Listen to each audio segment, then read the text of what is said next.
Chapter 850, Calm Down, Kr. Chapter 850, Calm Down, Kr. Song K wasn't even aware that he was talking. He stood there, staring blankly at Bai Hao, shaking physically and almost forgetting to breathe. No. This has to be a mistake. The world seemed to be spinning around him, as though he had broken through some barrier of incredulity that he hadn't even realized existed. He didn't want to think too deeply about how these three people were connected, but he simply couldn't control his own train of thought. Bai Hao was the only person who Zhou Yixing would call my lord. And the fact that Bai Hao had called Bai Xiaochun master made everything even more clear. Bai Xiaochun was Bai Hao's master, and was Zhou Yixing's lord. Song K felt like his mind was filled with crashing bolts of lightning, leaving him standing there with a blank look on his face. As for Bai Xiaochun, he couldn't let that happen, so he hurried forward to explain. Calm down, Kr, let me explain. You. Song K pointed at Bai Xiaochun, his eyes turning red. Before Bai Xiaochun could offer any sort of explanation, Song K shouted, Bai Xiaochun, tell me the truth. Were you impersonating Bai Hao before? Song K was teetering on the verge of madness as the question of Bai Hao's identity pounded at his mind. If it was true that Bai Hao was Bai Xiaochun, and that he had become Bai Xiaochun's pet, and had even stretched his head out to have his hair tousled more deeply by him, then Song K's world would surely collapse. Absolutely not. Bai Xiaochun said without a moment of hesitation, shaking his head vigorously. Worried that Song K wouldn't believe him, he pointed back at Bai Hao and Zhou Yixing. I'm serious. Ask them. I wasn't impersonating Bai Hao at all. And this is my first time seeing you here in the wildlands. I'm not joking. It's the truth. As he spoke, he didn't blink even a single time, making his words seem very sincere. Panting, Song K glared at Bai Xiaochun for a moment, and then turned to look at Bai Hao. Bai Hao blinked a few times. He knew that Bai Xiaochun was Song K's uncle, and therefore didn't dare to tell him the truth. He quickly nodded, which caused Song K to relax a bit. However, he still wasn't completely convinced, and looked to Zhou Yixing for further confirmation. Zhou Yixing was actually feeling quite stunned himself, although not as much as Song Quebec. Bai Hao's words of orders received were still ringing loudly in his mind. Neither Bai Hao nor Bai Xiaochun had thought very much about that. It was the way Bai Hao usually spoke. But when Zhou Yixing heard it, it filled his heart with pounding waves of shock that threatened to overwhelm him. In fact, he almost wondered if he had been hearing things. Bai Hao was the Hell Emperor. As far as Zhou Yixing was concerned, even if he did accept directions from Bai Xiaochun, there was no need for him to say anything more than all right or something like that. Maybe he could even just nod. Never could Zhou Yixing have imagined that Bai Hao would outright say that he would follow orders. In fact, just about anyone in the wildlands who heard that would be stunned. It immediately led Zhou Yixing to the realization that the true overlord of the wildlands was Bai Xiaochun.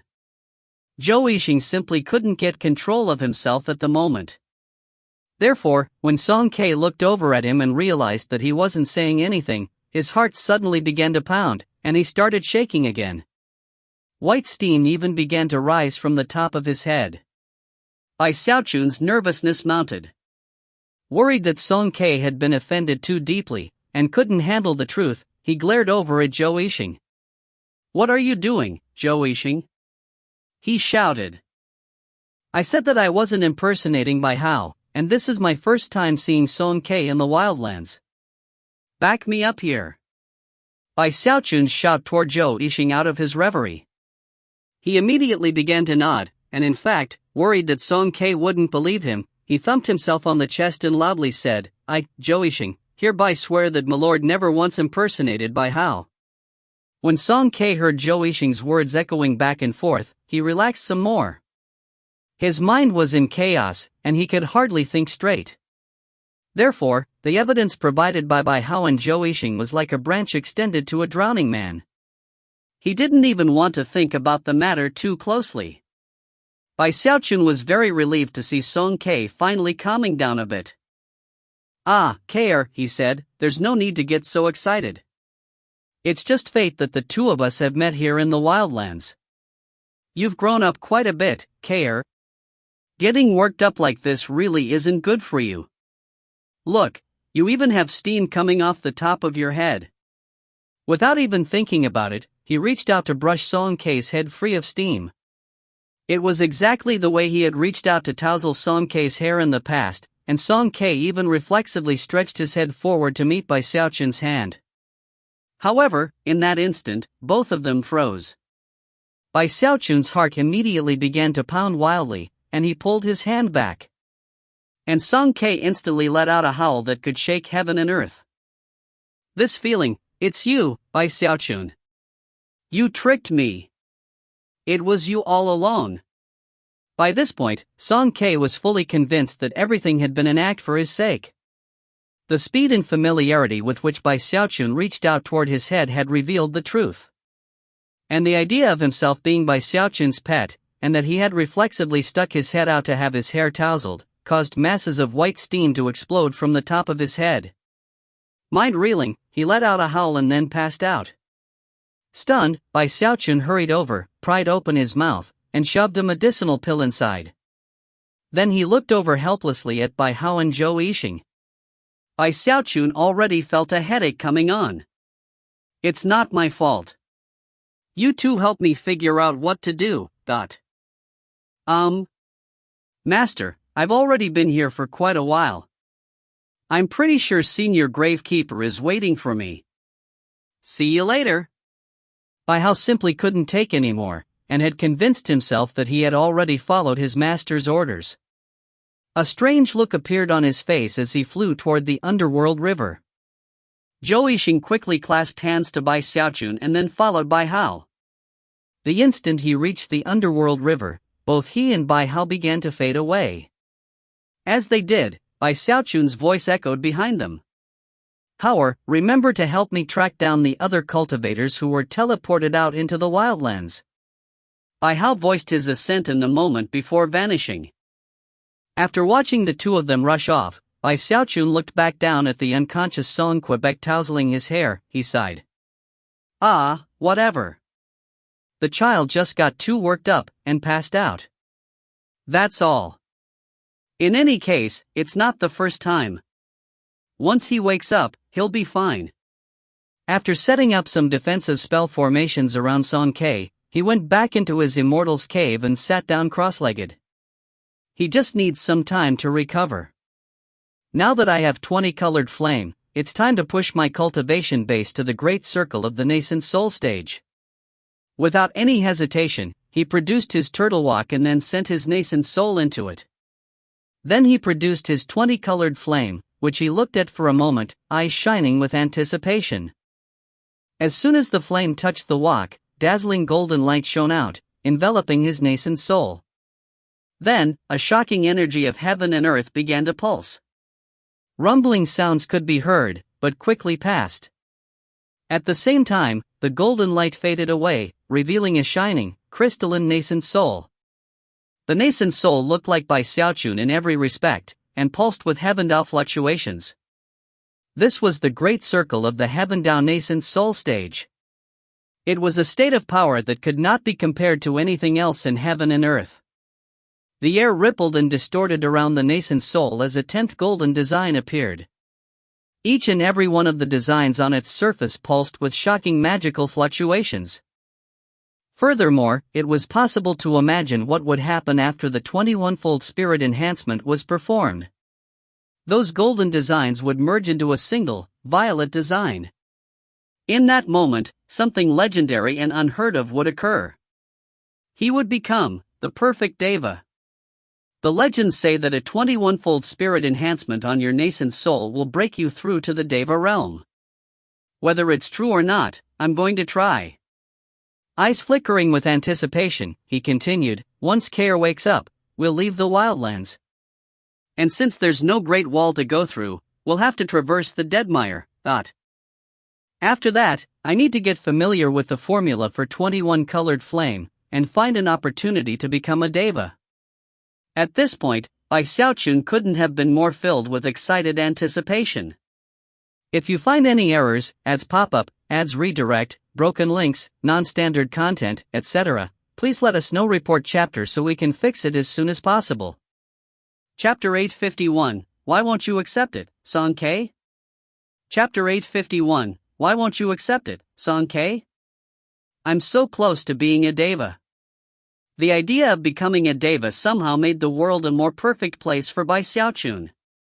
That was especially true when he thought about the fact that the Starry Sky Dao Polarity sect, a majestic river source sect, only had 5 devas. Any one of those 5 devas could be considered supremely important. They're all almighty figures who live on the blue rainbow. The more he thought about it, the more exciting it seemed. Then he thought back to his time at the Great Wall, and how the Deva Xiaochun had so brazenly screwed him over. 1. Just wait until I'm back. It won't be long before I'm a deva. And then, HMMMPHH. It's been decades, but it's still not too late to get my revenge, Xiaochun. Bai Xiaochun felt extraordinary. His time in the Wildlands had propelled him toward the very peak of life. As of this moment, it would be very difficult to find very many chosen in heaven and earth who could match up to him. What a lonely feeling! Clasping his hands behind his back, he shook his head and savored the wonderful sensation. Then he swaggered out of his immortal's cave and walked over to the unconscious Song Quebec. Just looking at Song K caused his head to ache. After a bit of thought, he waved his finger, sending a stream of spiritual energy into him. Song K shivered and slowly opened his eyes. At first, his expression was blank, but when he saw Bai Xiaochun, he began to tremble. His eyes turned bloodshot, and his mind began to spin as he recalled everything that had occurred before he had passed out. Bai Xiaochun quickly said, "Let me explain, K'er, I." However, before he could say anything more, Song K shouted, You, The thought of him having become Bai Xiaochun's pet was the most horrific thing to ever happen in his life. The anger and resentment he felt because of it had him teetering on the verge of completely exploding. Bai Xiaochun's headache worsened. Seeing that Song K was about to erupt, he scrambled to come up with a plan for what to do. Suddenly, his expression flickered.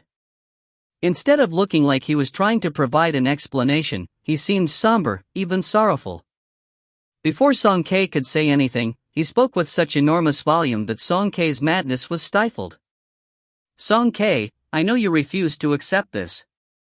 But why won't you accept it? It's true that I, Bai Xiaochun, have reached incredible heights in the Bloodstream sect, the River-Defying sect, the Starry Sky Dao Polarity sect, the Great Wall, and here in the Wildlands. But you've only seen me in my best moments. Do you know how I got to those moments? I'll tell you. Fudge. The only reason I reached such heights was by sacrifice. This sudden outburst by Bai Xiaochun caught Song K completely off guard. He had never seen Bai Xiaochun acting like this before. In the Starry Sky Dao Polarity sect, you people all abandoned me. I had only my own skill and ability to rely on. I started an inn, and even got you promoted to the Rainbow District. I didn't know you anything back then. At the Great Wall, it was my skill with medicinal pills that saw me reach the rank of Major General. Do you think the Deva there was a complete idiot? Do you think the sect is full of fools? Do you think they just randomly allowed me to become a Major General? No. I earned that rank with my success. He swished his sleeve to emphasize his words, and his voice thrummed with intense decisiveness. Despite the fact that Song K was hovering on the verge of madness, he couldn't help but be shaken by Bai Xiaochun's words. You saw for yourself how many people in the Wildlands want to kill me, right? Do you know how many deadly crises I faced? All of the nobility and aristocracy hate me down to their marrow.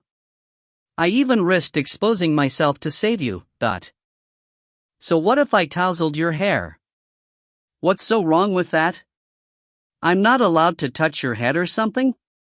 I don't qualify? Not only am I your uncle, I have a demigod for a father-in-law. I'm the master of the Hell Emperor. I'm the overlord of the wildlands. You want to talk status? I'm on the same level as the Celestial. Who out there dares to talk to me about qualifications? By this point, he was shouting. Song Kei's face was devoid of blood, and his humiliation and rage were collapsing. Bai Xiaochun's tirade caused him to edge backward, his eyes bloodshot, but his heart pounding as if with thunder. He had to admit that everything Bai Xiaochun had just said was true. Bai Xiaochun didn't know him anything, and yet had blessed him with good fortune. He had even saved him on multiple occasions. In fact, if it weren't for Bai Xiaochun, Song Kei would either be dead, or at the very least, wallowing in abject misery. His refusal to accept the truth came mostly from his own pride.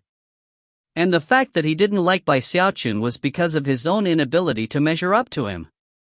As for the last thing Bai Xiaochun had just said, about qualifications, there was literally nothing Song Kei could say by way of retort. All he could do there was stand there, his chest heaving. When Bai Xiaochun saw that Song Kei had been cowed, he breathed an inward sigh of relief. He really had no other choice than to say what he had. And the fact that it had worked had him feeling quite pleased with himself. However, he kept that somber expression on his face. You don't have to like me, Song Quebec. In fact, just think of me as a mountain that you will overturn one day in the future. Bai Xiaochun will be waiting for you. But, before you acquire the proper qualifications, you will behave. With that, he waved his sleeve dramatically. His voice resonated in profoundly domineering fashion, and in fact, he even secretly threw in a bit of energy from the undying emperor's fist.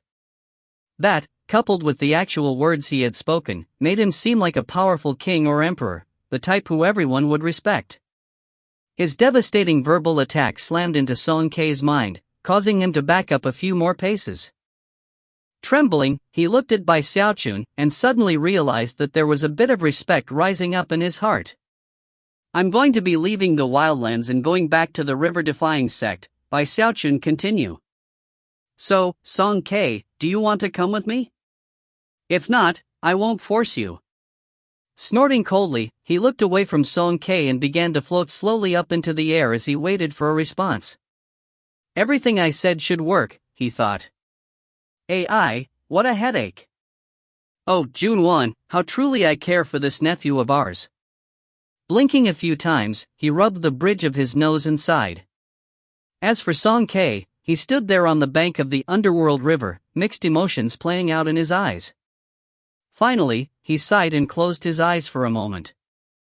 When he opened them, they shone with determination. Sooner or later, I'm going to surpass him. The truth was, even he didn't believe that. However, he was used to saying such things, and it would feel too strange to not say them. Snorting coldly, Song Kei flew up into the air after Bai Xiaochun. When Bai Xiaochun saw that, he breathed another inward sigh of relief. The truth was that he felt bad about the mistake he had made in reaching out to touch Song Kei's head. Well, I didn't ask him to stick his head out toward me. He did that on his own. Of course, he didn't say that out loud. If he did, Song Kei would likely explode, and he had just worked hard to calm him down. AI, he flies off the handle too easily. Shaking his head, he began to fly off into the distance, Song Kei in tow. The two of them flew along silently for some time, heading toward the location where the eastern and northern sections of the Great Wall had once met. That was the location where they would head back to the river-defying sect. Their pathway home led through the Deadmire. Based on the speed they were capable of, it would only take a few months for them to reach it. 2 months passed in the blink of an eye. They didn't see any cities, only rugged and crumbling mountains and sprawling jungles. There were few soul cultivators, and only the occasional tribe of savage giants. Bai Xiaochun was already beginning to sigh at how quietly he was making his departure. It was almost as if no one cared about him. Ah, whatever. Keeping a low profile is always the best thing to do. Sighing again, he looked off at a distant mountain range. According to the map he had, after passing through those mountains, they would be on the very border of the wildlands. However, even as he was preparing to lead Song K in that direction, he stopped in place. Song K, whose expression had been very grim during the last 2 months, suddenly looked off in a certain direction, his pupils constricting. At this point, the two of them realized that, standing right there at the peak of one of the nearby mountains, was a woman. She had long hair and a red robe, and was as beautiful and elegant as an immortal. She was none other than Mistress Red Dust, Joe Zemo. 1. Hey everyone, this chapter contains a detail that was never included in the original descriptions of the SSDPS. Apparently, each of the 7 rainbows is a different color. I need to go back to check earlier references to see if I missed something in the earlier chapters, or if this is indeed a detail that was added later on. I vaguely remember some of the individual rainbows being described as having different colors in them. I will do that at some point, perhaps after the translation is completely done and I got back for a final edit.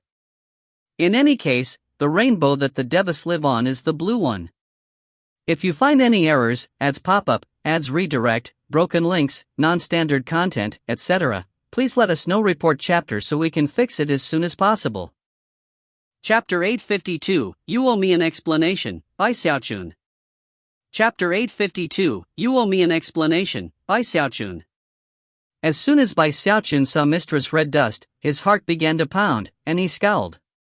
Of all the people he feared in the wildlands, Mistress Red Dust was at the top of the list. Furthermore, thanks to the giant Ghost King playing matchmaker between the two of them, things were even more complicated. At first, he had found the whole thing to be a bit exciting. But after everything that happened with Gong Sun Wanner, and afterward, matters with Mistress Red Dust came to be a big headache. He wasn't even sure how he should act around her. On the one hand, he felt like he should attack her. It wasn't as if she were a match for him in combat. But on the other hand, he felt like he couldn't bring himself to do such a thing. I'm trying to leave, and Joe Zemo is actually blocking my path. His initial reaction was to just flee. In fact, as soon as that idea popped into his head, he found it impossible to get rid of. Care, this person isn't up to any good. She's probably here to try to capture you. Let's skirt around her. With that, he turned and headed off in a different direction. Inside, Song K was sneering in ridicule. After all, he knew about some of the things that had gone on between Mistress Red Dust and Bai Xiaochun. However, he didn't say anything, and even slowed down a bit. He didn't want to get involved. Mistress Red Dust stood atop the mountain, looking coldly at Bai Xiaochun, complex emotions in her eyes. She wasn't any more certain of how to view things between herself and Bai Xiaochun than he was. Everything that had gone on had her feeling very confused. She also knew that she shouldn't have come here. And yet, here she was. Then, she saw him looking at her with a scowl, and an indescribable fire began to burn inside of her. Moments later, she realized that he wasn't even going to come talk with her. Instead, he turned and headed in a different direction. Her anger erupted. Bai Xiaochun! She screamed, her voice echoing like a clap of thunder. In response, Bai Xiaochun shivered and picked up speed. As for Song K, he backed up. Mistress Red Dust became a beam of red light that shot off of the mountain toward Bai Xiaochun, indescribable rage filling her as she whistled through the air. Then she waved her right index finger in Bai Xiaochun's direction, causing the sky to turn red as her will filled the area, locking everything down. Bai Xiaochun frowned, but didn't slow down in the slightest. The air around him shattered as the power of a deva descended, and yet, it could do nothing to hinder him. In the past, it would have required him to rely on some divine abilities to get away. But now, he was in the great circle of the nascent soul stage, and was fully capable of fighting someone in the early Deva realm. In fact, he could even fight someone in the mid-Deva realm if he used his most powerful divine abilities. As soon as Bai Xiaochun blasted through the barrier of Deva power, Mistress Red Dust's eyes shone with cold light, and she performed an incantation gesture, causing the power of her red dust violet road technique to appear. It was a consummate divine ability, a giant ghost secret magic that she had previously used to seal Gongsun Wan'er. Instantly, a miniature version of Giant Ghost City appeared around Bai Xiaochun, stifling his aura and preparing to seal him. Bai Xiaochun's face fell. He knew that this magical technique was a trump card of Mistress Red Dust's, and that it required a significant wastage of longevity. It was a hexing magic that most ordinary devas would never have access to. "Are you crazy or something, Zhou Zimo?" he shouted angrily. In response, Mistress Red Dust picked up speed. As she closed in, her hand flashed with an incantation gesture, causing the sealing powers of Red Dust Violet Road to grow stronger. Rumbling sounds could be heard as an immense gravitational force sprang up around him. The truth was that he had no desire at all to tangle with Mistress Red Dust. "Just what do you think you're going to accomplish, Zhou Zimo? Do you really think I'm scared of you or something?" Even as the gravitational force gripped him, he spun in place and began to grow larger. At the same time, countless rocks began to fly in his direction as he transformed into a stone golem. It was none other than the living mountain incantation.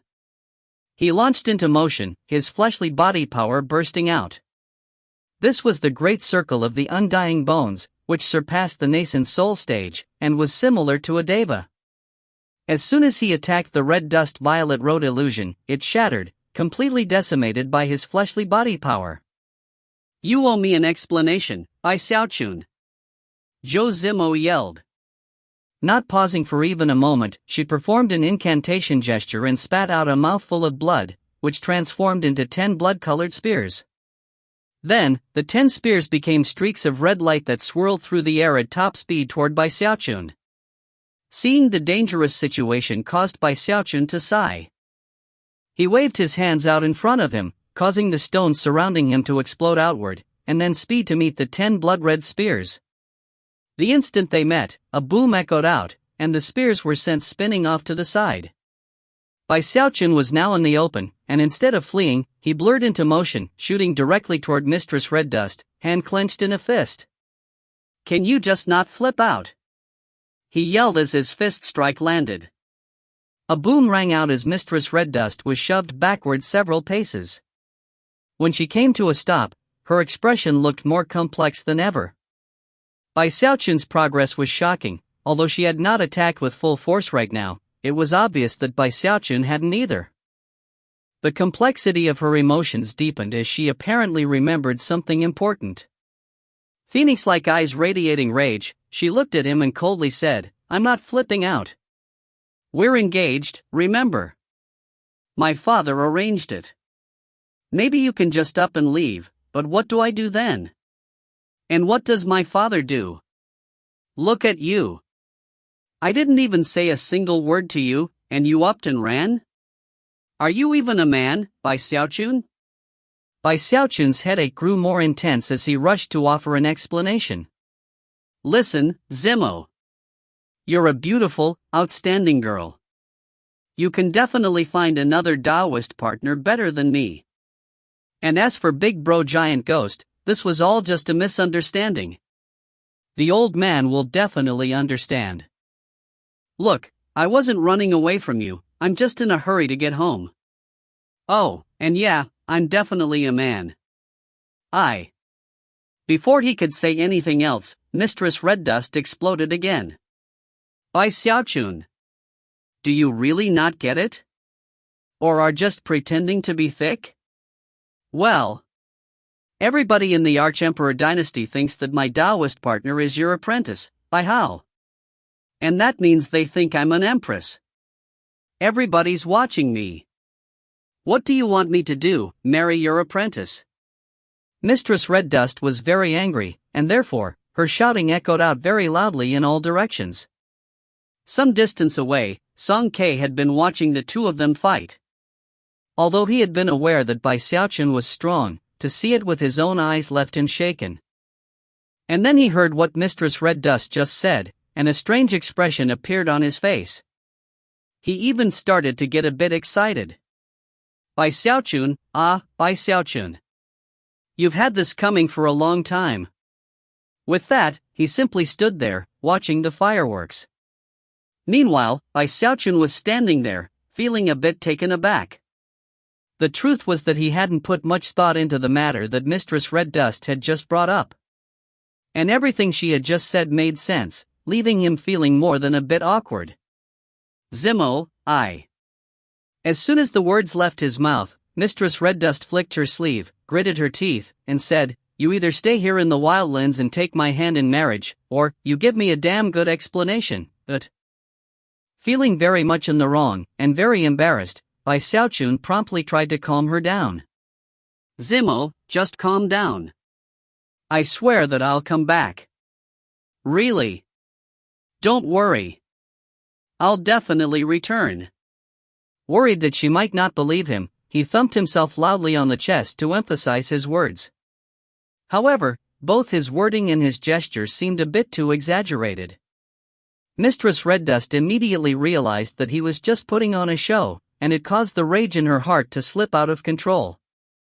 "Xiaochun," she said through gritted teeth. Then she burst into motion, unleashing all of the power she could muster to attack him. The will of a deva spread out into the area, causing Song Ke to gasp and back up further. Xiaochun let out a yelp as he retreated. On any other occasion, he would fight back, but right now he actually felt very guilty, and simply couldn't retaliate. All he could do was dodge left and right and throw out some more explanations. "Zimo, you need to listen to me. I'll come back, really. You have to trust me. If you find any errors, ads pop up, ads redirect, broken links, non-standard content, etc., please let us know. Report chapter so we can fix it as soon as possible." Chapter 853, You absolutely, positively must not crush that. Chapter 853, You absolutely, positively must not crush that.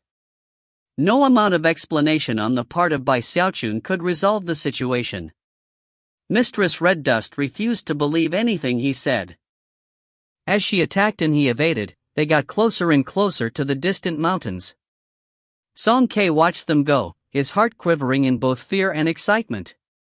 To see Xiaochun in a predicament like this significantly reduced some of the frustration and humiliation that had been festering there. Although he was interested in getting closer to see what exactly was happening, Mistress Red Dust was on a rampage, and she was a deva. Song Ke knew that his own cultivation base wasn't high enough to get close safely, therefore, after a moment of hesitation, he decided to stay put. Before long, Xiaochun and Mistress Red Dust vanished into the mountains. That particular stretch of mountains was covered with a lush jungle. Currently, booms rang out in the jungle, as well as flashes of bright red light, as Xiaochun fled pell-mell. Each and every beam of red light that Mistress Red Dust launched was powerful enough to severely injure an ordinary cultivator in the great circle of the nascent soul stage. But Xiaochun had immense fleshly body power. Therefore, the attacks that hit him didn't do very much other than destroy portions of his clothes. Before long, he was looking very bedraggled. "Don't be like this, Zimo," he cried anxiously. Seeing that nothing she did was having any effect, she snorted coldly and then spat out some more magical blood, summoning a host of spears that she sent flying in his direction. As the spears flew through the air, they interlocked, creating something like a net of blood. Shocked, Xiaochun fled at top speed. The danger had suppressed the guilt that he felt, and his anger was starting to burn. It was at this point that Mistress Red Dust performed a double-handed incantation gesture, causing the numerous blood spears to accelerate rapidly toward him. Enraged, Xiaochun unleashed a fist strike with his right hand, causing a tempest to spring out and destroy more than half of the spears. However, a portion made it through and slammed into him. Shaking physically, he fell back several paces. Although he wasn't seriously injured, his clothing couldn't stand up to the force, and was mostly destroyed. Some of the blood spears even stabbed into his bag of holding. A boom could be heard as his bag of holding was torn open, allowing countless objects to spill out from inside. There was multicolored flame, countless soul-hoarding pagodas, and boxes of soul medicine, plus a variety of medicinal pill bottles, pill furnaces, medicinal pills, command medallions, and hosts of other magical items. All in all, there were tens of thousands of items. "This is ridiculous, Joe Zemo." Waving his sleeve angrily, he began to pull back all the items that had fallen out of his bag of holding. Mistress Red Dust seemed to be on the verge of running out of breath. She knew that she had gone a bit too far, but was too thin-skinned. But to hear Xiaochun insult her the way he had, and the thought of all the bitterness of her recent days, made it impossible for her to calm down. "Is all that crappy stuff important to you?" Snorting coldly, she waved her sleeve at some of the miscellaneous items that he hadn't collected up yet. Instantly, some of the weaker medicinal pills exploded. "My medicinal pills!" he shouted angrily, gritting his teeth. Why you?" Seeing him reacting in this way was exactly what Mistress Red Dust wanted. Without paying much attention, she reached out and grabbed a random pink medicinal pill. Considering she had no skill in the Tao of medicine, she had no idea what kind of pill it was. However, Xiaochun recognized it immediately, and it caused his eyes to go wide. Gasping, and having no time to worry about the medicinal pills which had just been destroyed, he immediately shouted out, his voice rising a few octaves past normal. "Zemo! You need to be very, very careful. Do not crush that pill. If you do, something really bad could happen." Tears threatened to leak out of Xiaochun's eyes. After all, the pill that Mistress Red Dust had picked up was none other than an aphrodisiac pill. Xiaochun had drawn deeply on his stockpile of aphrodisiac pill during his time in the Wildlands, and didn't have very many left. And yet, somehow, Mistress Red Dust had managed to grab one of them. It was a very weak pill, the slightest pressure would cause it to explode, sending a pink mist out that would affect anything it touched. It was a fact Xiaochun was very well aware of.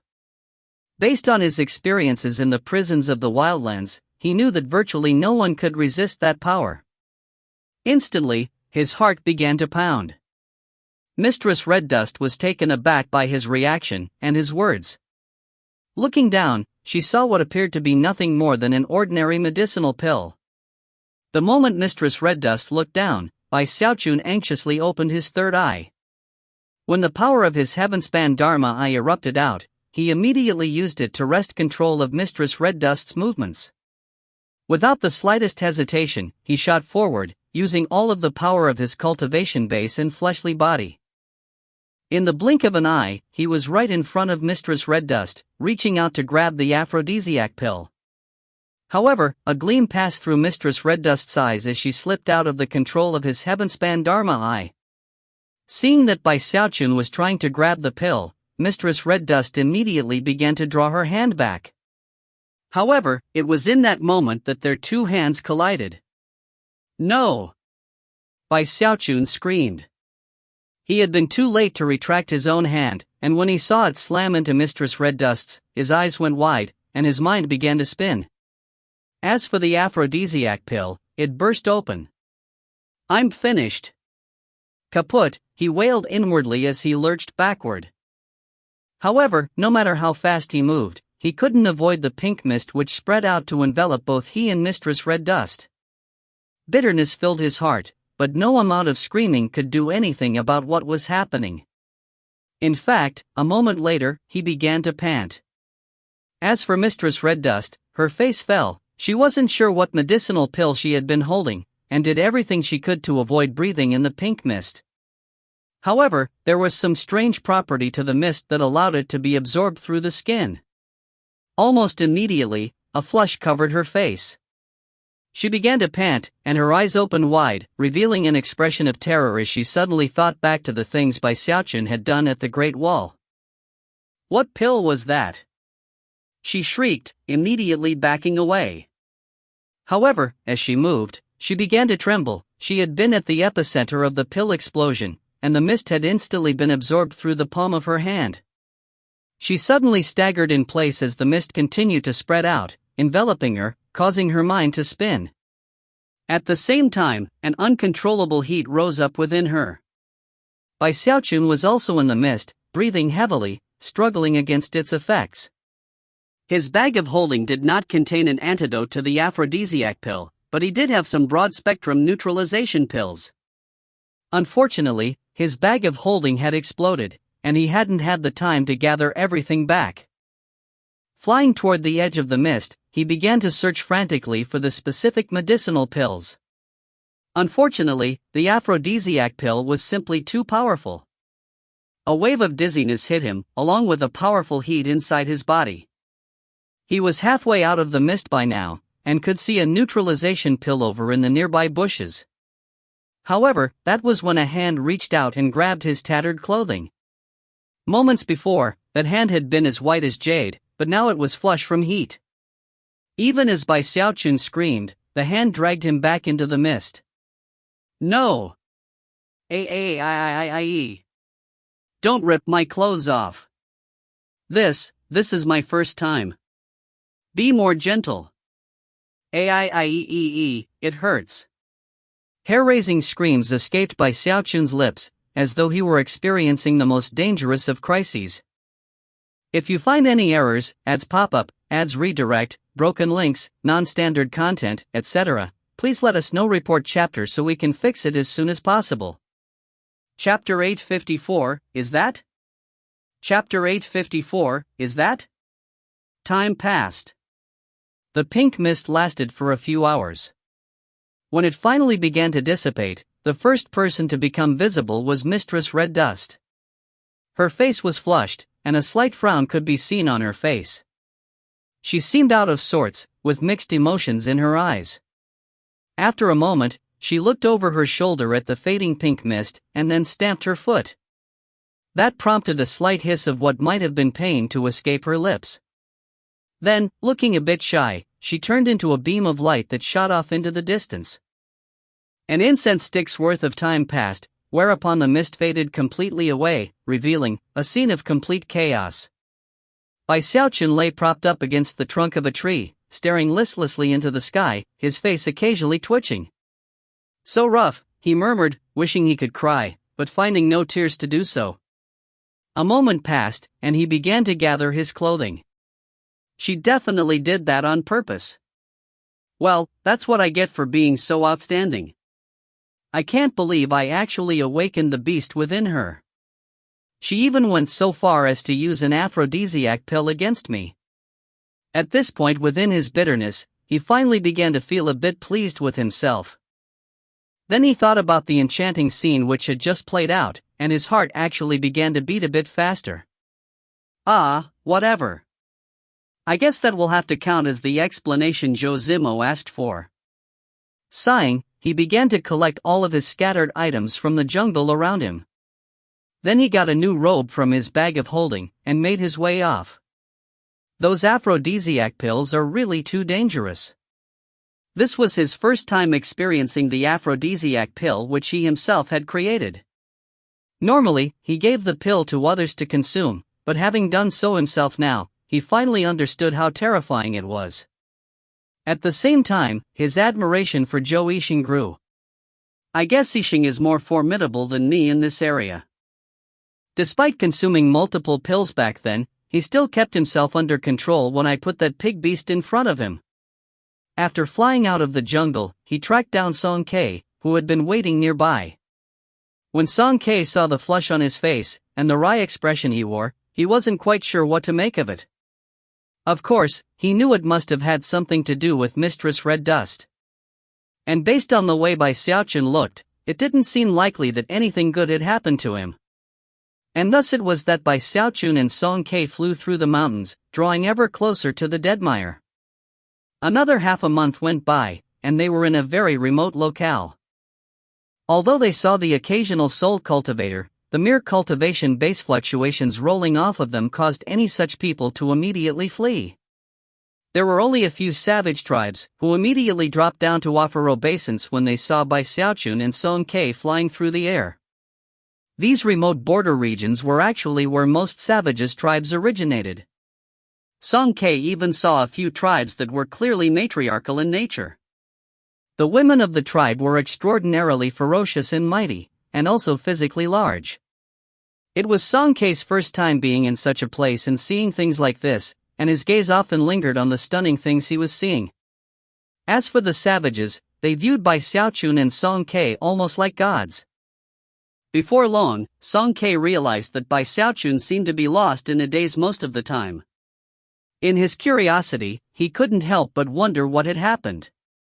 Obviously, only Bai Xiaochun had returned from the fight with Mistress Red Dust. Don't tell me he actually killed her?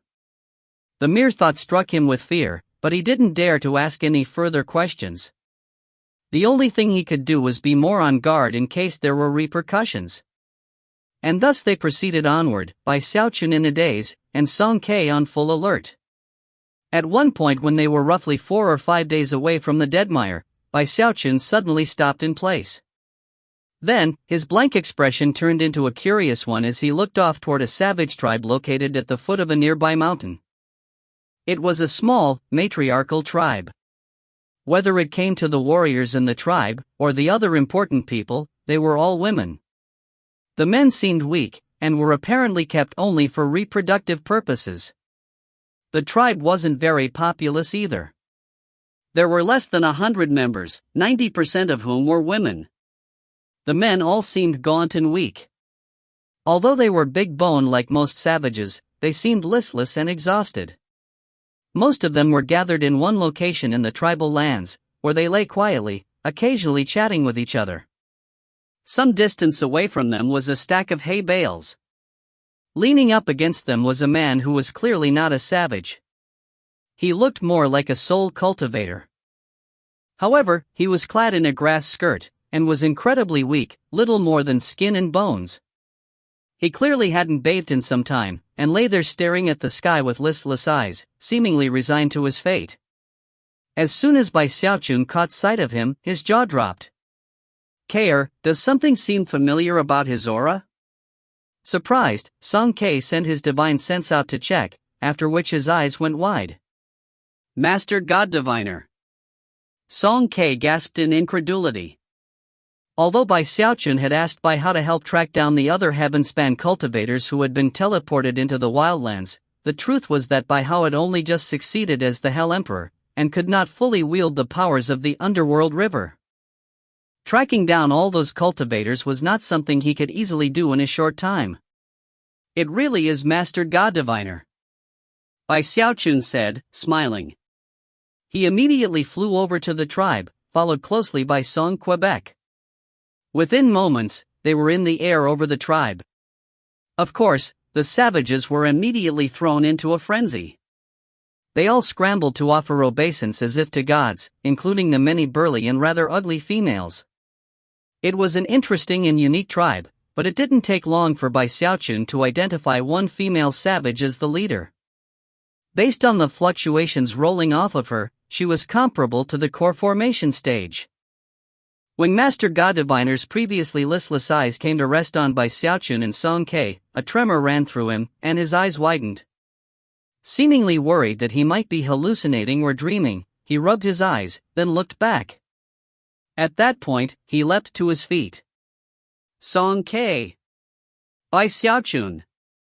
His voice quavered, and he was clearly too excited to control himself. Tears began to stream down his cheeks as he cried out in a hoarse voice. "Save me! Save me!" The savages were shocked, and Bai Xiaochun was delighted. Waving his hand, he caused Master God Diviner to fly up into the air. As for the savages, they trembled in reverence, and didn't dare to do anything to hinder him. "You're finally here." I almost went crazy. Heavens! Is this really happening? I divined some time ago that people would come to rescue me. I'd been waiting for years and years. I thought I wouldn't be able to hold out until you got here. More tears of excitement welled up in Master God Diviner's eyes as he chattered on. Close up, it was possible to see how terrifyingly gaunt he had become, to the point where bones were visible everywhere beneath his skin.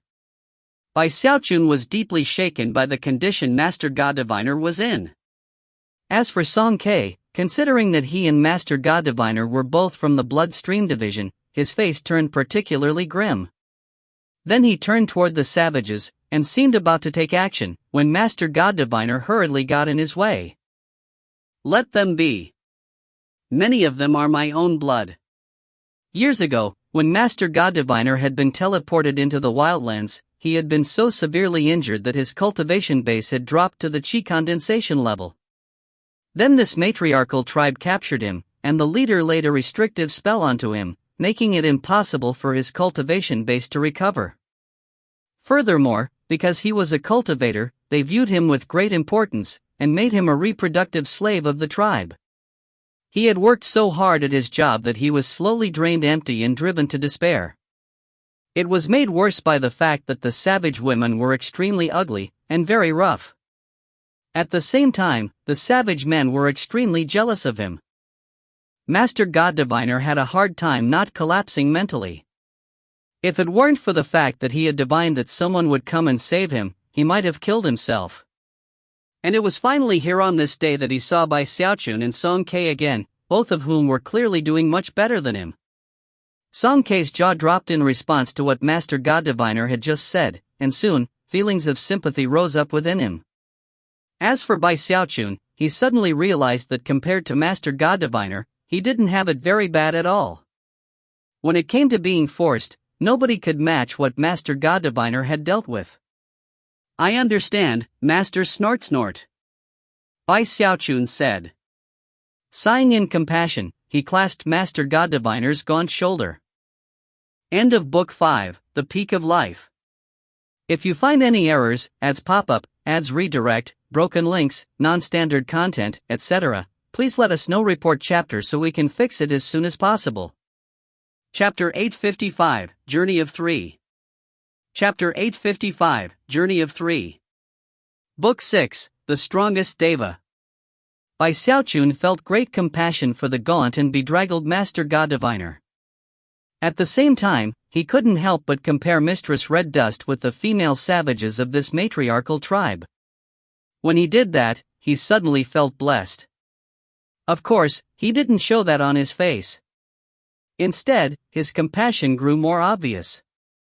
And thus, he took Song Ke and Master God Diviner and left the tribe. By means of medicinal pills, Bai Xiaochun helped Master God Diviner remove the restrictive spell that had been placed on him, and helped him recover from his injured and weakened state. Gradually, the color returned to his face, and more importantly, excitement filled his heart because of his escape from calamity. It was as if new life had been breathed into him. He was in a wonderful mood, to the point where the sky even seemed bluer than normal, and the sunshine brighter. Everything was going well. However, that good mood only lasted for a few hours. After the group of three was a short distance away from the matriarchal tribe, Bai Xiaochun began to talk. Master God Diviner, you really ended up in rough situation. AI. Before running into you, I thought that KR had it worst. Who would have thought that you? As he sighed, Song Ke snorted coldly in his heart, convinced that Bai Xiaochun was preparing to show off to Master God Diviner. And that was exactly right. However, even after the hours which had passed, it was to Bai Xiaochun's irritation that Master God Diviner didn't ask any questions about how he had fared in the wildlands. His heart itched with the sensation of having his exploits unlauded, and he was starting to get jumpy in the hopes that Master God Diviner would make some inquiries. A strange expression appeared on Master God Diviner's face.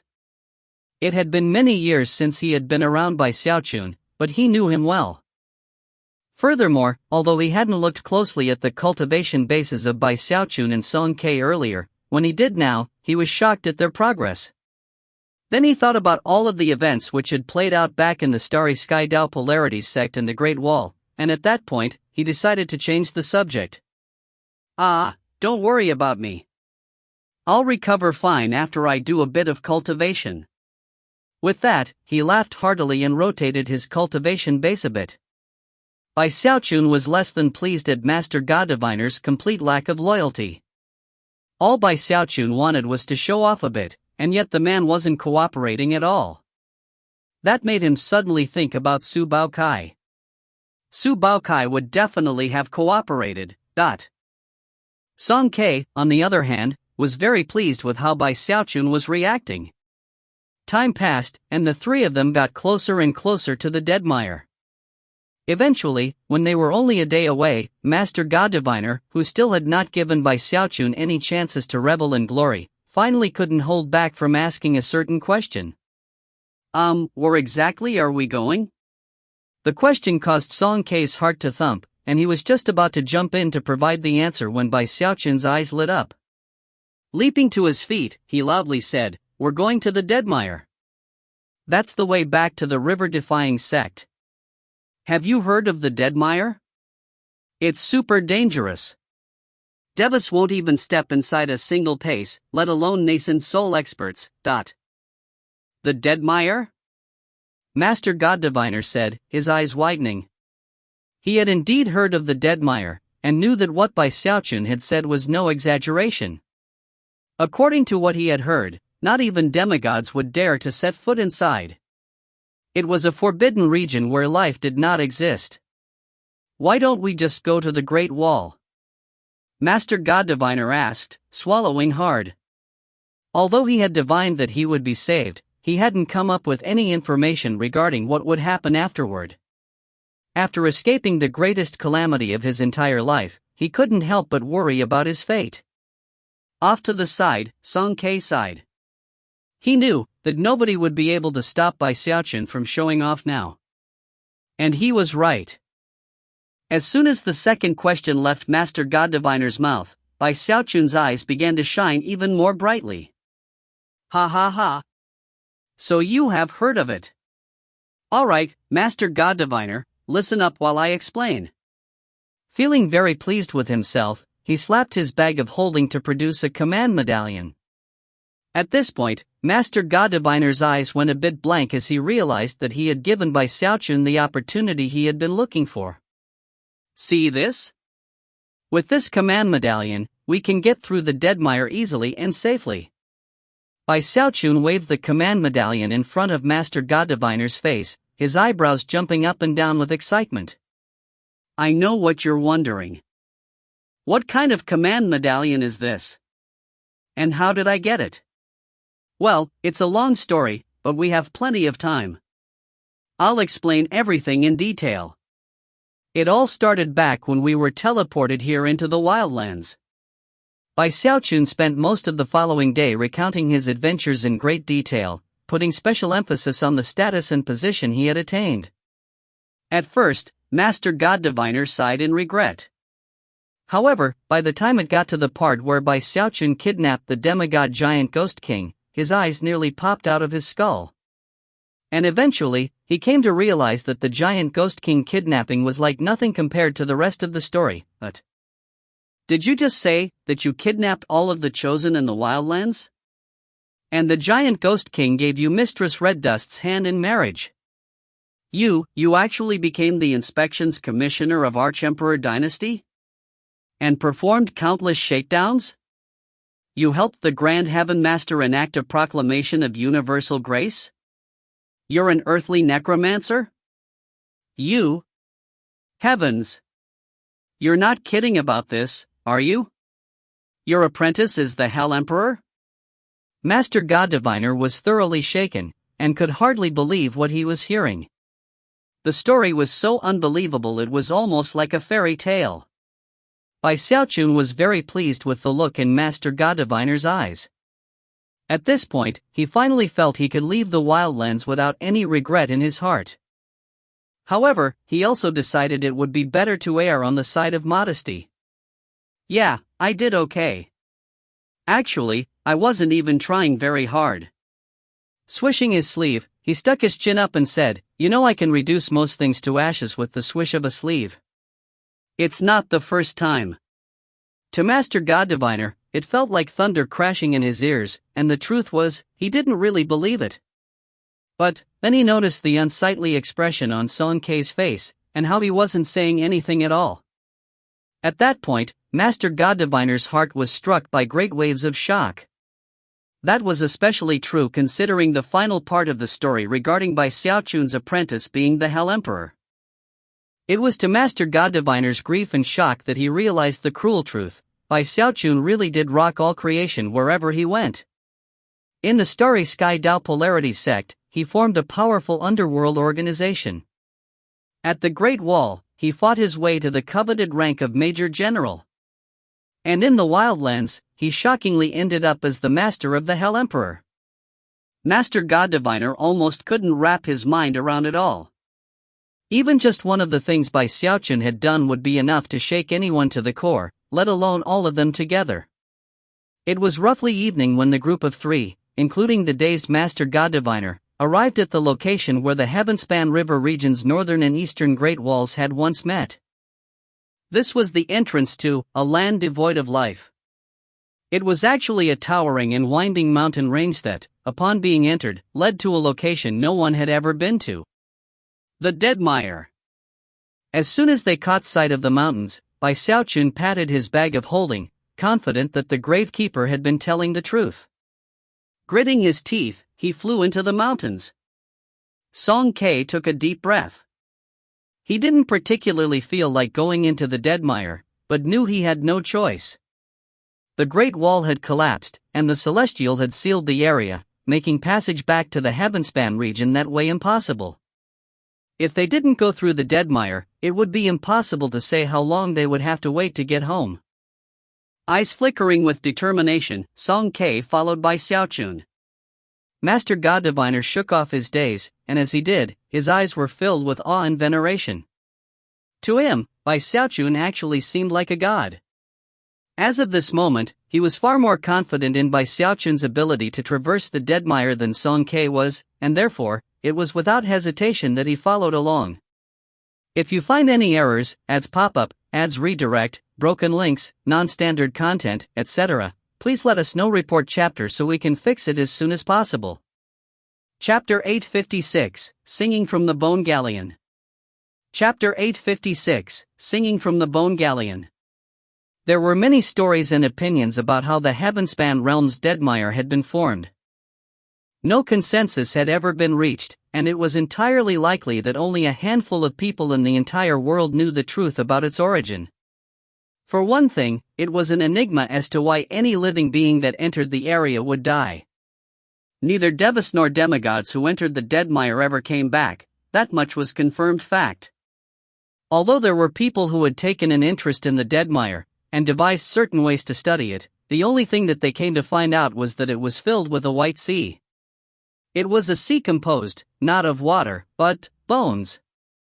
From the peaks of the mountains that bordered the Deadmire itself, all one could see was vast, endless fog. Beneath the fog was an endless stretch of white bones that looked almost like a sea of water. There were human bones and beast bones, although in general, it was difficult to distinguish exactly what types of bones there were. Furthermore, the entire area was deathly quiet, and filled with a palpable rancor. No living beings existed. No sound existed. And the silence was terrifying. Many of the legends regarding the Deadmire involved some war of epic proportions that was fought even before the world came to exist. Supposedly, the battlefield upon which that war had been fought eventually came to be the Sea of Bones that was the Deadmire. There were actually 4 Deadmires in the world, and they were all the same. In the Deadmire that existed on the border between East and North, it was possible to see 3 figures. The first was Bai Xiaochun, who trembled in fear and anxiety as he walked across the bones. The crunching sounds that came with each step broke the silence, echoing out in bizarre and eerie fashion. Despite his confidence in the gravekeeper, Bai Xiaochun was still terrified, and gripped his command medallion until his hands were white. Following behind him were Song Ke and Master God Diviner, both of whom trembled in anxiety. Thankfully, as soon as they had stepped into the Deadmire itself, the command medallion had lit up like a candle, sending light out for dozens of meters in all directions, and pushing the fog away from them. That had eased their fear to some extent. As they walked along, the odd crunching of their footsteps echoed out constantly. Considering that they were new to this place, they didn't dare to attempt flying, and moved along on foot, casting vigilant glances around them as they went. Because of the thick fog, it seemed to Bai Xiaochun and his companions that they were walking along through the dead of night, with their small, lit area making them very conspicuous. Bai Xiaochun's face was ashen as he crunched along. Based on what he could tell so far, there really were no living things in the dead mire. 3 days passed. Although they weren't flying, they still moved along quickly. By this point, Song Ke seemed used to the crunching of the bones and the stifling pressure of the fog and darkness. His expression was actually somewhat calm. Master God Diviner also seemed to be doing well. Bai Xiaochun was the only one who was on full alert. Song Ke couldn't help but snort coldly in his heart at Bai Xiaochun's anxiety. It also seemed to fuel his own bravery, and he began to stomp his feet down a bit louder. However, Bai Xiaochun was not pleased with that. Master God Diviner also happened to feel that his actions were a bit extreme, and quickly said, "Keep it down, Song Ke." Song Ke snorted, and was just about to offer a retort when, all of a sudden, the hyper-vigilant Bai Xiaochun blurted, "Did you guys hear that?" Song Ke stopped walking, as did Master God Diviner. Everyone focused on listening, and although they couldn't hear anything at first, it only took a moment for both of their faces to fall. Somewhere off in the fog, there was singing, It sounded like a woman. However, she was apparently so far away that they couldn't quite make out what she was singing. Regardless, the mere presence of the singing caused Bai Xiaochun's face to drain of blood. No way. There's no way that Gongsun Wan'er could have fled to this place, is there? However, as the singing continued, he realized that it didn't actually sound like Gongsun Wan'er. Song Ke and Master God Diviner looked around nervously, trying to identify the direction the singing was coming from. After a moment, Master God Diviner's eyes widened, and he pointed in a certain direction. There. Bai Xiaochun and Song Ke immediately turned to look in that direction, which was when they saw countless corpses. These corpses were not just bones laying around among the other bones, they were walking upright.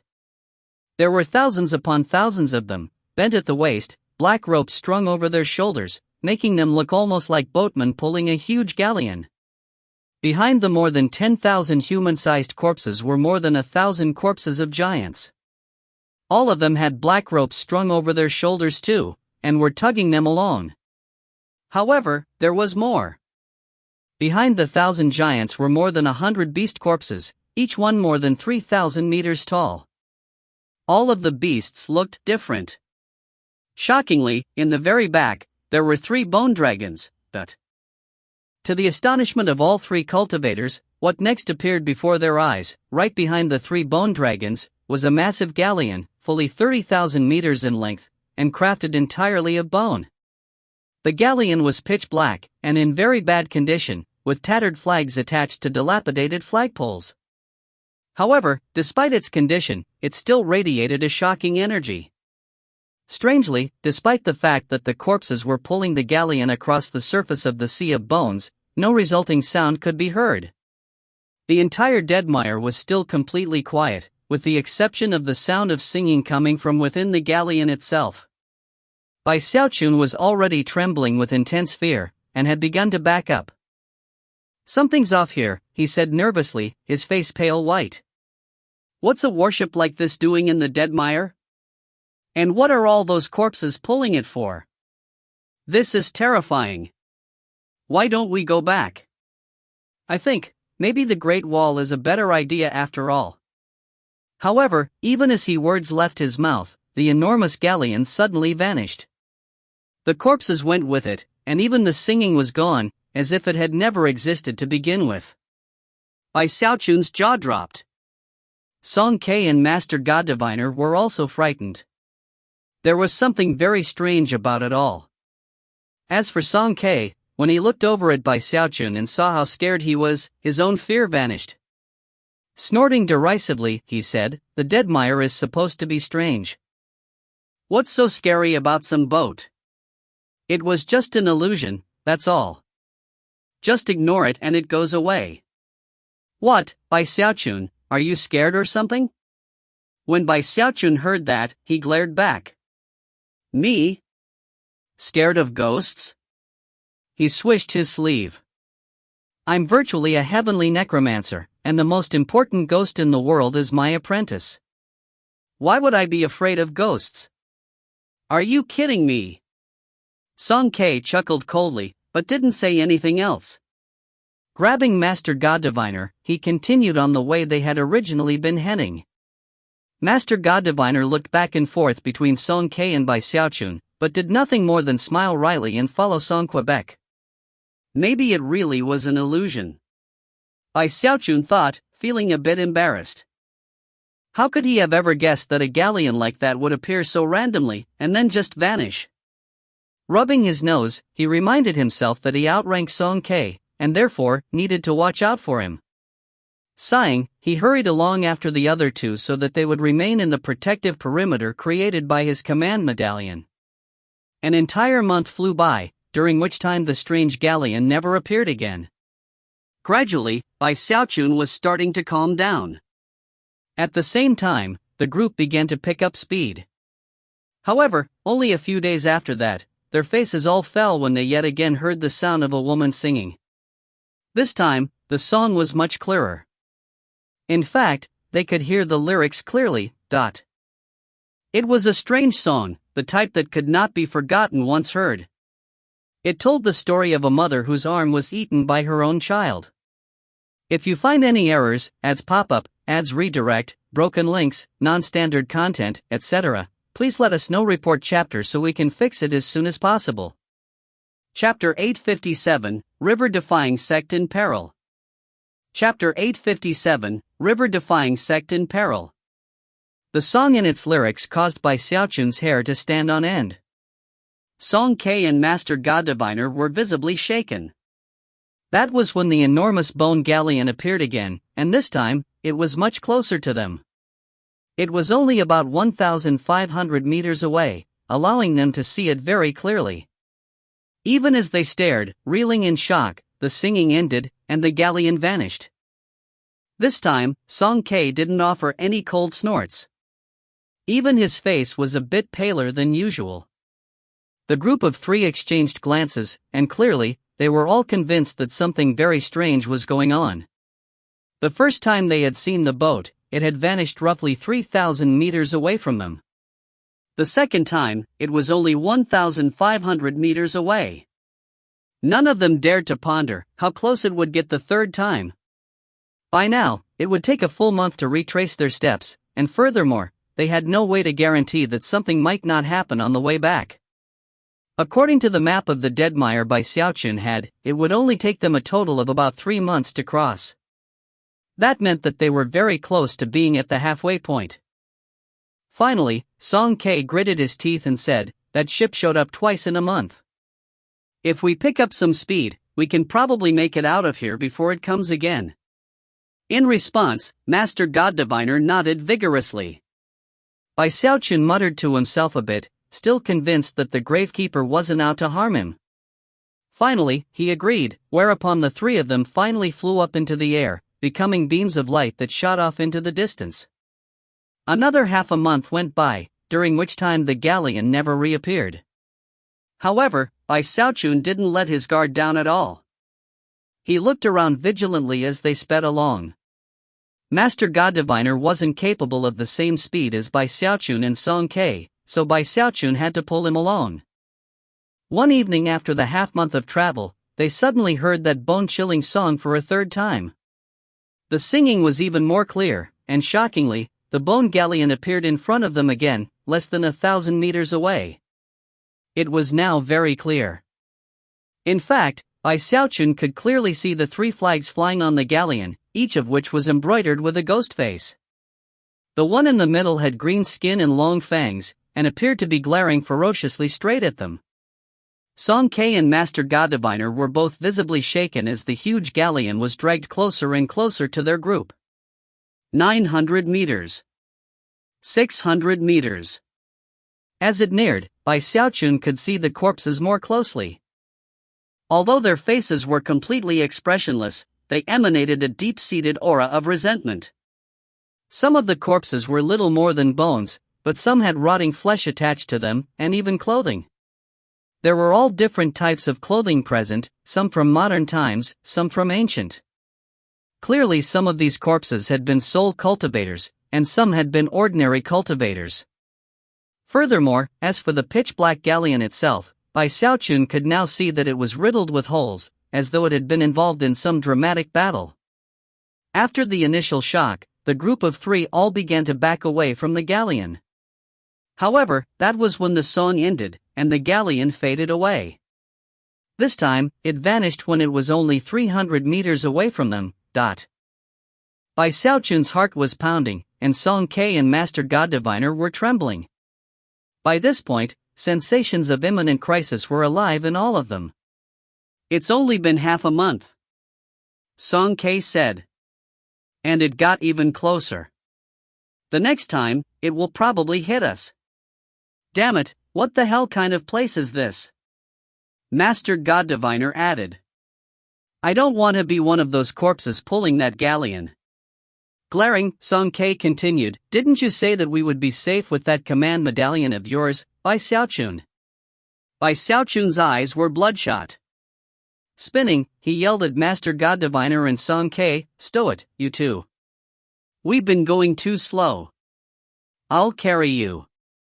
That way, we can definitely get out of here in half a month." Bai Xiaochun still trusted the gravekeeper, but considering the current circumstances, his fear was getting the better of him.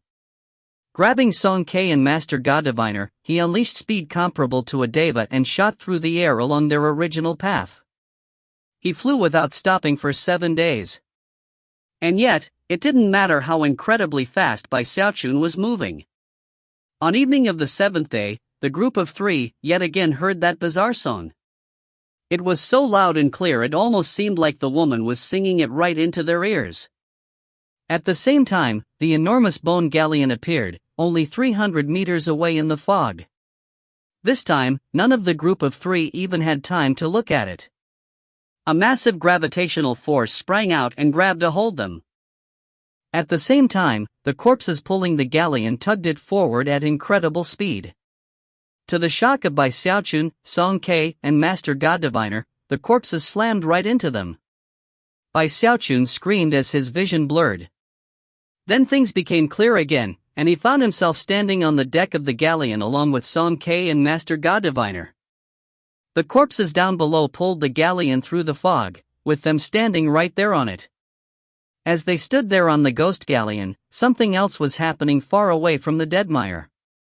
In the eastern Heavenspan River, in the middle reaches, the sound of bells filled the river-defying sect. The sound was like a great weight pressing down onto the numerous cultivators in the sect. Everyone knew that the river-defying sect was in a very precarious position. Up to this point, not a single one of the sect's patriarchs had been able to break into the Deva realm. Because of that fact, the other great sects in the middle reaches, the Starry River Court, the Tao River Court and the Polarity River Court, had become restless. Frictions had increased, and conflicts grew more intense, until some river-defying sect cultivators were even killed. Back when the river-defying sect had first arrived in the middle reaches, they had disturbed the other three great sects' prophets. And then there was the matter of Bai Xiaochun causing problems in the legacy zone, which led to the river-defying sect taking away vast amounts of resources from the other sections. Worse was how the chosen from the other three sects all had turtle marks on their bodies that couldn't be removed. Because of all this, the other three sects' hatred of Bai Xiaochun and the river-defying sect eventually seeped down into their bones. It was now nearing the time when the legacy zone would be opened again. Therefore, the other three great sects had secretly contacted the Starry Sky Tao Polarity sect and received tacit approval to begin a war of sect extermination. Bells were being rung in the river-defying sect because of information recently sent by spies, informing them of what was happening. In the past, the river-defying sect had sent emissaries to the Starry Sky Tao Polarity sect to plead for leniency. After all, Bai Xiaochun had been a major general, and there were certain people in the sect who owed him favors. Those people had managed to care for the river-defying sect to some extent. Had they not, the other three middle reaches sects would have made a move earlier. Unfortunately, Bai Xiaochun was nowhere to be found. Although stories about his exploits in the wildlands had circulated, and people knew he was alive, it was as the ancient saying went, distant water won't put out a fire close at hand. And thus, the patriarchs all emerged from secluded meditation, activated the sect's grand spell formation, and prepared to fight to the death. No one in the river-defying sect was confident in being able to hold their own. After all, the other sects had 3 devas on their side. Although they had used the easiest and least powerful method to become mortal devas, they were still devas. The sect's survival will be decided during this war. We'll defend the sect to the death. As the bells tolled, and the river-defying sect cultivators let out battle cries, a powerful roar erupted out from somewhere in the sect. A huge beast appeared, hundreds of meters long, completely violet in color, with black flames spreading out beneath his feet. He looked like a mix between a dragon and a qilin, and had soaring energy that even the patriarchs in the great circle of the nascent soul found exciting. Those fluctuations were those of a beast king. It was Bruiser. If you find any errors, ads pop up, ads redirect, broken links, non-standard content, etc., please let us know. Report chapter so we can fix it as soon as possible. Chapter 858, The Bizarre Bone Galleon. Chapter 858, The Bizarre Bone Galleon. The river-defying sect had been at odds with the other 3 great sects for years, and now, open conflict was imminent. Even as the fighting was just about to break out, Xiaochun, Song Ke and Master God Diviner were in the deadmire, struck with terror even as they longed to be back in that very same sect. The 3 of them stood on the deck of the battered and damaged ghost galleon, their expressions flickering as they sized up their surroundings. There were holes in the pitch-black deck itself, evidence of what must have surely been a fantastic battle fought at some point in the ancient past.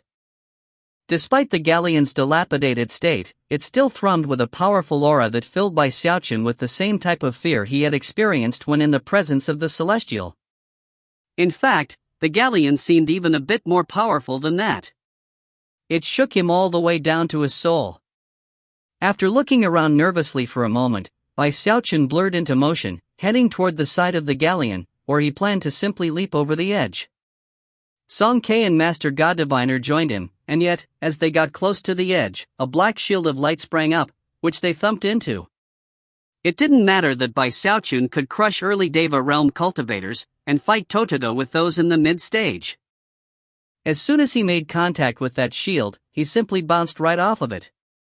He bashed into it again, and the same thing happened. It was the same with Song Ke and Master God Diviner. Panting, they all began to look around, extremely serious expressions on their faces. The deck of the galleon was almost completely empty, with no major structures on it whatsoever. There was what appeared to be a cabin or bridge, which was the only way to get to the lower decks. From the look of it, other structures had once existed on the deck, but had long since been destroyed. Sticking up from the cabin was the flagpole with those 3 ghost face flags. And above the doorway was a primitive 8 trigrams mirror. Other than that, there was nothing else visible. Song Ke had a very unsightly expression on his face as he began to walk around and inspect the galleon. As for Master God Diviner, he was gasping for breath and shivering.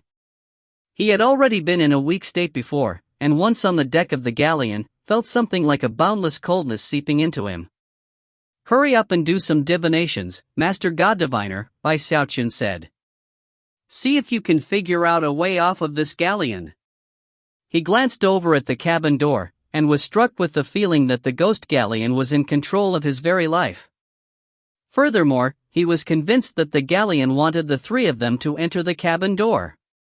Master God Diviner's terror mounted with every moment that passed. After hearing Xiaochun's suggestion, he reached into the fold of his robe and pulled out a copper coin, which was a magical item that he used to perform divinations.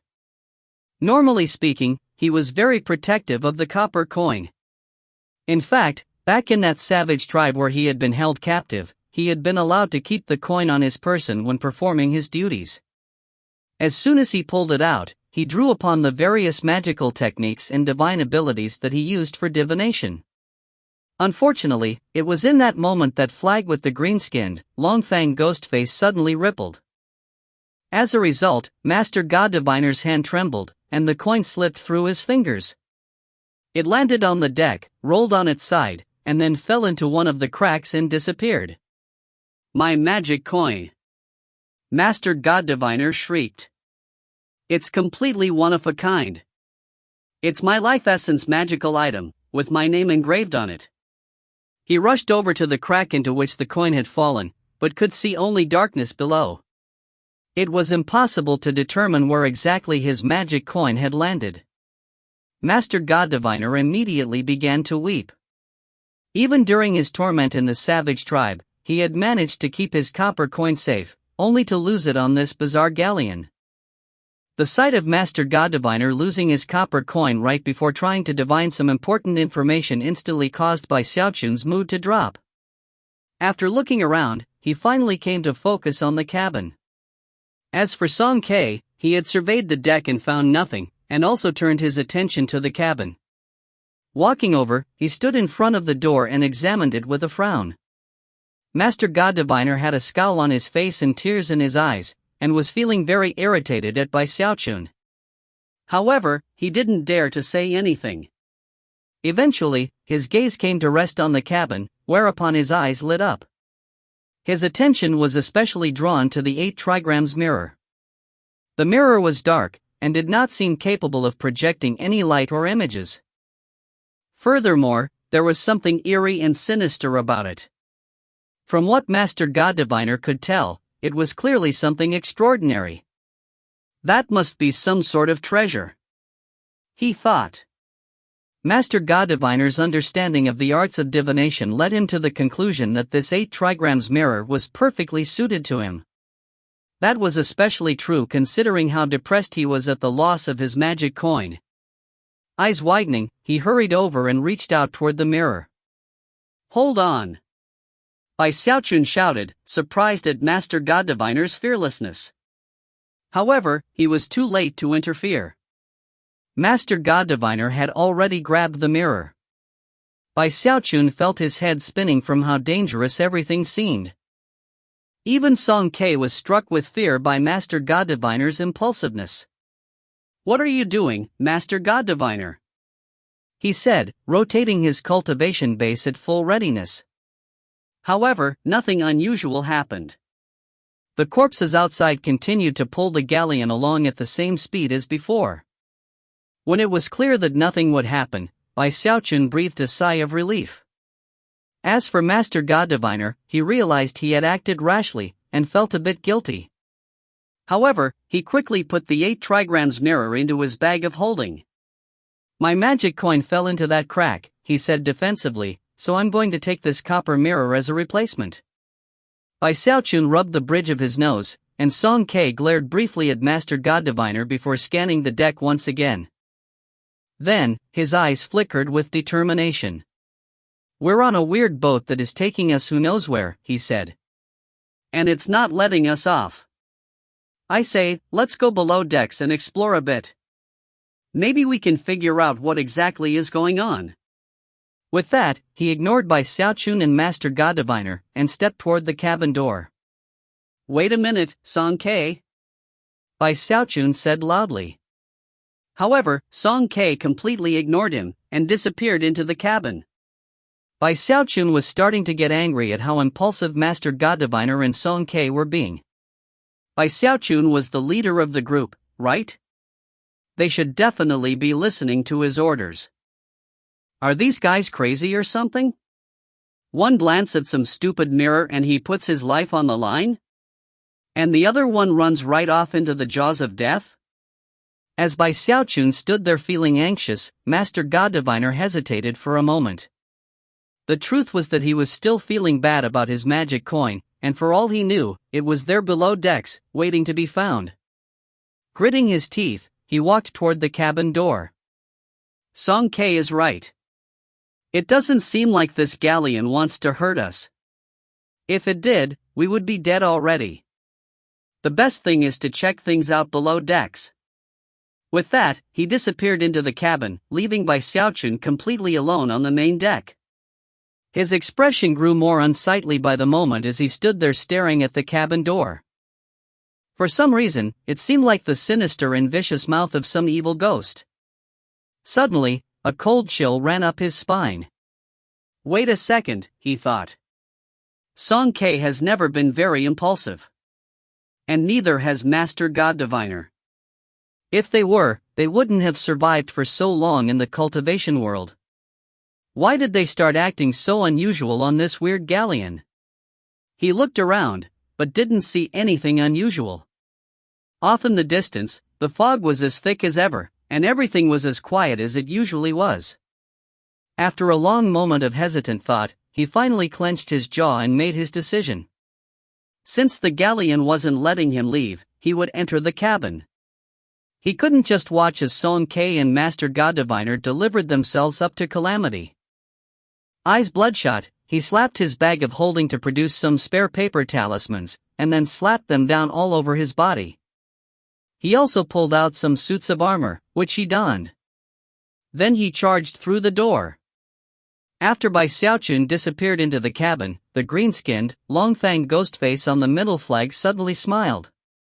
If you find any errors, ads pop-up, ads redirect, broken links, non-standard content, etc., please let us know. Report chapter so we can fix it as soon as possible.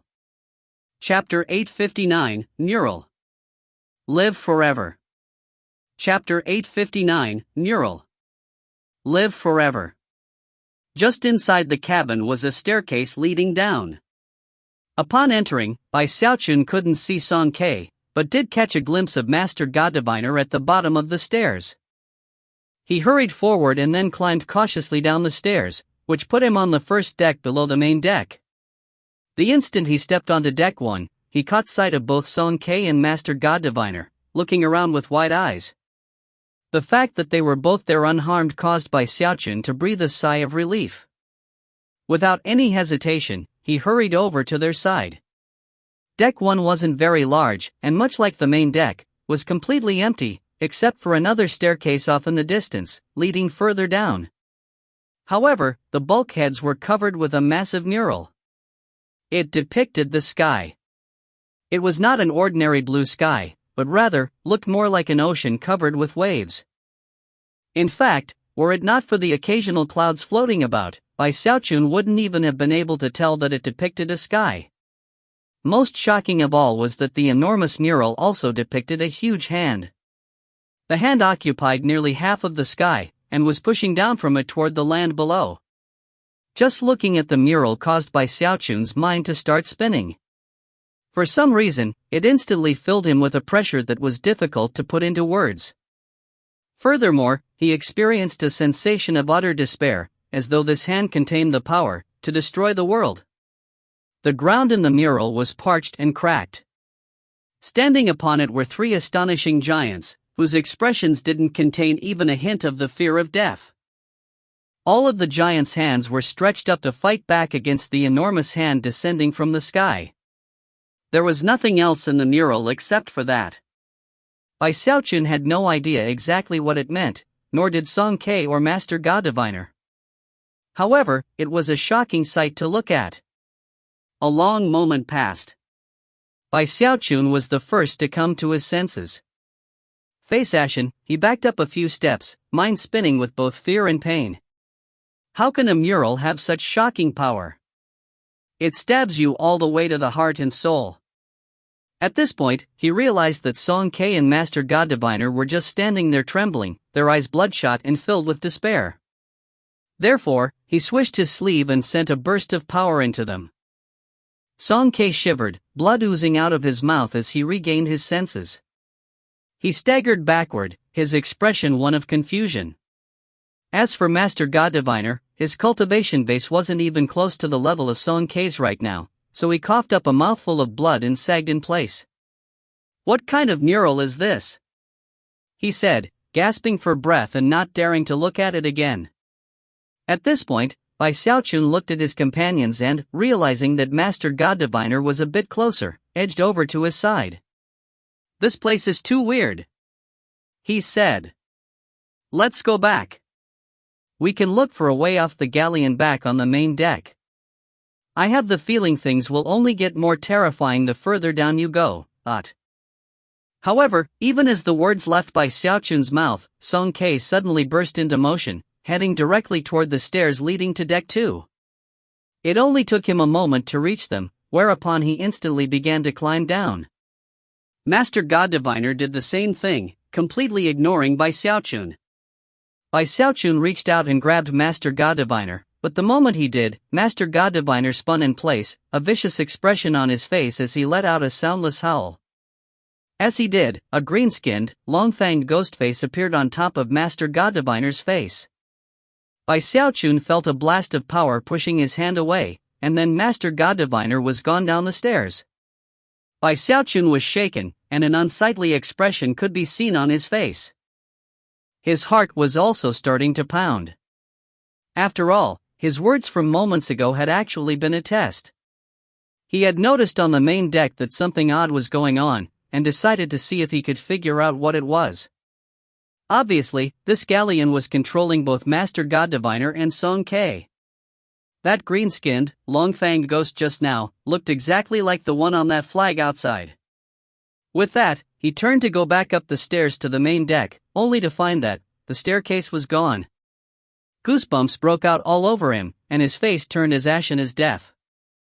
All of a sudden, this place seemed even more sinister than before, and his heart was pounding so hard and loud it was like a drum. What do I do? What do I do? All he could do was grip tight the command medallion the Gravekeeper had given him. That was where all his hope lay. I'm the Hell Emperor's master. There aren't any ghosts or souls in this world that would dare to provoke me. Scowling on the verge of tears, he tried to work up some confidence by pulling out a tongue of multicolored flame. Then, he gritted his teeth and headed toward the staircase leading to the next deck. It was really too terrifying to be alone. Furthermore, he couldn't just sit around and watch Song Ke and Master God Diviner be controlled. Damn it! If I had known things would turn out like this, I would have gone back to the river-defying sect alone.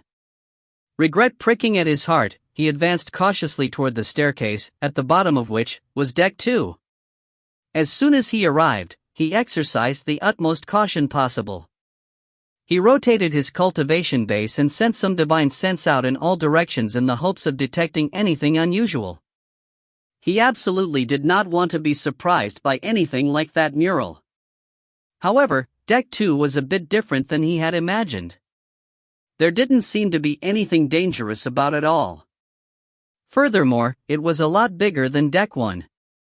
There were no murals, only flickering, yellow candlelight that made the area a bit dim.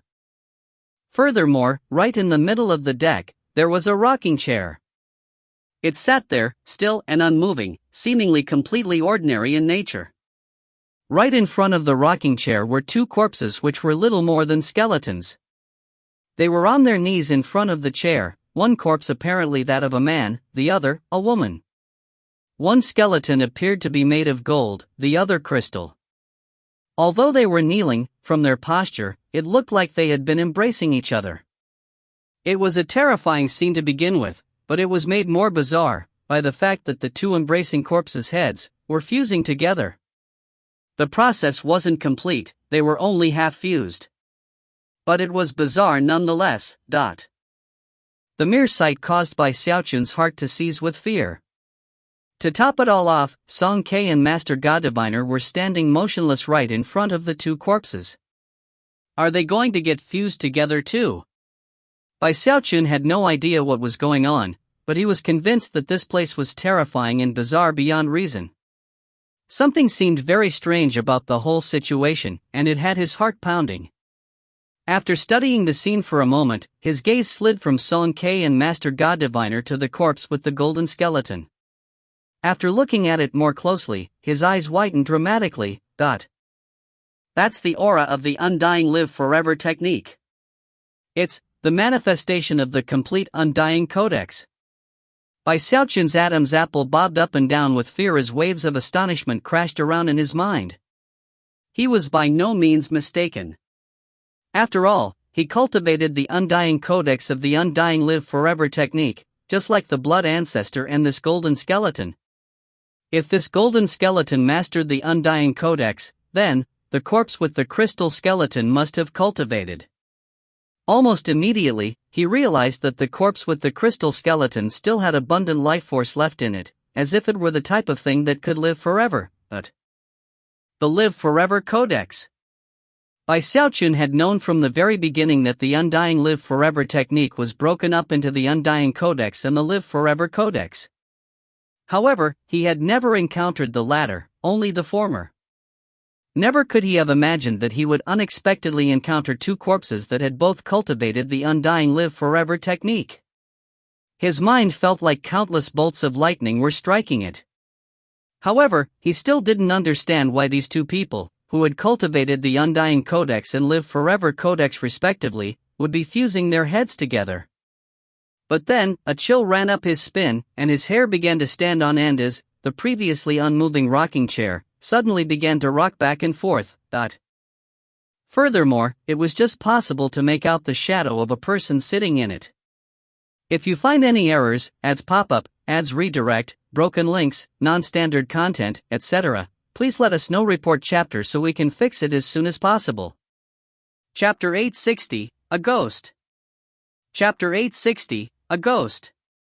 Deck 2 of the Ghost Galleon was as silent as death. As the rocking chair slowly began to rock back and forth, a sensation of dire creepiness immediately filled Bai Xiaochun. He shivered from head to toe, and almost couldn't hold back from screaming. There was obviously nobody sitting in the chair, and yet, it was acting as if there were. Furthermore, Bai Xiaochun was almost certain that he could see the shadowy image of an old woman there, face pale, staring at him with a ghastly smile. A ghost! Bai Xiaochun shrieked. Heart pounding, he reached out, grabbed Song Ke and Master God Diviner, and pulled them away with him as he rushed away from the rocking chair. His two companions seemed completely bereft of their senses. Their eyes were blank and their bodies were stiff, and they did nothing to resist Bai Xiaochun as he pulled them away. At the same time, the rocking chair began to rock back and forth with increased urgency. Even more shocking, the two corpses began to quiver and glow with both golden and crystalline light. Bai Xiaochun was wailing inwardly. The sight of the rocking chair going back and forth caused his scalp to tingle madly. Tossing both Song Ke and Master God Diviner into his bag of holding, he fled back to the staircase and ran up to the deck above. He moved with blinding speed, and within the blink of an eye, was at the top of the staircase. Just as he lunged past the last step, his vision blurred, and before he could even breathe a sigh of relief, his eyes widened as much as a cat's whose tail had been stamped on. Shockingly, he found himself looking at two corpses and a rocking chair. He was still on deck 2. The rocking chair was rocking back and forth rapidly, and this time, it was to Bai Xiaochun's utter shock that he could hear a strange moaning howl coming from it. How could this be happening? Spinning in place, he ran back down the stairs, drawing upon both his cultivation base and fleshly body power. However, at the bottom of the stairs, his vision blurred again, and when he could see clearly again, he was looking at the corpses and the rocking chair. It was still deck 2. Clearly, he would end up back on the same deck no matter what he did. By now, the rocking chair was rocking back and forth so vigorously that it was edging forward, as if it were trying to catch him.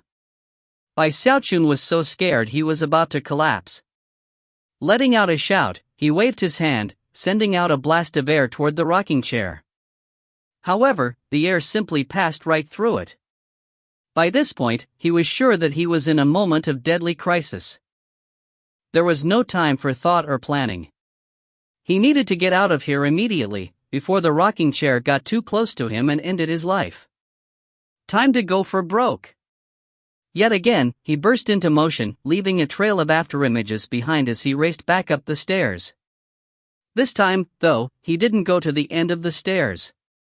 Instead, he clenched his hand into a fist, which caused a black vortex to spring into being. The air around him immediately distorted. It didn't matter that he was in a ghost galleon in the Deadmire, there was still some energy of heaven and earth present. Thanks to the gravitational force created by the black vortex, that energy was sucked in, along with the power of his cultivation base, his chi and blood, and even his soul, but a shadowy image appeared behind him, wearing imperial robes and an imperial crown. At the same time, a domineering aura erupted out. This was none other than the Undying Emperor's Fist. Bai Xiaochun was already in the great circle of the undying bones, and therefore, his urgent unleashing of this fist strike contained, not just the previous double level of power, but 5 times. 5 times his normal fleshly body power gave him terrifying battle prowess that even late Deva realm experts would gasp at. "Open up!" he shouted, slamming his fist into the stairs. As he punched out with his fist, the shadowy emperor joined him, their fists superimposing in a massive attack. Boom! A huge blast of wind erupted out, along with a roaring sound like that of an enormous dragon. As his fist landed on the staircase, it shattered like a mirror, and he leapt through the resulting hole. His vision swam, and when it cleared, he was in an unfamiliar location. Seeing that he was no longer on deck 2, he breathed a sigh of relief. What the hell kind of place is this? I shouldn't have come here. I shouldn't even have come to the Deadmire. His heart was filled with regret, and he was finally starting to think that the Gravekeeper had actually screwed him over. If he had known that the Deadmire had a weird ghost galleon like this, he would never have come here. However, he had few options at hand. Song Ke and Master God Diviner had clearly lost their minds. If he hadn't grabbed them and put them in his bag of holding, they would probably still be back on deck 2. What am I supposed to do? He thought, scowling on the verge of tears. Using the undying Emperor's fist had drained his fleshly body power. Thankfully, now that he was in the great circle of the undying bones, he didn't feel dangerously weak like he had been in the past. Although he had just breathed a sigh of relief, that only lasted for a moment before he started to tremble again. His eyes widened, and his mind reeled with even more terror than before at the fact that he was not on deck 2, or even deck 1. He wasn't on any specific deck at all, but rather, a private cabin. It was a woman's dressing room. The room contained a dilapidated bed covered with dust and spiderwebs, next to which was a vanity. The vanity looked ancient, and was also covered with dust. It also had cracks on its surface, and one of the corners looked like it had been chopped or broken off. Furthermore, closer examination revealed that there was also black, dried-up blood on it. There was a mirror propped up on the vanity, which was also covered with countless cracks. The strangest thing of all was that the mirror was the only thing in the room that didn't have even a speck of dust on it. The dressing room had only a bed, a vanity, and a mirror, nothing else. However, as soon as Bai Xiaochun looked around, he started to tremble violently. And that was because, as soon as he laid eyes on the vanity, he heard singing. It was that same song about the mother whose arm was eaten by her own child, but he could hear the song with absolute clarity, as though it were being sung in the very room in which he stood. Whoever you are, stay put. My apprentice is the Hell Emperor. He felt like he was about to cry, and quickly turned to leave. Apparently, after having left deck 2, he ended up in the very nucleus of the entire ghost galleon. This dressing room was where the singing originated. In fact, it came from the vanity. If you find any errors, ads pop up, ads redirect, broken links, non-standard content, etc., please let us know. Report chapter so we can fix it as soon as possible. Chapter 861, A Woman Combing Her Hair. Chapter 861, A Woman Combing Her Hair. Bai Xiaochun looked back at the dilapidated vanity, and all of a sudden, he saw a woman, but her back was to him, making it impossible to see her face. She wore a red gown, and was combing her long, black hair. And she was singing a song. Shockingly, the woman only had one arm. Along with the woman came a coldness like the depths of winter. Worried that he might shriek with terror and interrupt the woman's singing, Bai Xiaochun clamped his hands down over his mouth. He couldn't have been more terrified. He could immediately sense that his cultivation base wasn't high enough to fight this woman. She made him feel like he was being crushed by a mountain from the heavens. Tears welled up in his eyes and then began to drip down his cheeks as he wondered why he always ended up encountering such bizarre situations. He wanted to flee, but after looking around the room, he realized that there were no doors or exits. What do I do? What do I do? He wailed inwardly. Suddenly, the woman seemed to realize that she wasn't alone, and stopped combing her hair. She also stopped singing. Bai Xiaochun's heart began to race. "It's not what you think, senior," he blurted. Then he began to gush incoherently. "I didn't mean to interrupt you. Hey, I'm an important person too. My apprentice is the Hell Emperor. Do you know the Gravekeeper? He sent me here." The pressure he felt from this woman actually surpassed that which he had felt from the Celestial. Worried that he wasn't explaining things clearly enough, he went on to say, "I didn't even want to come here. Don't mind me. You sing really well. Very pleasing to the ear." It was at this point that the woman turned her face, provoking a shrill scream from Bai Xiaochun. Her face had no nose, no eyes, no mouth, nothing.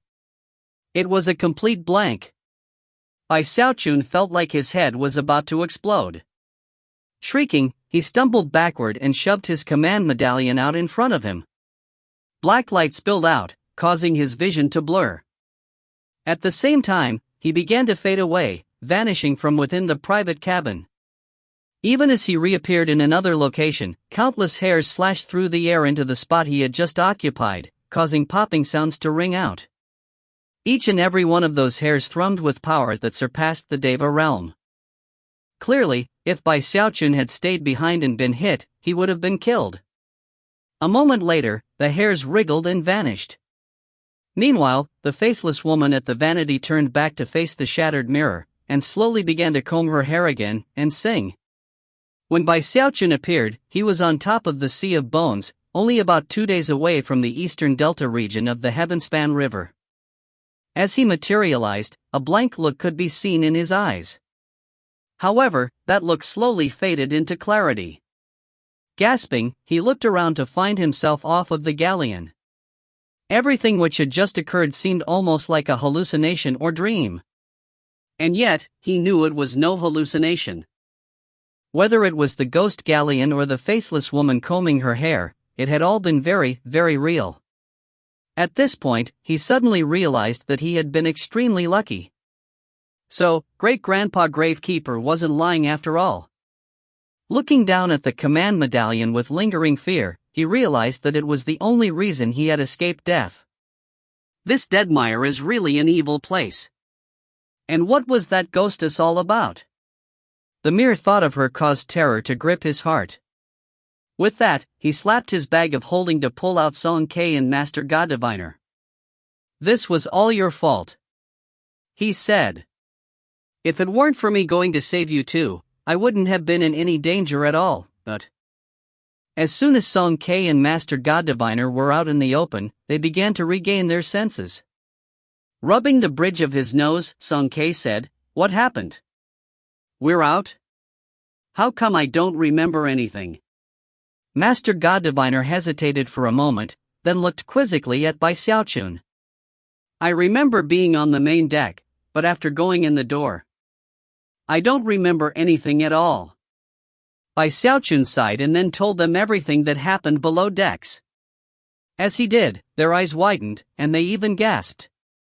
Not only was the story completely stunning, they could tell that he wasn't lying. "I was the first one to go in?" Song K asked. Next to him, Master God Diviner shivered as he heard about the green-skinned, long-fanged ghost face appearing on top of his own face. Bai Xiaochun snorted and said, "If it weren't for me, you two would still be on that galleon."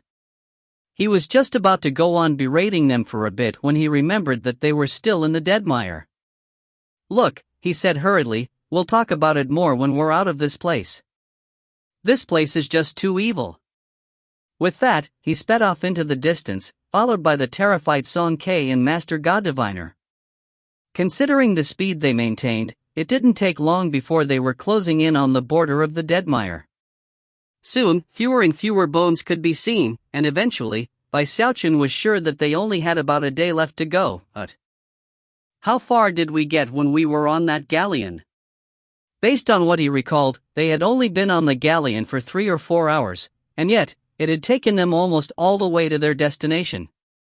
Based on that, a quick calculation revealed that the galleon itself could likely traverse the entire Deadmire in only a day. As Bai Xiaochun, Song Ke, and Master God Diviner were preparing to leave the Deadmire, war broke out in the middle reaches of the eastern Heavenspan River. It was a war in which the three other great sects joined forces against the river-defying sect, who was simply incapable of fighting back. It was a war of sect extermination. Rumbling booms filled the air in the regions surrounding the river-defying sect. A glittering spell formation shield protected the sect, which was powered by the dire Sky Banyan. Countless divine abilities and magical techniques battered the spell formation, which was already twisting and distorting on the verge of collapse. Outside of the spell formation were two suns, one white and one black, as well as a scarecrow which flitted back and forth. All of that, combined with the power of almost all the disciples of the river-defying sect, ensured that fierce fighting went on everywhere. However, it was very obvious who had the upper hand. There were more than 100,000 cultivators besieging the sect, who were organized into three armies that attacked from three directions. Each army had a terrifying aura backing it, an aura that seemed to surpass the will of the heavens. Those auras belonged to powerful experts in the early Deva realm. They were only mortal Dao Devas, roughly comparable to Mistress Red Dust, the type of people Bai Xiaochun would fight without even getting nervous. However, to the river-defying sect, they were like insurmountable mountains. If you find any errors, ads pop up, ads redirect, broken links, non-standard content, etc., please let us know. Report chapter so we can fix it as soon as possible. Chapter 862, Dangerously Unstable. Chapter 862, Dangerously Unstable. Hordes of Bloodstream Division disciples entered the body of the Blood Ancestor and began to power it with their cultivation bases. The patriarchs of the Bloodstream Division were preparing to send the Blood Ancestor into the action. On top of the Blood Ancestor's head was a rabbit, who stared out at the Deva fluctuations on the other side of the spell formation. The disciples of the Spirit Stream Division did things a bit differently. Depending on which faction of the sect they belonged to, they formed different types of spell formation giants. Enormous swords in hand, the giants fought fiercely beyond the spell formation. The Pill Stream Division offered auxiliary support, often stepping in to relieve disciples from the Spirit and Bloodstream Divisions. Last was the Profound Stream Division, whose primary task was to ensure that the dire Sky Banyan continued to maintain the spell formation shield. Because of the vast resources the river-defying sect had at its disposal, Song Junwan had already reached the great circle of core formation. Currently, her hair was in disarray, and her face smeared with blood. She was clearly in bad shape. Xu Ma fought next to her, and was also seriously injured. They were flanked by dozens of guards as they fell back into the protective perimeter of the spell formation, whereupon more disciples rushed over to help them. Pill Stream Division, someone shouted, "Get people over here to treat Sectant Song. Hurry!"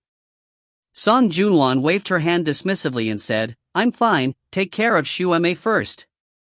Eyes flashing with anger, she refused any help, and instead sat down cross-legged on one of the leaves of the dire Sky Banyan. As her injuries recovered, she surveyed the battlefield, and her eyes flickered with despair. Patriarch Limitless of the Bloodstream Division wielded a shining, blood-colored blade that destroyed anything that got in his way. He was actually one of the most powerful patriarchs in the entire river-defying sect. However, at the moment, he was being ganged up on by a total of 3 nascent soul patriarchs from the other sects. Most of the other nascent soul patriarchs of the river-defying sect were in various locations on the battlefield, fighting fiercely. Because of the spell formation shield, the fighting was somewhat at a deadlock. However, it was easy to imagine what would happen if the spell formation fell. The river-defying sect would be crushed as surely as if by Mount Taigut. Sighing, Song Junwan murmured, "Xiaochun.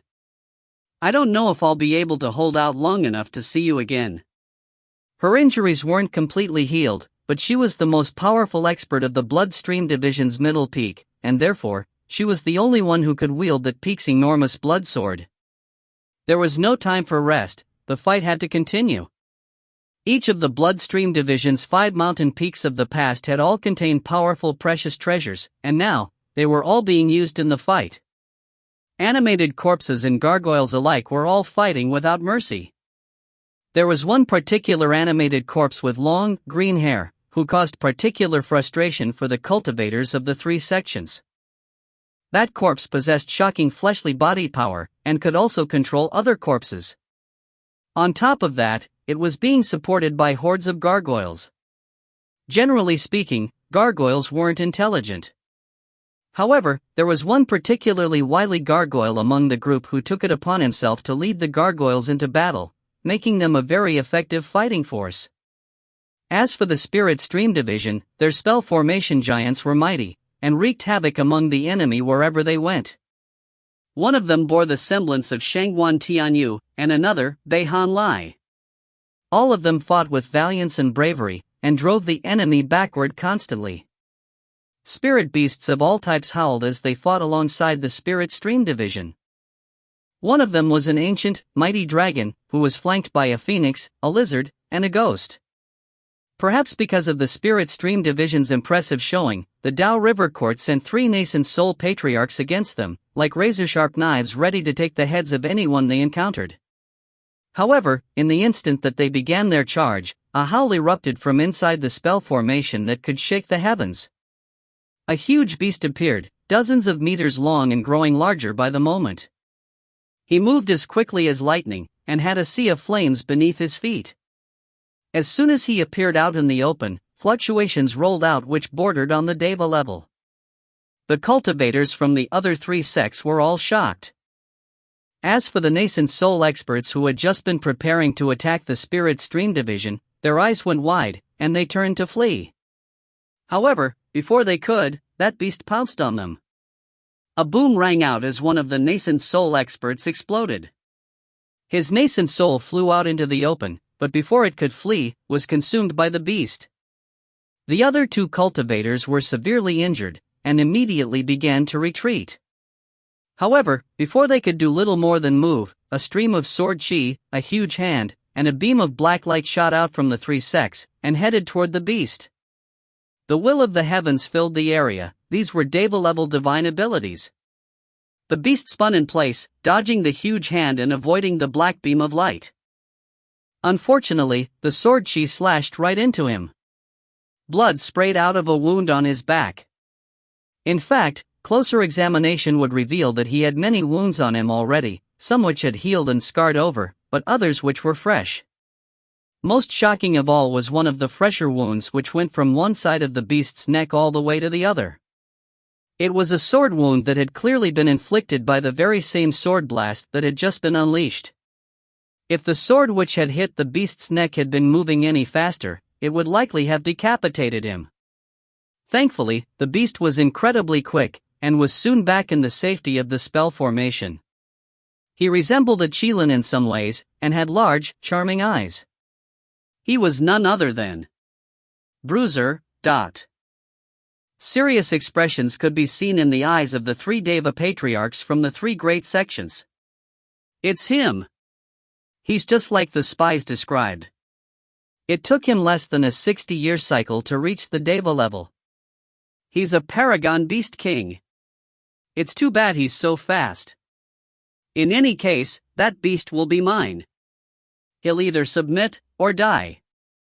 Back in the river-defying sect spell formation, the current sect leader, the Spirit Stream Division's Zhang Yuandong, was anxiously treating Bruiser's wounds. "Don't go back out into the fighting, Bruiser," he said. "The only thing we can do is buy time right now. We don't even know if Qinghe is alive or dead, so if something bad happened to you, what would I tell Xiaochun?" Zhang Yuandong's eyes flickered with sorrow at the sight of all the wounds and scars covering Bruiser. Bruiser didn't care much about his wounds. However, when Zhang Yuandong brought up Li Qinghe and Bai Xiaochun, he shivered, and grief filled his eyes. His neck wound had come when he had tried to save Li Qinghe, an effort which had failed, and ended with him watching Li Qinghe being taken away to the Dao River Court. Bai Xiaochun's name caused his eyes to be even more bloodshot. Warm feelings rose in his heart, and at the same time, he remembered how Bai Xiaochun had entrusted him with the job of defending the river-defying sect. Even as he gasped for breath, he cast a hostile glance at the three sects, his eyes glittering with both hatred and fear because of the three devas. The battle was reaching a fever pitch. It was a war of extermination in which differences could never be resolved. Meanwhile, on the invisible ninth mountain of the river-defying sect, Patriarch Spiritstream stood there with a bitter look on his face.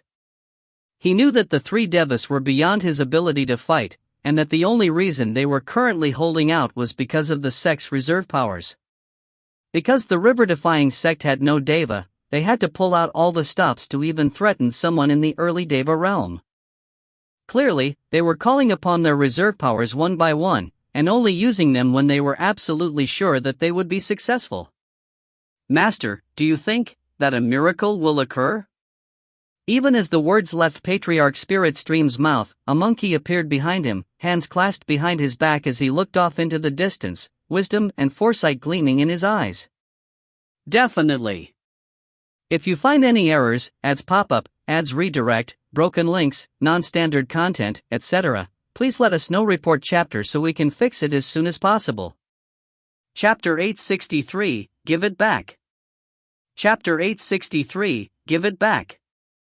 As the river-defying sect was being besieged by the three great sects of the Middle Reaches, Bai Xiaochun, Song Ke, and Master God Diviner were making their way through the Deadmire, completely unaware of the war. Because of the lingering terror they felt about of the ghost galleon, they flew along as quickly as startled sparrows. Their journey was almost over, only a few more hours, and they would be free of the Deadmire. There were so few bones down below that they were already able to see patches of dark soil. Bai Xiaochun couldn't have been more excited. And as for Song Ke and Master God Diviner, the way they had temporarily lost their minds still had them trembling in fear. However, as they flew along, Bai Xiaochun's face suddenly fell as he yet again heard that singing echoing in the fog behind them. The strange sound of it caused everyone's hair to stand on end. Song Ke and Master God Diviner nearly choked from fear. Damn it, what is the ghost galleon doing back? Scalp tingling with fear, Bai Xiaochun grabbed Song Ke and Master God Diviner and pushed forward at top speed. This time, they only caught a glimpse of the galleon about 3,000 meters behind them. However, it was still a terrifying moment. The first time the ghost galleon had appeared to them, it disappeared 3,000 meters away. The fourth time, it teleported them on board. The fact that it had appeared again at 3,000 meters away was something they didn't really want to think about. Furthermore, they had to wonder if they might see the galleon again in the following few hours. It was a lot of pressure, so much that none of them felt like talking. Expression grave, Bai Xiaochun put all the energy he could into flying alone. After the time it takes an incense stick to burn, though, the singing once again reached their ears. What's going on? Why is it back so soon? Looking over his shoulder in terror, he saw that the galleon was now 500 meters away. Then it vanished.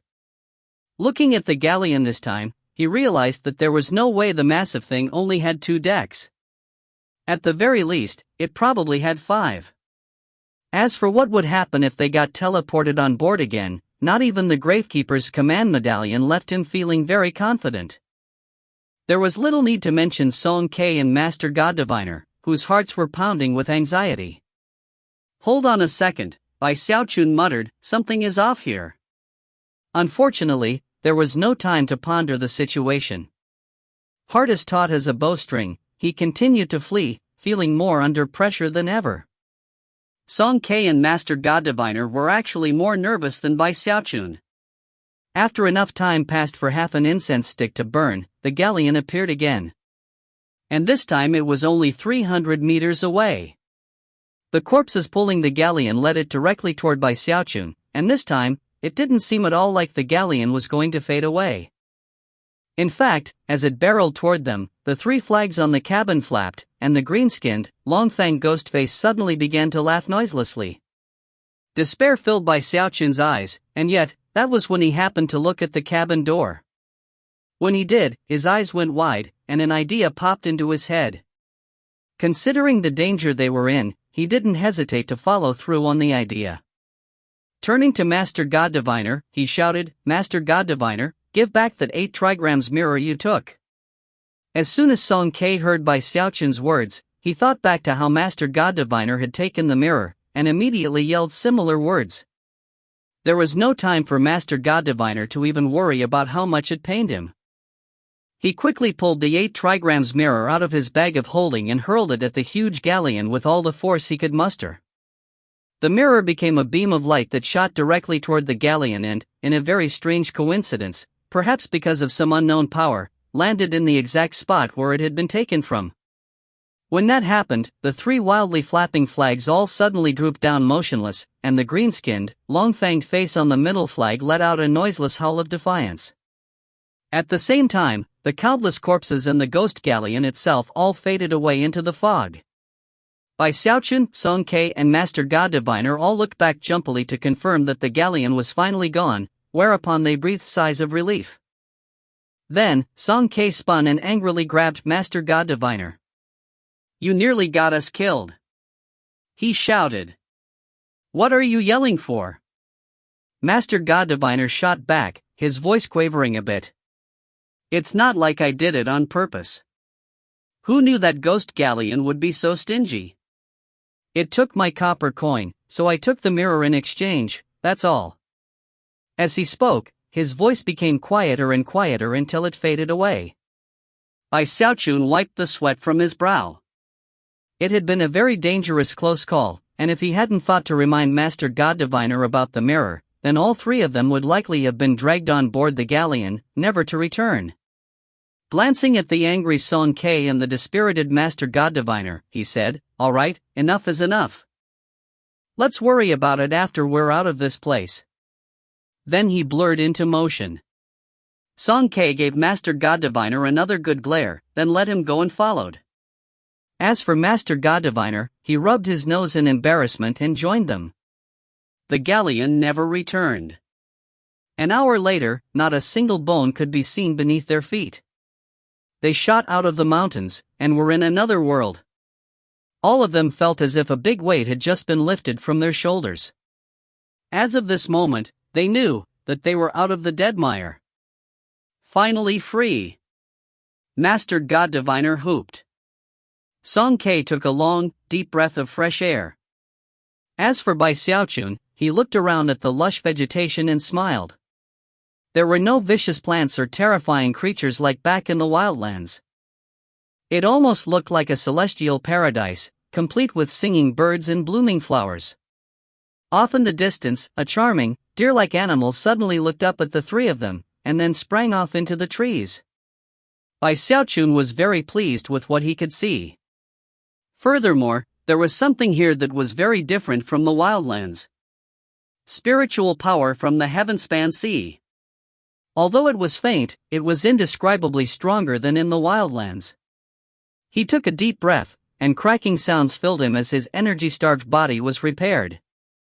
Ah, spiritual energy. It's been a long time since I could absorb it so freely.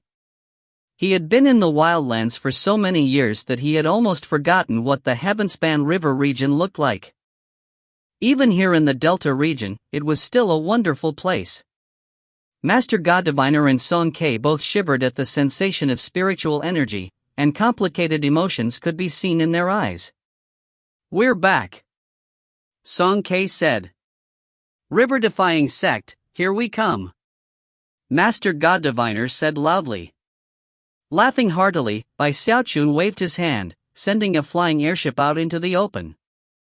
It was something he had acquired long ago in the river-defying sect, but which didn't work in the wildlands because of the lack of spiritual energy. "Ha ha ha. Care, Master Snort Snort, my genius has done it again. I'm going to take you home." Now that the ship had access to spiritual energy, it began to shine with brilliant light. Bai Xiaochun leaped up and took the helm. In rare fashion, Song Ke didn't bristle at all because Bai Xiaochun had called him Care.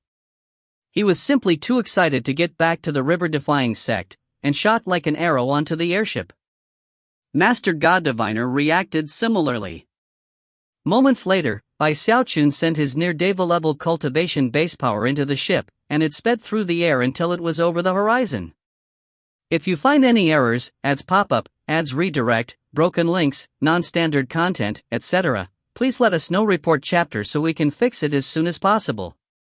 Chapter 864, Won't Count for Crap. Chapter 864, Won't Count for Crap. The airship moved so quickly through the Delta region that it left sonic booms behind it as it flew along. The sound startled countless beasts, many of whom flew up into the air to investigate. However, when they sensed the cultivation base fluctuations coming from Xiaochun and the others, they immediately retracted their auras and went into hiding. As for the cultivators who occupied the sects in the Delta, they wouldn't even dare to provoke the animals in the area, let alone Xiaochun and his party. The Delta sect cultivators trembled in fear, and a few of them went out to offer formal greetings as the airship passed. All of them could tell that the ship was being piloted by someone of incredible power and status, whose cultivation base fluctuations left them feeling deeply shocked. A few hours passed, and the airship was approaching the lower reaches. Xiaochun felt like every tree and every bush was familiar to him. After all, his path in life had begun in the Delta area close to the Spirit Stream sect. When he was finally in Spirit Stream sect territory, everything felt even more familiar. He saw the Heavenspan River, and he saw a mountain-sized giant laying there, who was awoken by his passage. The giant's eyes opened, and he was about to start howling when he sensed Xiaochun's aura, whereupon he closed his mouth, shivered, and put his head down. Xiaochun recognized the giant, whom he had seen when he left the Spirit Stream sect on a training mission all those years ago. Back then, he had been very cautious about the giant, but now, he could see that its battle prowess was only around the nascent soul level. However, the blood of wildland savages ran in its veins, which, in combination with the energy of the Heavenspan River, allowed it to grow very large. Ha ha ha! I'm so much more powerful now, he thought, feeling very pleased with himself.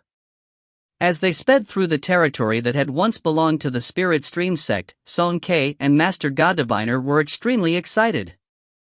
They were almost jumping up and down in anticipation of getting back to the river-defying sect. Before long, Xiaochun actually caught sight of the Luochen Mountains.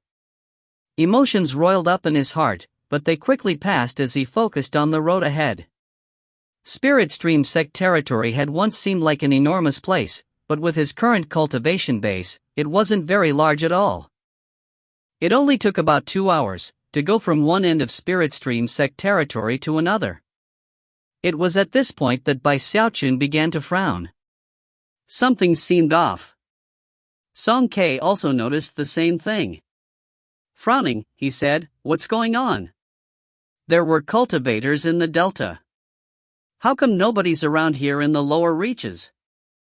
I haven't seen a single person." Master God Diviner's eyes widened. Unfortunately, without his copper coin, his divinations weren't very effective, and didn't provide any information.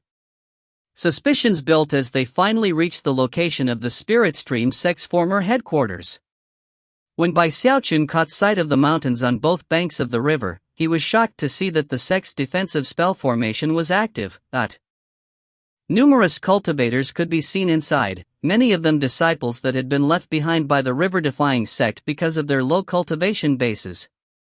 Their charge was to protect the foundation of the Spirit Stream sect. The Blood Stream sect, Pill Stream sect and Profound Stream sect had all done the same thing. The disciples left behind were supposed to guard the foundation of the 4 divisions of the river-defying sect, and also serve as a place to groom new disciples. But right now, the Spirit Stream sect seemed like they were anticipating the arrival of a major enemy. Xiaochun's heart immediately began to pound. As for Song Ke and Master God Diviner, they were from the Bloodstream sect, but they could well imagine that similar circumstances were playing out there. As the airship approached, the disciples of the Spirit Stream sect looked up with vigilant expressions on their faces. There were a few disciples in the core formation level who flew up out of the crowd and gave instructions to strengthen the spell formation. The one who was clearly in a leadership position was a middle-aged man who was in mid-core formation. He seemed weak, perhaps even sick, as he anxiously sized up the airship. It looked familiar to him, and he quickly identified it as having come from the river-defying sect.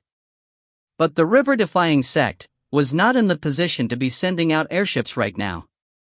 Therefore, his vigilance did not lessen. Bai Xiaochun instantly recognized that middle-aged man. Big Bro Ho. This man was none other than Bai Xiaochun's elder brother Ho Yunfei, who was the older brother of Ho Xiaomei. Without the slightest hesitation, Bai Xiaochun leapt off of the airship. When his voice reached the ears of the disciples in the spell formation, their jaws dropped. Ho Yunfei looked especially surprised. He stared at Bai Xiaochun for a long moment, and the incredulity in his eyes grew. Then he shouted, "Bai Xiaochun!" The other core formation cultivators were clearly shocked. Although the name Bai Xiaochun sounded familiar to them, neither they nor any of the other disciples in the Spirit Stream sect were quite sure what was happening. Even as everyone looked on in confusion, Bai Xiaochun took a step forward, blurring for a moment and then reappearing inside the spell formation, right in front of Ho Yunfei. The spell formation hadn't hindered him in the least. It may as well have not existed. The core formation cultivators all braced themselves for an imminent attack, and all the other disciples waited nervously. Bai Xiaochun's actions just now had been very shocking, to say the least. "Xiaochun, it's really you," Ho Yunfei said loudly. As he looked Bai Xiaochun over, his excitement began to build as he realized he couldn't assess his cultivation base. All he could tell was that the fluctuations seemed even more shocking than those of Patriarch Spirit Stream, whom he had met in person in the past. Bai Xiaochun was very excited at being able to see such a close friend after all these years, and was just about to begin talking, when Ho Yunfei suddenly said, "Xiaochun, what's the level of your cultivation base?" The great circle of the nascent soul stage." Even as the words left his mouth, Song Ke and Master God Diviner flew off of the aircraft to hover in the air. An excited expression appeared on Ho Yunfei's face, only to be replaced by a bitter smile. "You need to get away from here, Xiaochun. Don't stay here, and don't go to the river-defying sect. Get as far away from the eastern Heavenspan River as you can." Bai Xiaochun's face fell, and his heart began to pound. What happened? Ho Yunfei shook his head bitterly. He knew that he couldn't keep the information from Bai Xiaochun. Furthermore, Bai Xiaochun's status in the Starry Sky Dao Polarity sect actually gave Ho Yunfei a bit of hope. After a moment of hesitation, he explained the danger the river-defying sect was in. When Bai Xiaochun heard that the three great sects had joined forces to try to exterminate the river-defying sect, his eyes turned crimson, and his killing intent began to burn. Trembling, he flew out of the spell formation and back to the airship. Ignoring Song Ke and Master God Diviner, he unleashed the full power of his cultivation base to send the airship speeding toward the river-defying sect. "Xiaochun!" Ho Yunfei shouted, but he was too late. Bai Xiaochun moved so quickly that he was gone in the blink of an eye. As for Song Ke and Master God Diviner, when they heard what Ho Yunfei had just said, expressions of madness appeared on their faces, and they also began to fly in the direction of the river-defying sect.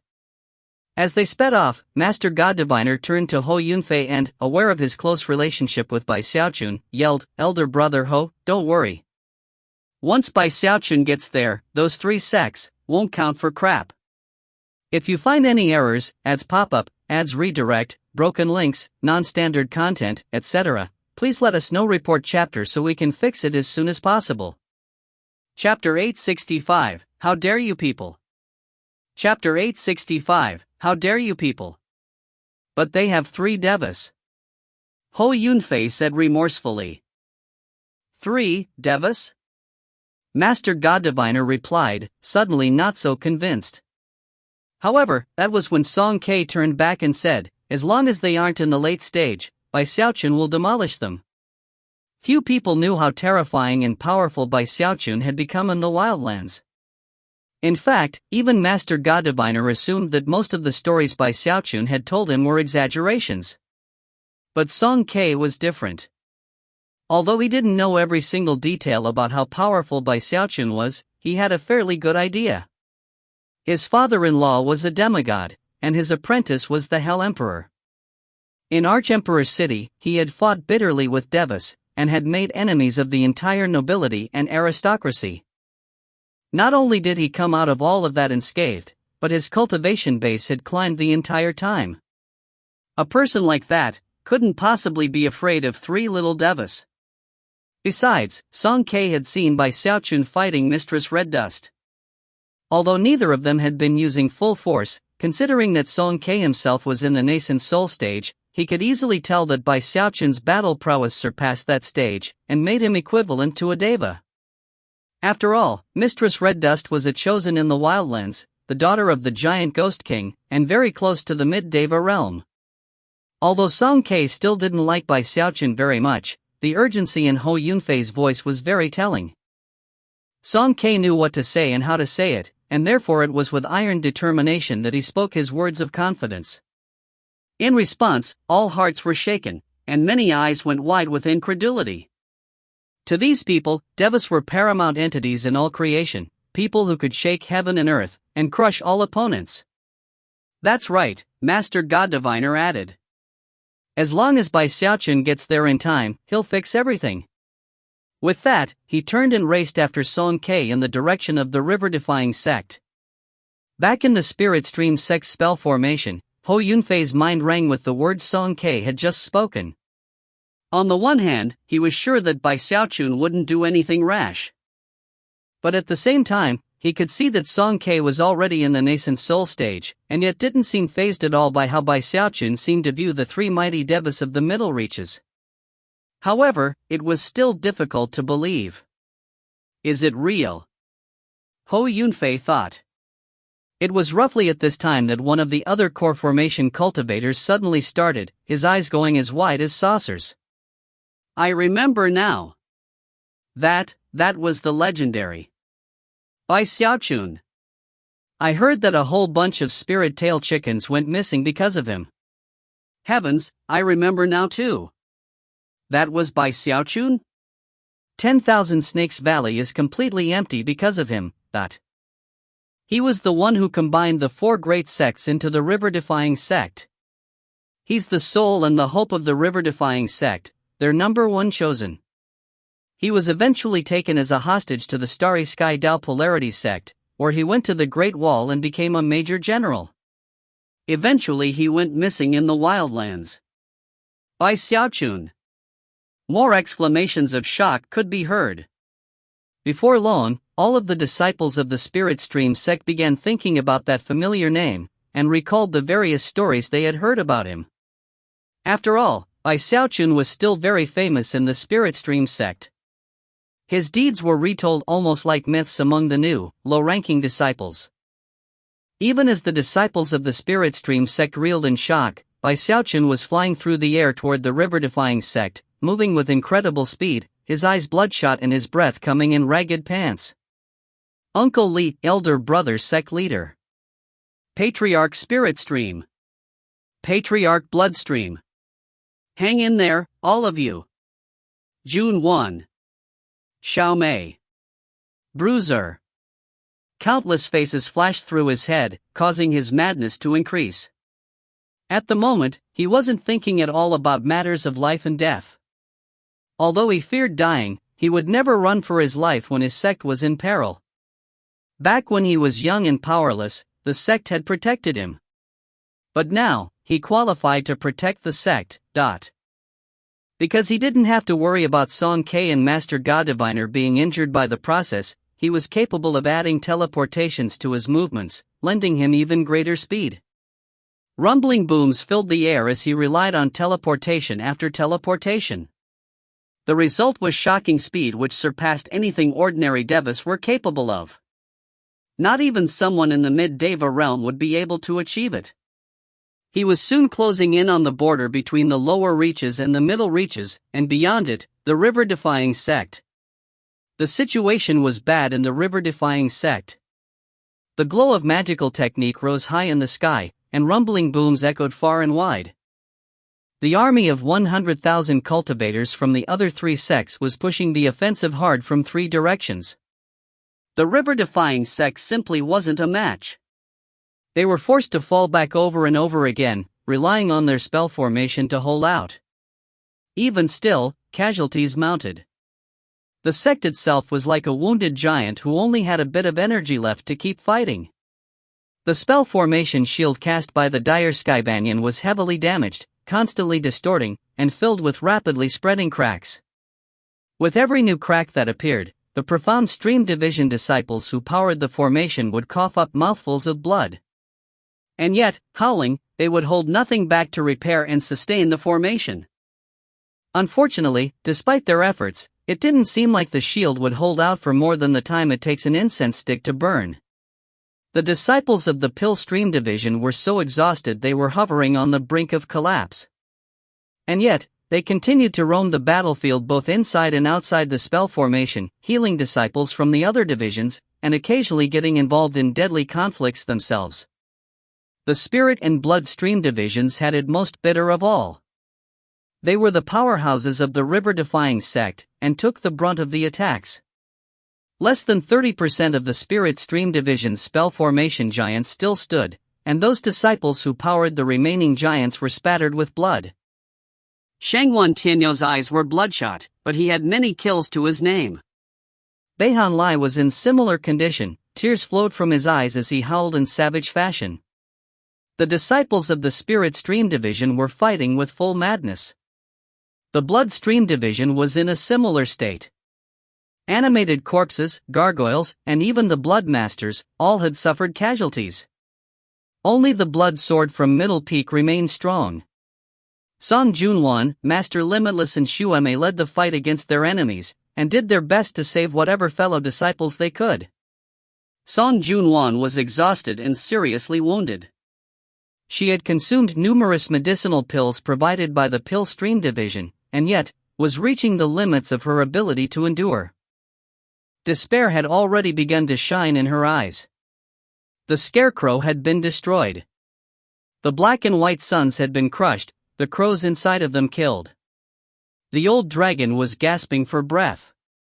Only Bruiser continued to fight viciously, breaking holes in the enemy lines left and right. In the nascent soul battles, the river-defying sect had been defeated at every turn. Unable to hold their own when it came to one-on-one battles, the nascent soul experts stayed in groups, and inflicted as many casualties as possible on the enemy. From a distance, the armies of the three great sects were like three enormous hands crushing down onto the river-defying sect. High up in the sky, the fluctuations of the three devas caused heaven and earth to shake violently. Their spell formation will fall shortly. We can't let things drag out any longer. There were differing opinions back in the Starry Sky Dao Polarity sect. If we don't secure victory soon, something unexpected could happen. At this point, why don't the three of us just attack? We can destroy the spell formation, and then, wipe the river-defying sect off the map for good. After a bit more discussion, their eyes began to shine, and they attacked. A destructive stream of sword chi, a massive hand, and a black thundercloud all shot toward the spell formation. The speed of the attacks left the river-defying sect in despair. When they slammed into the dire Skybanyan spell formation, it held out for only a moment before collapsing, In response, the enemy army shouted in delight and then charged forward in attack. The river-defying sect was immediately shoved backward across the battlefield. Worse, the three devas shot toward the sect, with only Bruiser to stand in their way. It was at this point that the Blood Ancestor's eyes opened, and he leaped into action. He was joined by a rabbit, a monkey, and Patriarch Spirit Stream. They were going all out to defend the sect. Everyone was in critical danger. The disciples of the Spirit and Blood Stream Divisions were being shoved backward by the enemy forces, their faces covered with despair. 5 nascent soul cultivators were closing in on Song Junwan, hoping to destroy her blood sword, and then kill both her and Master Limitless. Song Junwan smiled bitterly at the sight of the 5 nascent soul enemies. Master Limitless was coughing up blood and could hardly defend himself. At this point, both of them knew that they were about to die. However, that was when a voice rang out that caused heaven to shake and the earth to tremble. The clouds churned, and a thunderous roar filled the entire battlefield. How dare you people! If you find any errors, ads pop up, ads redirect, broken links, non-standard content, etc., please let us know. Report chapter so we can fix it as soon as possible. Chapter 866, It's by Xiaochun. Chapter 866, It's by Xiaochun. Virtually the entire middle reaches began to shake because of the voice. Countless embattled cultivators felt their minds reeling. Before anyone could react, Bruiser suddenly shivered, then threw his head back and let out a howl of joy. Song Junwan's jaw dropped, and the despair of death that had existed in her eyes was replaced by incredulity. She suddenly turned to look at the horizon, where an airship was speeding through the air, with a person just barely visible on the deck. Of course, a battlefield with tens upon tens of thousands of combatants would obviously be filled with shocking levels of noise. Therefore, Bai Xiaochun's voice was like a rock dropped into a lake, which only sent a few ripples out. The enemy forces didn't take it very seriously. In fact, a group of several hundred cultivators from the three sects spun and then began to fly toward Bai Xiaochun to block his path. Two in that group were nascent soul cultivators, who closed in on him from two different directions. Even Song Junwan, after her initial excitement, came to the conclusion that Bai Xiaochun wouldn't make much of a difference in the fight. Furthermore, the five nascent soul cultivators who had been closing in, after their initial pause, snorted coldly and pressed the attack. Two of them focused on Master Limitless, and three on Song Junwan. Because she wielded Middle Peak's blood sword, Song Junwan was able to fight back against nascent soul experts.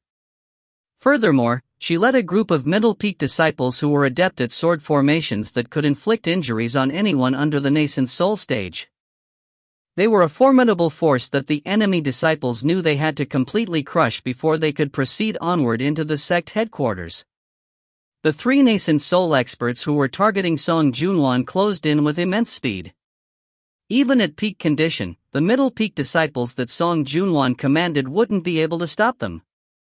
Therefore, they could only watch helplessly as Song Junwan was put in imminent life or death danger.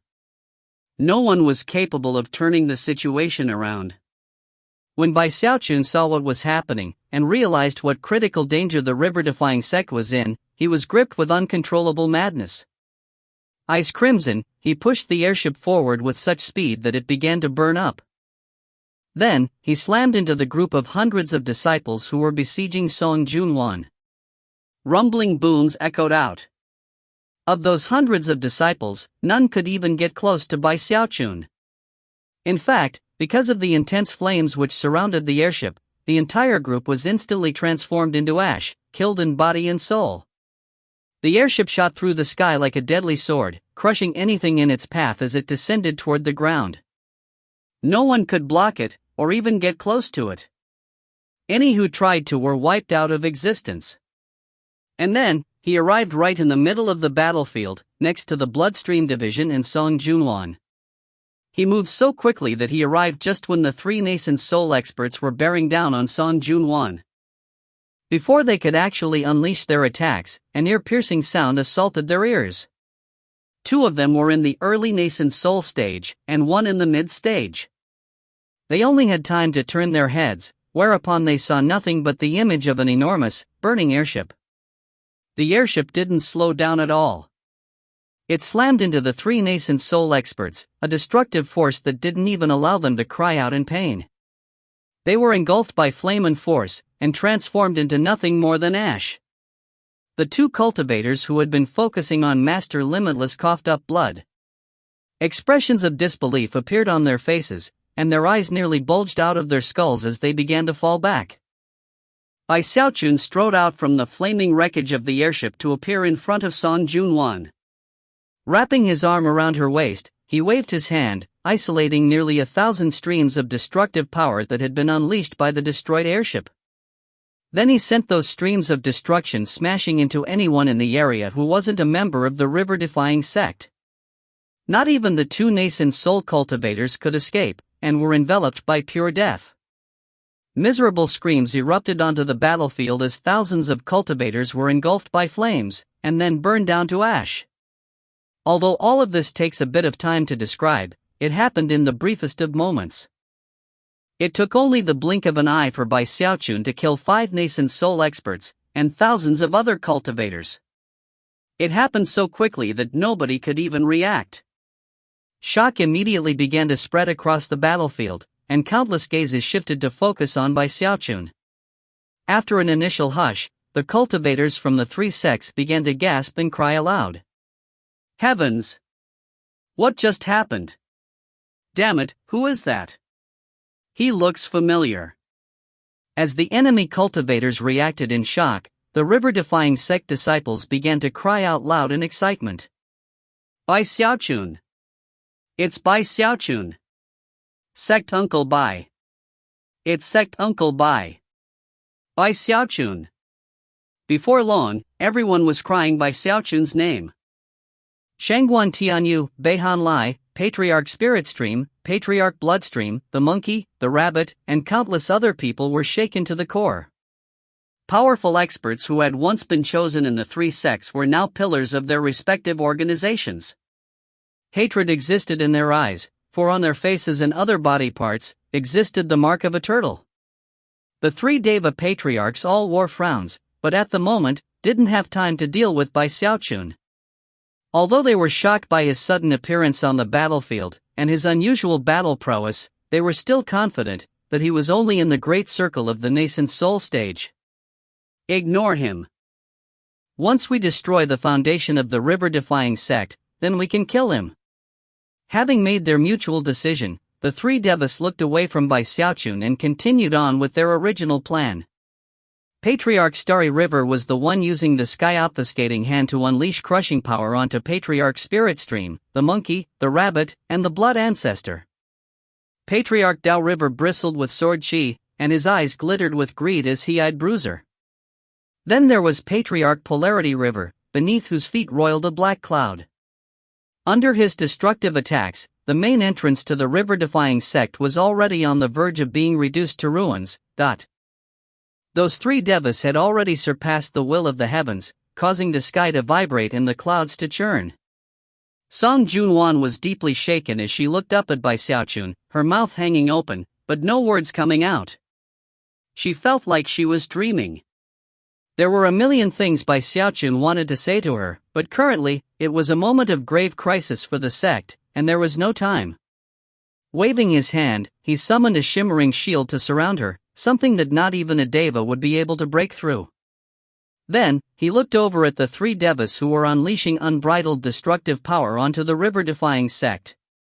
He knew that they were the key to everything. If he could crush them, the tide of battle would be turned. They're only in the early Deva realm. How dare they behave rudely in front of me? Bai Xiaochun's eyes were completely bloodshot, especially when he saw all of the streams of sword chi surrounding Patriarch Dao River, and how he was trying hard to cut down Bruiser. Bai Xiaochun opened his heaven-span Dharma eye, sending violet light spilling out. Then, he blurred into motion, moving faster than lightning in the direction of the sect headquarters itself. If you find any errors, ads pop-up, ads redirect, broken links, non-standard content, etc., please let us know. Report chapter so we can fix it as soon as possible. Chapter 867, Fleshly Body Destruction. Chapter 867, Fleshly Body Destruction. Bruiser was there in the sect headquarters, bursting with excitement despite the danger he currently faced.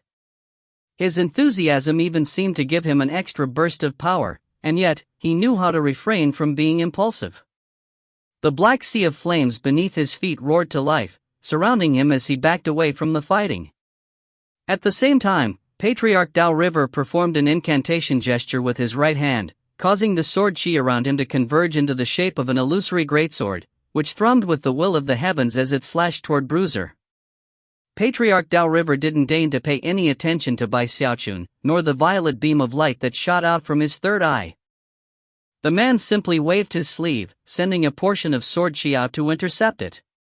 However, the instant the sword chi touched the violet light, the sword chi shattered, completely incapable of standing up to the violet light. Shocked, Patriarch Dao River tried to back up, but couldn't avoid the light. It latched onto him, and instantly took control of his body.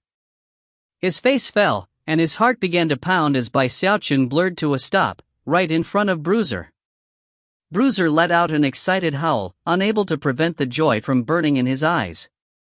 Bai Xiaochun was essentially Bruiser's father, someone who could solve any problems.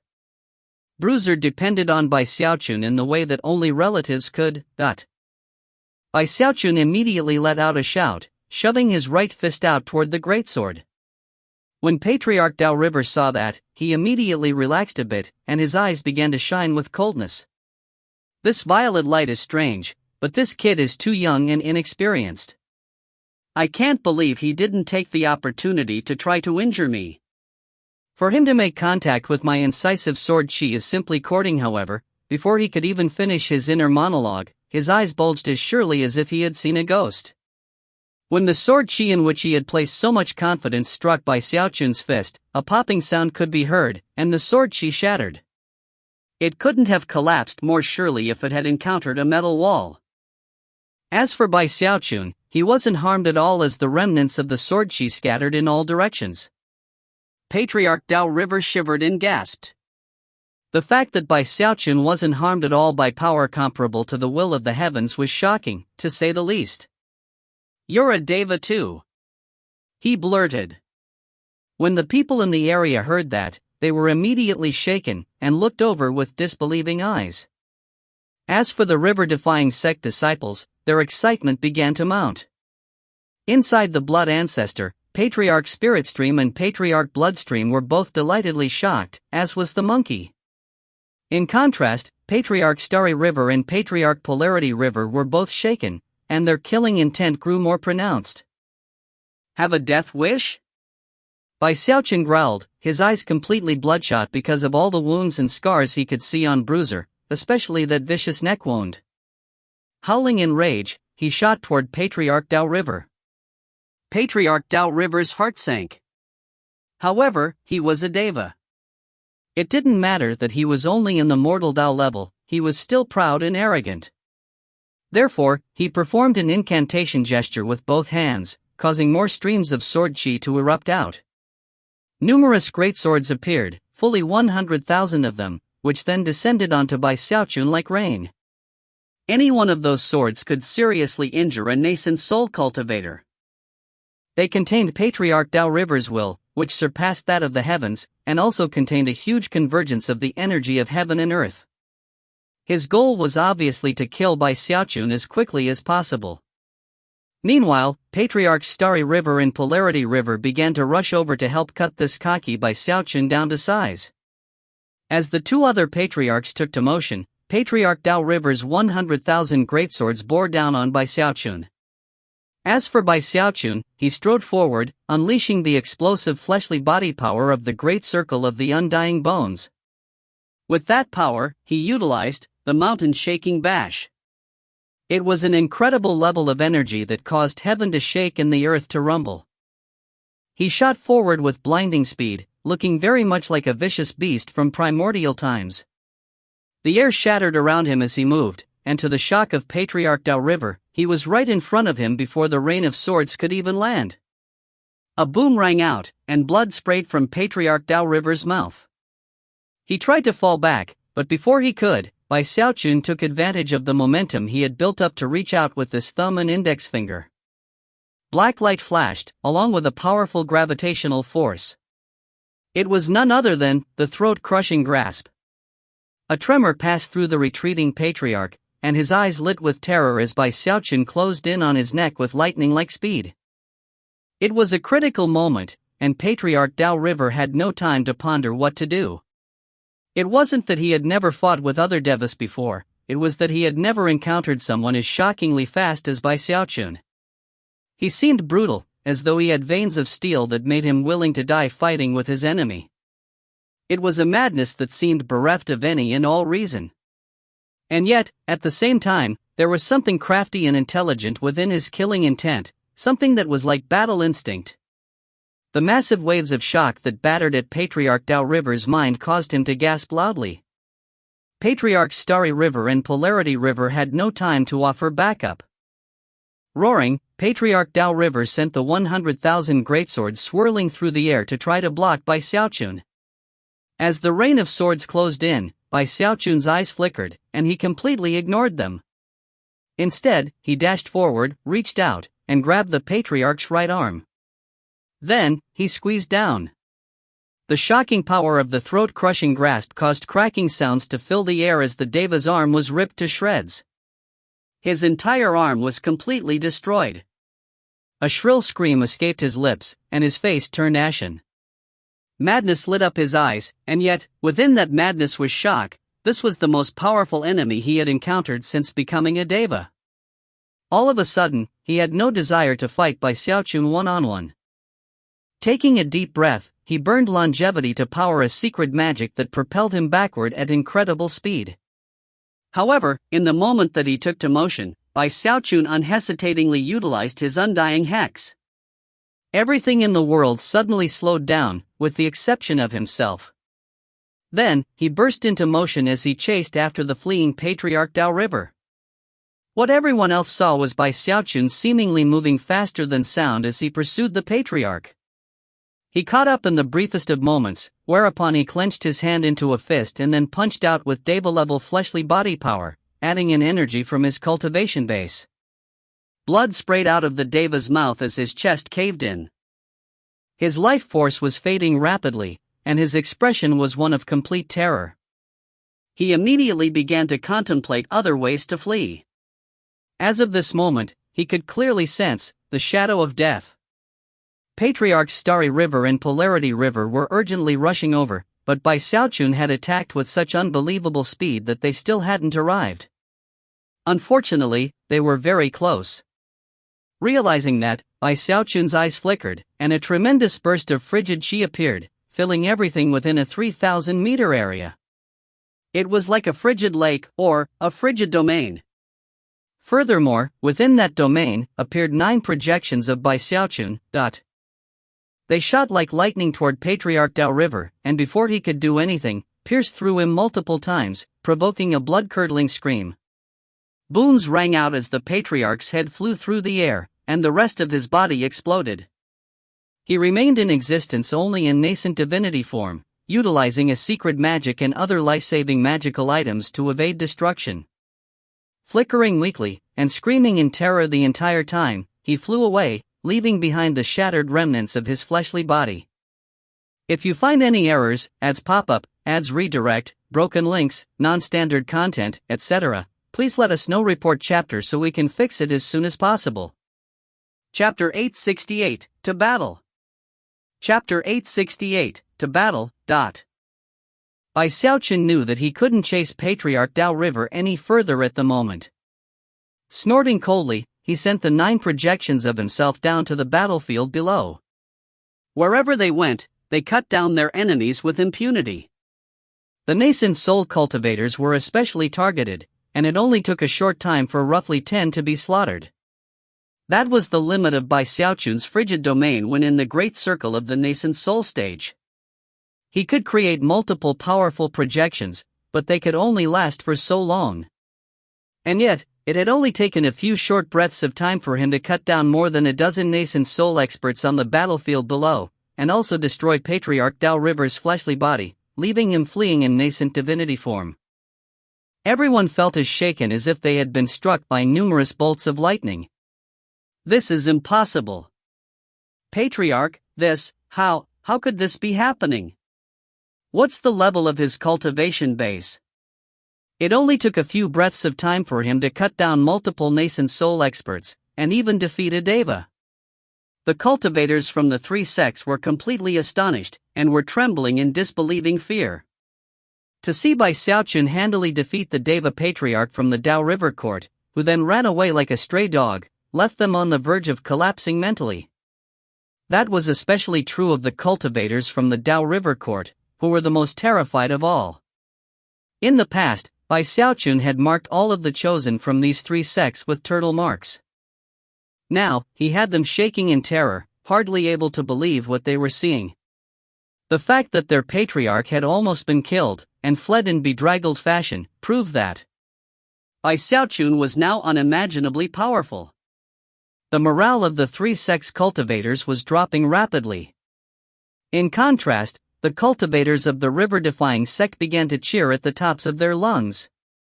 They simply couldn't control their excitement. The river-defying sect had been under great pressure for too long. For years, they had been bullied by the other three sects, even when disciples went out for training. The friction had become so bad that some disciples had been killed in the resulting conflicts. Unfortunately, the river-defying sect just wasn't strong enough. For the sake of the bigger picture, in the hopes of preventing things from escalating too quickly, and especially to avoid giving the three sects an excuse to attack, they had simply endured. But despite how they had endured, the three sects had managed to get tacit approval from the Starry Sky Dao Polarity sect to exterminate the river-defying sect. And therefore, the hatred the river-defying sect disciples felt toward the three sects had reached an unimaginable degree. They simply couldn't exist under the same sky together. Now, a mighty Deva patriarch had been beaten and sent running. It was so exciting that the river-defying sect disciples couldn't contain themselves. Most important was Bai Xiaochun. He was the spirit and heart of the river-defying sect. He had even come up with the name of the sect. He was their pride and joy, someone who truly deserved to be referred to as a consummate chosen. Sect Grandfather Bai. Sect Grandfather Bai. Sect Grandfather Bai. It was hard to say who called it out first, but soon everyone in the river-defying sect was shouting the same thing, creating sound waves that rolled out in all directions. Song Junwan was completely swept up in the excitement. To see Bai Xiaochun standing right here in front of her was like a dream that caused tears of joy to well up in her eyes. Shangguan Tianyu said nothing. He looked exhausted, and had mixed emotions in his eyes. However, many years had passed, and he had changed. He was no longer the type to be easily excited. Beihan Lai's hands were clenched into fists as he glared hatefully at the disciples of the three sections. A corpse lay nearby, the corpse of a black dog. Shortly before Bai Xiaochun had arrived, that black dog had fought to the death to protect him. Within the sect headquarters, Patriarch Bloodstream was inside the blood ancestor, trembling with excitement. Even he had been despairing moments ago, but now, he suddenly found himself thinking about what Bai Xiaochun had looked like as night crypt all those years ago on Middle Peak. The rabbit stood on the blood ancestor's head, looking at Bai Xiaochun, muttering in a voice too low for anyone to hear. Patriarch Spirit Stream, Zhang Yuandong, and the rabbit were all looking at the hope of the sect. This is the miracle I was talking about. The monkey murmured, his eyes shining with brilliant light. As the river-defying sect brimmed with excitement, Bai Xiaochun looked over at the destroyed fleshly body of Patriarch Dao River, and at his fleeing nascent divinity. Then he turned to look at Patriarchs Starry River and Polarity River, who were so shaken by the defeat of the other Deva that they didn't dare to continue their advance. Because they were Devas, and understood the Deva realm well, they were more flustered than anyone else. They knew that although Patriarch Dao River was only been in the early Deva realm, the techniques he used made him the strongest of all of them. And yet, he had been defeated within a few breaths of time by Bai Xiaochun. They could tell that, were it not for the fact that the chaos of the battlefield prevented Bai Xiaochun from giving chase, Patriarch Dao River would have a hard time escaping with his life. Bai Xiaochun could kill Devas. It was a realization that shook the two remaining patriarchs to the core. Because Devas could supplant heavenly will, the spiritual power they had access to, as well as their magical techniques and divine abilities, all contained the might of creation. They were like gods to all lower cultivators, and were beings that were virtually impossible to kill. Only someone who was also in the early Deva realm would have a chance at beating someone like that. Furthermore, it would be difficult to end the fight with a kill. Therefore, what they had just seen play out in front of them seemed almost impossible. As Bai Xiaochun looked over at them, they both unleashed the power of their cultivation bases. "Why don't we stop fighting for today, Bai Xiaochun?" Patriarch Starry River said. We only made a move because the river-defying sect had no Deva, Patriarch Polarity River added in. But seeing that you do, well, I guess this was all a big misunderstanding. Neither of them wanted to keep on fighting. The truth was that they weren't confident in being able to handle the terrifying by Xiaochun. Therefore, they both tried to play on his concern for the river-defying sect to end things. Don't just think about yourself, by Xiaochun. You have to consider the other disciples of the river-defying sect. They've been fighting for a long time as it is. There really isn't a need for any more fighting and killing. That's right. Our three sects still have the advantage. If we keep going, it won't benefit the river-defying sect. Besides, your people are all exhausted. If they keep going now, there will surely be more injuries and deaths. You have to think of your fellow disciples. As Bai Xiaochun hovered there looking at them coldly, Patriarch Spiritstream looked up from within the sect headquarters and shouted, "If we don't crush the enemy, how could things be over? Can the blood of the river-defying sect be spilt so casually? This place is not one they can blithely intrude upon, and then just waltz away, The eyes of the other disciples turned crimson, and they began to shout in rage. Patriarch, do something. We're all willing to keep fighting. They invaded our river-defying sect, now they have to pay the price. In blood. As the shouting grew more intense, the army from the three sects began to tremble. At the moment, they had no desire to fight at all, and in fact, began to edge away. When Bai Xiaochun saw what was happening, his killing intent began to burn with even more intensity. Then, rumbling sounds echoed out as he shot toward the two remaining devas. Although he wasn't a fan of killing, he knew that it was just as Patriarch Spiritstream had said. These people had attacked the river-defying sect, and they had to pay the price. Taking the fleshly body away from one measly deva was not enough. Patriarch Starry River and Polarity River felt their hearts pounding in their chests. Their faces fell as they realized that they could not avoid this fight. Considering that, they took solace in the fact that, although they might not be able to defeat Bai Xiaochun if they fought him one-on-one, they could still join forces. Eyes flashing with determination, they unleashed their most powerful divine abilities. Heaven and earth shook violently as countless heavenly bodies materialized around Patriarch Starry River. As for Patriarch Polarity River, he knew he was facing a formidable opponent. A devilish will erupted around him as he summoned a massive devil projection with 1,000 arms. Then, both of them charged toward Bai Xiaochun in attack. A grand battle of devas was about to begin. If you find any errors, ads pop up, ads redirect, broken links, non-standard content, etc., please let us know. Report chapter so we can fix it as soon as possible. Chapter 869, Incomparably Mighty. Chapter 869, Incomparably Mighty. The instant Patriarch Starry River and Polarity River attacked, Bai Xiaochun's eyes glittered. Although it couldn't be said that he had copious amounts of experience fighting devas, he had fought more than a few during his time in the wildlands.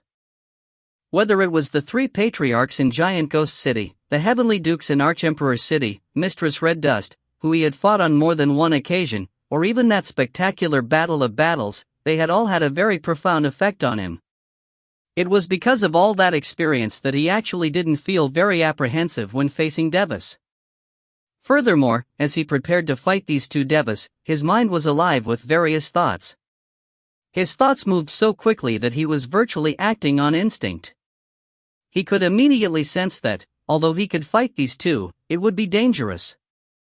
Furthermore, if they attempted to distract him by attacking and killing other disciples in the area, the consequences could be dire, to say the least. In fact, if the three of them had done that from the very beginning, things might have turned out very differently. Even if Bai Xiaochun had been more confident than he was, it would have been a difficult situation to deal with. After all, this was the river-defying sect. Bai Xiaochun could not simply flee the battlefield, whereas his opponents could. That was one reason why he had attacked like lightning and crippled one of his opponents right off the bat.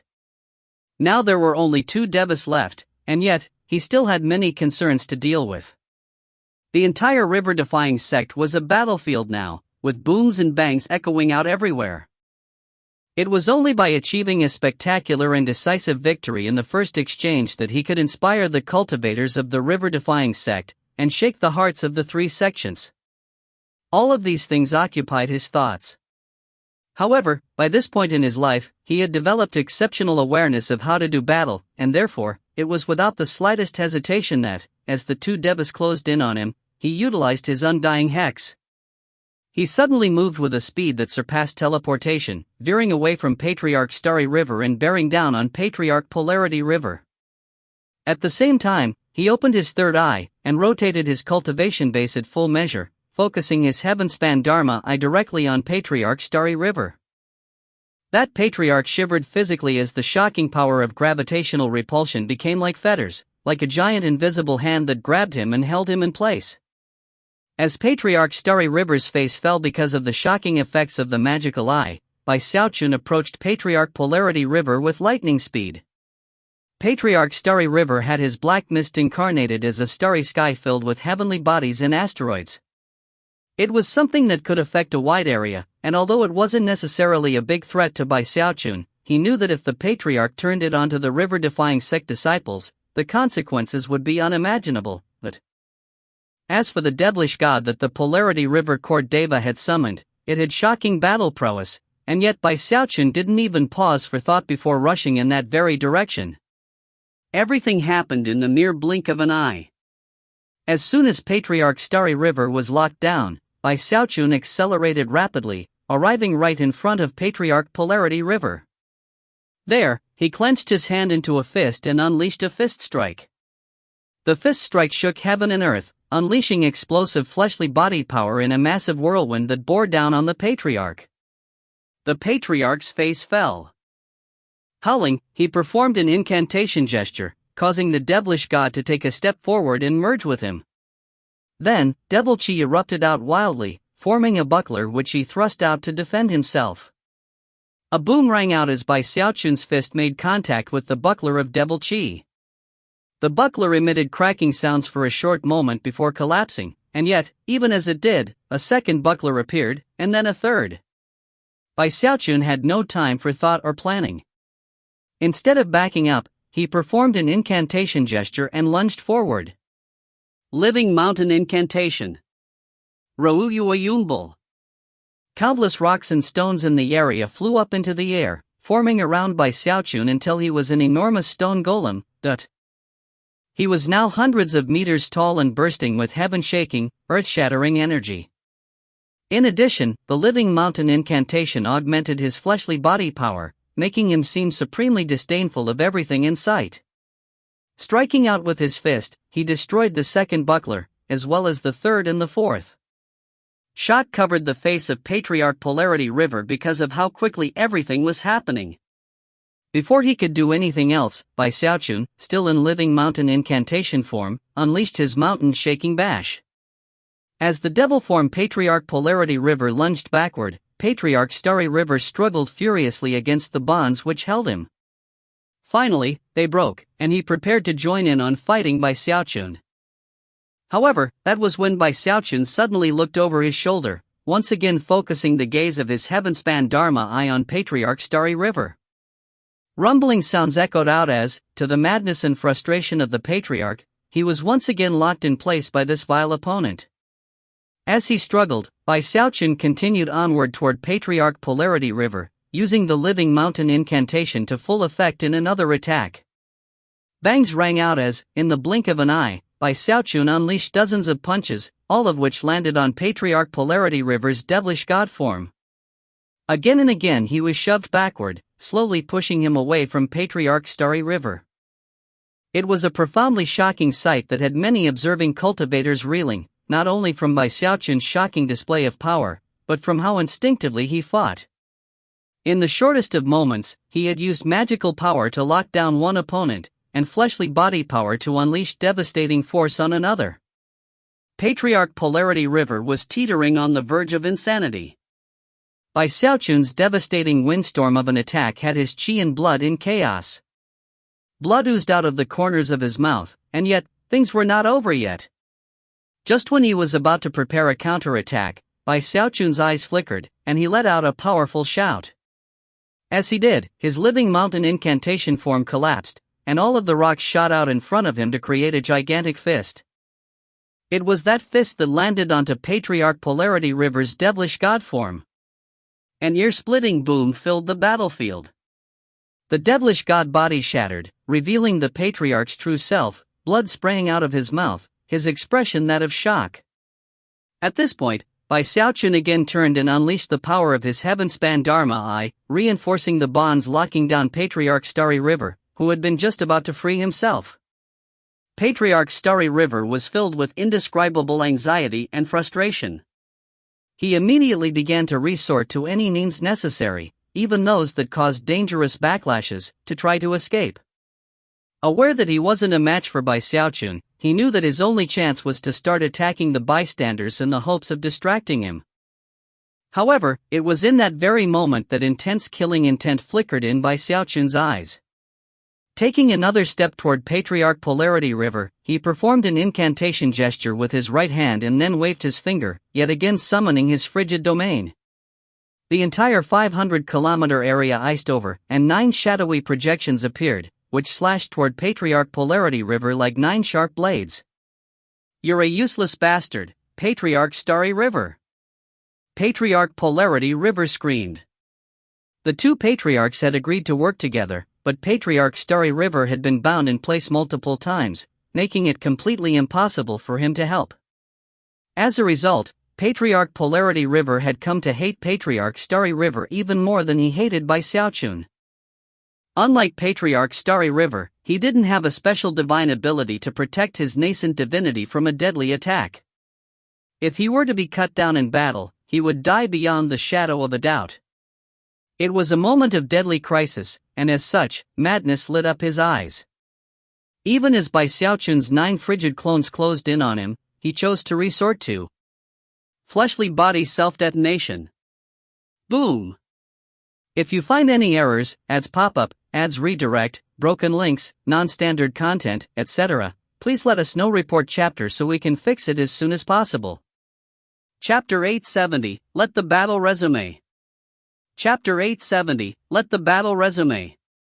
Upon self-detonating, he could send the resulting ripples of force out to destroy the 9 frigid clones. Few people would have the resolve to make a decision like that in the mere time it takes a spark to fly off of a piece of flint. But Devas were the type of people who had experienced countless battles, and could react on an instinctual level in many situations. As Patriarch Polarity River exploded, the resulting shockwave shattered the 500-kilometer frigid domain and overwhelmed the 9 frigid clones. At the same time, the Patriarch's nascent divinity shot out and began to flee at the highest speed possible. He was afraid. More afraid than he had ever been before in his life. Furthermore, his hatred for Patriarch Starry River only continued to grow more intense. As far as he was concerned, if it wasn't for that useless patriarch, they would have been able to achieve a victory. But now, Patriarch Starry River was unharmed, whereas Patriarch Polarity River had destroyed his fleshly body, leaving behind only his nascent divinity. His heart throbbed with animosity and terror, and he already had begun to wish that Bai Xiaochun's magical eye had locked onto him instead. As all of those things happened, Patriarch Starry River drew dangerously upon his cultivation base to break free from the power of Bai Xiaochun's heaven-span Dharma Eye. He could hear the howls of rage coming from Patriarch Polarity River, and the truth was that he was equally furious. But at the same time, he was deeply astonished. Panting, he looked at Bai Xiaochun, a person who attacked with unbridled madness, whose mountain-toppling, sea-draining blows had destroyed a Deva's fleshly body and forced him to flee in nascent divinity form. If it had only been once, he might have been able to accept it. But in defiance of all imagination, he had witnessed it a second time. Shivering, he chose to not even try to help Patriarch Polarity River, and instead turned around and fled in the opposite direction.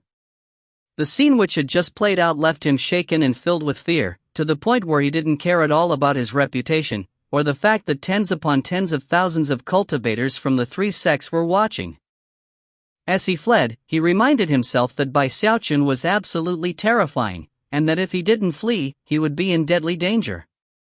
The sight of Patriarch Polarity River being reduced to a nascent divinity, and Patriarch Starry River fleeing in fear, caused shouts of alarm and rage to rise up from the cultivators down on the ground. The shouts of alarm came from the Dao River Court and the Starry River Court, whereas the shouts of rage came from the Polarity River Court. Patriarch Starry River, you. Bai Xiaochun was quite taken aback. He had assumed that Patriarch Starry River would instantly attack him after freeing himself, or at least try to stop him from pursuing the other patriarch. He never could have guessed that the man would just up and flee. How shameless of you, you bastard! Patriarch Polarity River howled. At this point, his nascent divinity felt unstable, and his spiritual energy weak to the point of near collapse. One of them was fleeing to the east, and the other to the west. As for Bai Xiaochun, his eyes burned with killing intent. Had Patriarch Starry River come after him, he would never have been able to finish off Patriarch Polarity River. But now that both of them were fleeing, that meant he did have a chance to kill a deva. It was without hesitation that he ignored Patriarch Starry River, and locked his gaze onto the nascent divinity form of Patriarch Polarity River. Killing intense seething, he threw his arms up into the air. Water swamp. Water vapor erupted out in all directions, instantly enveloping both of the fleeing patriarchs. From a distance, it looked as if all heaven and earth had transformed into a watery swamp. Mist roiled, and heaven shaking, earth-shattering pressure weighed down everywhere, provoking gasps from the cultivators in the area. Up in the air, Patriarch Polarity River suddenly felt the most intense, terrifying sensation of imminent danger that he had ever felt in his entire life. No! He shrieked, the pleading, begging tone in his voice clear for all to hear. The fleeing Patriarch Starry River was shocked, but he simply bit his tongue and focused on picking up speed as he fled. Under the shocked gazes of everyone present, Bai Xiaochun's eyes flashed, and he threw his hands down. Kingdom! Ruoruumbul! The sound which exploded out surpassed heavenly thunder. As Bai Xiaochun's water swamp kingdom was unleashed, curved mountains shot up into the sky.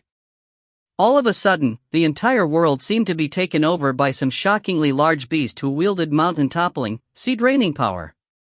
The sky went dim until it was almost black. However, it was still possible to see that, stretching out from within the watery swamp, clear for all to see, was the clawed hand of a beast. That's the Water Swamp Kingdom. The eyes of the Spirit Stream Division cultivators went wide, especially those who had come from the former North Bank. What they were seeing completely defied all expectation and imagination. As the enormous, clawed hand shot out from the watery swamp, minds went blank as both Patriarch Starry River and Patriarch Polarity River were struck by the claws. Ru-ru-yu-yu-umbul. Mixed in with the deafening crash was the miserable shriek of Patriarch Polarity River. He attempted teleportations and other techniques to try to evade the clawed hand, but nothing did any good. In the blink of an eye, he was struck.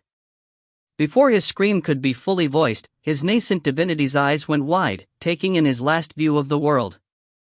Then his nascent divinity was destroyed, and the Patriarch was wiped off of the face of all creation. He had been killed in body and soul. Patriarch Starry River still had his fleshly body, and furthermore, was on the very edge of the watery swamp.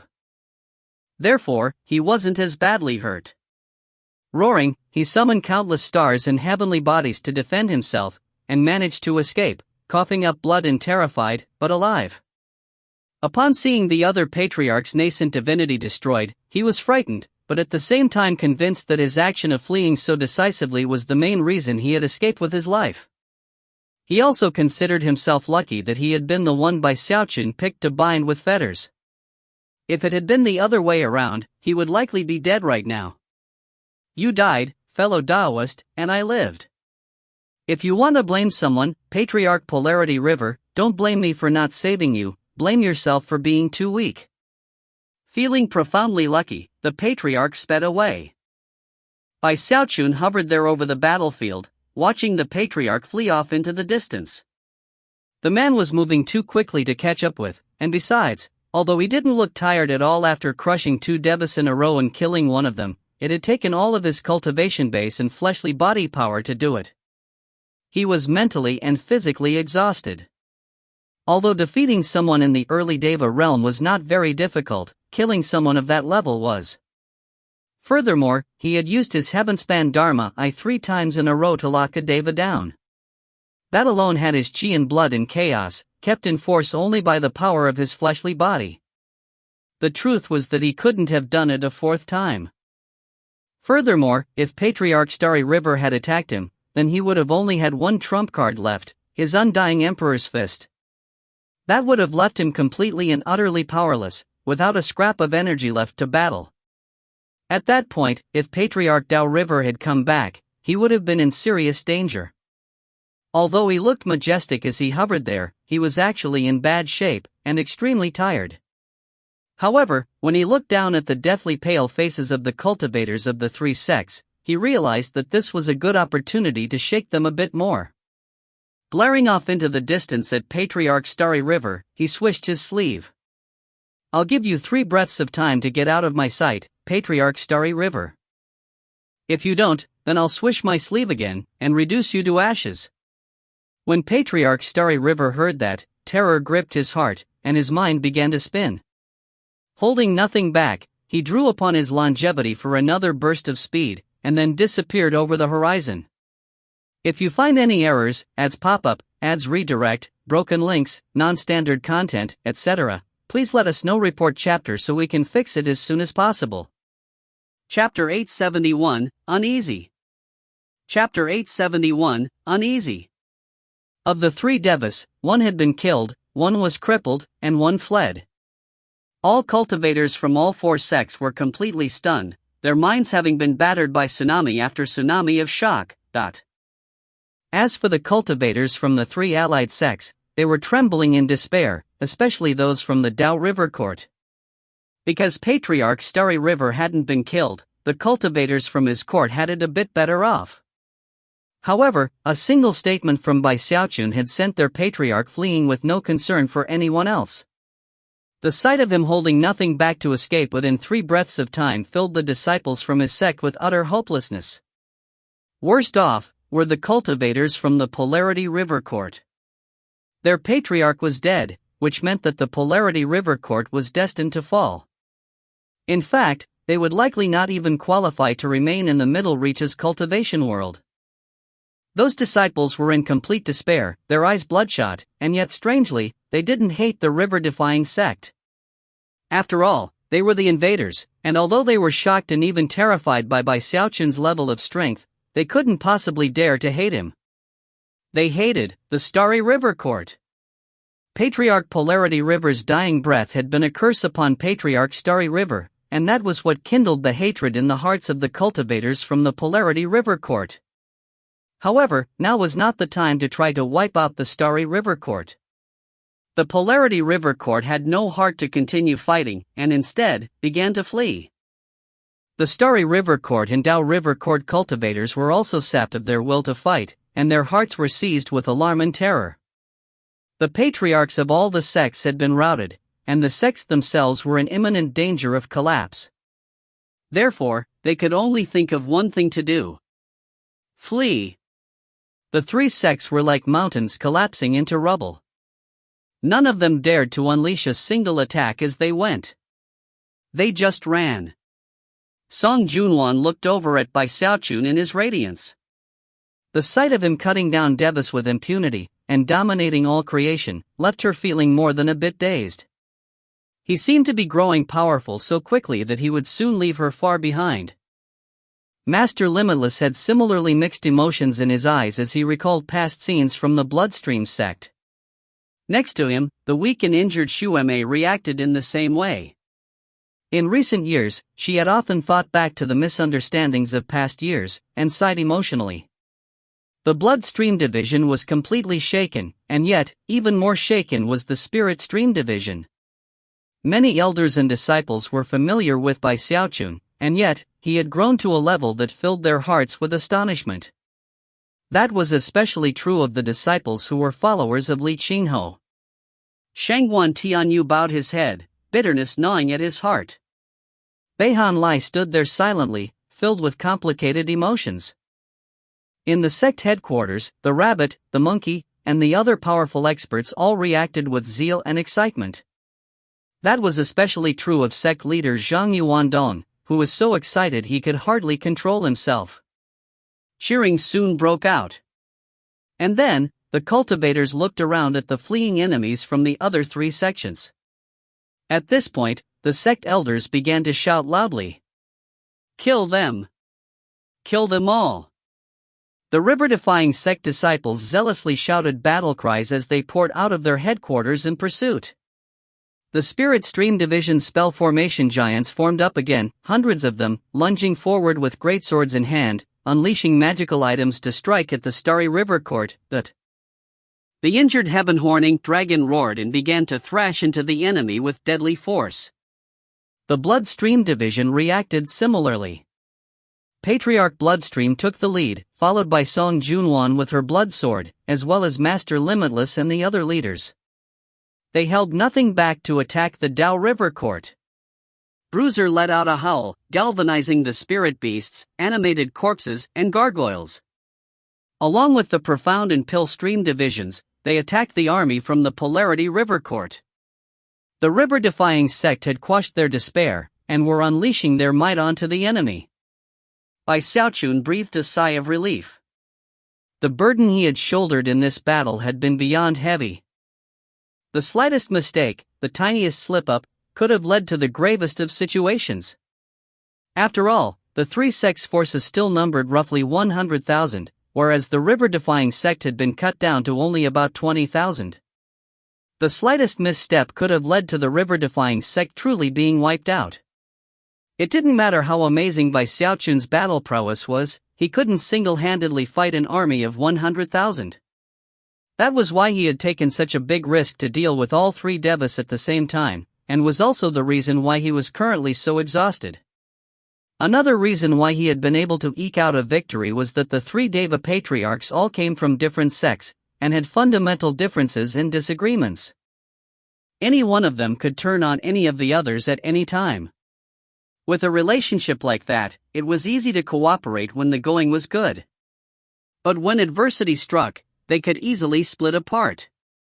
Had the three of them cooperated fully, without any hesitation, then although they might not have been able to kill Bai Xiaochun, they would definitely have been able to grievously wound him, and most likely destroy the river-defying sect in the end. If the Wildlands 4 Heavenly Kings and Grand Heaven Master had been reduced to the early mortal Dao Deva realm, and then fought by Xiaochun, things would have been very different. Considering how well they cooperated and strategized, even if Bai Xiaochun had fought to the death with every trick in his book, they still would have come out alive. It would have been nothing like what had happened here, with one Deva being killed and two injured, and their fighting forces left completely demoralized. When Bai Xiaochun considered all of these things, he suddenly realized he had come out quite lucky. Eyes flashing, he strode toward the fighting. Him joining the fight demoralized the three great sects even more. They had been trying to fight back earlier, but now, they simply dropped their weapons and fled with all the power they could muster. The entire battlefield was a scene of chaos. The cultivators of the three sects had few routes of escape, and the river-defying sect cultivators were cooperating well under the leadership of their elders, and were striking with deadly force. Bai Xiaochun focused on the three sects' nascent soul cultivators. He shook the battlefield wherever he went, saving everyone he could, but specifically looking for Li Qingho and Ho Xiaomei. However, the field of battle was large and in complete disorder. The fact that he couldn't find them caused unease to rise up in his heart, but around then, Bruiser came bounding over. He had shrunk down to normal size, and excitedly thumped his head into Bai Xiaochun's leg. Bai Xiaochun smiled as he rubbed Bruiser's head. He had missed him terribly, and when he saw the scars and wounds crisscrossing him, anger began to burn in his eyes. "Who dared to injure my Bruiser?" he said through gritted teeth. "This will not go unanswered." With that, he reached out to touch the particularly eye-catching scar on Bruiser's neck. Over the next few days, Bruiser, we'll go find all the people who gave you these scars, and they'll have to answer to me." Bruiser let out a long howl in response. However, the fact that Bai Xiaochun had touched the scar on his neck reminded him of something, and suddenly his eyes flickered darkly with grief. Bai Xiaochun noticed the change in his expression, and his eyes widened. He knew Bruiser well, and was aware of the speed he was capable of. Even the devas of the three great sects should not have been able to wound him unless there was some sort of ambush involved. Therefore, the only other explanation for how he could have been wounded in such a way was if he was in the middle of saving someone. Based on the state of the scar, it must have happened months ago. Under what circumstances could Bruiser have been so anxious that he failed to defend himself? In what situation would he have chosen not to flee to safety, and ended up surrounded? With such thoughts on his mind, Bai Xiaochun began to pant. Eyes widening, his uneasy feeling from before suddenly grew more intense. "Bruiser, where is Uncle Li? And Ho Xiaomei? Where are they?" If you find any errors, ads pop-up, ads redirect, broken links, non-standard content, etc., please let us know. Report chapter so we can fix it as soon as possible. Chapter 872, Eruption. Chapter 872, Eruption. In response to Bai Xiaochun's question, more grief filled Bruiser's eyes. He couldn't hide anything from Bai Xiaochun, and in fact, didn't even have the desire to. All he did was let out a few braying sounds. The sadness in his voice made Bai Xiaochun's heart feel like it was being torn apart. The world suddenly grew dark, as though it had become stained with blood. "You don't know where Ho Xiaomei is? But Uncle Li was captured?" Bai Xiaochun's expression twisted with rage, not toward Bruiser, but simply pure anger birthed from anxiety and madness. Seeing Bai Xiaochun like this caused Bruiser to emit a few more yipping sounds. Bai Xiaochun was shaking visibly. Bruiser was no cultivator, and although he was a beast king with extraordinary intelligence, it was difficult for him to express himself clearly in certain matters. Ignoring the surrounding disciples of the three sects, Bai Xiaochun sent his divine sense spreading out in all directions. Heaven and earth rumbled as he scoured everything in a 500-kilometer area. It only took a moment for him to have the entire locale under his command. His current goal was to find Zhang Yuandong or other patriarchs of the river-defying sect, and get all of the details about Uncle Li, but as his divine sense spread out, all cultivators, both those of the three sects and those of the river-defying sect, suddenly felt immense pressure weighing down on them. At the same time, a windstorm sprang up around Bai Xiaochun. In that same moment, a middle-aged woman appeared off in the distance in the sect headquarters. Her face was pale from serious injury, and she appeared to have just awoken from a coma. She seemed so weak that a breeze might carry her away, and could only walk by being supported on either side by younger female disciples. Her gaze quickly came to rest on Bai Xiaochun, and a gleam of excitement appeared in her eyes. At the same time, she seemed deeply anxious. Without the slightest hesitation, she raised her voice and cried out, "Xiaochun, hurry up and save your Uncle Li." The instant Bai Xiaochun heard her voice, he jerked his head to look in her direction. He instantly recognized her. She was none other than the former Peak Lord of Violet Cauldron Peak, the master of Big Fatty Zhang, and the woman who had fallen in love with his Uncle Li. She was Su Meixiang. "Aunt Su!" he cried. Trembling visibly, he vanished, to reappear a moment later in front of her. Reaching out, he sent gentle energy streaming into her body, which caused the color to return to her face. However, she still seemed as fragile as before, and her voice was hoarse and scratchy as she went on to provide further explanation. "Get to the Dao River Court. Your Uncle Li was taken captive by the Patriarch from there, about half a year ago." Su Meixian's sudden outburst caused her injuries to flare up. Blood sprayed out of her mouth, and if it weren't for the fact that she was being bolstered by Bai Xiaochun's cultivation base power, she would have perished instantly. Her words struck Bai Xiaochun like a lightning bolt, causing him to shake violently where he stood. About this time, the patriarchs of the river-defying sect, as well as Zhang Yuandong and some other important people, could sense the violent outburst brewing in by Xiaochun. Furthermore, Su Meixiang's words woke them all from the delighted happiness they had been reveling in moments ago because of the sect being saved. It wasn't that they had intended to hide things from Bai Xiaochun, it was just that everything had occurred too quickly. He showed up out of the blue, devastated 3 devas, crushed the morale of the 3 sects, and then sent the river-defying sect cultivators onto the counterattack. Many people were in a daze from everything that was occurring, and just hadn't yet thought to inform Bai Xiaochun of certain matters. Patriarch Spirit Stream hurried over to provide a more thorough explanation.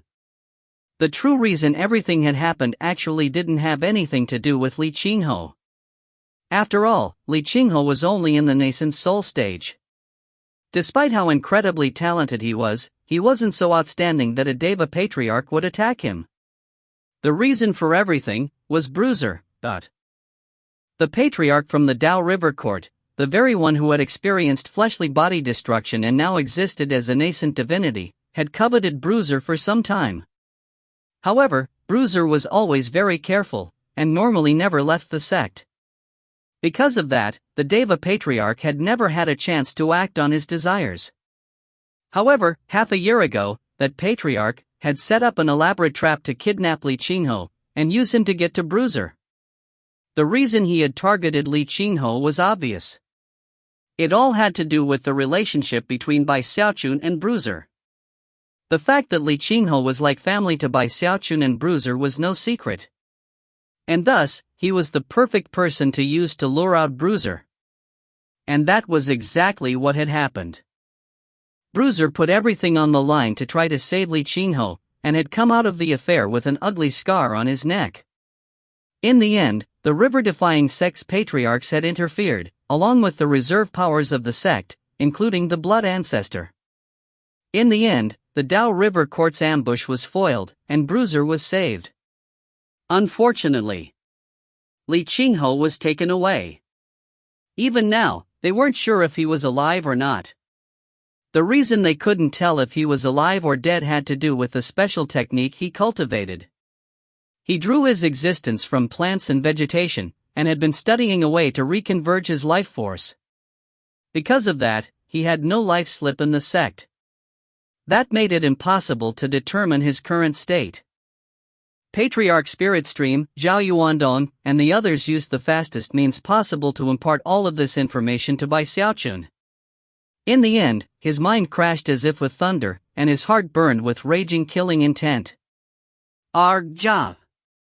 He howled, causing the sky to vibrate and the lands to tremble. Eyes crimson, he didn't bother to offer any explanation. He simply turned, and began to fly at top speed toward the Dao River Court. Feeling suicidal, Dao River Court. I'm gonna kill you, Patriarch Dao River. The insane killing intent that raged in his heart and mind was the likes that rarely appeared in him. In fact, it had only been seen once before in his life, when his apprentice went missing in the wildlands. This was the second time. However, this time was actually worse than when Bai Hao had gone missing. Bai Xiaochun almost seemed like a different person, a person who had descended into pure madness. There was no other reaction he could have. After all, this was Li Qinghe. His uncle Li had brought him from Mount Hood to practice immortal cultivation, and had even taught him the fundamentals. He had passed his magics of plants and vegetation on to Bai Xiaochun, and had sheltered him from one disaster after another related to pill concocting.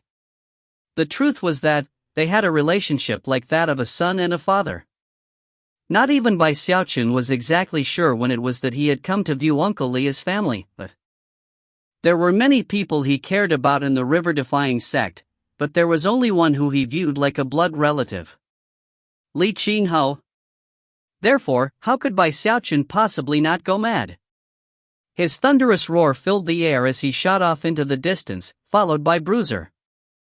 As for Patriarch Spirit Stream and the other leaders, they were shaken by his shout. However, the patriarchs quickly issued orders for a squad of roughly 1,000 river-defying sect disciples to follow along as emergency backup. As far as Patriarch Spirit Stream was concerned, it didn't matter how powerful the reserve powers and spell formation of the Dao River Court was, they probably couldn't handle Bai Xiaochun's towering cultivation base. However, as a member of the older generation, Patriarch Spirit Stream still had to look out for him. More than 1,000 disciples immediately flew after Bai Xiaochun. Of course, they weren't a match for him in speed, so Patriarch Spirit Stream gave them airships to use, which whistled through the air at top speed toward the Dao River Court. And yet, Bai Xiaochun was still the fastest. He drew deeply on his cultivation base, as well as his fleshly body power. He even used the undying hex to teleport rapidly through the air. At his current speed, it would only require the time it takes an incense stick to burn for him to reach his destination. If you find any errors, ads pop up, ads redirect, broken links, non-standard content, etc., please let us know. Report chapter so we can fix it as soon as possible. Chapter 873, Xiaochun? Chapter 873, Xiaochun? Bai Xiaochun's mind was almost a complete blank. He didn't dare to descend into reminiscence. Instead, he focused on one thing. Uncle Li, you have to be alive. Anxiety gripped his heart, profound nervousness generated, not from fear for himself, but from the possibility that he might hear news that could crush him. Mental pressure began to mount, and his cultivation base was going crazy. All of the anxiety and madness swirled together, making a cyclone that dimmed heaven and earth. Bai Xiaochun moved so fast that not even Bruiser could keep up. He shot through the air alone, leaving thunderous sonic booms behind him as he went. Ruwuyuyuumble. The massive sound caused by his passage attracted the attention of local cultivator clans, small-scale sects, and city after city. Everyone looked up in shock, and yet, they couldn't see Bai Xiaochun. They only saw a long wound-like streak appear above them in the sky. Countless gasps and exclamations of shock filled the air. What was that sound? The sky is being ripped open? From a distance, the streak he left behind really did look like a rift opening up in the sky. Time ticked by. In the end, it took less time than an incense stick takes to burn. In his rage and anxiety, Bai Xiaochun appeared, in the mountains containing the Dao River Court. The sect headquarters was made of 7 mountain peaks, each one a different color. Because the routing of the 3 sects back on the battlefield had happened so quickly, the Dao River Court in general wasn't fully aware of what had happened.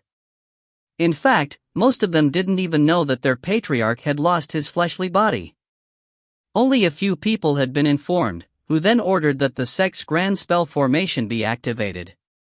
Therefore, when Bai Xiaochun arrived, he saw a glittering light shield surrounding the sect, preventing anyone from entering. It was a powerful shield which radiated intense pressure. After all, it was the grand spell formation of the number 1 sect in the Middle Reaches cultivation world of the Eastern Heavenspan River, But no matter how powerful that spell formation was, it couldn't compare to the spell formation that had protected the former Great Wall. Bai Xiaochun's undying hex had been able to pierce through that spell formation, and therefore, this trifling formation belonging to a Middle Reaches sect couldn't possibly do anything to him, not even if it had been created by a deva. Bai Xiaochun didn't slow down for even a moment. In fact, he sped up. Rumbling sounds filled the air as he bore down on the Dao River Court, which currently housed several tens of thousands of cultivators who hadn't been mobilized during the war. That group included 3 nascent soul experts and many in the core formation stage. When they saw something streaking toward them through the sky, their eyes went wide. What's that? The sky is being ripped open? But how? What's going on? That rift is actually heading right toward us. No one in the group, not even the nascent soul experts, were able to see Bai Xiaochun. He was moving too quickly. The only thing they could see was that rift being slashed open in the sky. Even as they began to cry out in alarm, the rift reached the grand spell formation. And yet, bizarrely, the spell formation didn't react at all. There wasn't even the slightest ripple. Bai Xiaochun pierced right through it. That was the power of the undying hex. As soon as he was inside the Dao River court, he slammed into one of the mountains, causing the sky to tremble and the land to vibrate. Ruaruumble. The mountain immediately began to crumble, with countless bits of rock and rubble showering down. Tens of thousands of cultivators dashed out of the way, crying out in alarm. Only at this point did the figure which had previously been impossible to see suddenly become clear in midair above the crumbling mountain. Even as he hovered there, terrifying fluctuations rolled out, as well as a massive vortex which seemed capable of destroying the world. The disciples of the Dao River court gasped and trembled. Even the nascent soul cultivators were shaking in nervousness. However, this was their sect headquarters, so no matter how scared they were, they had to brace themselves and attack. Instantly, countless beams of light that represented magical techniques began to slash through the air toward Xiaochun. At the same time, deadly beams of light shot from the other mountain peaks in his direction.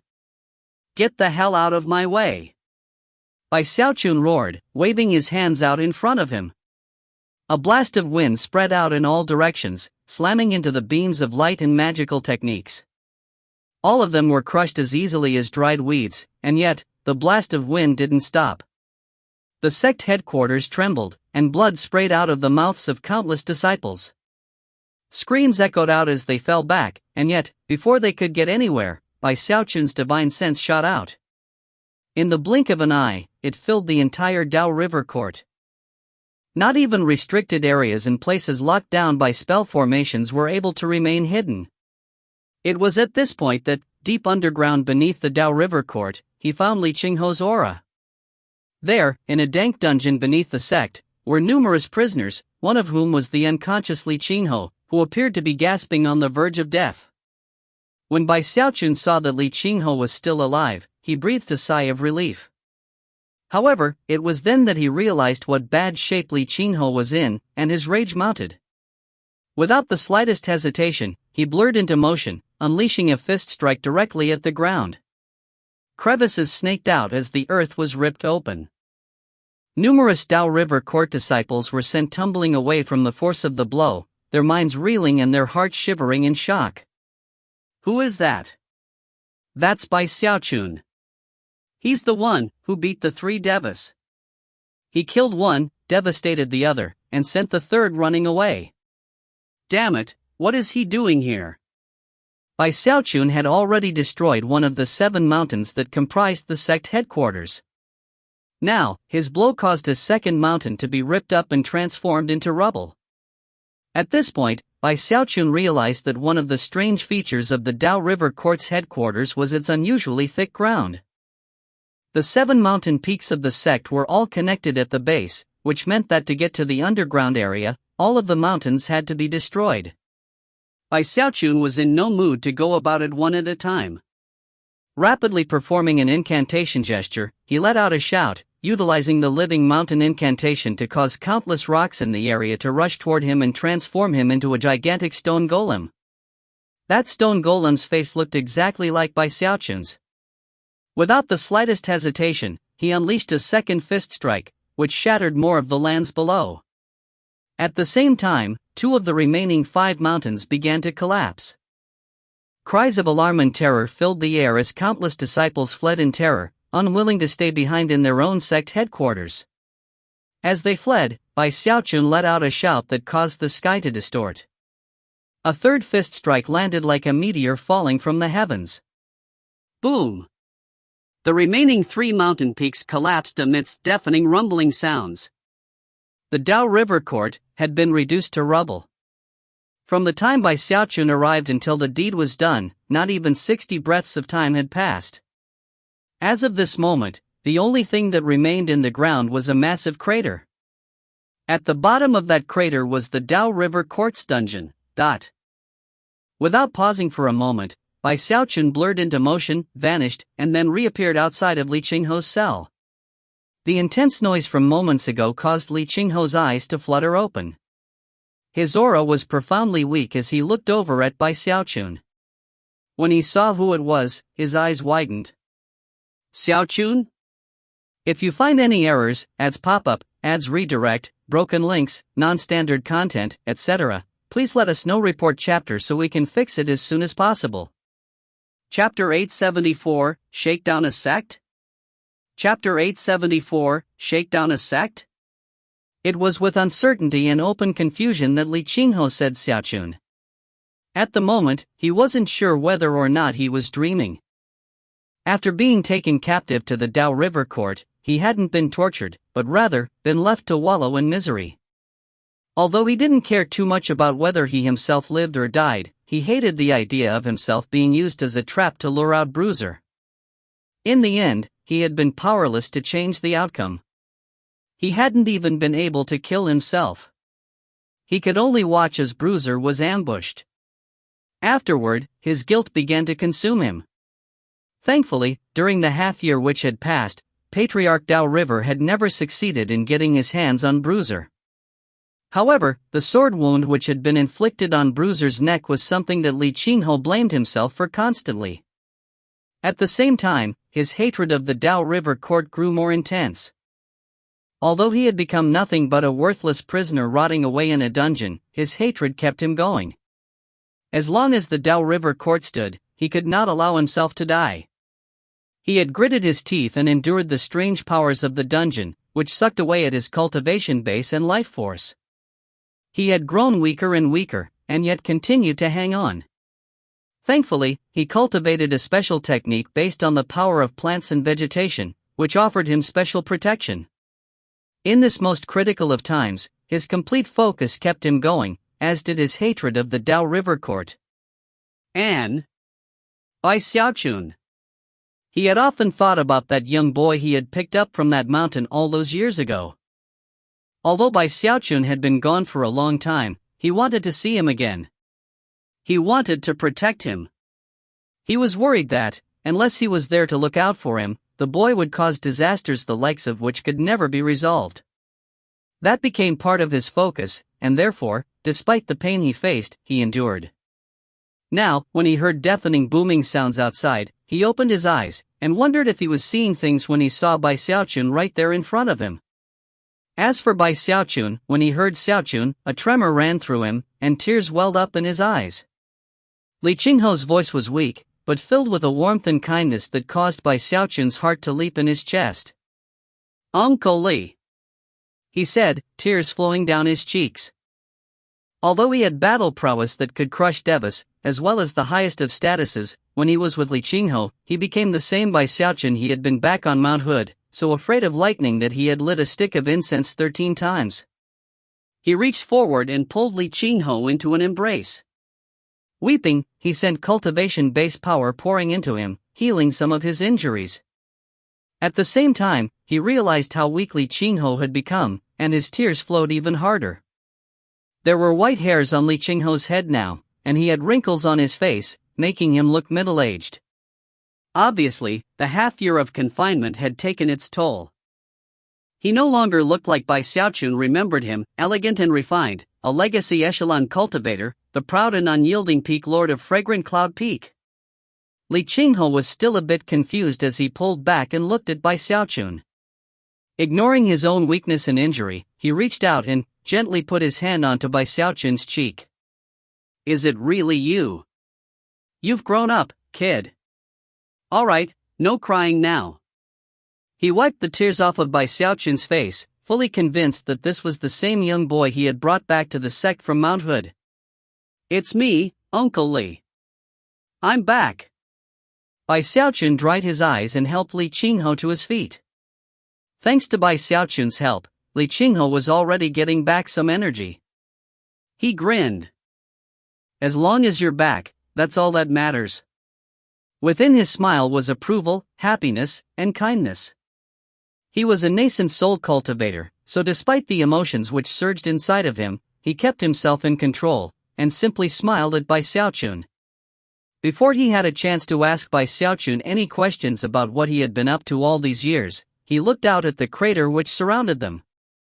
With Bai Xiaochun's help, they climbed out, whereupon Li Qinghe saw the crumbled ruins of the 7 mountain peaks that made up the former Dao River Court, and the terrified Dao River Court disciples who were still fleeing off into the distance. At that point, Li Qinghe couldn't contain his excitement.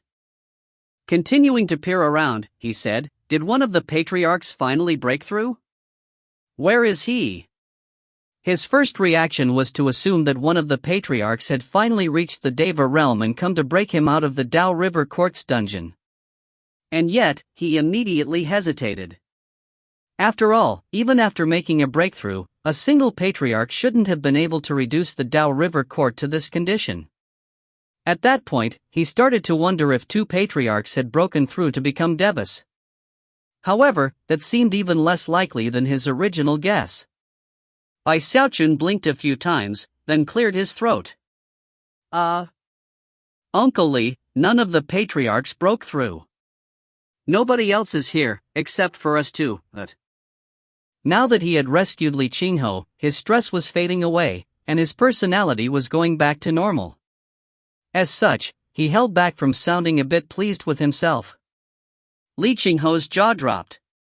He looked around at the ruins, and then back at Bai Xiaochun, and suddenly laughed loud and clear. Slapping him on the shoulder, he said, "Good. Great. Excellent." He didn't ask any details. He didn't need to. The excitement he felt in his heart was all he needed. The child that he had brought to the sect from Mount Hood had grown up into a shocking figure. The only disappointment he felt was that the fledgling had left the nest to fly in the endless sky, and that he no longer needed someone else around to take care of him.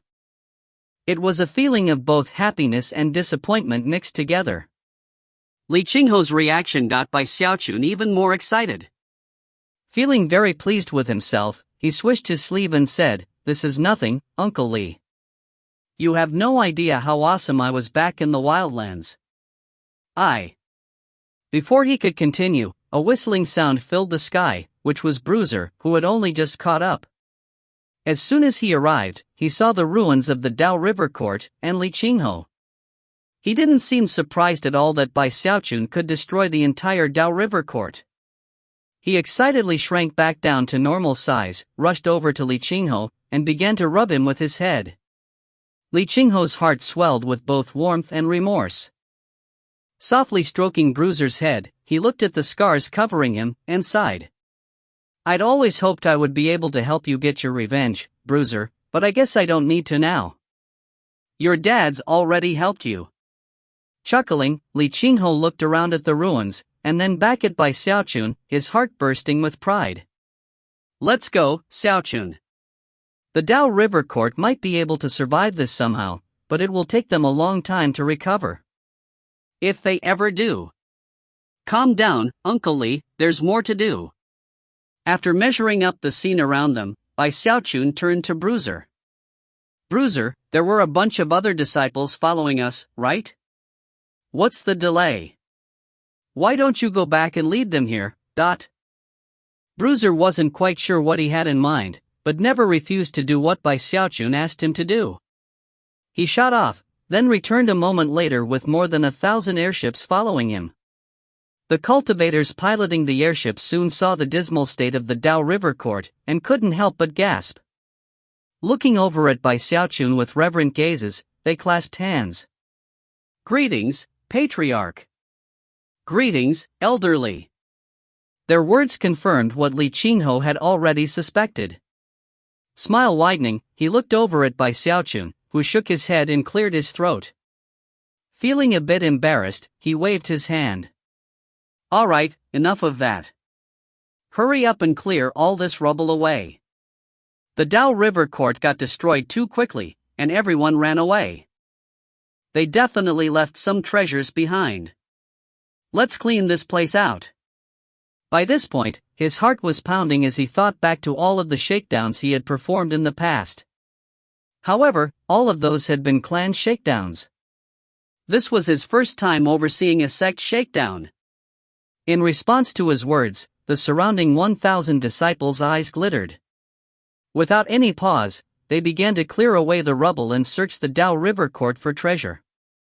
Li Qingho's eyes shone with even deeper praise as he mused about how much this child had grown up. Even he himself had forgotten to loot the routed enemy. "You're absolutely right, Xiaochun. The Dao River Court has years of reserves that will be of great help to the river-defying sect, However, even as the words left Li Qinghuo's mouth, Xiaochun frowned. Looking around at the river-defying sect disciples, he said, "You people don't know how to shake a place down.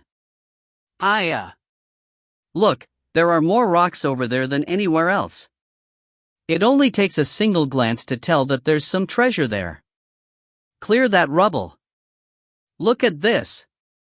Get over here, people. This boulder is obviously fluctuating with magical power.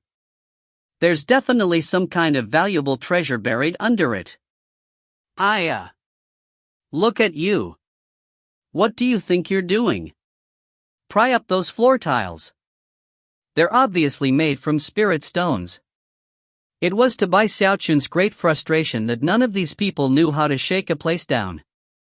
If you find any errors, ads pop up, ads redirect, broken links, non-standard content, etc., please let us know. Report chapter so we can fix it as soon as possible. Chapter 875, A Heavy Load and a Long Road. Chapter 875, A Heavy Load and a Long Road. Bai Xiaochun was starting to get nervous. Therefore, he hurried up to the front lines. Considering that nobody knew what they were doing, he decided to take charge. Waving his hands and gesticulating wildly, he said, "No, don't dig there. Look at the ground. Who would put treasure there? Look at that oversized vase right next to you. Now that's a treasure. Look at all of you. Seriously. Come. Let me tell you how to do it. You 300 go and clear out those boulders over there. And you 300 get rid of the rubble of that temple over there. Now, for you 300, well, you have an even more important mission. You head to that restricted area over there and take everything you can get your hands on. Know what it does? Take it. Don't know? Take it. The final 100 of you, come with me and just pick up whatever I tell you to. Oh, hey you, that's actually not made from spirit stones. It's just an ordinary floor tile." Considering the extensive experience he had shaking down clans in the wildlands, it didn't take long before he had the entire group of disciples sweeping over the sect like a hurricane, wiping everything away. Eventually, he couldn't help but sigh. Listen to me everyone, when you're shaking a place down, you have to pay attention. Do you understand that? I mean, put some thought into it. If you were a sect patriarch, where would you hide all the treasure? Too complicated?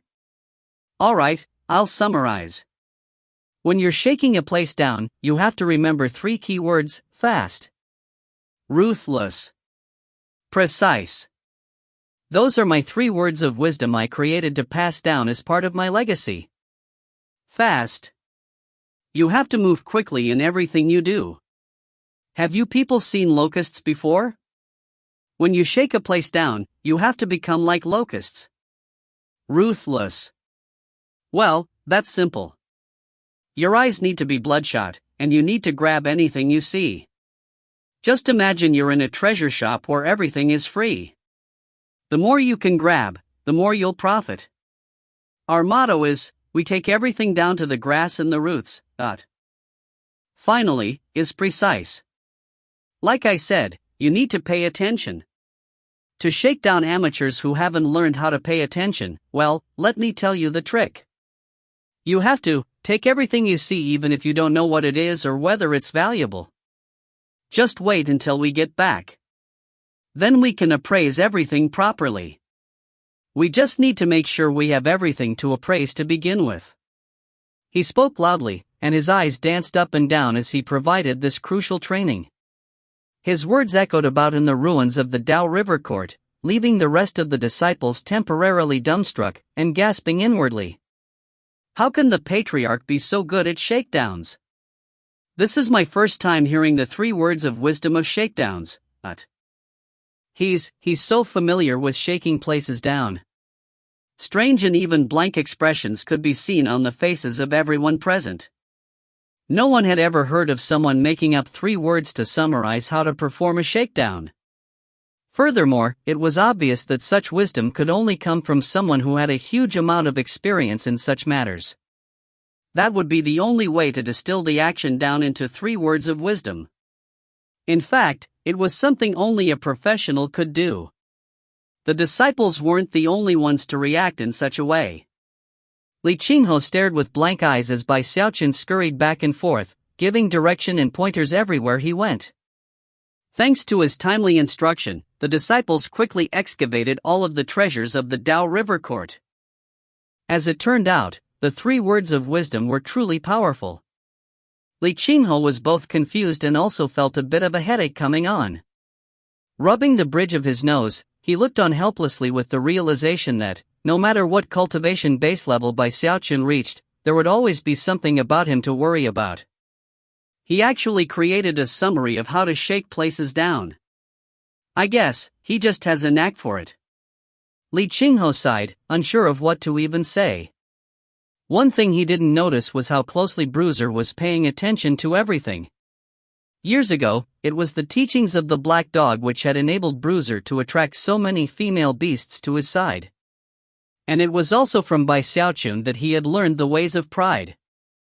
All of a sudden, a new world seemed to be presented to him, causing his eyes to shine with veneration.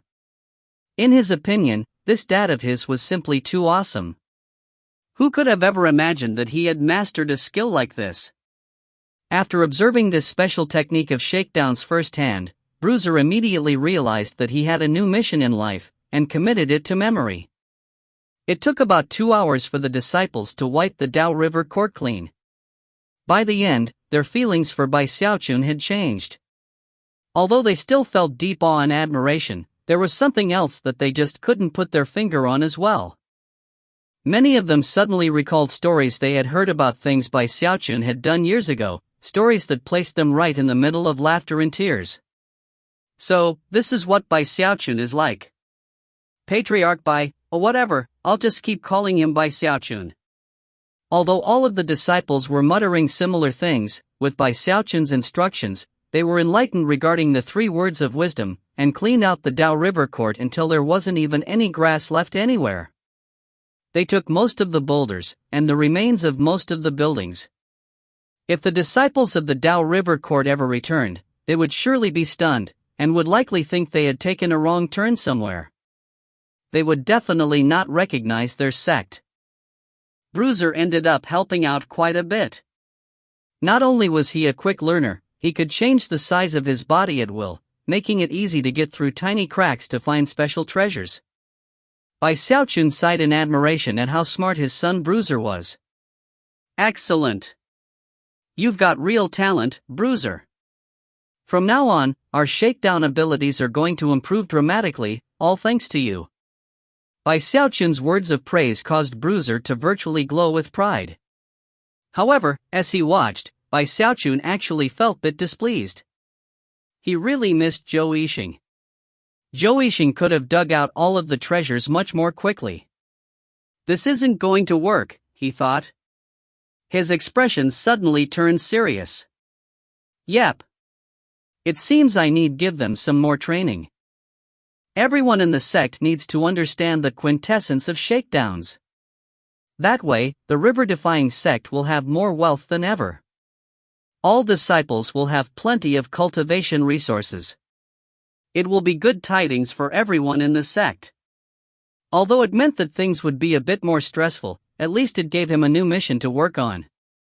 People started realizing that Bai Xiaochun had a thoughtful expression on his face, even Li Qinghe. Li Qinghe massaged the bridge of his nose again, a wry smile on his face as he realized that Bai Xiaochun must be coming up with some more plans. Finally, Li Qinghe cleared his throat. All right, Xiaochun. Let's get back home to the river-defying sect. Bai Xiaochun agreed, temporarily putting aside his previous thoughts. Waving his sleeve, he led Bruiser, the 1,000 disciples, and Li Qinghe through the air in a grand procession back to the river-defying sect. On the way back, Li Qinghe finally asked Bai Xiaochun about how the fighting had fared in the river-defying sect. It was with sparkling eyes that Bai Xiaochun went into vivid detail about the story. When Li Qinghe heard that Bai Xiaochun had fought 3 devas, and ended up killing one, crippling another, and sending another one fleeing. His heart trembled. Although he had guessed that things played out something like that, to hear the truth personally was still astonishing.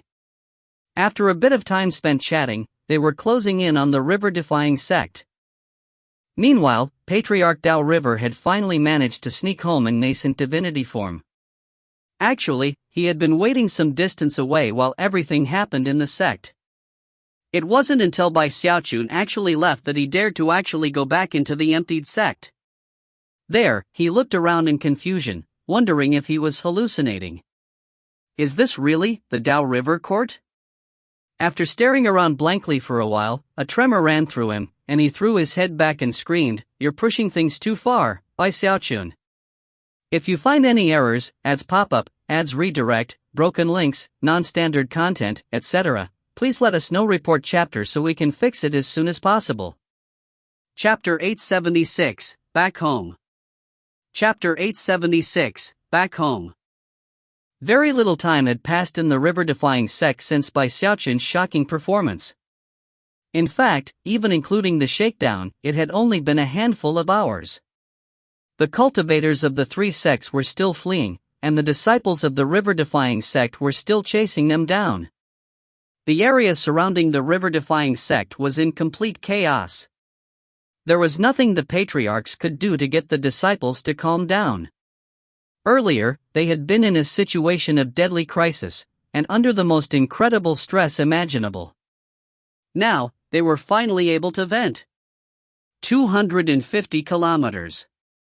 500 kilometers. 1,000 kilometers. Before long, the cultivators of the three sects were completely driven away. Those who could not escape chose to surrender. After the chase reached the 1,500-kilometer mark, the enthusiasm of the river-defying sect cultivators began to fade. They were also starting to get exhausted. Eventually, at that 1,500-kilometer mark, the patriarchs issued orders to cease the pursuit. The fleeing cultivators of the three sects could finally breathe sighs of relief and scatter in terror. All of them knew that the river-defying sect was going to rise to prominence. Bai Xiaochun had completely turned the tables on them, and although the river-defying sect had sustained heavy losses, in the end, they had achieved victory. Any disciples from the other sects who ran into river-defying sect cultivators in the future would be filled with terror, and not dare to do anything to provoke them. The battle had seen them completely defeated, both physically and in spirit. As could be imagined, news of the conclusion of the battle spread like wildfire throughout the cultivation world of the middle reaches. The lower reaches were shocked, and the general structure of the middle reaches was already changing. Obviously, it created a stir back in the Starry Sky Dao Polarity sect as well. After all, the three great sects had obtained their tacit approval before making their move. In addition to that, Bai Xiaochun wasn't just a member of the river-defying sect. He was a disciple of the Starry Sky Dao Polarity sect as well, and had also served as a major general at the Great Wall. Historically speaking, major generals would always join the Hall of Steel Veins, and become the most powerful of elders back in the Starry Sky Dao Polarity sect. And that was not to mention the fact that Bai Xiaochun had friends in the sect. For example, there was Zhao Tianjiu and his Taoist partner Xiaochun, as well as Bai Lin from the Great Wall, among others. In the past, before Bai Xiaochun made his return, such friends had done their best to keep the river-defying sect safe. Now that Bai Xiaochun was back, one could only imagine what the reaction would be in the Starry Sky Dao Polarity sect on the part of his friends. The Starry Sky Dao Polarity sect would definitely be very interested in Bai Xiaochun's explosive battle prowess. Furthermore, he knew that it wouldn't be long before orders came down about what was to happen next. However, regardless of what stance the Starry Sky Dao Polarity sect would take, the river-defying sect currently needed stability after its huge fight. They needed to rest and recuperate. Their victory had come at great cost. The spell formation cast by the Dire Skybanyan had been almost completely destroyed, and required extensive repairs. The reserve powers of the four divisions had been either seriously damaged or completely eradicated. Most of the sect headquarters had been destroyed. Of the mountain ranges belonging to the 4 divisions, 2.5 had collapsed, and would need significant help from the patriarchs to rebuild. By the time Bai Xiaochun and Li Qingho got back, the repair work was already underway. Many people were thrilled to see Li Qingho, including Zhao Yuandong, Patriarch Spirit Stream, and many other friends. Su Meixiang was especially happy. She had been in despair before, so to finally see Li Qingho again caused tears to stream down her face. Li Qingho was deeply moved to finally see Su Meixiang after more than half a year of being locked away. As soon as their gazes locked, Bai Xiaochun blinked a few times and then smiled. On the way back, he had given Li Qingho a deva soul, and had done more work treating his injuries. Therefore, he felt comfortable leaving him alone with Su Meixiang, and instead took Bruiser on a tour through the sect. As soon as he saw the extensive damage close up, and all of the wounded disciples, his mood sank. The truth was that the sect had sustained bitter casualties and many deaths. However, they had made gains as well. They took tens of thousands of captives, and had also seized numerous magical items and other resources. Even better than that were the numerous reserve powers and precious treasures belonging to the 3 sects, items that their Deva patriarchs had left behind, and which had been collected by river-defying sect disciples. Bai Xiaochun wasn't the only one to have performed dramatically in battle. Although he had been the one to turn things in the favor of the sect, Bruiser was actually one of the main ones who had kept the sect going until Bai Xiaochun got there. Bruiser's cultivation base was already in the great circle of the nascent soul stage, and he was a beast king, meaning that he could fight with devas if he really needed to. Although he couldn't come out on top in such a fight, his battle prowess was still shocking. Furthermore, since he was a beast king, as long as enough time passed, he would eventually reach the Deva realm, which would be of indescribable benefit to the sect as a whole. In addition to Bruiser, Song Junwan had performed spectacularly. Although she wasn't in the nascent soul stage yet, only the great circle of core formation, she had wielded the middle peak blood sword with precision and valor.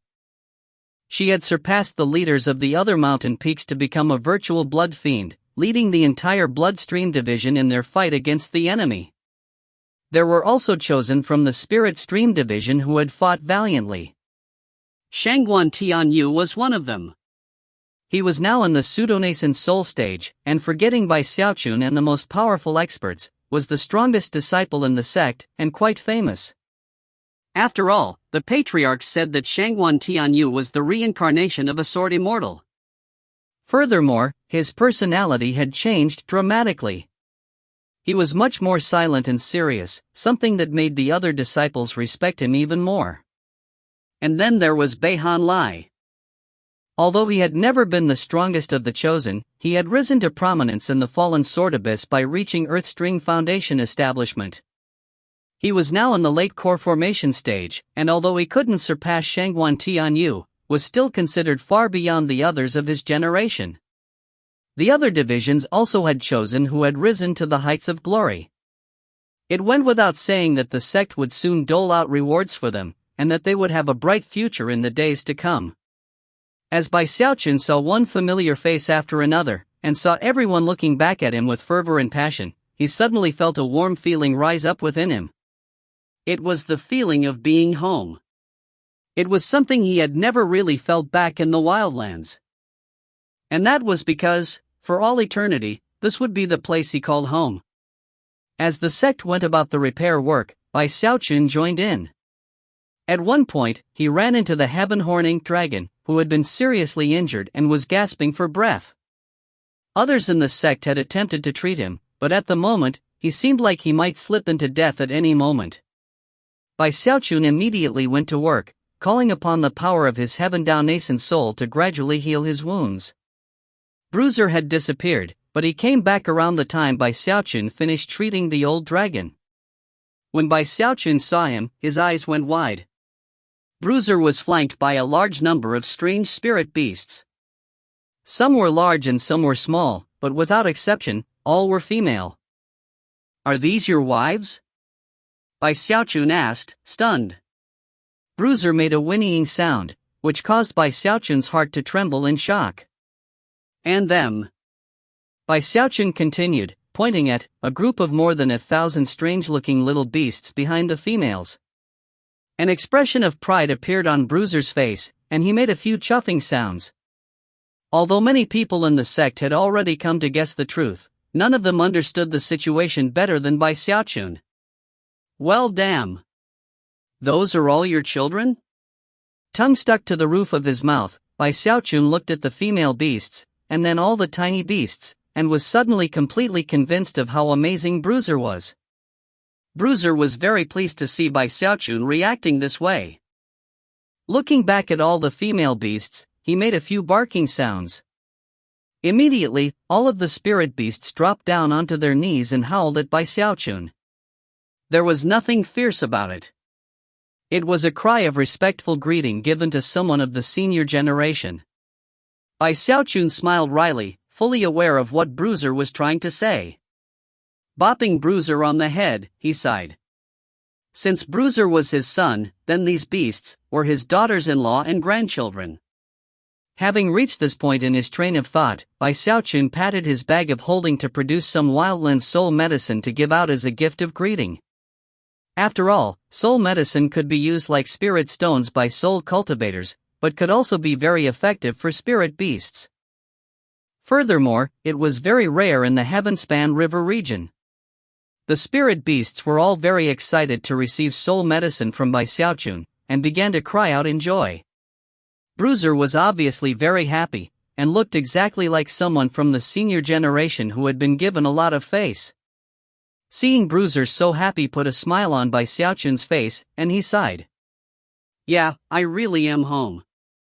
If you find any errors, ads pop-up, ads redirect, broken links, non-standard content, etc., please let us know. Report chapter so we can fix it as soon as possible. Chapter 877, Things Change, People Stay the Same. Chapter 877, Things Change, People Stay the Same. The entire sect was bustling. The air buzzed with conversation as Patriarch Spiritstream and the other powerful experts utilized mountain hurling, sea-draining magical techniques to repair the damage done to the 4 mountain ranges that made up the headquarters. The Pill Stream Division used all of their power to save the dire Sky Banyan, and also had all disciples working around the clock to concoct medicinal pills. The Profound Stream Division was hard at work repairing the spell formations that protected the sect, as well as the countless magical items that disciples of the sect had damaged during the course of battle. The Spirit and Blood Stream divisions had taken the lead in the actual fighting, and therefore, many of them went into secluded meditation to recover. Those who were able assisted in the repair worked to the sect itself. When Bai Xiaochun found Song Junwan, she was busy administering the affairs of Middle Peak. Although she very much wanted to spend some alone time with him, and speak of various matters of the heart, her current duties were more important. Because of Bai Xiaochun's current status in the sect, as soon as he showed up, the disciples gazed at him with fervor and adoration. In fact, the way they clasped hands in formal greeting caused the repair work to slow down. Bai Xiaochun savored the wonderful sensation, and was preparing to leave when he realized that he really should offer some words of encouragement.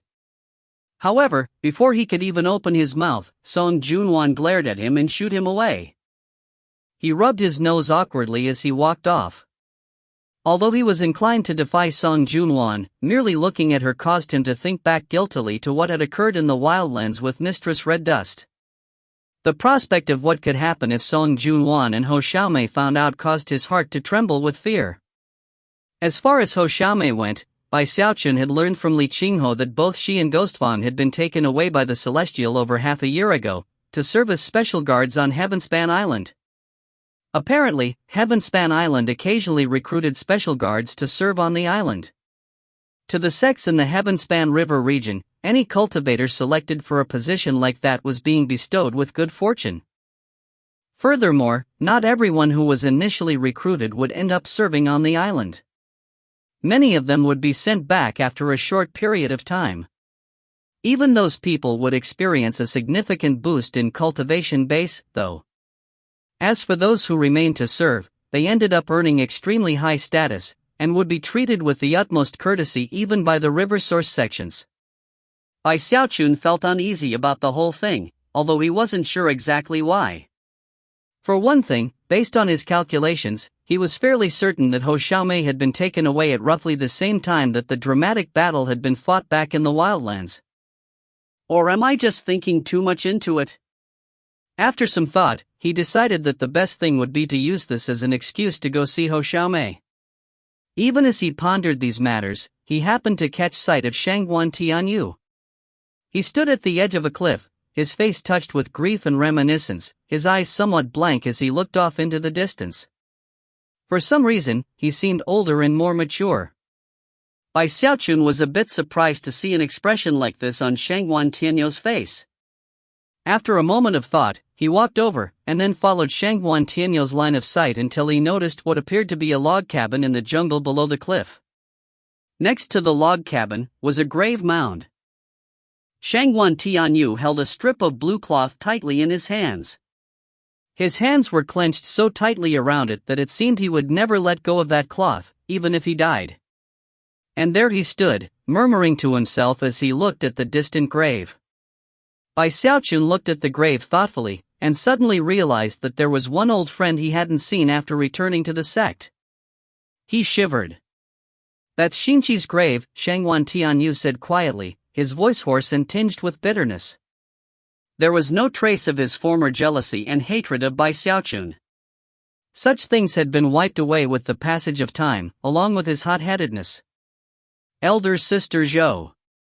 Bai Xiaochun breathed. He thought back to what he remembered of Zhou Xinqi, who had once been Li Qinghe's apprentice, the famed elder sister Zhou of Fragrant Cloud Peak. He thought about how he had leaped at the chance to help her hunt down the chicken-thieving fiend of years past, and how he had made fun of her by calling her Sekni Xinqi. They were memories that Bai Xiaochun would never be able to wipe away. His breathing suddenly turned ragged, and he began to tremble. There was nothing that would cause his heart to be weighed down more than a friend his own age passing away. She would be an eternal part of his memory, and yet, everything she had ever said and done was now gone forever. When Shangguan Tianyu saw how Bai Xiaochun was reacting, the grief in his eyes grew more intense. Shangguan Tianyu wasn't sure when it had happened, but he had fallen in love with Zhou Xinqi, and she with him. However, even after she died, he had never spoken his feelings out loud. 10 years ago, Zhou Xinqi had been out on a mission for the sect when she ran into some cultivators from the Polarity River Court. A fight broke out, and she was killed. Although Shangguan Tianyu had avenged her death, he had never been the same afterward. He had become quieter, and less impulsive. He worked hard on his cultivation, and had slowly but surely become the strongest cultivator of his generation in the river-defying sect. And yet, Zhou Xinqi's face was always there in his heart. The blue strip of cloth he held in his hands now had been a gift from her, and was something he would keep with him for all eternity. Bai Xiaochun stood there quietly, looking at Zhou Xinqi's grave. After a long moment passed, he clasped hands and bowed deeply at the waist. Shangguan Tianyu closed his eyes. After some time passed, he opened them again, and looked over at Bai Xiaochun. "Thank you, Bai Xiaochun." With that, he turned and walked off, looking profoundly bleak. Bai Xiaochun watched him leave, then stood there for a long time looking at Zhou Xinqi's grave, his heart heavy. He simply couldn't stop thinking about what she had looked like all those years ago. He suddenly realized where those white hairs on Li Qinghe's head had come from, the death of one of his beloved apprentices. Why? Why does cultivation have to be all about fighting and killing? It was the same question he had been asking himself from the moment he entered the cultivation world. After everything he had seen and experienced, you would think he would have found an answer already. But he hadn't. Eventually, he left, thinking about how there were still so many things he didn't understand. Although the sect had won a great victory, it came with many tears. As he walked along, he sent his divine sense out to examine the home he had been away from for so long. One of the first people he noticed was Beihan Lai. In a remote location in the sect was a huge graveyard, within which were buried countless heroic souls who had fallen in battle. That was where Beihan Lai stood, in front of a gravestone that he had personally carved. There was no name on the gravestone. There was only a carving. of a big, black dog. Bai Hanlai held an alcohol flagon in his hand. The passage of years was clearly visible on his face. The hair at his temples was white, and he seemed much older. The aroma of alcohol surrounded him as he looked at the grave, mixed emotions playing out on his face. That big black dog had died saving his life. Bai Xiaochun's heart yet again filled with complex emotions. He suddenly realized that many things had happened of which he wasn't aware. Although the fact that the black dog was dead filled his heart with grief, he decided not to interrupt Bai Hanlai. Instead, he sent his divine sense sweeping over the countless other graves in the area. Some of the names were familiar, others were not, but they all caused him to tremble. It was around this time that Gongsun Wan'er's brother, Gongsun Yun, happened to find Bai Xiaochun. Gongsun Yun was visibly older than before. He had reached core formation, but only the early stage. By now, he was no longer the famous person he had been back during the chosen battles between the north and south banks of the Spirit Stream sect. Both Bai Hanlai and Ghostfawn had long since left him behind. However, he never lost his dignity, nor his pride because of his little sister. Although his sister had become very cold and distant after returning from the fallen sword abyss, and had seemed very different, the fact that she ended up being taken away to the Starry Sky Dao Polarity sect proved how incredible she was. Unfortunately, she had ended up being teleported out into the wildlands, to parts unknown. That had been a heavy blow to Gongsun Yun, and a source of constant anxiety. Gongsun Yun was trembling with nervousness, and yet he braced himself, clasped hands, and said, "P Patriarch Bai, you're back, sir. Song K and Master God Diviner too. Do you have any news about my sister?" Bai Xiaochun stood there quietly, complex emotions flickering in his eyes as he looked at Gongsun Yun. After a moment of hesitation, he decided not to tell him the truth. Wan'er died in battle at the Great Wall. She gave her life to save a friend. Gongsun Yun stood there stiffly for a long moment, tears welling up in his eyes before they poured down his cheeks. Although he had long since suspected that this was what had happened, he had still held out hope. But not anymore. Clasping hands, he walked off, tears streaming down his face. If you find any errors, ads pop up, ads redirect, broken links, non-standard content, etc., please let us know. Report chapter so we can fix it as soon as possible. Chapter 878, Eternity. Chapter 878, Eternity. Even after seeing Gongsun Yun's sorrow, Bai Xiaochun still didn't tell him the truth. There was no way he could. How could he possibly explain that Gongsun Wan'er had actually been killed long ago in the fallen sword abyss? It would be too cruel to tell Gongsun Yun that the little sister he had seen afterward was really that bizarre girl. Bai Xiaochun simply couldn't bear to deliver such a bitter blow. Instead, he told Gongsun Yun a story in which his sister sacrificed her life as a hero. The story he told wasn't without its flaws, and apparently Gongsun Yun realized that. But he didn't ask any follow-up questions. "Little sis, was that really you who came back to the sect?" he thought. The truth was that he had asked himself that same question on many occasions, and didn't really want to know the answer. After Gongsun Yun left, Bai Xiaochun felt even worse than before. He didn't like feeling like this. He liked being happy and having fun. However, as he grew up, he realized that such emotions were inescapable. Oftentimes in the past, he was able to bury such feelings, but right now, all the graves he had seen caused Zhou Xingqi's face to float in his mind even more clearly than before, as well as many other familiar faces. They were images he simply couldn't dispel. At the moment, no other patriarch in the sect had a better chance of becoming a deva than Patriarch Spiritstream. He was in a better position than even Patriarch Bloodstream. Patriarch Spiritstream could sense the bleakness of Bai Xiaochun's mood. As he looked at him from a distance, he could tell from the fluctuations of his divine sense how sorrowful he was. Although he didn't understand Bai Xiaochun as well as Li Qingho did, he had been there to watch him grow into the person he was. At some indefinite point, he appeared next to Bai Xiaochun, although he didn't interrupt him. He just stood there, looking at all of the graves of the river-defying sect. Eventually, when the time was right, he spoke in a hoarse voice filled with age. Xiaochun, look around. Can you tell what's different about the sect? Bai Xiaochun had long since become aware that Patriarch Spirit Stream had come to stand next to him. However, he was in too bad of a mood to say anything. In response to the Patriarch's words, he looked around. The sect was filled with a buzz of noise as all sorts of repair work went underway.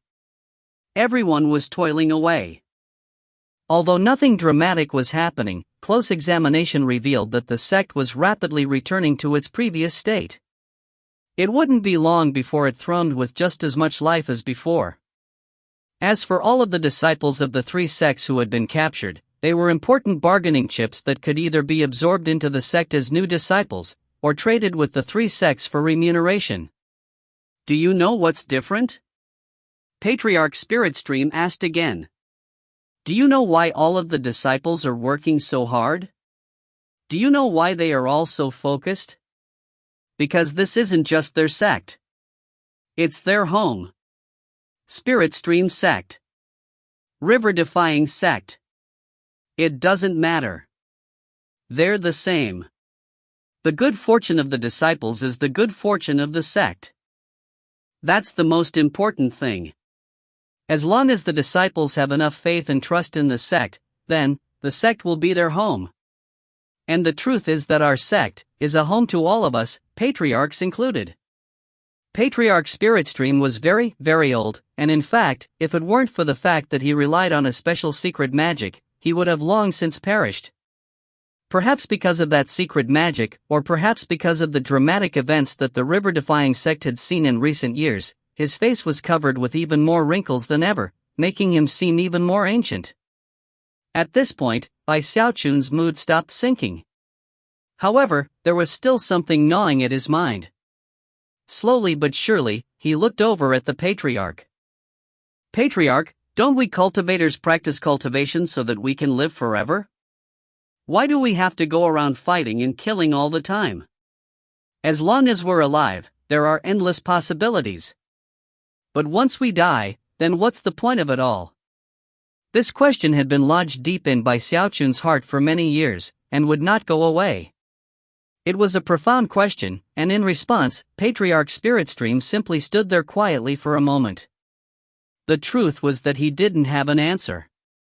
A long moment passed, and he seemed to grow a bit older.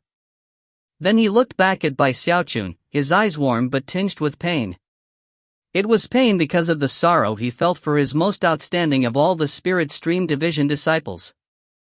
After all, he knew that from the first day Bai Xiaochun had joined the sect, he had feared death and dreamed of being able to live forever. Patriarch Spirit Stream had watched this disciple tackle the brutal cultivation world, and yet never forget his dream of living forever. There was a purity and innocence in that which was very, very rare. Xiaochun, he said softly. You're right. As long as we're alive, there are endless possibilities. But just because we die doesn't mean that our hopes and dreams die with us. I can't speak for anyone else, but I can say that when I look at all of these graves, I'm absolutely certain that these disciples who died in battle did it because of the Tao that existed in their hearts. What do you mean Tao? Bai Xiaochun replied, confused. He had been asked a similar question back in the Rainbow Trial by Fire in the Starry Sky Tao Polarity sect. And although he had never answered the question, he had the vague feeling that his Tao was to live forever.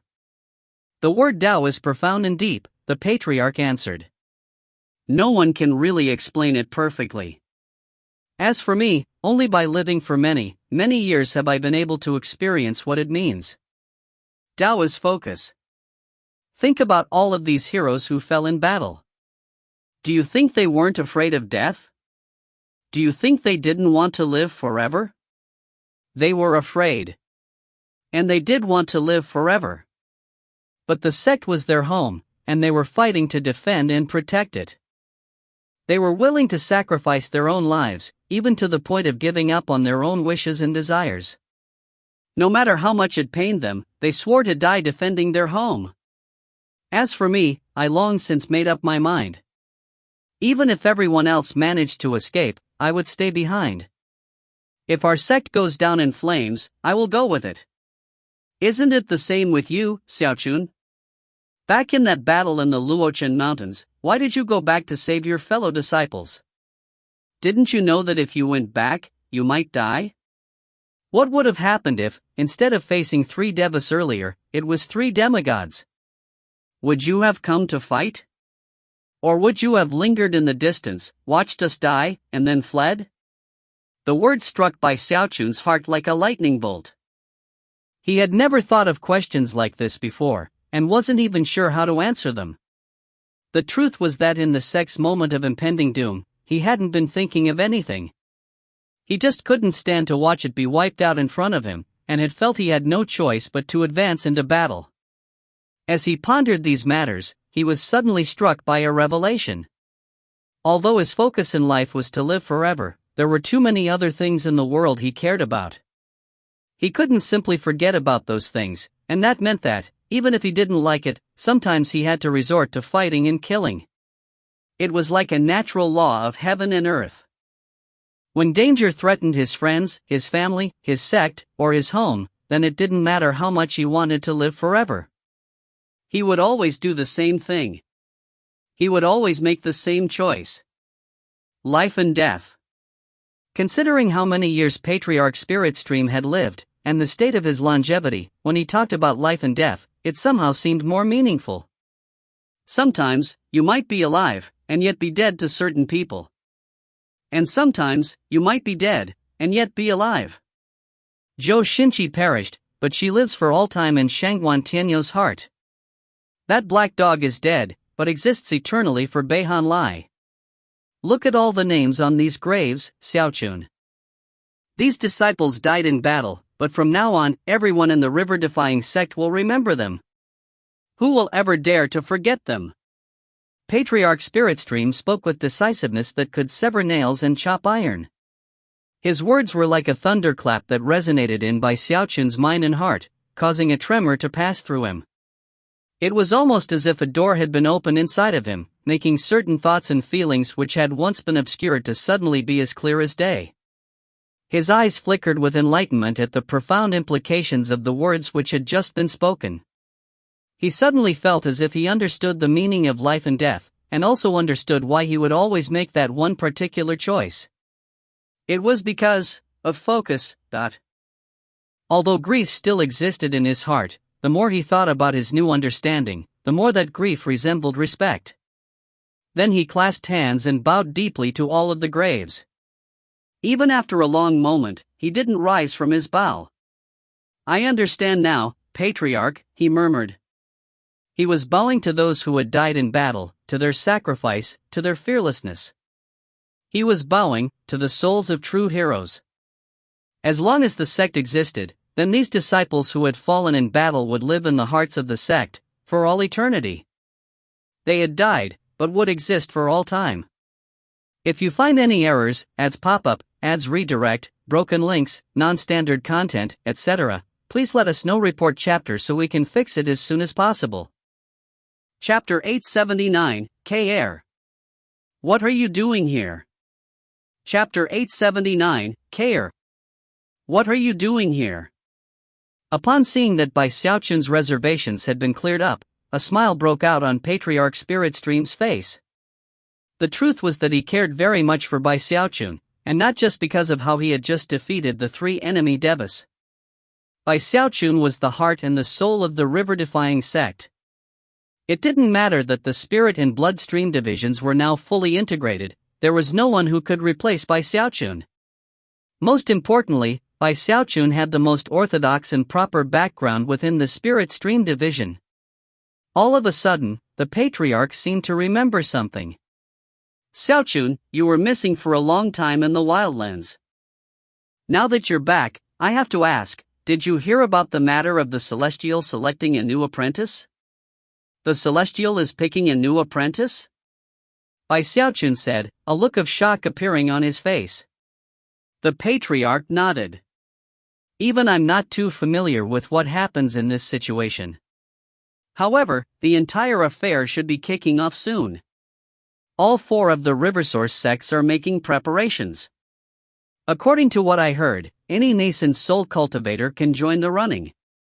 As long as they're from the Heavenspan River region, it doesn't matter if they belong to a sect, a clan, or even if they're a rogue cultivator. All nascent soul cultivators qualify to go to Heavenspan Island. Patriarch Spirit Stream sighed. Considering how old he was, he knew that he wasn't suitable for such a position. After all, there was no shortage of nascent soul cultivators in the Heavenspan River region. For one nascent soul cultivator to beat so many others to win a spot would be like a mortal being able to ascend to the heavens. However, there was hope for Xiaochun. Despite the fact that he could clearly defeat almost anyone else in his generation, he clearly had not yet become a deva. Despite being merely a half-deva, he had killed one true deva, crippled another, and forced a third to flee. Patriarch Spirit Stream had never heard of anything like that happening in the eastern Heavenspan River, and although he couldn't be sure if something as heaven-defying had occurred in the other 3 major rivers, he knew it was definitely unprecedented. This was Xiaochun's first time hearing about the Celestial taking a new apprentice, but all it did was cause him to shake his head. Because of what he had witnessed in that spectacular battle in the Wildlands, he just didn't have a very good impression of the Celestial. The mention of the Celestial immediately got him thinking about Ho Xiaomei, so he asked the Patriarch about her. Ho Xiaomei and Ghostfang were both taken to Heavenspan Island about a decade ago, along with several thousand others. That was accomplished, not by battle, but by assessment of talent and other factors. Ho Xiaomei apparently had unusual talent in certain areas. Assuming she follows instructions and excels in cultivation, she'll have a chance to become a special guard there. This sort of thing only happens once every few hundred years. Out of those 10,000 cultivators, only a few hundred will end up as special guards. Patriarch Spirit Stream clearly didn't know a lot about the situation, but obviously had high hopes for the outcome. At the moment, there was a lot of work to do to get the river-defying sect back in order, and therefore, Patriarch Spirit Stream turned to leave. As he did, he recalled how close Ho Xiaomei and Xiaochun were, and looked back to say, if you want more details, you should go ask Song Junwan. The selection formalities occurred in the Starry Sky Dao Polarity sect, and Song Junwan was there as well. Unfortunately, she wasn't selected. Xiaochun nodded, choosing to keep his reservations about the Celestial to himself. It wasn't that he didn't trust Patriarch Spirit Stream, it was just that his suspicions were too shocking. Still feeling a bit unsettled about the whole thing, he took another moment to look out at the graves, then took a deep breath and left. Before long, it was evening, and a bright moon hung high in the sky. Most of the disciples of the river-defying sect were practicing cultivation. After all, the repair work couldn't be completed in a day, and they needed time to recover from the weariness of battle. It was at this time that Xiaochun finally took the opportunity to go find Song Junwan. On the one hand, he had been missing her badly for years, and on the other hand, he also wanted to find out more about what happened to Ho Xiaomei. Song Junwan had finally taken a break, and was in her immortal's cave, recovering from her weariness with medicinal pills. However, there was one person who went to see her before Xiaochun. And that was Song Quebec. Considering that Song K was a chosen of the Song clan, it was only natural that Song Junwan was very concerned about him. And the fact that he was now in the nascent soul stage was wonderful for the clan. Despite the fact that Song Junwan held seniority over Song K, as soon as he arrived, she rose to her feet to meet him. However, Song K didn't dare to rely on his cultivation base to act like the ranking cultivator. Hurrying forward, he said, "There's no need for that, Aunt Junwan. KR has come to offer greetings." Acting with the utmost courtesy, he clasped hands and bowed, just like he had back when his cultivation base was far inferior to hers. Song Junwan was very pleased with how circumspect he was being. However, that didn't stop her from offering some advice. "KR, now that you have a nascent soul, it's only proper for me to receive you formally. Although we can't forget matters of protocol, in the cultivation world, strength demands respect. Song K smiled bitterly, reminding himself that if it weren't for Xiaochun, things would be very different. Considering that he was very close to the mid-nascent soul stage, everyone in his clan with the exception of the patriarch himself would bow in greeting to him. However, considering who Song Junwan was, and her relationship with Bai Xiaochun, Song Ke had no choice but to suppress his bitterness. Although he was a bit pleased to see how depressed Bai Xiaochun was recently, he didn't dare to reveal that openly. Not only had his time in the wildlands forced him to grow up a bit, but it had also instilled a deep reverence for Bai Xiaochun that even he wouldn't admit existed. Furthermore, Bai Xiaochun had repeatedly brought up the matter of himself being Song Ke's uncle. Because of that, matters of seniority relating to Song Junwan were far from simple. If it weren't for that, his first visit wouldn't have been to Song Junwan, but rather, to the Song clan patriarch. There's no need for that, Aunt Junwan. In your eyes, ma'am, Kare will always be the same boy he was years ago. With that, Song Ke took a deep breath and then bowed formally to Song Junwan. Song Junwan's smile grew wider, and her eyes warmer. She was proud that a Chilan's son like this had risen up in the clan, and immediately asked him about his adventures in the wildlands. In response, he hemmed and hawed, giving a vague, awkward recounting of what happened after he went missing. If it had been anyone else, he would have acted a bit more arrogantly. But right now, he wasn't quite sure how to behave around Song Junwan. Song Junwan could tell that something was off about Song Quebec. She frowned, which made her seem both more beautiful and also more grim. Just when she was about to ask some more pointed questions, she heard Bai Xiaochun's voice outside the Immortal's cave. "Water, my darling," he said passionately, "I'm back." The instant his voice entered the Immortal's cave, Song Ke's heart began to pound. As for Song Junwan, her face flushed, and her eyes flickered with a bit of anger. For him to act romantically with her in front of someone from the younger generation not only caused her heart to start racing, it was also a bit embarrassing. She quickly waved her hand, causing the Immortal's cave door to slam open. Bai Xiaochun strode in and immediately saw Song Quebec. Care. What are you doing here? Song Ke's face darkened. When Song Junwan saw Song Ke's expression, she suddenly looked a bit apologetic. She knew that it was partly her fault that Bai Xiaochun was treating Song Ke like this, and was about to say something when Bai Xiaochun cut her off. "Waner, you have no idea what kind of place the wildlands is. It's incredibly dangerous. Deadly situations crop up no matter where you go. In order to save Care, I almost revealed my secret identity.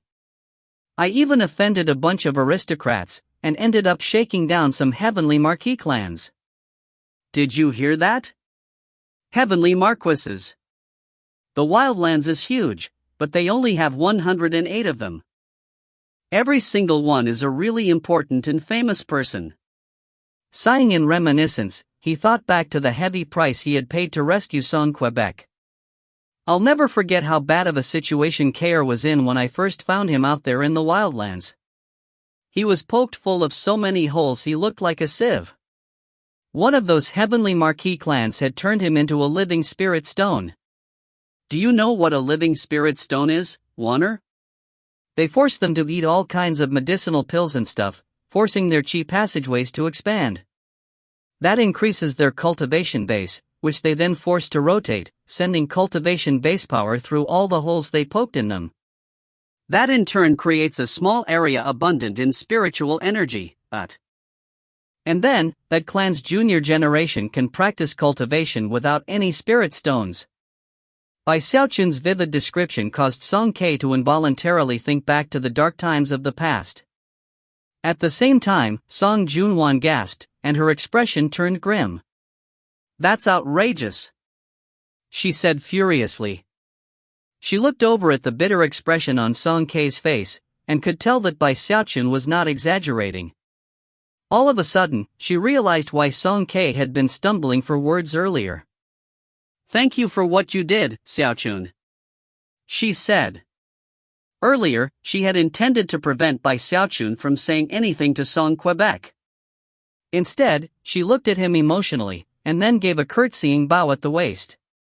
"There's no need for all the formality," Bai Xiaochun replied. I did all of that for you, after all. Clearing his throat, he stepped forward, slipped his arm around her supple waist, and then thumped himself on the chest. You're Kair's aunt, and I'm his uncle. We're family. If I didn't help him out there in the wildlands, who would? If I didn't save him, who would? It was the proper thing to do, and not a big deal at all. Although Song Junwan's face turned scarlet, she didn't push him away. In fact, her expression softened. Before, she had felt as if they were growing apart, but now, with his hand around her waist, that feeling was gone. If you find any errors, ads pop up, ads redirect, broken links, non-standard content, etc., please let us know. Report chapter so we can fix it as soon as possible. Chapter 880, See What This Is, Xiaochun? Chapter 880, See What This Is, Xiaochun? When Song Ke saw the entranced look on his aunt's face when she looked at Bai Xiaochun, he sighed. By this point, he regretted coming early to visit. The truth was that if he had known Bai Xiaochun would show up, he would rather have been beaten to death than come at this time. Although in some ways he wished he could do something to interfere with Bai Xiaochun's skills in seducing women, he also couldn't help but admire him a bit because of it. He had been there to hear all the details Bai Xiaochun had explained about the wing character enchantment, which helped Zhao Tianjia win over Chen Yuxian. And Song Ke had also been there to witness the confusing relationship that had developed between Bai Xiaochun and Mistress Red Dust. And that wasn't even mentioning Chen Manyao. Now that he thought about it, all of the most beautiful female cultivators seemed to be in some sort of relationship or another with Bai Xiaochun. In the end, Song Ke could only sigh and muse about how the heavens apparently favored Bai Xiaochun. He considered revealing the truth to his aunt, and telling her about Chen Manyao and Mistress Red Dust. But then he realized that Bai Xiaochun was giving him a glare of warning, and his heart seized up. Sighing, he looked at the entranced expression on his aunt's face, and finally realized that it was a really awkward situation. After blurting out a random excuse, he left. Outside, he felt much better. Shaking his head, he noticed some nearby Bloodstream Division disciples looking at him. At that point, he straightened up, feeling the pride that a chosen nascent soul cultivator should feel. The disciples bowed in greeting, and his confidence began to return. Bai Xiaochun and Song Junwan were now alone in her immortal's cave. It was a rare situation. Before, the fighting had been fierce in the battle, but now that they were together, Song Junwan abandoned any attempts to prevent her feelings from showing.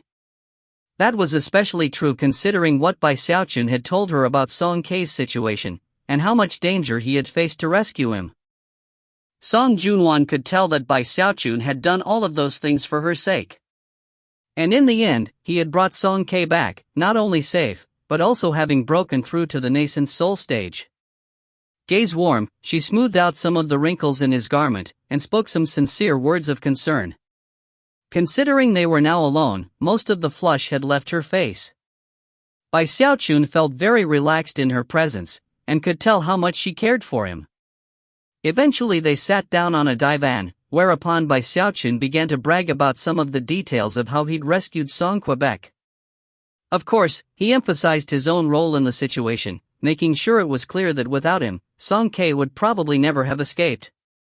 The entire time, he kept on measuring up Song Junwan. Although they hadn't seen each other for years, Song Junwan was as spectacularly beautiful as ever. Her makeup was applied perfectly, emphasizing eyebrows that curved as gracefully as willow leaves.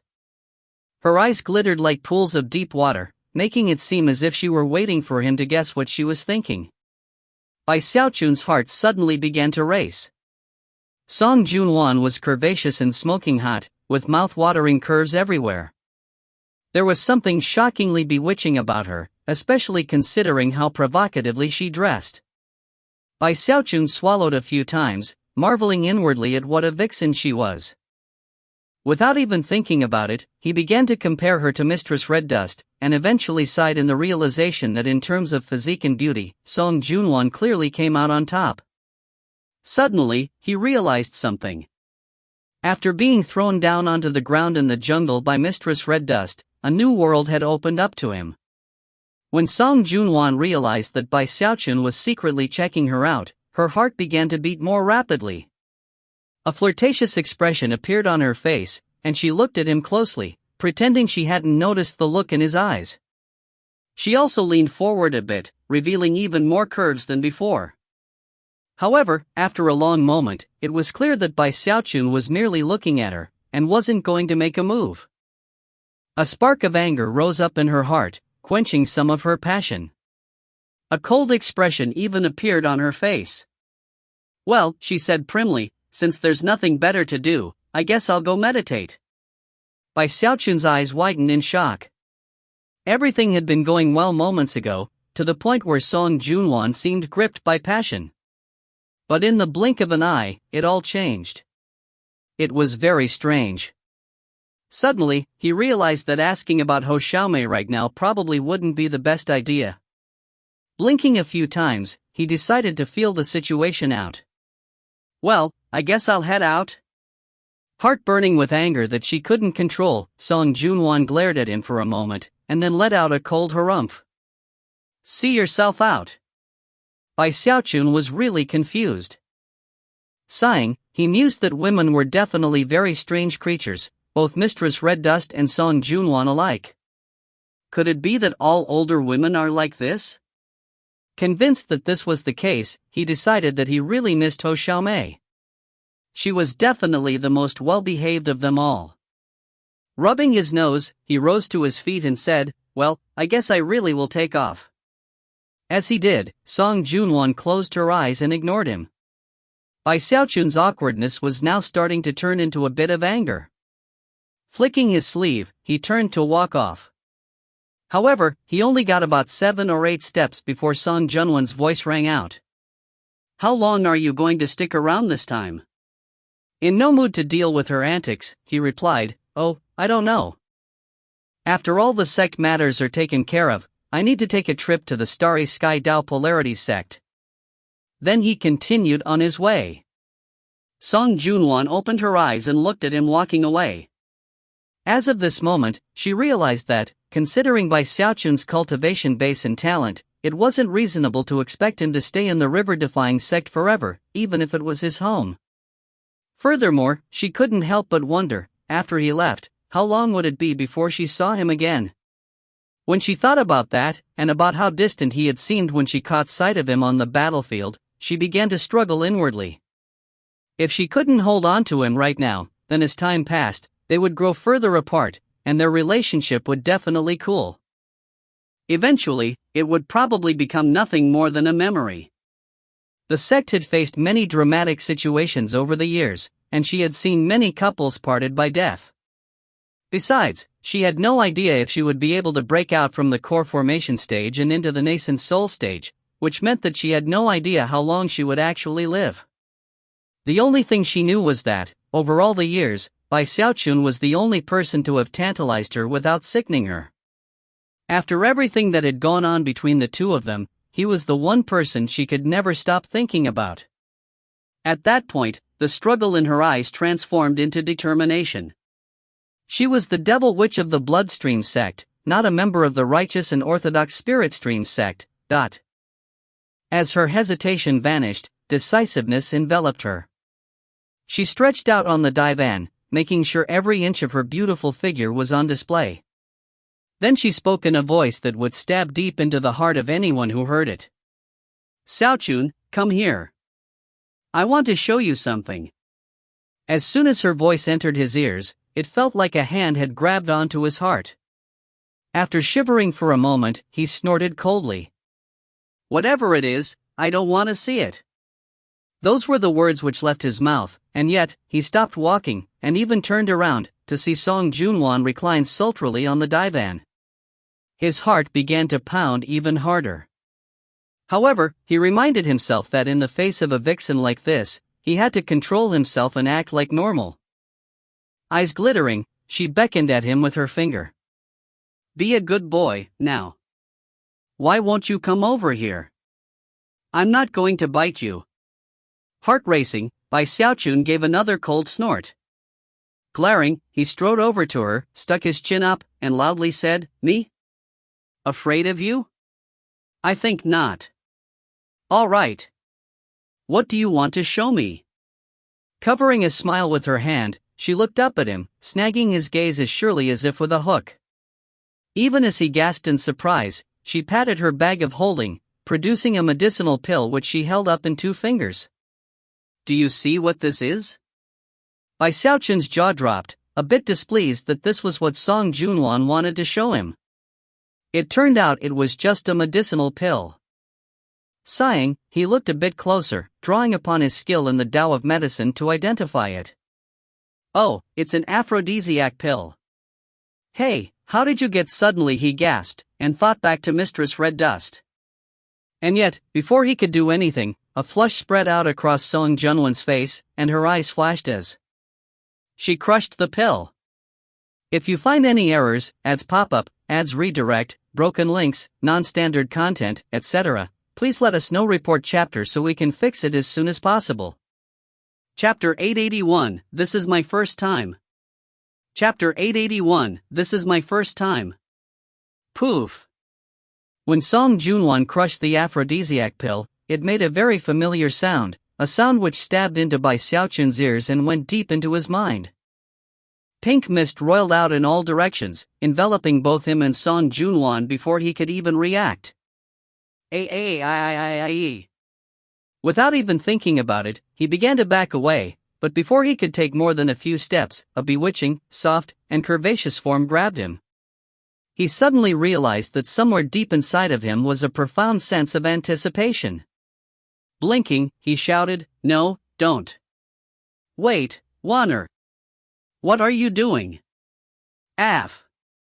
Don't tear my clothes off. This is my first time."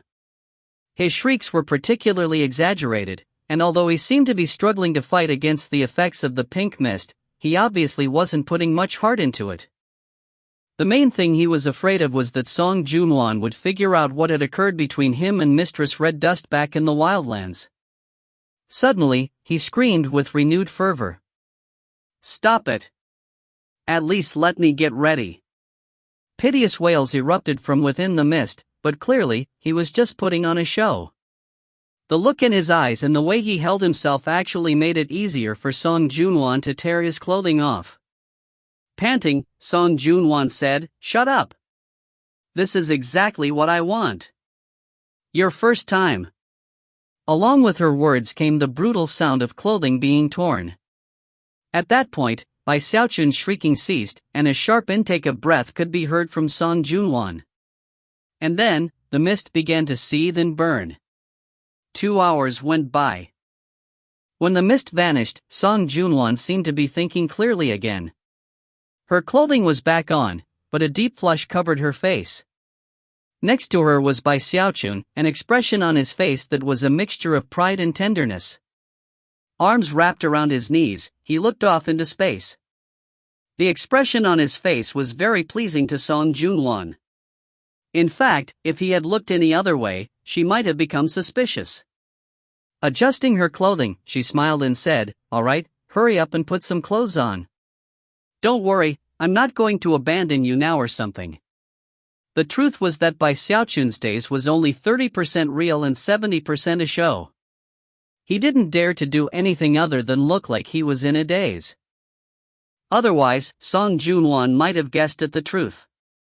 In his mind, he was comparing Song Junwan and Mistress Red Dust. In the end, he decided that both of them were perfect. One was wild and barbaric, the other was shockingly beautiful.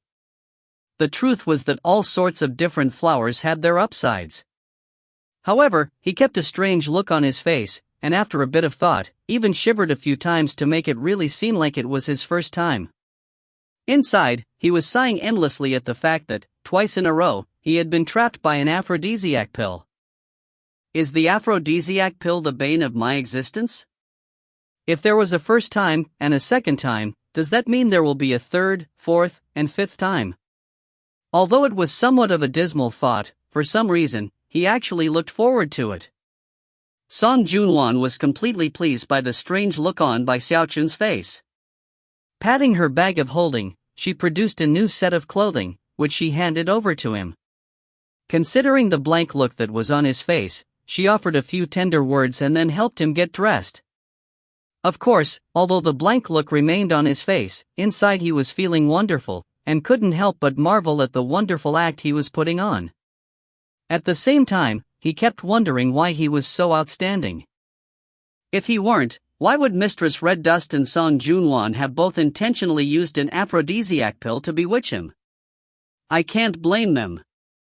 I can only blame my outstanding nature. Having reached this point in his train of thought, he sighed helplessly at his amazing qualities. Feeling prouder of herself than ever, Song Junwan rubbed his shoulder and offered some more tender words. It was at that point that Bai Xiaochun finally broached the subject of Ho Xiaomei. Earlier, Song Junwan might have answered such questions, but would have felt somewhat uncomfortable doing so.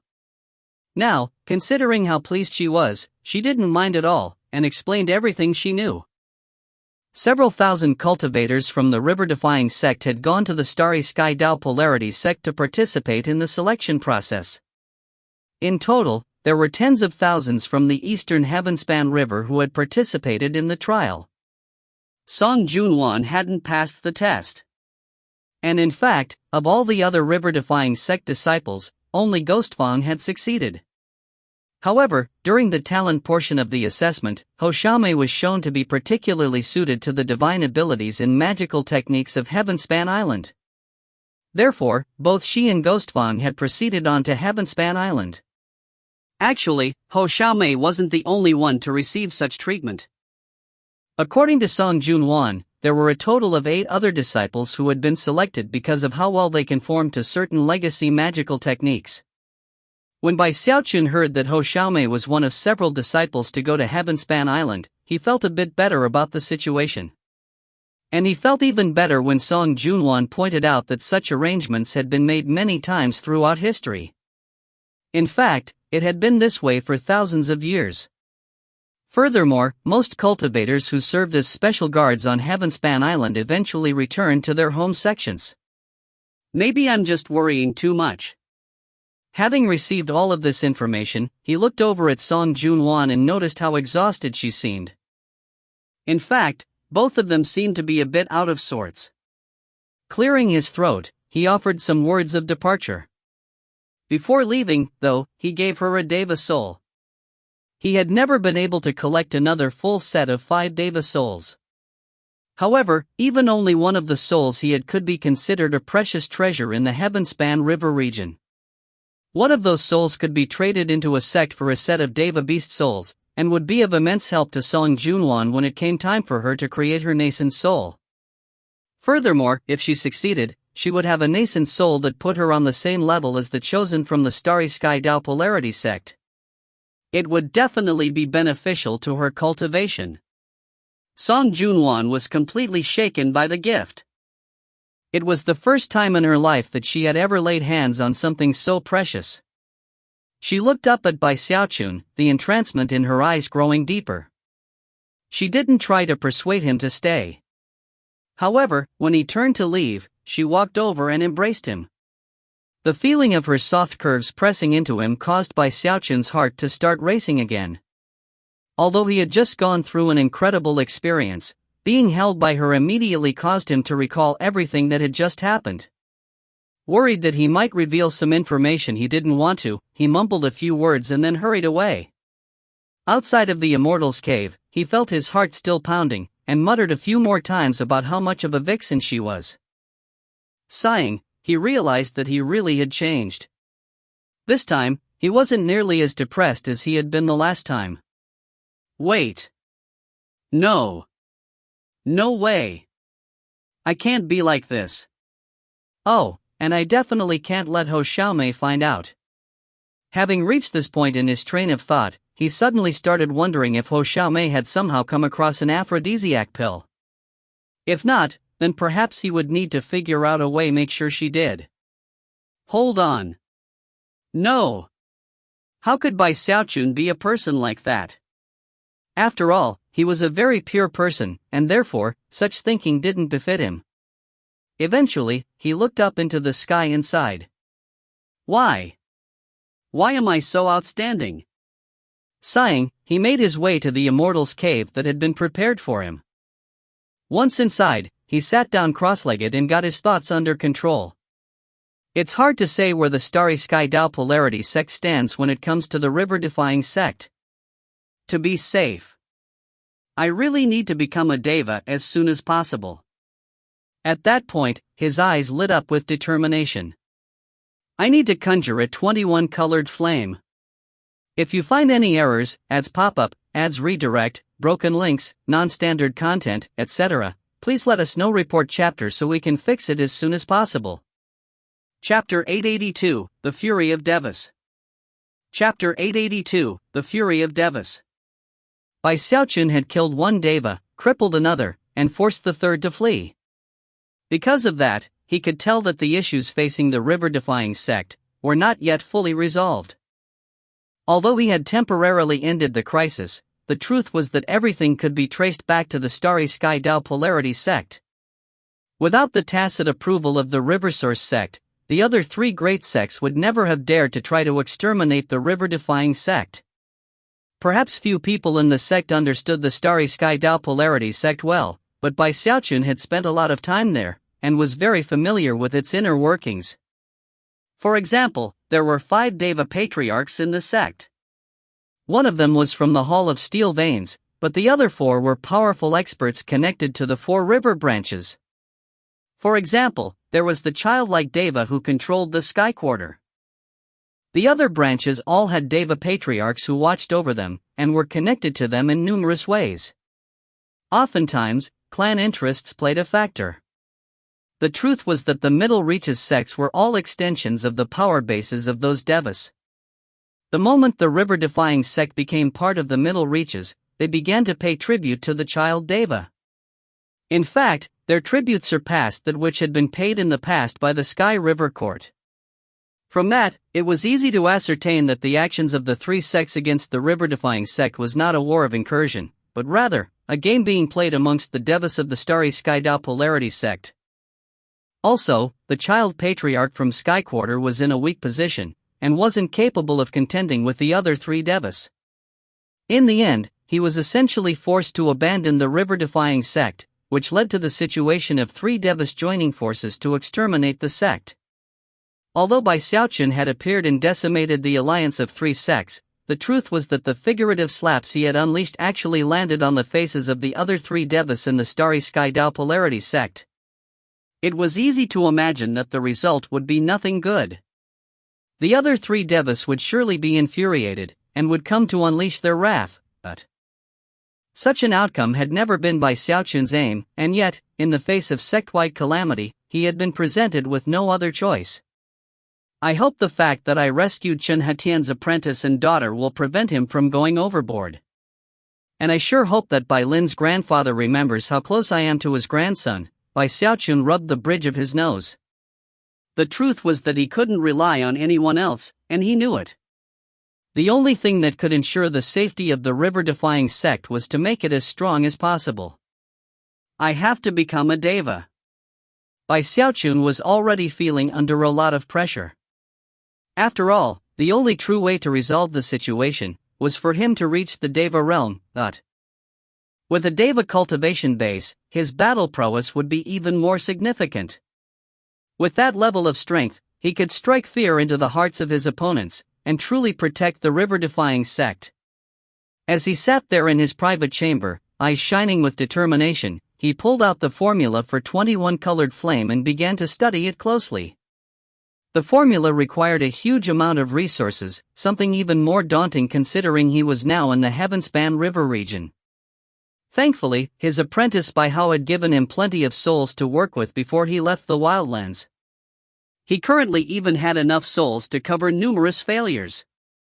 In the blink of an eye, several days passed. Bai Xiaochun had already slipped into his usual maddened state. His hair was disheveled, but he didn't care. His mind and heart were completely immersed in the formula for 21-colored flame. He had analyzed every single step and every procedure, down to the minutiae.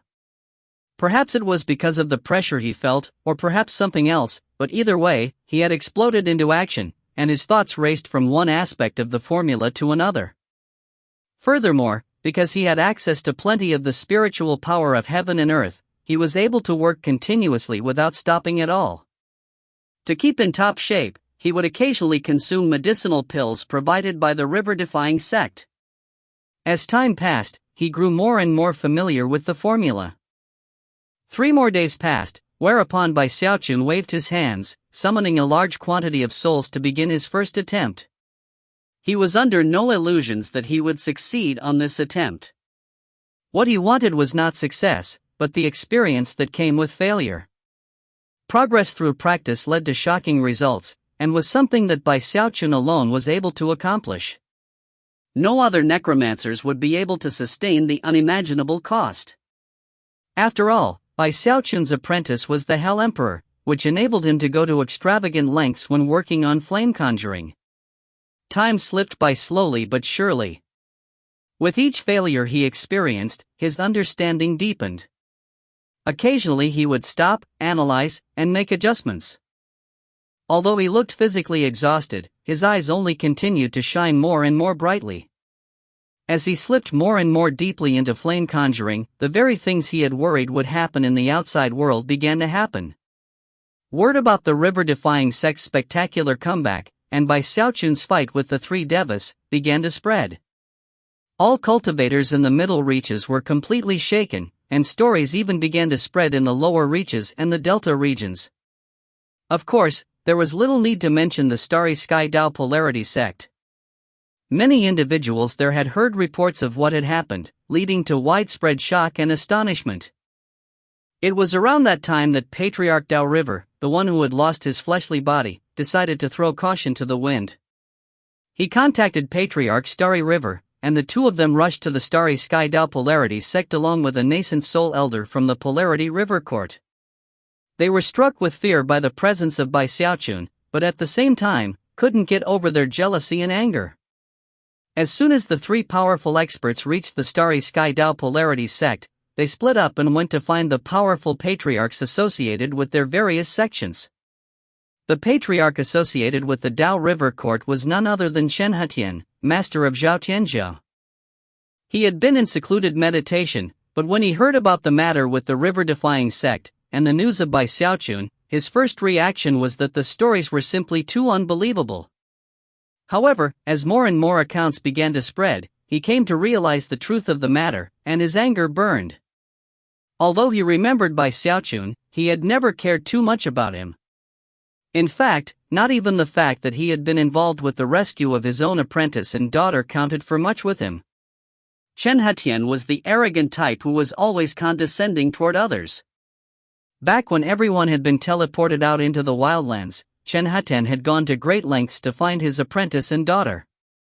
Eventually, he had succeeded. As far as Xiaochun went, though, he completely ignored him. But now, he had to dredge up that name which he had so long been buried in the depths of his memory. The fact that Xiaochun now possessed such shocking battle prowess caused him to frown.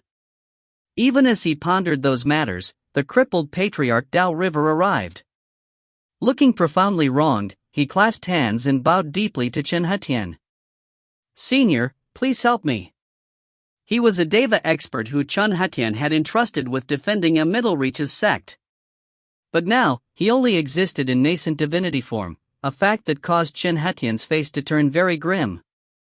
A windstorm of anger was already brewing inside of him as he asked, just what exactly happened, but... Even as the words left his mouth, shocking pressure weighed down in all directions. Patriarch Tao River's nascent divinity shivered, and he quickly began to recount the details of the battle, not holding back anything. When Xiaochun heard that Xiaochun hadn't defeated all 3 patriarchs at the same time, but rather successively, he snorted coldly. From his perspective, Patriarch Tao River and the other Middle Reaches Devas were all mortal Tao Devas, essentially the weakest of all types of Devas. Xiaochun had reached the nascent soul stage with Deva beast souls, which had enabled him to then reach the Earth Tao Deva realm. Because of that, it would be a simple matter for him to beat those same 3 Devas by fighting them in succession. Trembling, Patriarch Tao River paused for a moment, and then said, "This Xiaochun is completely outrageous. He even went so far as to take advantage of my absence to loot all of the wealth in the Dao River Court. There was tribute in there that I had amassed for you, sir. When Chen Hetian heard that, his eyes flashed with cold light. What gall this dog has, he said in an icy voice. Is he looking to die? With that, he sent his divine sense out to contact the Deva patriarchs in Starry Quarter and Polarity Quarter. As far as he was concerned, the person in the worst position because of everything wasn't himself, but rather, the patriarch from Polarity Quarter, whose subordinate had been killed. If you find any errors, ads pop up, ads redirect, broken links, non-standard content, etc., please let us know. Report chapter so we can fix it as soon as possible. Chapter 883, The Hall of Steel Veins mobilizes. Chapter 883, The Hall of Steel Veins mobilizes. The patriarch from Polarity Quarter was none other than Bai Lin's grandfather. His name was Bai Jintian, and he had a cultivation base that could shake heaven and earth, as well as a very bad temper. Flames currently danced in his eyes as he stared at the nascent soul elder from the Polarity River Court, who was trembling physically as he prostrated in front of him. So, you're telling me that the rumors are all true? And the patriarch of your Polarity River Court was the most useless of all and got killed? Shivering in fear, the elder replied, it was all because of Patriarch Starry River. Before he could continue with his explanation, Bai Jintian interrupted him with a furious shout, screw off. The rainbow outside trembled, and the elder tumbled backward, blood spraying out of his mouth as he was flung out of Bai Jintian's residence. It was roughly at that time that Chen Hetian's divine sense reached out, projecting his sinister voice into Bai Jintian's ears. Brother Bai, how do you want to handle this situation? How do I want to handle it? Bai Jintian replied coldly. We'll make that bastard pay with his life. At the moment, Bai Jintian didn't care at all about what his grandson Bai Lin thought about the situation. When it came to matters pertaining to the clan as a whole, it didn't matter that Bai Jintian liked Bai Lin. He couldn't just ignore a threat because of Bai Lin's feelings. The truth was that when Bai Jintian had given tacit approval for the Polarity River Court to attack the river-defying sect, Bai Lin had come to protest, and the two of them had a huge argument about the matter. The same thing had happened with Chen Hetian. Zhao Tianjiu and his Taoist partner Qin Yuashan had come to beg him to change his mind, but in the end, he had ignored them.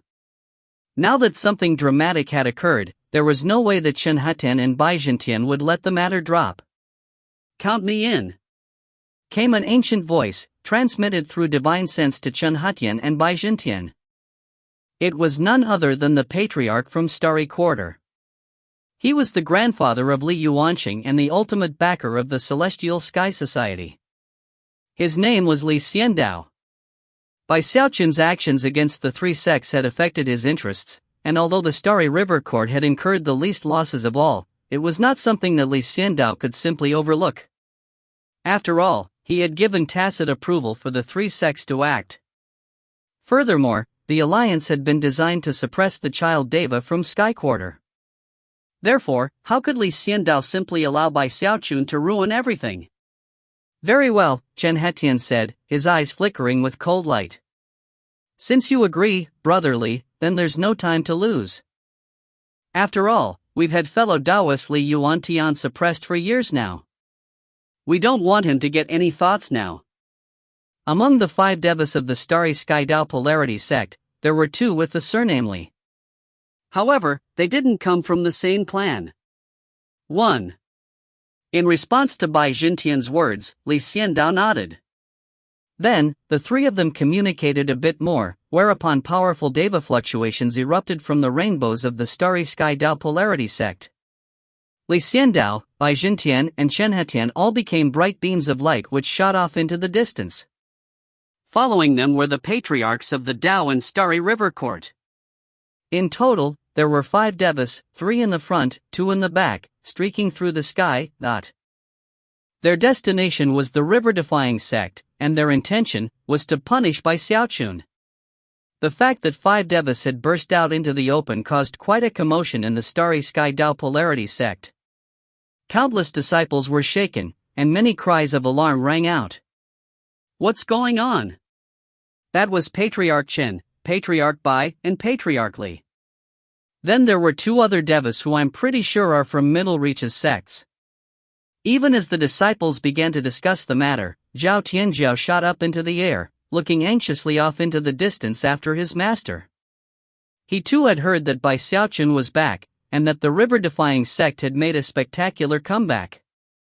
He had already been feeling guilty about everything, so when he saw his master and the other devas heading toward the river-defying sect, his heart began to pound with nervousness, and his eyes turned crimson. I don't care what happens, Bai Xiaochun is my brother. He didn't do anything wrong. Don't tell me it's against the rules to defend oneself. Don't tell me it's wrong to save your sect. Shouting in anger, Zhao Tianzhao shot toward the river-defying sect. Although he knew he couldn't do anything to stop his master, he was determined to stand by Bai Xiaochun's side. His Taoist partner Xiaochun flew by his side, as resolute and determined as him. Even as Zhao Tianzhao and Xiaochun took off, someone else in the Starry Sky Dao Polarity sect was reacting with complete madness to the situation. It was none other than Bai Lin. When Bai Lin sensed that his grandfather was heading to the river-defying sect on a killing mission, Bai Lin's anger exploded. Bai Xiaochun is one of my major generals, grandfather.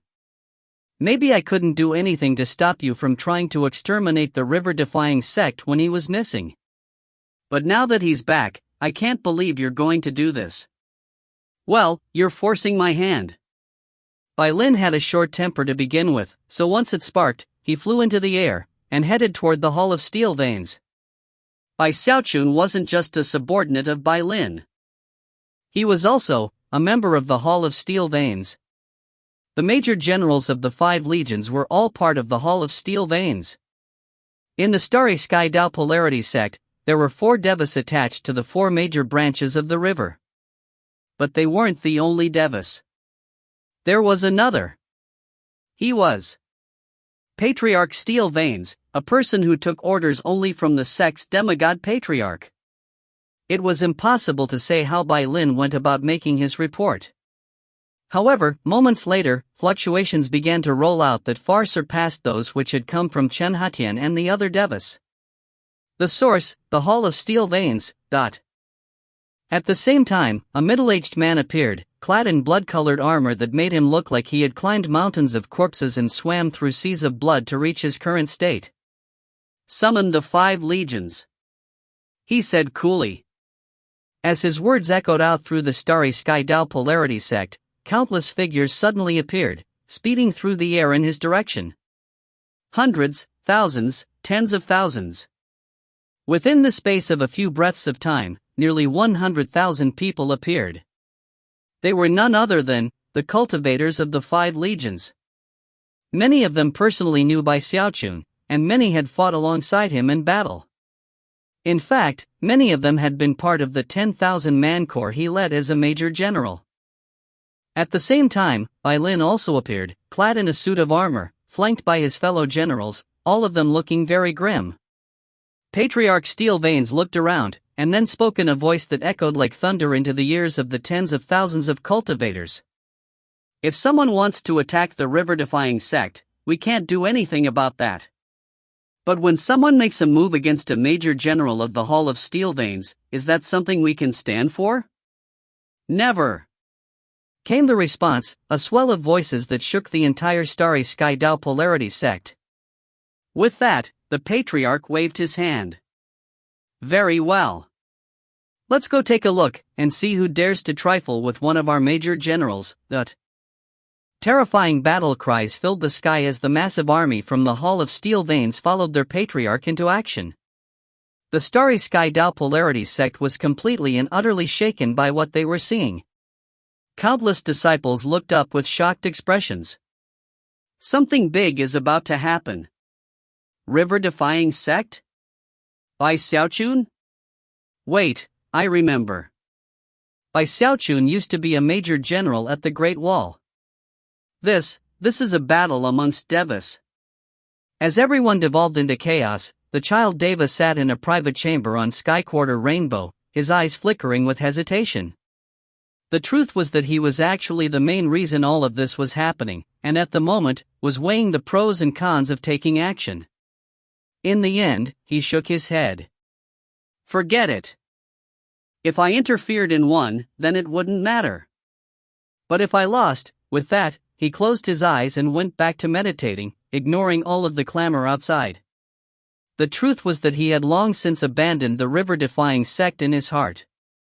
As far as he was concerned, the fact that Xiaochun had returned didn't mean anything. And from what he could tell, although the Hall of Steel Veins might protect Xiaochun, they wouldn't protect his sect. Even if Xiaochun could get out of the situation alive, the river-defying sect would not be able to escape.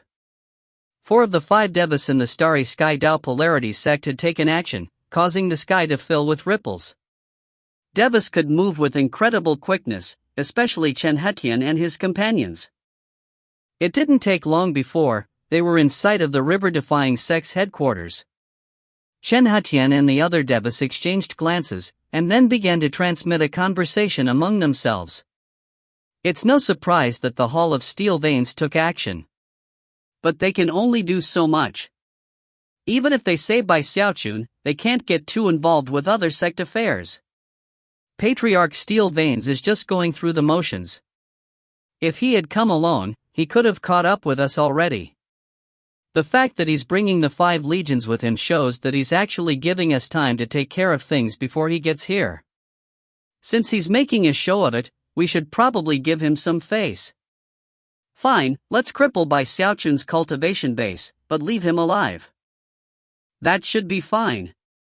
1. As you can see, the child Deva from Sky Quarter is also surnamed Li, but is from a different clan than Li Xiandao.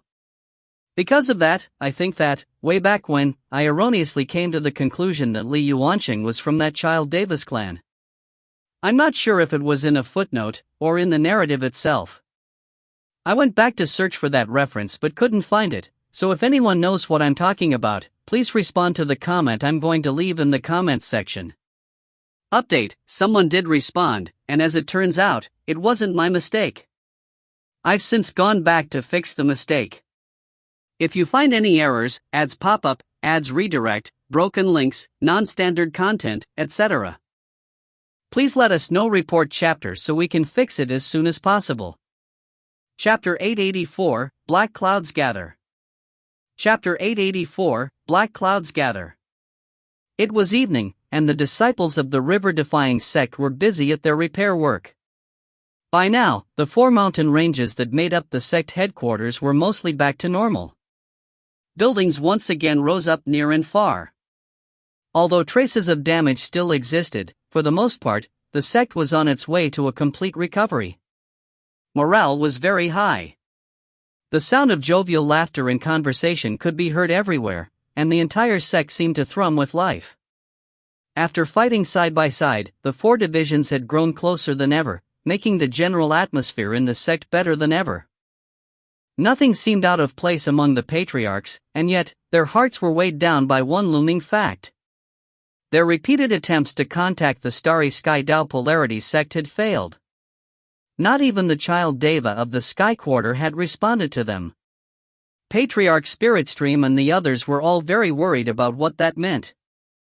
However, they didn't let that show, worried that the river-defying sect would fare badly if they knew that impending catastrophe loomed on the horizon. We can't let Xiaochun bear all the burden, Patriarch Spiritstream said. The nascent soul patriarchs were currently in a grand hall in the sect, serious expressions on their faces as they discussed the matter. Of course, Patriarch Spiritstream and Patriarch Bloodstream took the lead in the meeting. In response to Patriarch Spiritstream's words, Patriarch Bloodstream sat in silence for a moment, then said, "If worst comes to worst, we can always leave the middle reaches and go back to the lower reaches." They wouldn't do such a thing unless there were no other options. However, there was no way to tell what the Starry Sky Tao Polarity sect was thinking at the moment, and therefore, they had to plan for the worst-case scenario. Patriarch Bloodstream's words were met with silence in the Grand Hall. The only thing that could be heard was the laughing and chatting coming from the disciples outside. That only served to emphasize the gravity of the situation. If things got worse, and the river-defying sect really did retreat from the middle reaches, it would be a devastating blow to both patriarchs and disciples alike. Patriarch Spirit Stream sighed, and was just about to say something more, when a shadow blurred into the room. It was none other than the Spirit Stream sect's monkey. Even as he took form, another shadowy form appeared, which was the Bloodstream sect's rabbit. Both of them began to speak in high-pitched tones, making it impossible to determine which of them began speaking first. Devas are invading. Activate the spell formation.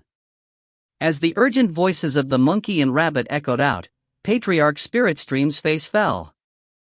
Without the slightest hesitation, he performed an incantation gesture, activating the sect's defensive spell formation. Patriarch Bloodstream and the other two patriarchs offered assistance. In the blink of an eye, rumbling sounds filled the air in the sect's 4 mountain ranges. At the same time, shield after shield rose up to create defensive barriers. The dire sky banyan, which had just been brought back from the brink of death, shivered.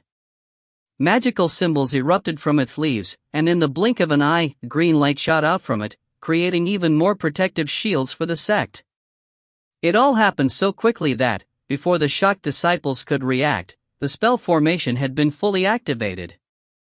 And that was when intense rumbling sounds could be heard as 5 beams of light shot toward the sect. It was none other than Chen Hetian, Li Xiandao, and Bai Jintian, followed by Patriarch Starry River and Patriarch Dao River.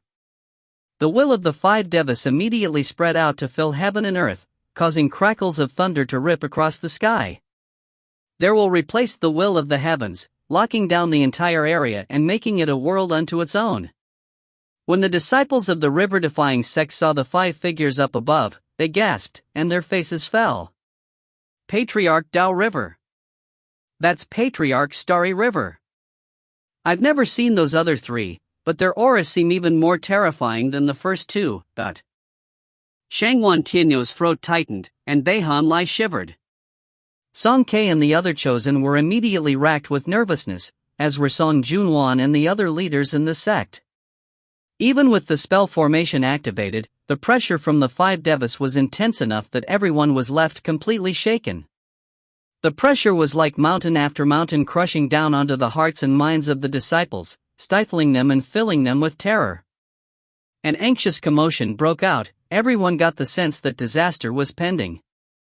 Patriarch Spirit Stream and Patriarch Bloodstream were both half-devas, and were the strongest cultivators in the sect besides Bai Xiaochun. They both flew up toward the border of the spell formation, grim expressions on their faces as they faced the 5 devas. None of the other disciples recognized Chen Hetian and his compatriots, but Patriarch Spirit Stream and Patriarch Bloodstream did. Suppressing his anxiety, Patriarch Spirit Stream clasped hands and bowed. Greetings Patriarchs Chen, Bai, and Li.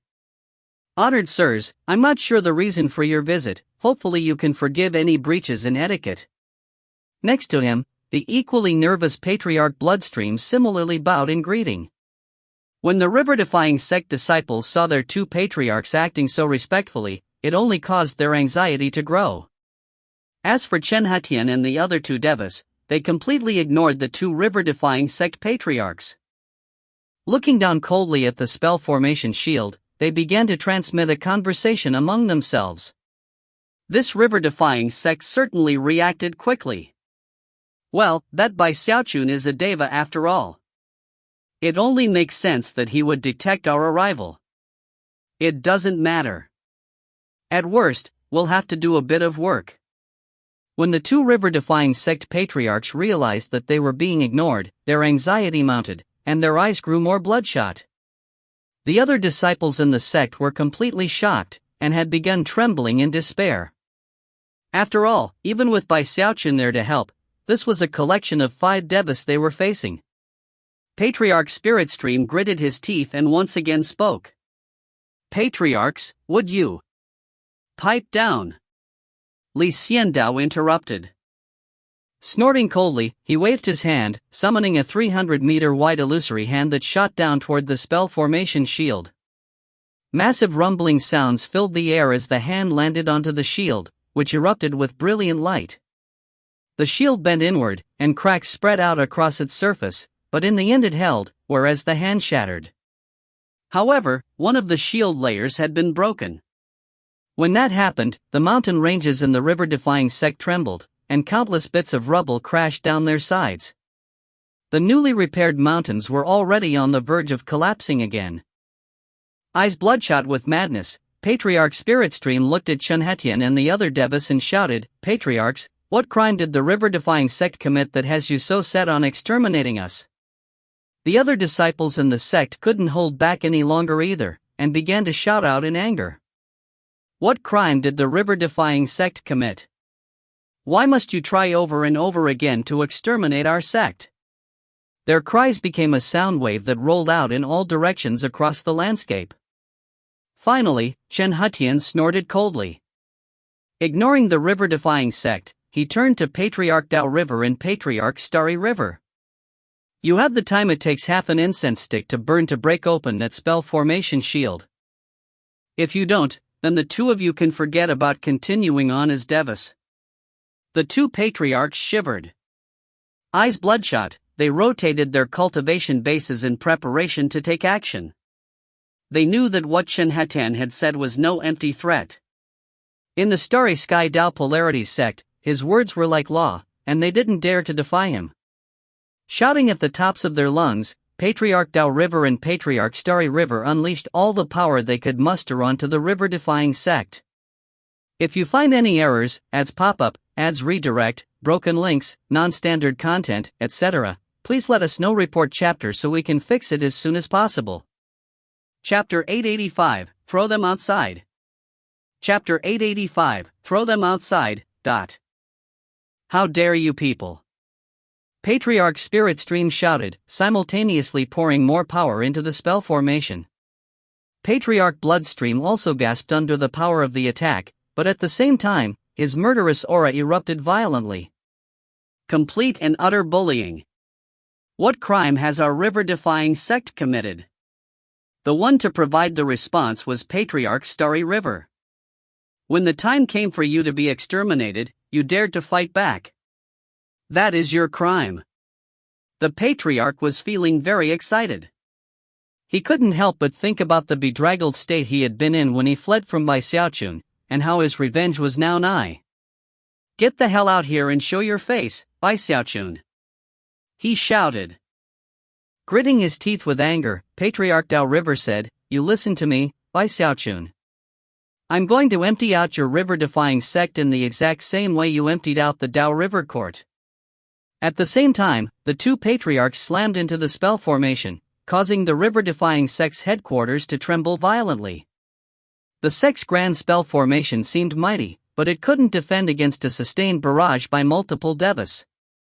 As it teetered on the verge of collapse, and the disciples of the river-defying sect felt despair gripping their hearts, a voice was suddenly transmitted into the ears of Patriarch Spirit Stream and Patriarch Bloodstream. It was by Xiaochun. Buy me some time. Instantly, Patriarch Spirit Stream waved his hand and sent his voice into the ears of the disciples of the sect. All disciples, merge your spirits with the dire Sky Banyan. Shouts filled the air as all river-defying sect disciples shot toward the Sky Banyan and sent cultivation base power pouring into it. As the disciples fell into place, scintillating light erupted from the huge tree, repairing the cracks in the spell formation shield. It wasn't just the lower-ranking disciples who joined in the effort. The nascent soul cultivators helped as well, including Patriarch Spirit Stream. The only ones who didn't participate were Patriarch Bloodstream and the Bloodstream Division disciples, who flew into the body of the Blood Ancestor. Moments later, the Blood Ancestor's eyes snapped open, and he threw his head back and roared. With the Blood Ancestor awake, he and the glittering shield were the last lines of defense for the sect. Bruiser was there as well, standing in front of the Blood Ancestor, glaring murderously at the five devas. Xiaochun and the other devas stared back with narrowed eyes at the river-defying sect. The sect's reaction was shocking to them, both in terms of the speed of reaction and their tactics. Clearly, they were superior to any of the other Middle Reaches sects. With the full support of all the disciples of the river-defying sect, the shield created by the dire Sky Banyan was something that caused even Xiaochun and the other devas to frown. And although Bruiser and the Blood Ancestor weren't any major threat, they could certainly cause the Devas a frustrating delay. However, all of these were simply minor distractions. As far as Chen Hetian, Li Xiandao, and Bai Jintian were concerned, this curious turn of events wasn't much to worry about. Although it seemed as if they were in a rush, they were actually still feeling very confident. Furthermore, with Bai Xiaochun around, they knew they had to be careful of a trap related to the spell formation. However, since they had Patriarch Starry River and Patriarch Dao River to take care of that, they weren't very worried. One thing they were paying close attention to was a possible escape effort by Bai Xiaochun. If a deva like Bai Xiaochun escaped, it wouldn't be a huge disaster, but could cause complications down the line. However, they didn't feel that such a thing was likely to happen. At the moment, Bai Xiaochun was seated cross-legged in his secluded meditation chamber, seemingly on the verge of weeping blood. He couldn't have been more nervous about what was happening outside. He knew that the river-defying sect was in a moment of critical danger. And yet, he had no other options at the moment. If he went out right now to fight against 5 devas, he would have no hope of winning. And if he were killed, then the river-defying sect would definitely be exterminated. The only chance was to successfully conjure a 21-colored flame.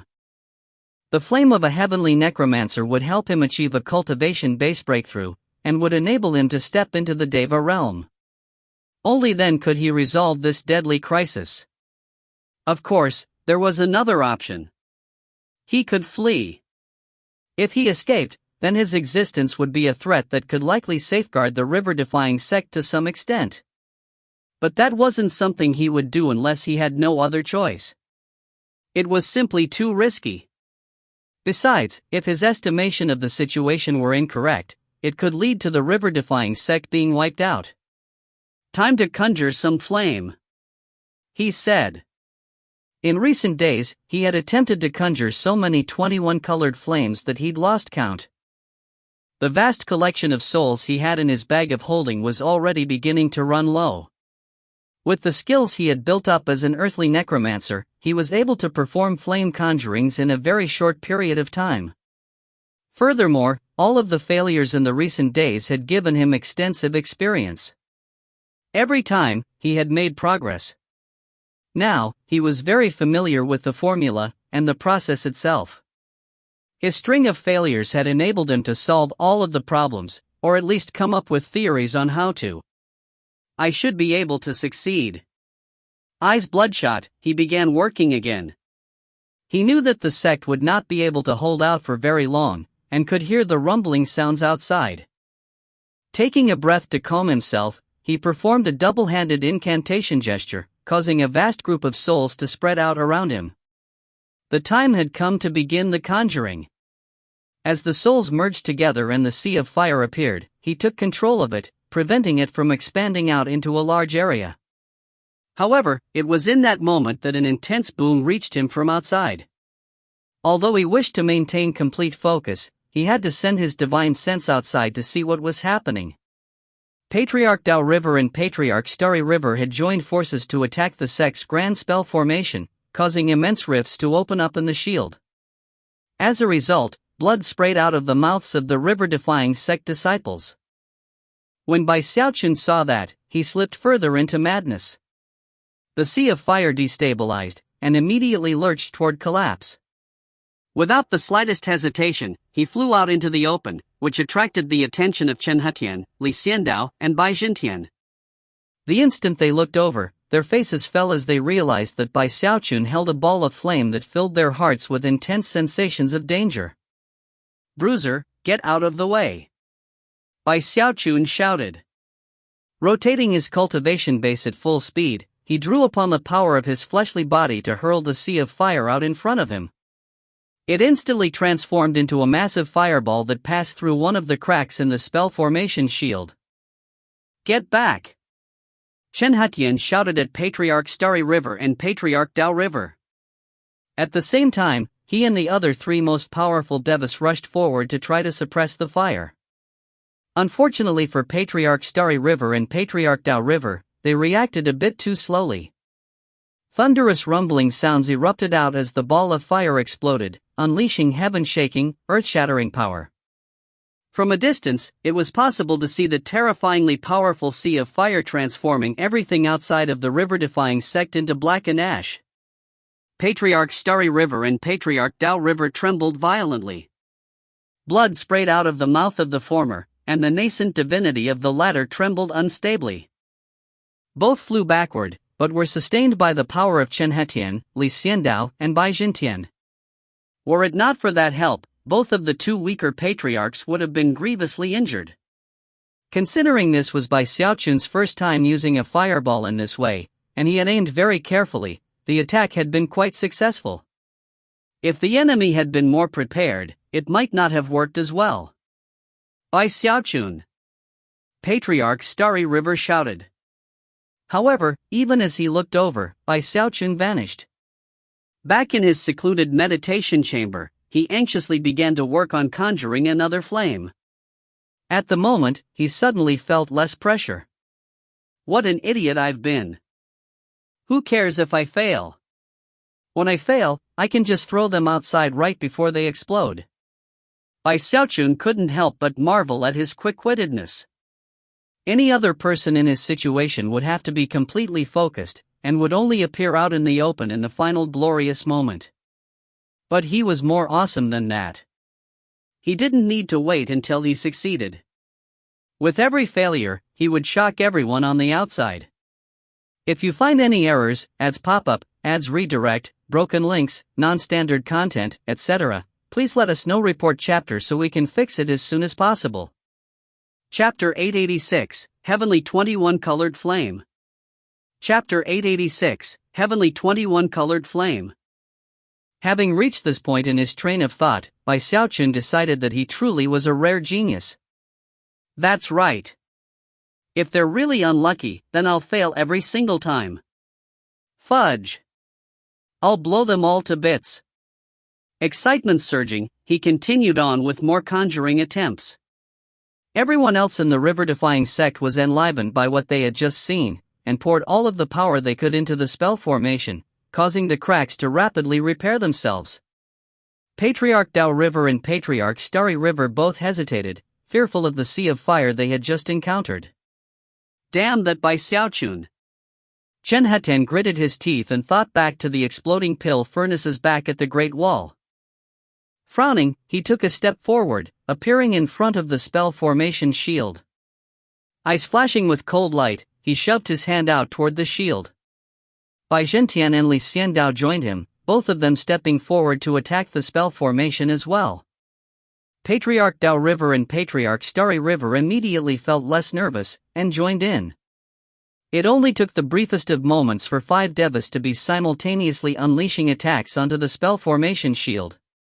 Patriarch Spirit Stream's face fell, and the anxiety of the river-defying sect disciples grew. The Blood Ancestor and Bruiser both flew toward the shield and bolstered it with all the power they could. Booms rang out. Chen Hetian, Li Xiandao, and Bai Jintian were all in the mid-Deva realm, far beyond compare to the other two patriarchs. All 3 of them unleashed attacks that became enormous hands which pressed down onto the shield. The spell formation shuddered, and distorted ripples spread out across it. More cracks opened up, causing numerous river-defying sect disciples to cough up mouthfuls of blood. It was all the spell formation could do to stand up to the attack of 5 devas, and obviously, it would only be able to hold out for a few moments longer before collapsing. In his private chamber, Bai Xiaochun was virtually going mad. He currently had 5 tongues of 16-colored flame and 3 tongues of 17-colored flame, which he unhesitatingly threw out beyond the shield. By careful use of his divine sense, he destabilized all of them, instantly causing them to explode. Massive booms filled the air as a huge sea of flames spread out. Although it couldn't compare to the previous one, it was still shocking. Of course, Chen Hetian and the other devas had been prepared, and were able to evade the attack. Humph! Chen Hetian snorted. Just trying to buy time, huh? Well, let's see how much of that fire you have. He was just about to press another attack when the Blood Ancestor pushed his hands down onto the dire Sky Banyan. Bruiser did the same.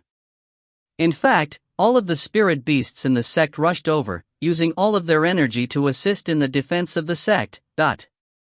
Even as the sea of fire faded away, the spell formation shield once again knitted back together.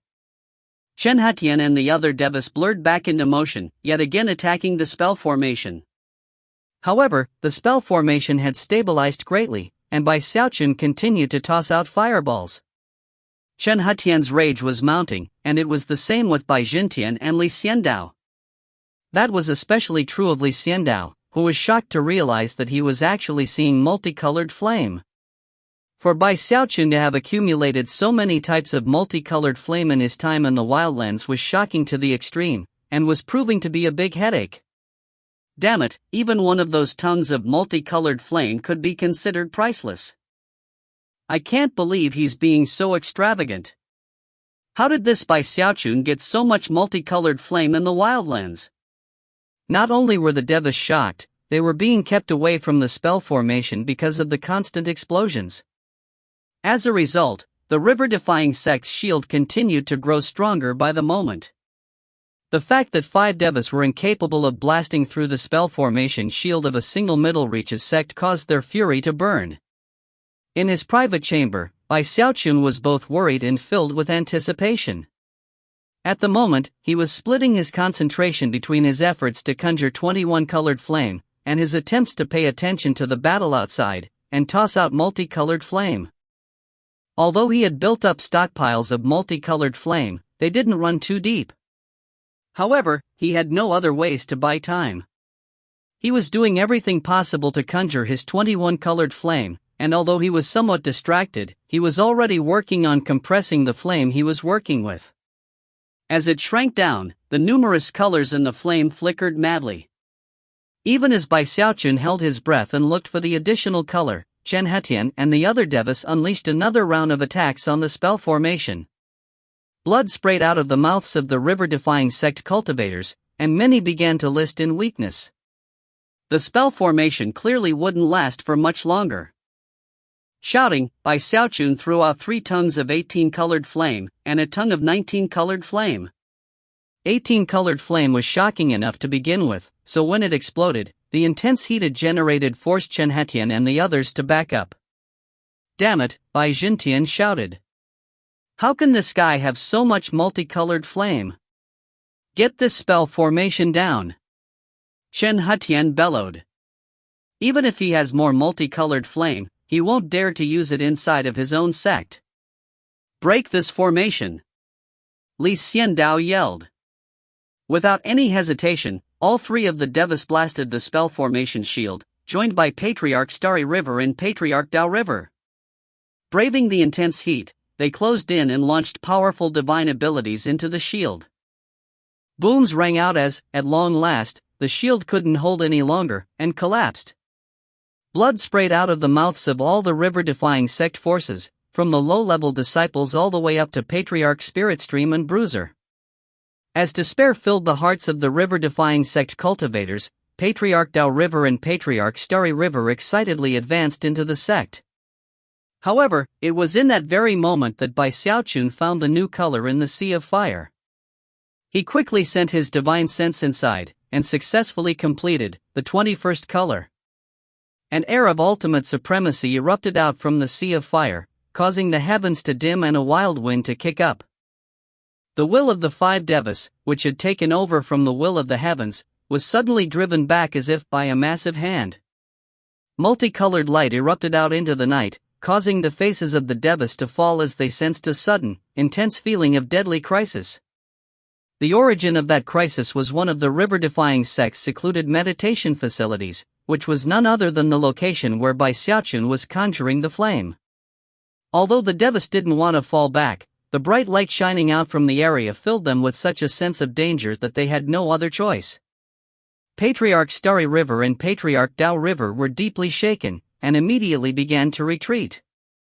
It was in that moment that the most profound and maddening energy possible erupted out. Ru Yu Yuumbul. What is that? What is this Bai Xiaochun doing? This feeling, heavens! It feels like heaven and earth are about to be destroyed. Even as the devas were completely and utterly shaken, something like an enormous net appeared high in the sky. It was impossible to determine what existed on the other side of that net, but Xiaochun could tell that this was the very same world seal that he had seen during the spectacular battle in the wildlands. In his private chamber, Xiaochun panted, and the sweat which popped out on his head instantly transformed into white steam. He was now fully concentrating, completely focused on the sea of fire. Formed together, 21 colored flame. Ru ru yu yu umbel. As the sea of fire shrank down into his hand, the intense energy caused deafening rumbling sounds to fill the air. Strangely, though, there was no sign of any form of tribulation. The process lasted for the space of a few breaths of time. When the surging energy reached its peak, Xiaochun closed his hand around the sea of fire. Heart pounding, he took several deep breaths, then slowly opened his fingers. Brilliant light erupted out, causing the sky to vibrate and the lands to quake. There in the middle of his hand was a 21-colored flame. If you find any errors, ads pop-up, ads redirect, broken links, non-standard content, etc., please let us know. Report chapter so we can fix it as soon as possible. Chapter 887, Deva. Chapter 887, Deva. Heavenly multicolored flame could only be conjured by a heavenly necromancer. Whether it was the flame itself, or the heavenly necromancer, both were things of legend. Neither had appeared within the wildlands for countless years, and in fact, not even the formula for 21-colored flame could be found. Besides, Xiaochun only did it with the help of his apprentice and a huge collection of souls. There had also been a chance set of circumstances that led up to a situation whereby Xiaochun made his attempt without even being completely confident in succeeding. As soon as the 21-colored flame appeared in the open, and the dramatic signs appeared in heaven and earth, Chen Hetian, Li Xiandao, and Bai Jintian gasped in shock. They had lived for a long time, and valued their own lives. Therefore, the sensation of imminent danger gave them no other option than to back away. Patriarch Starry River and Patriarch Dao River Court had similar reactions, their eyes bulging and their hearts pounding as they retreated. The despairing river-defying sect disciples saw the bright light, and could feel the pressure radiating out from Xiaochun's secluded meditation facilities, and instantly, their hearts surged with excitement. Patriarch Bai. It's Patriarch Bai. We have hope. With the Patriarch here, who will dare to offend our river-defying sect? Xiaochun was just as excited as all the other cultivators in the sect. As he sat there looking at the tongue of 21-colored flame he had just conjured, he had the strong feeling that the world around him couldn't contain something this powerful. He looked up at the world seal net high above, and suddenly remembered something his apprentice had said, that he suspected 21-colored flame was a limit within the world. This world can only contain 21-colored flame. 22-colored flame is an impossibility. Although it seemed a bit much to take in, he finally understood. Back in the trial by fire in the labyrinth, he had seen 21-colored flame. However, that had been an illusion, whereas the fire in front of him now was very real. He could clearly feel the terrifying fluctuations coming off of it, and could tell that it was a limit within the world. It was as if the world were using all the power it could to suppress the flame. In fact, the recently conjured 21-colored flame was already beginning to show signs of fading, as though the world around him were trying to extinguish it. There was no time for thought or planning. Without any hesitation, he pulled out his turtle walk, his eyes flashing with both madness and determination. It was only a legend that 21-colored flame could push someone into the Deva realm, and it was something that no one had ever done. Xiaochun was the only one throughout all the years who had met the requirements. And now, in the river-defying sect's moment of peril, and in the face of the 21-colored flame teetering on the verge of being extinguished, Xiaochun had no time to ponder what to do. Time to go for broke. He shouted, a fierce expression twisting his face. Although taking this risk was not something he would normally do, at the moment, he had no choice. The instant the turtle walk was out in the open, his nascent soul flew out into it. At the same time, he waved his hand. The 21-colored flame flew into the wok, fusing into it, causing it to tremble violently. Blinding light erupted out, causing heaven and earth to shake, and forcing incomprehensible levels of spiritual power to converge.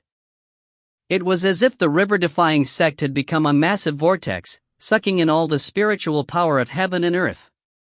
The faces of Chen Hetian, Li Xiandao, and Bai Jintian fell dramatically, and they flew backward as quickly as possible, ill premonitions filling their hearts.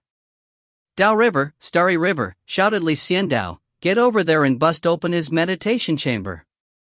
The hearts of Patriarch Dao River and Patriarch Starry River surged with madness, but they didn't dare to defy the orders they had been given.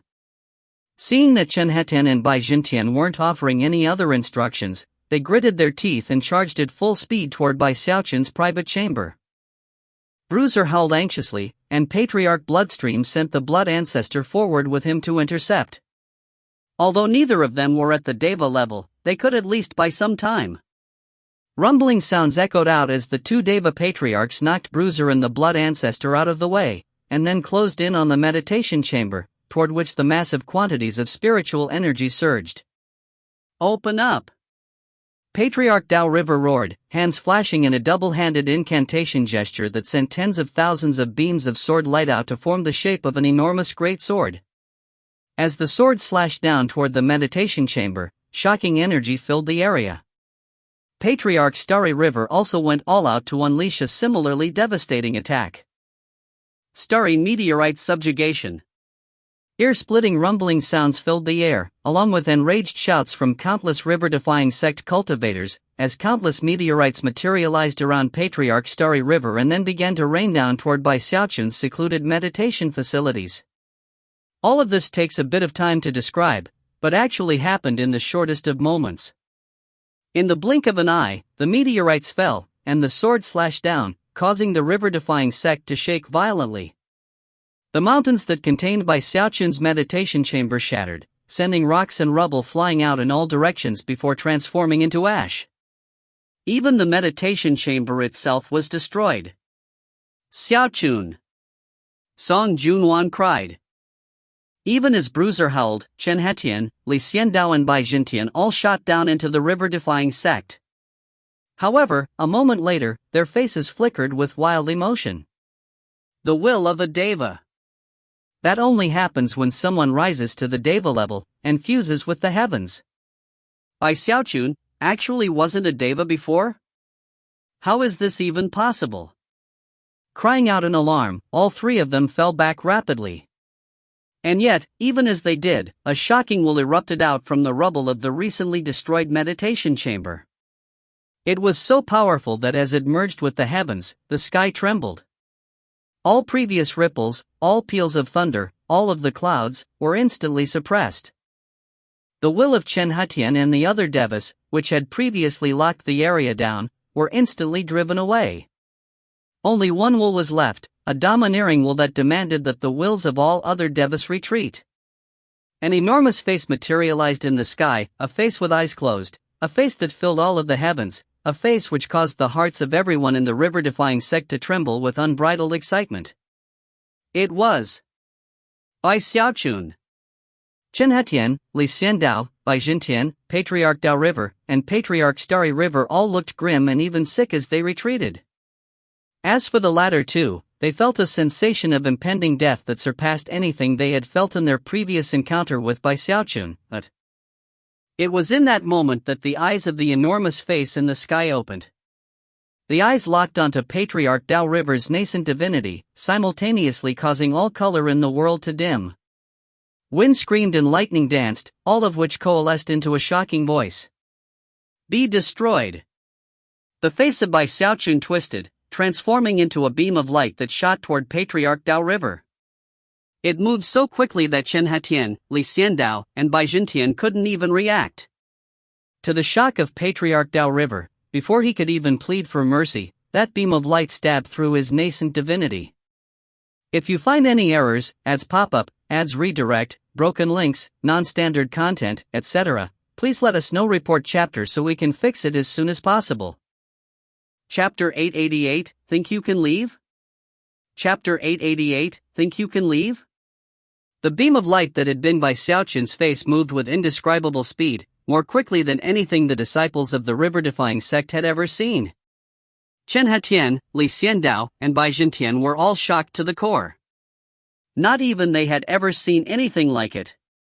The bright beam of light shot down and stabbed through Patriarch Dao River's nascent divinity before he could even react.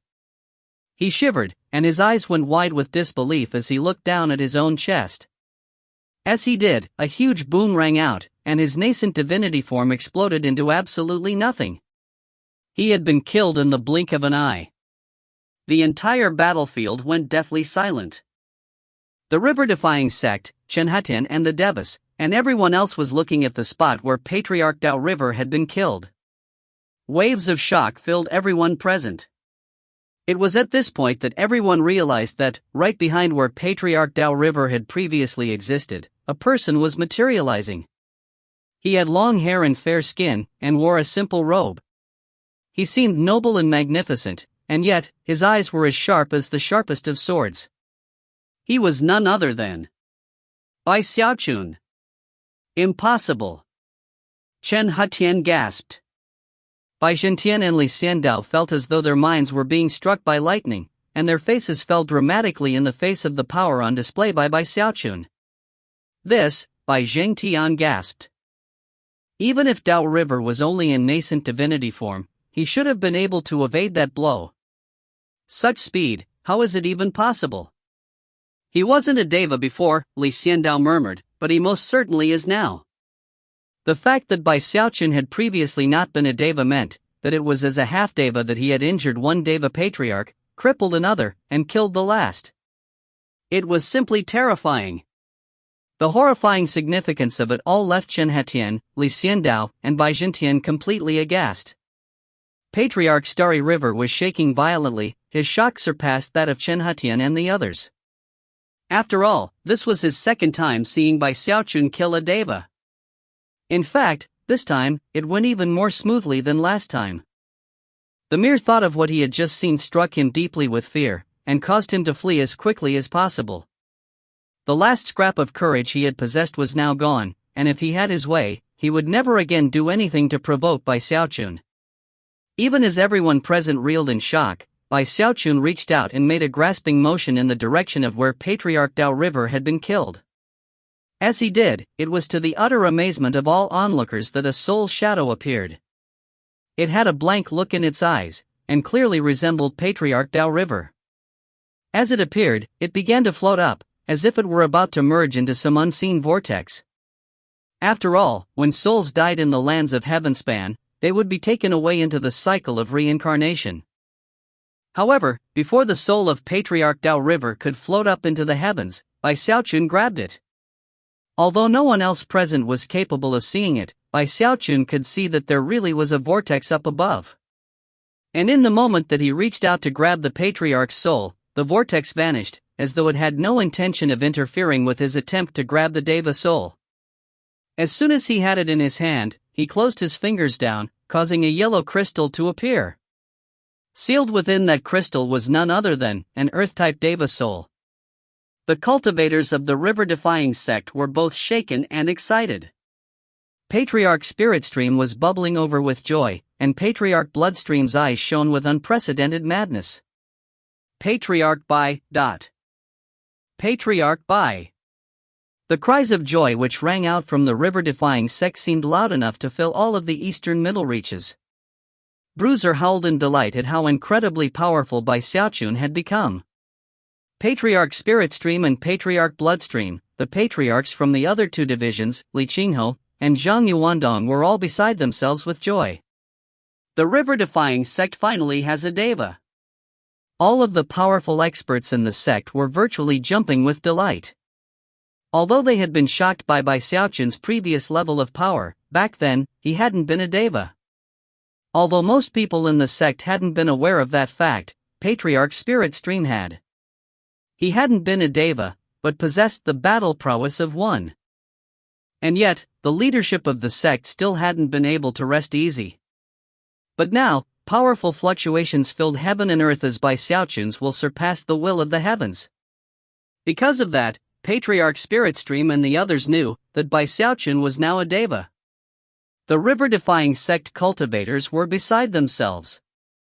As for Chen Hetian, Li Xiandao, and Bai Jintian, as well as Patriarch Starry River, the fact that Bai Xiaochun had just harvested a deva soul filled them with such profound shock that their minds went blank. Impossible. Chen Hetian breathed. Bai Jintian and Li Xiandao gasped in astonishment. All three of the devas were filled with fright and terror that defied description. What Bai Xiaochun had just done struck them to the deepest level. After all, the only type of person who qualified to both kill a deva and then prevent that person's soul from entering the cycle of reincarnation was a demigod. Neither Chen Hetian, Li Xiandao, nor Bai Jintian could accomplish such a thing. And yet, Bai Xiaochun had done it right in front of them. It was almost impossible to describe the levels of shock and fear they felt as a result. Astonishingly, Bai Xiaochun seemed to possess energy that could force heaven and earth to capitulate to his desires. The truth was that, to most other devas, it would be completely impossible for them to prevent a deva soul from entering the reincarnation cycle of heaven and earth. But to Bai Xiaochun, it took almost no effort. After all, the cycle of reincarnation was part of the underworld river, and his apprentice was the reigning Hell Emperor. If he wanted a deva soul, how could the underworld river possibly vie with him for it? Although no one was able to tell, not even Chen Hetian and the other devas, from the way that Bai Xiaochun had attacked and killed Patriarch Dao River, it was clear that he was a rare Heaven Dao Deva. Furthermore, he had broken through using heavenly multicolored flame to perform a 21-fold spirit enhancement on his nascent soul. Because of that, all early Deva realm cultivators were beyond weak when compared to him. Even mid-Deva realm experts could be put in their place by him. Perhaps he couldn't be considered the most powerful among all devas, but he was on that path.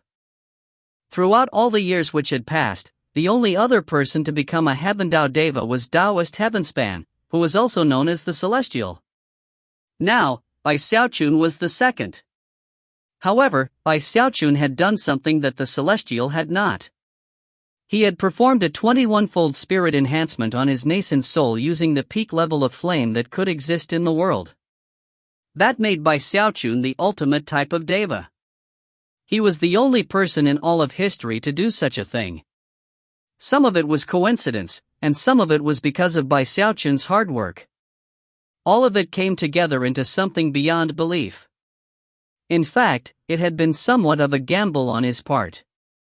He hadn't been completely confident that a 21-colored flame would make him a Deva, but after sensing Bai Xiaochun's energy, Chen Hetian, Li Xiandao, and Bai Jintian exchanged glances and then retreated en masse, leaving Patriarch Starry River conspicuously out in the open. Terrified, Patriarch Starry River made to retreat, simultaneously rejoicing that Bai Xiaochun had chosen to strike down Patriarch Dao River and not himself. However, even as the four devas began to back away, Bai Xiaochun turned his head, and his eyes flashed like lightning. "You trespassed on the river-defying sect. Do you really think you can leave without offering compensation?" The coldness and rage in his voice couldn't have been more apparent. The river-defying sect had just been in the deadliest of crises, and everyone knew that if he hadn't become a Deva, the results would have been unimaginable. If you find any errors, ads pop up, ads redirect, broken links, non-standard content, etc., please let us know. Report chapter so we can fix it as soon as possible. Chapter 889, Not as Fast as Me. Chapter 889, Not as Fast as Me. As soon as Bai Xiaochun's words echoed out, the eyes of Chen Hetian, Li Xiandao, and Bai Jintian flickered. The three of them hadn't actually communicated about what to do, they had just fled as quickly as possible. Their departure made Patriarch Starry River even more conspicuous, placing him right in between them and Bai Xiaochun. To Bai Xiaochun, it seemed like they were putting Patriarch Starry River out as bait, to lure him out, see how strong he actually was, and then decide whether or not to join forces against him. After all, they were all still members of the same sect. Because of their status and position within the sect, they wouldn't pick a fight that they weren't certain in being able to win. Patriarch Starry River could also see what was happening, although that realization did him little good. All he could do was bite his tongue, spit out some blood, and draw upon a secret magic to try to flee. All of this takes a bit of time to describe, but actually happened in the time it takes a spark to fly off of a piece of flint. Without the slightest hesitation, Xiaochun sprang into motion. He had keen intuition when it came to battle, and therefore, he headed directly toward the isolated Patriarch Starry River. Let's see who's faster, you people, or me. Eyes flashing, he accelerated with blinding speed. The instant Xiaochun sped into motion, Patriarch Starry River let out a desolate shriek and tried to speed up. At the same time, Chen Hetian, Li Xiandao, and Bai Jintian looked on with coldly flashing eyes. Turns out he really is too young and inexperienced, Chen Hetian said with a cold snort. Far too impulsive. He quickly performed a double-handed incantation gesture, causing red light to spring up around him, which rapidly became an enormous, blood-colored fist. The 300-meter fist was surrounded by a madly spinning wind of blood-colored devastation. Countless vicious faces floated inside of it, shrieking madly as endless quantities of the spiritual power of heaven and earth poured into it. In the blink of an eye, the fist became almost completely corporeal, and was bearing down directly onto Xiaochun. The air shattered around it, and a reek of blood filled the area, tugging at the chi and blood of everyone in the river-defying sect. Blood Fiend Fist. Patriarch Bloodstream gasped. This was one of the trump cards at the disposal of Chen Hetian, something that, despite not being eternally indestructible, was very close to that level. In fact, once it was unleashed, it grew more powerful with every moment that passed. The instant that Chen Hetian made his move, Bai Jintian performed a double-handed incantation gesture, causing a black horn to sprout out from his forehead. As it did, a black beam of electric light shot out, and grew larger with each moment. The black light caused wild colors to flash in heaven and earth. Simultaneously, numerous lightning bolts formed overhead, becoming something like a huge net that shot down toward Xiaochun. As the net descended, it caused the air to vibrate with astonishing sealing power. Numerous eyes were visible within the net, all of them as black as night. Furthermore, the net absorbed all of the surrounding lightning, causing it to split into 10 duplicate layers, then 100, then 1000. Eventually, it had over 10,000 layers. This was a trump card belonging to Bai Jintian, and was something he could only unleash with difficulty. However, considering how shocked he had been by Xiaochun earlier, he knew he had to attack with his most deadly move. Things weren't over yet. Last was Li Xiandao. Eyes shining with strange light, he opened his mouth and spat out a beam of white light, which grew larger and larger until it materialized into an enormous chessboard. The illusory chessboard seemed to fill all creation. It was as if the heavens were the chess players, the earth was the chessboard, and the magical power of Li Xiandao were the chess pieces. Towering figures appeared within the cosmic chessboard, celestial soldiers and generals clad in shocking armor. There were 5 celestial soldiers on the front line, 2 muscular warriors behind them, and in the rear, numerous courtly officials, warhorses, and bloodthirsty foot soldiers, all protecting the person in the very center, the Heaven Master. 1. In the blink of an eye, the 3 devas unleashed supreme, destructive power that threatened to overwhelm both Xiaochun and Patriarch Starry River. Patriarch Starry River's eyes were bloodshot, and he was breathing heavily. He knew that he couldn't retreat now. If he did, he might escape death, but would surely incur the wrath of Chen Hetian, Li Xiandao, and Bai Jintian. He had no options to choose from. Spinning in place, he decided to stall Xiaochun in the hopes that the divine abilities of the 3 other devas would kill him in time. Everything was happening very quickly. Xiaochun sprang into motion, and the divine abilities closed in on him. However, he didn't back down, instead, he accelerated. As he moved, he performed a double-handed incantation gesture, causing countless rocks and rubble in the area to fly toward him, clumping around him until he was a towering stone golem. This was the living mountain incantation backed by a deva cultivation base. As soon as his stone golem took shape, the net of lightning approached. And yet, despite how much destructive power was in the net, Xiaochun was moving too quickly. His stone golem form was damaged, but he evaded most of the attack and closed in on Patriarch Starry River. Without the slightest hesitation, he utilized the mountain shaking bash. The mountain shaking bash increased by Xiaochun's speed dramatically. He evaded the cosmic chessboard, dashing through the 5 celestial soldiers, and appearing right in front of Patriarch Starry River. Even as the Patriarch let out a bellow of shock, Bai Xiaochun bashed into him. A whump sound echoed out, accompanied by boundless ripples. Blood sprayed out of Patriarch Starry River's mouth as he was shoved backward. At the same time, Chen Hatian's trump card arrived, the enormous blood-colored fist. As Patriarch Starry River fell back, Bai Xiaochun lunged forward, his enormous stone hand reaching out, black light shining off of the thumb and forefinger. It was none other than the throat-crushing grasp. A deafening boom rang out as Bai Xiaochun's throat-crushing grasp latched onto Patriarch Starry River. A strangled scream could be heard as the Patriarch's fleshly body was torn to pieces, and his nascent divinity flew out into the open, expression that of terror and despair. Ignoring any thoughts of cooperating with Chen Hatian, Li Xiandao, and Bai Jintian, he fled. That was when Chen Hatian's enormous, blood-colored fist arrived, preventing Bai Xiaochun from chasing after Patriarch Starry River. Bai Xiaochun's eyes flashed. Even the slightest pause in his part would allow the 3 Deva's divine abilities and magical techniques to land on him. And yet, he didn't hesitate at all to perform an incantation gesture, sending frigid chi erupting out in all directions. 9 frigid projections appeared, which flanked Bai Xiaochun in a phalanx position as he shot forward toward the blood-colored fist. When the 9 frigid projections met the fist, they shattered with a boom. However, the blood-colored fist also lurched to a halt. That brief pause was all Bai Xiaochun needed. He immediately stepped forward, utilizing the undying hex. The stone golem form crumbled as he passed through the enormous net, across the battlefield, to appear right in front of the Patriarch Starry River's fleeing nascent divinity.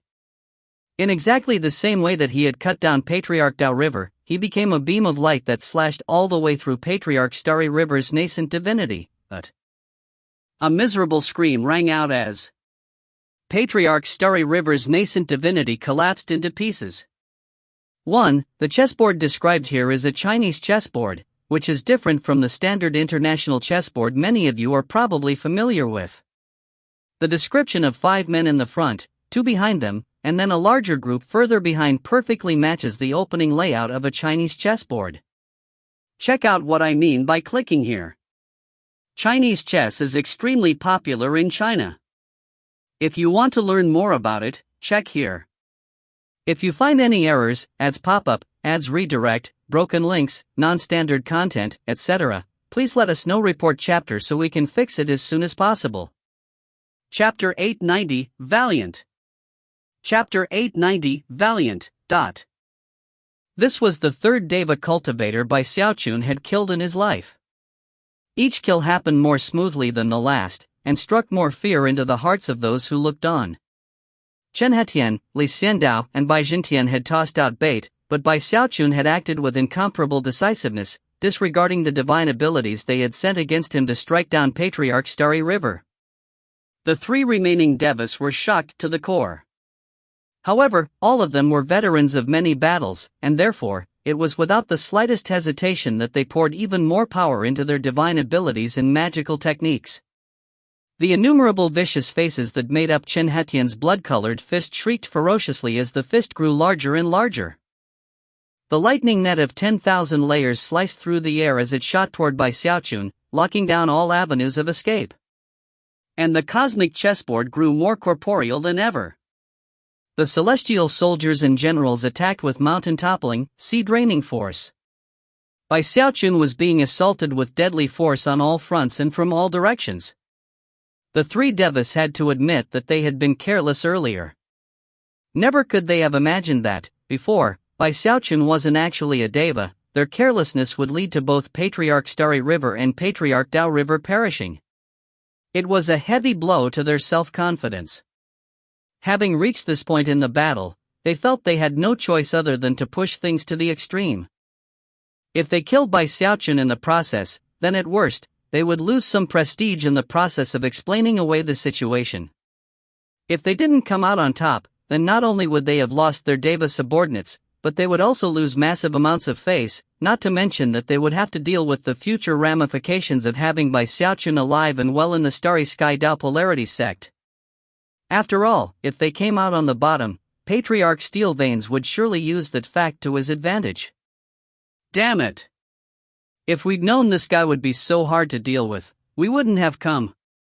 However, if you ride a tiger, it's hard to get off. Therefore, Chen Hetian, Li Xiandao and Bai Jintian had no choice but to grit their teeth and intensify the power of their attacks. Since they had already committed some offenses, then they absolutely had to kill this opponent of theirs. That was the only way to resolve the situation. Deafening booms filled heaven and earth as Bai Xiaochun turned in place. There was no time for him to harvest Patriarch Starry River's soul in the face of this deadly attack. Although he was a Heaven Dao Deva, his opponents were 3 cultivators in the Mid-Deva realm. There was no room for carelessness. A stern and awe-inspiring gleam could be seen in Bai Xiaochun's eyes. As of this moment, he wasn't thinking about his actions at all. He was acting on pure instinct. He took a step forward, waving his hand to summon frigid qi, and within it, 9 frigid projections. When the 9 projections collided with the divine abilities of Chen Hetian, Li Xiandao, and Bai Jintian, they collapsed. And yet, cracks appeared on the blood-colored fist, the lightning net began to unravel, and the cosmic chessboard began to fall apart. That wasn't enough to stop the attacks moving against him, and yet, it had slowed them down, giving Bai Xiaochun time for his next move. Blurring into motion, he performed another incantation gesture with both hands, causing Deva power to erupt out. Violet Qi Cauldron Summoning! He shouted. Instantly, violet light filled the sky as a gigantic violet cauldron appeared. In the blink of an eye, it transformed from illusory into corporeal. The truth was that it wasn't actually a violet cauldron. It was more than 100 cauldrons, overlapping to create a glowing violet shield. The instant the shield formed, Chen Hetian's blood-colored fist arrived, along with the lightning net and the chessboard. Boom! Bai Xiaochun shivered as his 100 violet cauldrons collapsed one by one, causing intense fluctuations to roll out in waves. As he fell back, he resorted to the living mountain incantation, as well as 9 more frigid projections. More cracks than ever covered the surface of Chen Hetian's blood-colored fist, and one of the fingers was already collapsing into pieces. The lighting net was in similarly bad shape, and had only about 7,000 layers left. As for the cosmic chessboard, the 5 celestial soldiers were almost completely destroyed, and the heavenly generals were close behind. However, the 3 divine abilities looked just as impressive to anyone observing the fight from the outside, and seemed to be on the verge of wiping Bai Xiaochun out of existence. Before he had become a Deva, he wouldn't have been able to hold out, not even by drawing upon every last technique he was capable of. Even his undying Emperor's fist wouldn't have been enough to save him. But now, things were different. Eyes flashing with strange light, he threw his hands first up, and then down. Water Swamp Kingdom. A howl as if from another world erupted out, filling all creation. At the same time, water vapor roiled about, filling everything in sight. The area involved was vastly larger than anything which had been seen before when the Water Swamp Kingdom was unleashed. The sky went dim, and winds screamed as curved mountains rose up. The mountains soon became claws, which grew larger and larger, until an enormous hand was visible. The scaled, pitch-black hand descended toward the divine abilities of Chen Hetian, Li Xiandao, and Bai Jintian, smashing into them, and causing the Deva's faces to fall. "What is this?" they shouted in alarm. Before they could react, the huge clawed hand smashed into the divine abilities. 3 more fingers on the blood-colored fist were destroyed, leaving behind only a single finger. Even the palm was completely shattered. Massive ripping and tearing sounds could be heard from the 7,000 layers of the lightning net as almost all of them were destroyed. Only 2,000 remained. Nearly 80% of the troops atop the chessboard were transformed into ash, and the chessboard itself was badly damaged. Although all of this takes a bit of time to describe, it happened with incredible abruptness. In the blink of an eye, the clawed hand was gone, and the 3 divine abilities were drastically reduced. Although none of them had been completely destroyed, they were significantly weakened, and as they bore down on Bai Xiaochun, he didn't do anything to evade them. Instead, he reached out with his right hand. A massive wind erupted out, slamming into the remaining finger from the blood-colored fist. When that happened, a tremor passed through Bai Xiaochun. Then the wind touched the lightning net, and he breathed in heavily, and took a step back. Lastly, he looked up as the wind smashed into the chessboard and its forces. Massive booms could be heard as the fist collapsed, the net shattered, and the chessboard exploded. Blood oozed out of the corners of Bai Xiaochun's mouth as he staggered backward several steps. However, he wasn't significantly injured. He had mastered the undying bones, and as such, his eyes shone radiantly. His energy surged, causing all creation to tremble as an enormous, illusory version of his face appeared up above, and looked down menacingly at Chen Hetian, Li Xiandao, and Bai Jintian. "That's all you've got? All right. Now it's my turn. If you find any errors, ads pop up, ads redirect, broken links, non-standard content, etc., please let us know. Report chapter so we can fix it as soon as possible." Chapter 891, Quintuple Power Undying Fist. Chapter 891, Quintuple Power Undying Fist. How is this even possible? Chen Hetian gasped, his mind spinning.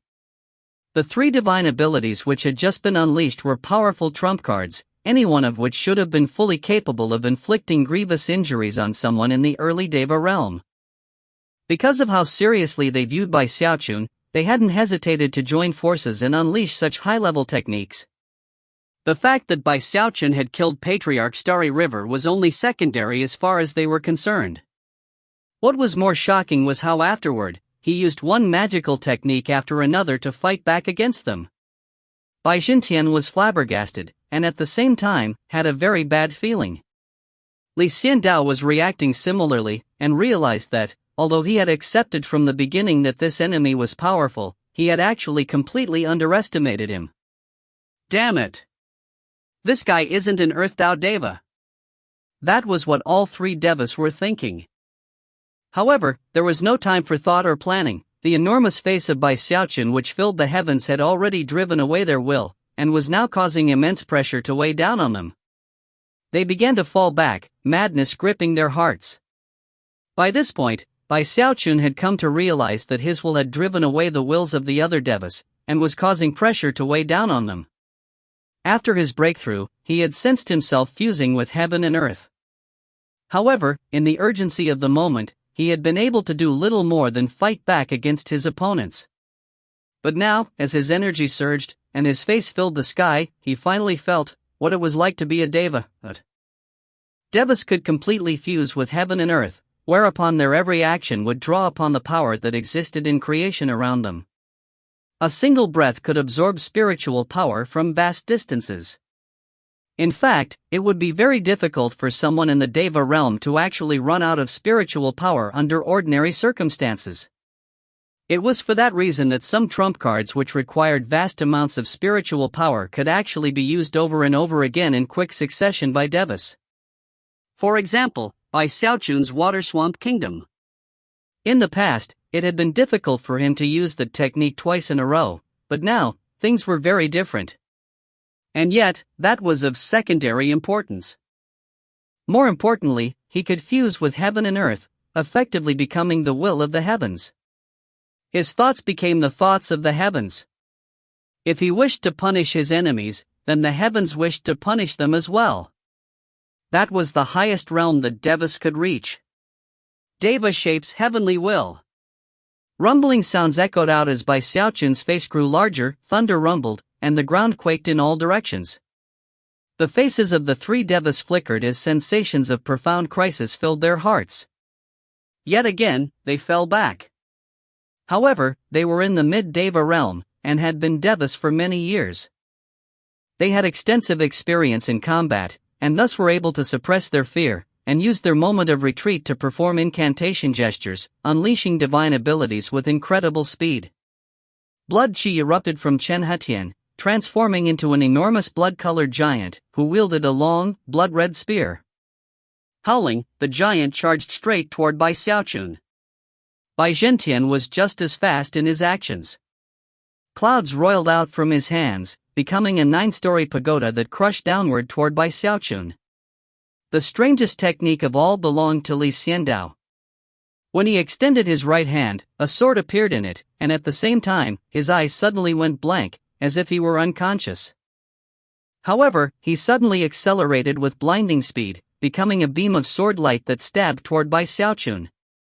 The attacks of the 3 devas shook heaven and earth, and left everyone in the river-defying sect reeling in fear and anxiety. Many of them even began to pray in their hearts. It was almost too much for many people to process mentally. However, only enough time had passed for a spark to fly off of a piece of flint. Meanwhile, Bai Xiaochun's eyes flashed, and his energy surged. He took a step forward, simultaneously clenching his hand into a fist. All creation shook as a black hole appeared. That black hole seemed to suck in all of Bai Xiaochun's fleshly body power, and all of his life force. Although he didn't look any different physically, he felt like he was being torn apart inside. In the blink of an eye, everything about him was gone. At the same time, the enormous face up in the sky grew dim and difficult to see. The only thing of him left behind was the fist inside of that vortex. As soon as the fist appeared, the faces of the 3 devas fell, and a sensation of imminent peril rose up in them that surpassed anything from before. What divine ability is that? What terrifying pressure! Despite their terror, they hadn't reached the point where they felt helpless. In fact, their abundant experience in battle was telling them that they absolutely could not flee. If they did, they would be crushed out of existence. The only chance they had was to break this attack, and thus, their enemy's momentum. If they didn't, his will would grow stronger. Die! Chen Hutian shouted. Unexpectedly, he merged into the blood-colored giant, hefted the spear in its hand, and stabbed it with more urgency toward Bai Xiaochun.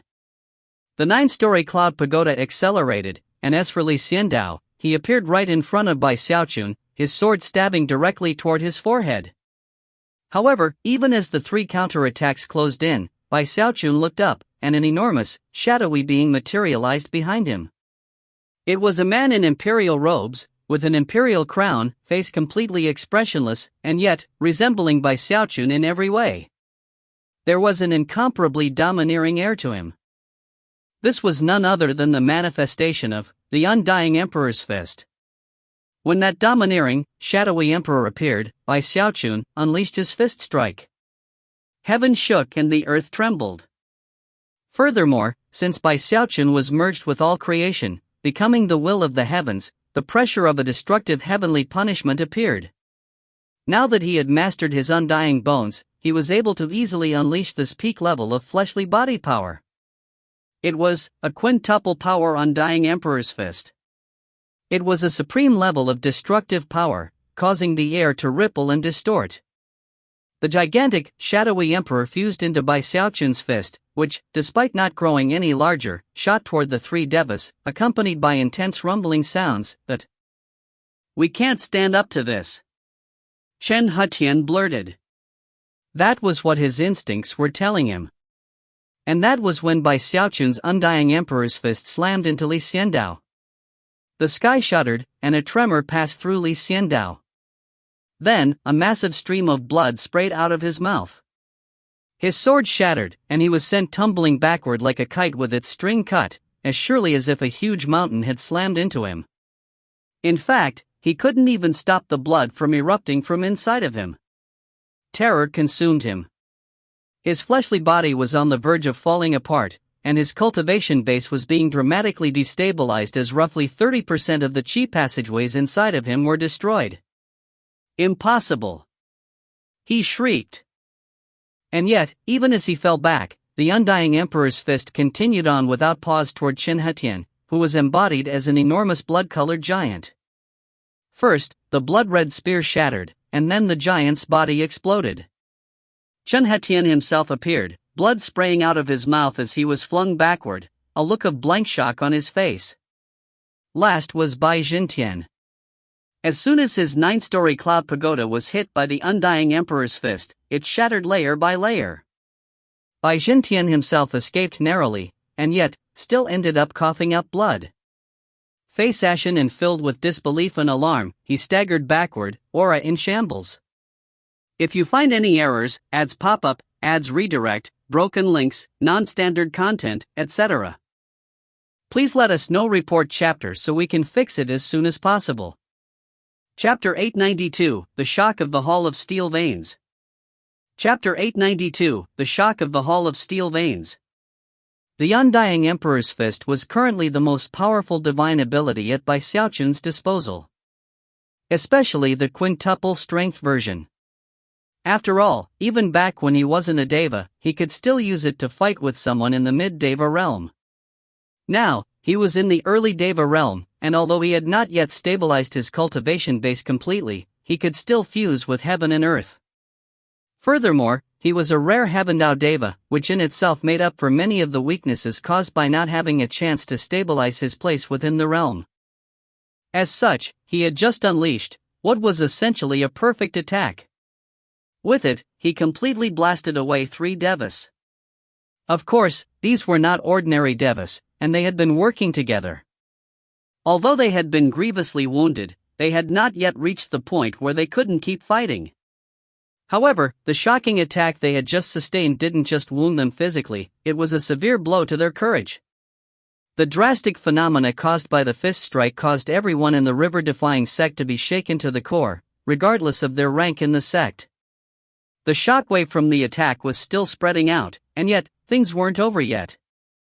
Even as blood sprayed out of the mouths of the 3 Devas, and they fell back in terror, Bai Xiaochun's eyes flickered. Although he didn't look any different from before, the truth was that he had been significantly drained in terms of fleshly body power. He hadn't been completely emptied out, but was vastly weaker. And yet, no one would be able to discern that from his facial expression. He had no special plan in mind, and yet, took another step forward. As he did, his cultivation base surged, and his will strengthened. The enormous face in the sky above grew clear, and seemed to radiate the energy of the undying Emperor's Fist, causing the lands below to quake violently. Then, Bai Xiaochun's foot landed, and he growled, "The river-defying sect is not the type of place that you can visit uninvited, and then leave without permission." The same words roared out from the mouth of the face up in the sky, making Bai Xiaochun seem dramatically impressive to everyone watching. Except for Chen Hatian, Li Xiandao, and Bai Jintian, whose eyes suddenly glittered. Something's off here. What's the point of being so wordy in the middle of a fight? Wait, don't tell me that he's actually out of power because of that fist strike? Is he trying to get us to retreat? The 3 Devas' spirits lifted. Without hesitation, they all spun in place, transforming into flashes of light that, instead of fleeing, shot directly backward toward Bai Xiaochun. Their energy surged as they prepared powerful attacks. Although they were still being cautious, they were not holding back in terms of deadliness. However, in almost the same moment as they began to speed back toward Bai Xiaochun, he smiled. And as soon as the Devas saw that smile, their hearts lurched in their chests. Not good. Damn it, he tricked us. Suddenly, a mark appeared on Bai Xiaochun's forehead, which opened up into a 3rd eye. The power of his heaven-span Dharma eye erupted out, sending violet light shooting toward the 3 Devas. Before they could react, the light surrounded them, making them feel as if a huge, invisible hand had grabbed them. Simultaneously, Bai Xiaochun performed an incantation gesture with both hands and then waved them out in front of himself. Frigid domain. Rumbling sounds could be heard as indescribably cold air erupted out from Bai Xiaochun. Everything in the area began to freeze over, and at the same time, 27 frigid projections materialized. Each of the 27 projections looked exactly like Bai Xiaochun, and as soon as they appeared, they pounced on the 3 Devas. From the murderous aura which surrounded the projections, it was easy to imagine what would happen if they reached them. Although they wouldn't be killed, they would definitely suffer grievous fleshly body injuries. Now was not the time for the Devas to ponder the situation. Thunderous rumbling sounds erupted from Chen Hetian as he drew upon a secret magic that caused 3 rifts to open up on his face. Bone was visible beneath those rifts, and after they were fully open, Chen Hetian was suddenly given access to immense power. He struggled mightily against the power of the heaven-span Dharma Eye, and then suddenly shot backward 3,000 meters, placing him a safe distance from any of the frigid projections. Only he knew the true price he had just paid to evade that attack. The 3 rifts which had been sliced open onto his face reduced his longevity by at least a 60-year cycle, and also dropped his cultivation base by roughly half a realm. It caused his heart to drip with figurative blood, and yet, he had had no other options. In fact, he wasn't the only one to make such a decisive, drastic decision. Bai Jintian and Li Xiandao both used similar secret magics, and paid extremely heavy prices to retreat from the frigid projections. As a result of their quick retreats, the frigid projections pounced on nothing but thin air, and then faded away into nothing. Although they had seemed impressive and dangerous earlier, the truth was that they weren't backed by very much power. That caused extremely unsightly expressions to appear on the faces of Chen Hetian, Li Xiandao, and Bai Jintian. However, as of this point, they already weren't willing to trust their senses. Originally, they had taken Bai Xiaochun to be strong in appearance only, which was why they had attacked. Although he had counterattacked with what was essentially a feint, they were now too unnerved and hesitant to try again. The threat of Bai Xiaochun's undying Emperor's Fist was simply too great, and they currently had no way of assessing his true strength. Even as they hesitated, Bai Xiaochun stuck his chin up, waved his sleeve, and looked at them with cold, domineering eyes. Chen Hetian. Eccentric Bai. And you, third guy who I don't know. Do you want to fight, or not? If not, then screw the hell off. As his voice echoed like thunder, the cultivators of the river-defying sect looked up with looks of profound excitement. The 3 devas had very unsightly expressions on their faces, and had hearts filled with anxiousness. On the one hand, they feared escalating the fight, but on the other hand, didn't want to back down. It was in that very moment of hesitation that the 3 devas suddenly looked up. There, off in the distance, the clouds churned as numerous beams of light appeared. Within moments, a massive formation of troops became visible. One figure after another shot out into the open. Thousands. Tens of thousands. Soon, it was fully 100,000. Battle cries filled the air, making it clear that a shocking army was incoming. It was none other than Bai Lin, Zhao Qianjiao, Patriarch Steel Veins, and the armies of the 5 legions. Who dares to harm one of my major generals? The Hall of Steel Veins campaigned for years at the Great Wall. Now that one of my major generals is back, who dares to cause him grief? You've pushed things too far, Patriarch. Master. As the voices rang out, the newcomers suddenly caught sight of the battlefield, and their eyes went wide with disbelief. Those who had cultivation bases at the level of Bai Lin or higher could sense the lingering fluctuations that would result from the death of a deva's nascent divinity. And those who could not sense such things could see the shattered fleshly body of Patriarch Starry River, as well as his severed head. Even more shocking was the current state of Bai Xiaochun and the other 3 devas. Bai Xiaochun hovered there in the air looking completely domineering and arrogant, facing Chen Hetian, Li Xiandao, and Bai Jintian, all of whom had blood dripping down their faces, and were clearly weakened and in very bad shape. Furthermore, it was obvious that the 3 devas had been working together, and yet weren't a match for Bai Xiaochun. Everyone, Bai Lin included, was left gasping in shock. Most taken aback of all was Patriarch Steel Veins. He struck fear into the hearts of 3 devas? He thought. He actually injured all of them. His eyes flickered in a way that no one would be able to detect. As a powerful Deva expert, he was able to clearly sense the evidence of the deaths of Patriarch Starry River and Patriarch Dao River. Furthermore, he could easily see how badly wounded the 3 devas were, as well as the evidence of how the fight had ended. They just used secret magics. This Bai Xiaochun actually forced Chen Hetian, Li Xiandao, and Bai Jintian to use dangerous escape magics. If you find any errors, ads pop up, ads redirect, broken links, non-standard content, etc., please let us know. Report chapter so we can fix it as soon as possible. Chapter 893, Demigod Dermic Decree. Chapter 893, Demigod Dermic Decree. Silence reigned on the battlefield. The cultivators from the Hall of Steel Veins were all staring blankly at Bai Xiaochun, their hearts battered by waves of shock. As for Bai Lin and Zhao Tianjiao, it looked like their eyes might pop out of their skulls at any moment. Down below, the numerous cultivators of the river-defying sect were bubbling with excitement at how valiant Bai Xiaochun had been in defeating Chen Hetian, Li Xiandao, and Bai Jintian. The three defeated devas' expressions flickered. Not only were they in very bad shape after their fight, there were plenty of fellow sect cultivators who had witnessed the affair.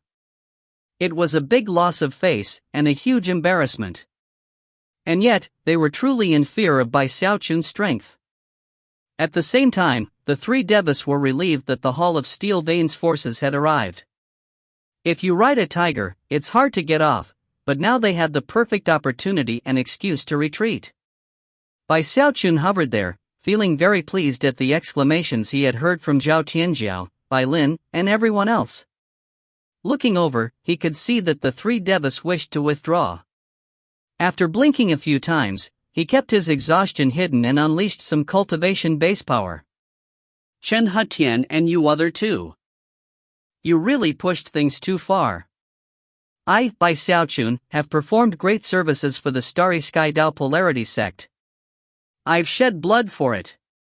I slaughtered countless enemies at the Great Wall, and yet, you tried to exterminate my sect. Nobody could stand for such a thing. You owe me some compensation. If you don't kowtow immediately an apology, and swear an oath to stay out of the way of all river-defying sect disciples in the future, then this matter will not be over. Even if you escape, I'll track you down and fight my way into your clans. He emphasized his words with the flick of a sleeve. After all, he had justice on his side. When Chen Hetian, Li Xiandao, and Bai Jintian heard his words, they very nearly coughed up more mouthfuls of blood. Bai Xiaochun's words were biting to the extreme. Earlier, he had simply told them to either fight or screw off, but now that he had some friends to back him up, he was acting even more extravagantly. Not only was he demanding compensation, he was also forcing them to lose face publicly. Don't go overboard, Bai Xiaochun. Li Xiandao growled, his eyes completely bloodshot. After all, he had just worked very hard to extricate himself from this situation, and now that easy exit was being removed. That was when Patriarch Steel Veins took a deep breath and blurred into motion. In the blink of an eye, he was next to Bai Xiaochun, although he kept a good distance from him. Eyes flashing with incisive light, he looked at the other three devas and spoke in a sinister voice as cold as winter wind. Overboard? Chen Hetian. Bai Jintian. Li Xiandao. Do you really think you can go and bully people from the Hall of Steel Veins anytime you like? My old pal Bai is exactly right. The Hall of Steel Veins slaughters enemies without count, and yet you sneak around trying to exterminate sects. Who could possibly stand for such a thing? Although Brother Bai hasn't yet been made an elder by the demigod patriarch, considering that he was a major general, and is a member of the Hall of Steel Veins, then that puts him under my protection. So, let's see who here today dares to do a thing to anyone from the Hall of Steel Veins. As the Deva Patriarch spoke, the cultivators from the Hall of Steel Veins unleashed murderous auras that formed something of a spell formation, locking down any paths of escape for Chen Hetian, Li Xiandao, and Bai Jintian. Bai Xiaochun's spirits were lifted even more, and it was the same with the river-defying sect. In contrast, the three devas were grumbling bitterly, and their expressions were extremely unsightly. All of a sudden, Bai Xiaochun realized that this was a great opportunity. If he made a move right now, then all of his allies would obviously support him. However, just when he was about to break into motion, the sky suddenly filled with intense rumbling sounds that surpassed heavenly thunder. The sky went dim and distorted. Spasms rolled out across the surface of the land. At the same time, a powerful blast of energy appeared, shoving Bai Xiaochun backward. The same energy hit Chen Hetian, Li Xiandao, and Bai Jintian, sending them flying backward by several hundred meters. As for the murderous aura being emitted by the Hall of Steel Veins, it winked out instantly. And yet, things weren't over yet. Shocking pressure began to weigh down from above, pressure that caused the faces of the devas to fall. The nascent soul cultivators present began to tremble, and anyone under that level felt like they were being strangled. Furthermore, the wills of all the devas were completely driven away down to the tiniest scrap as an enormous figure of light appeared up above. It appeared to be made of starlight, and was threatening without being angry. Large enough to prop up heaven and earth, it caused everyone who could see it to be shaken deeply. It appeared to be a middle-aged man, who was looking down on everyone present, heavenly bodies gleaming in his eyes. The fluctuations rolling off of him vastly surpassed those of a deva. They were demigod fluctuations, and were not being restrained in even the least bit. When all of the other 4 devas saw the figure of light, they clasped hands and bowed deeply. Greetings, Patriarch Starry Sky. They weren't the only ones to react in such a way. The nascent soul cultivators from the Hall of Steel Veins trembled as they offered formal greetings. Then, everyone else who didn't recognize the glowing figure, but heard the words of the other powerful experts, gasped and followed suit. Bai Xiaochun's breath caught in his throat, and he shivered inwardly. Obviously, this glowing figure of light was none other than the Starry Sky Tao Polarity sect's most powerful expert, the demigod patriarch. The demigod is stepping in.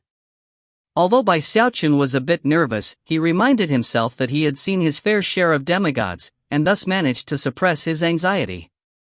However, he put an expression of deep fear onto his face as he clasped hands in formal greeting. It only took moments for everyone on the battlefield to be bowing in reverence to Patriarch Starry Sky, as if he were the most eminent figure in all heaven and earth. No expression could be seen on his face as he looked over the crowd, ignoring Chen Hetian, Li Xiandao, and Bai Jintian. In fact, he even ignored the deva from the Hall of Steel Veins.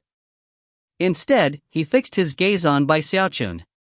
Bai Xiaochun had just suppressed his anxiety, only to have it flare up again. He immediately thought back to some ways that he had dealt with demigods back in the wildlands, and yet quickly realized that this was a totally different situation. Even as his anxiety mounted, and he scrambled to come up with new ideas, the figure of light looked away from him. Then, an ancient, profound voice rumbled out to fill the entire area. Let Bai Xiaochun be appointed as an elder in the Hall of Steel Veins. He shall be given an Elder's Command Medallion, an Immortal's Cave on the Blue Rainbow, and will select a date to make an official return to the sect. Henceforth, the Starry Sky Tao Polarity sect has 6 devas. As his words echoed out with thunderous intensity, the cultivators from the Hall of Steel Veins became visibly excited. As for Chen Hetian, Li Xiandao, and Bai Jintian, their faces grew deathly pale, and they bowed their heads. They knew that, with the approval of the demigod patriarch, there would be nothing they could do from preventing Bai Xiaochun and the river-defying sect from rising to prominence in the eastern Heavenspan River. If the Hall of Steel Veins was excited, there was almost no need to mention the river-defying sect. They were so swept up in the moment that they began to cheer out loud. As for Bai Xiaochun, he breathed a sigh of relief, and wondered why he had been so scared before. Who cares about demigods? I absorbed one of the celestial's hairs. And I'm supposed to be scared of a demigod? My apprentice is the Hell Emperor, and my father-in-law is a demigod. And thus he continued to encourage himself, and muse excitedly about how perfectly he had fought back earlier. If you find any errors, ads pop up, ads redirect, broken links, non-standard content, etc., please let us know. Report chapter so we can fix it as soon as possible. Chapter 894, Deva Pill. Chapter 894, Deva Pill. The demigod patriarch gazed at Bai Xiaochun with a profound and enigmatic look before slowly fading away into nothing. He took Chen Hetian, Li Xiandao, and Bai Jintian along with him when he went, which was a good thing for them. If he hadn't, Bai Xiaochun wouldn't have let them leave unscathed. He had already been glaring at them menacingly before acquiring the open approval of the Starry Sky Tao Polarities sect. To see them fading away with the demigod patriarch was a bit irritating. So stingy. It's not like I would actually kill them or something. However, he was so flushed with success that he didn't dwell on such negativity. After all, Zhao Tianjiao, Bai Lin, and the cultivators from the Hall of Steel Veins were all still present, and he needed to thank them. Patriarch Steel Veins wore a broad smile when he spoke, treating Bai Xiaochun not with superiority, but as an equal. Bai Lin seemed to have endless sighs in his heart, and the truth was, he couldn't stop thinking about everything that had happened back at the Great Wall. Zhao Tianjiao reacted similarly. Both men seemed to have been deeply affected by what Bai Xiaochun had accomplished, and both of them were determined to return to the sect and go directly into secluded meditation to work on their cultivation. Among the tens of thousands of other cultivators who had come, many were war buddies from the Great Wall. Some had also been Bai Xiaochun's direct subordinates. All of them were very excited to see him, and didn't hesitate to accept his invitation to stay in the river-defying sect to celebrate. The patriarchs of the river-defying sect were thrilled about what was happening, and threw a feast to thank everyone who had come to offer their aid. That night was like a dream for most of the disciples of the river-defying sect. Their nervousness from earlier became joy, and of course, their esteem for Bai Xiaochun grew even greater. At the same time, their anticipation for what was to come for the sect grew more intense. The patriarchs reacted similarly. It was as if an enormous weight had been lifted off their shoulders, and their faces were covered with smiles for the entire night. The following morning, the cultivators from the Hall of Steel Veins left. After seeing them off, Bai Xiaochun sighed, relieved that he had at long last settled all of the issues that the river-defying sect faced. He could well imagine how, in the coming days, the river-defying sect would be the #1 sect in the eastern Middle Reaches cultivation world of the Heavenspan River. From now on, the other 3 sects would be subsidiaries of the river-defying sect. But it's still not enough, he thought. He glanced down at his bag of holding, and his eyes began to shine with determination. If the river-defying sect truly wanted stability, they couldn't just have a single deva. If one of the current patriarchs could become the sect's second deva, even if it was only the mortal Dao deva realm, then the river-defying sect could be considered truly stable in its position. After all, the demigod patriarch's Dharmic decree had made clear that Bai Xiaochun would need to return to the Starry Sky Tao Polarity sect soon. That meant that his time in the river-defying sect was limited. I can't wait too long before leaving, that wouldn't be good. Therefore, I need to make sure that one of the patriarchs becomes a deva before I leave. One of the reasons he was so confident in being able to make that happen was the rainbow spirit thistle he had acquired during a shakedown in the wildlands. 1. Considering his skill in the Tao of medicine, he was sure that, with the cooperation of the pill stream division, he could use that rainbow spirit thistle to concoct a deva pill. Deva pills were very rare, and extremely difficult to concoct. Although he was confident that he could produce one, he didn't have enough ingredients to make multiple copies. As for which patriarch he wanted to become a deva, he decided not to worry about it. Although he would surely be able to give input, it was a sensitive subject, and therefore, the best thing would be to let the patriarchs decide among themselves. Having reached this point in his train of thought, he sent a message to Patriarch Spiritstream and Patriarch Bloodstream, informing them of his plan. Then he went into his secluded meditation facilities to start working. The entire river-defying sect was abuzz with talk of Bai Xiaochun. As for Song Junwan, her position in the sect had already changed. In the past, people knew that she was close with Bai Xiaochun, and because of that, she had been treated differently. However, it hadn't been very obvious. But now, things were very different. Elders and patriarchs alike treated her with the utmost respect. In fact, everyone who had good relationships with Bai Xiaochun were being treated differently. Especially Li Qinghao. Since Bai Xiaochun was effectively the ultimate leader of the sect now, and Li Qinghao was his uncle, that put him in a very high position. In fact, after some discussion, the patriarchs agreed that when the time came, Li Qinghe would be the next sect leader. Shortly after that, the patriarchs got word from Bai Xiaochun that he planned to concoct a Deva pill, which would make it highly likely that one of the half-Deva patriarchs would finally be able to break out from the great circle of the nascent soul stage. Of course, the patriarchs were both delighted and deeply thankful. Their first thought was to give the honor to Li Qinghe. Unfortunately, his cultivation base was not in the great circle, and they were worried that it would take him too long to get there. They urgently needed a Deva patriarch in place in the sect, and therefore, after discussion with Li Qinghe himself, they decided that Patriarch Spirit Stream would be the one to take the pill. After all, Patriarch Spirit Stream had lived for many years, even longer than Patriarch Bloodstream, whose cultivation base was at the same level as his. Reaching the Deva realm would give him significant longevity, and Patriarch Spirit Stream had his secret magic that further increased longevity. Even Patriarch Bloodstream had to admit that if he himself became a Deva, he would eventually perish, whereas Patriarch Spirit Stream could potentially live for much longer. Naturally, having Patriarch Spirit Stream as the Deva in the sect would be the most beneficial. Furthermore, with one Deva permanently in the sect, it would make it easier for others to reach that level. As the patriarchs discussed all of these matters, Bai Xiaochun was in his secluded meditation facilities doing the initial work in preparation to concoct the Deva pill. The sect had acquired the formula long ago, but had never possessed the primary ingredient, and had thus been unable to concoct it. Bai Xiaochun's work caused the entire sect to fill with a lovely, sweet fragrance. Bruiser particularly liked the smell, and plopped himself down in front of Bai Xiaochun's secluded meditation chamber to breathe it in.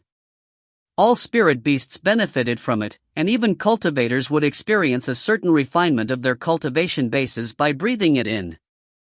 This unexpected phenomenon caused everyone in the river-defying sect to be in even further awe of Bai Xiaochun. However, the aroma didn't last for long, as Bai Xiaochun emerged from seclusion 7 days later.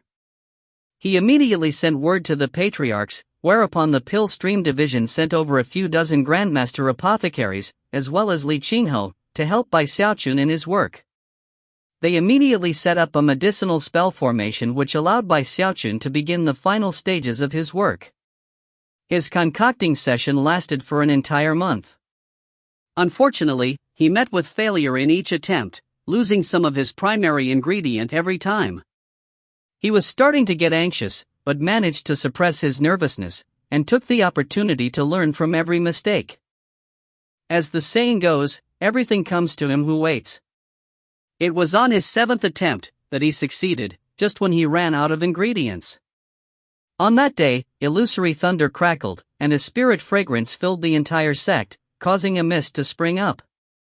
The entire river-defying sect looked like a celestial paradise as a result. I finally did it. Bai Xiaochun was a bit gaunt, but his eyes sparkled with excitement. As his laughter rang out, the patriarchs hurried over to find him holding a white, glowing medicinal pill. A single glance at that pill caused deep desire to rise up in the hearts of the patriarchs. All of them could sense how the pill almost seemed fused with the world around it. After a long moment, the patriarchs managed to suppress their feelings. A very serious expression could be seen on the face of Patriarch Spirit Stream as he accepted the pill. He nodded at Bai Xiaochun, clasped hands and bowed deeply to the other patriarchs, and went into secluded meditation. The pressure he faced was immense. After all, he only had one Deva pill, and therefore, only had one chance to succeed. 1. He got the Rainbow Spirit Thistle in Chapter 765. If you find any errors, ads pop up, ads redirect, broken links, non-standard content, etc., please let us know. Report chapter so we can fix it as soon as possible. Chapter 895, Breaking the Shackle.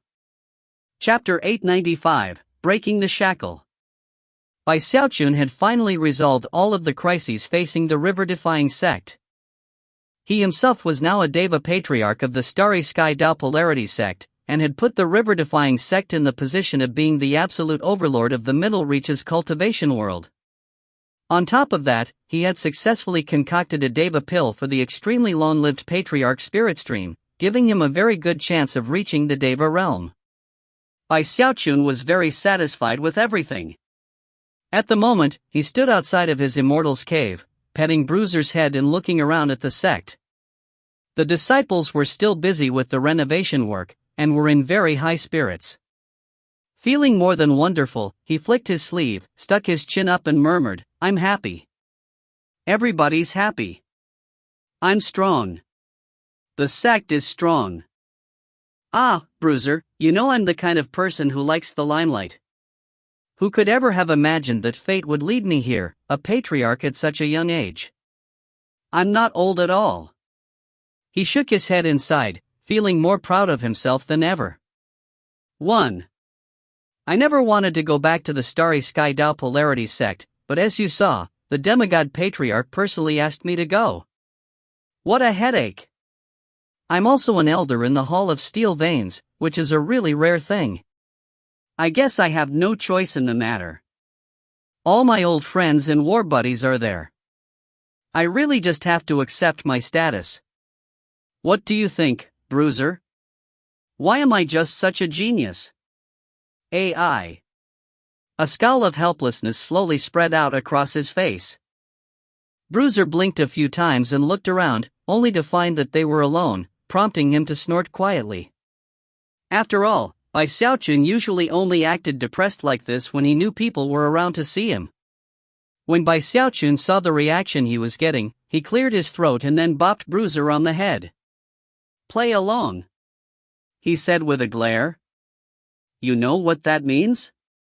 From now on, whenever you hear me talking like this, you need to play along. That'll make me like you even more, alright? At first Bruiser whimpered, but then he quickly changed his expression to match Bai Xiaochun's. When Bai Xiaochun saw how depressed he looked, he frowned and added a few more words. No, that's not the right expression. Listen, when you hear me say things like I just said, you need to look excited. Sigh deeply and with meaning. Make it seem like you're resigning yourself to a truly bitter fate. After receiving a few more pointers, Bruiser finally got the right expression onto his face. With that, Bai Xiaochun started over with his act, and Bruiser played along. Ha ha ha. Great job, Bruiser. Alright, come along with Dad as I take a walk. Remember, when you hear me say those things, put that expression on your face immediately. In very high spirits, Bai Xiaochun led Bruiser on a stroll through the sect. Wherever they went, the people they encountered would offer respectful formal greetings. Whenever there was a big enough of a crowd, Bai Xiaochun would sigh and monologue a bit. The disciples who didn't know much about him would be shocked. The ones who knew him, though, would simply sigh. This was not their first time seeing him act in a way like this. Bruiser played along perfectly, and worked very hard at it. As Bai Xiaochun sighed, he would wail and wrap himself around Bai Xiaochun's leg, eyes shining with a look of comfort. It was as if he were saying to Bai Xiaochun, "It's simply your fate to be such a genius." Those who saw this happening were shocked, and many a strange expression could be seen. As for Bai Xiaochun, his delight mounted, and he dragged Bruiser from one place to another for an entire day. The more people who called out greetings to him as a patriarch, the more strange expressions could be seen.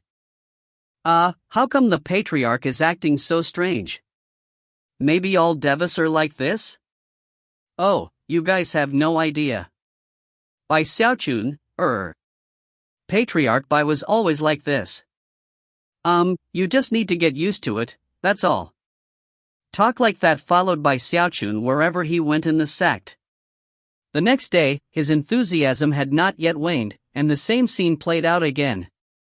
He went to see Beihan Lai 3 times, nearly driving him mad. Beihan Lai would always greet him with the utmost respect, and then be forced to listen to Bai Xiaochun's endless sighs. On the second day, Beihan Lai chose to go into secluded meditation. Bai Xiaochun was a bit saddened by that, but then he went to find Shangguan Tianyu.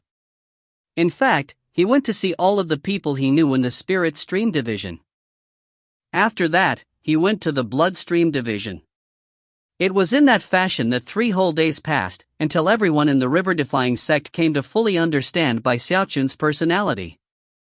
Wry smiles could be seen everywhere, and many people began to avoid him as soon as they saw him off in the distance. After all, he didn't seem anything like a Deva patriarch in person. Bai Xiaochun did not get discouraged. Actually, he became more focused. In fact, he had just decided to go look into the specifics of why Beihan Lai was in secluded meditation when Song Junwan finally had enough. Rushing over angrily, she rebuked him up and down until he finally rubbed his nose and gave up on acting like a patriarch. All I was doing was sighing and saying a few things. Whatever. I guess if I'm not even allowed to sigh, I'll just go into secluded meditation. After all, he would be in the starry sky Dao polarity sect soon, and nobody there would care if he went around sighing. Filled with aspirations for what was to come, he went into meditation. For one thing, he needed to wait until Patriarch Spirit Stream achieved his breakthrough. And also, he had still not yet stabilized his cultivation base after his recent breakthrough. And then there was the Undying Codex. Having mastered the Undying Bones, and having achieved a breakthrough, he was now in the position to break through the 4th shackle of the human body. Once that happened, he knew that his fleshly body power would increase. Most importantly, he would be able to cultivate the final part of the Undying Codex. The Undying Blood.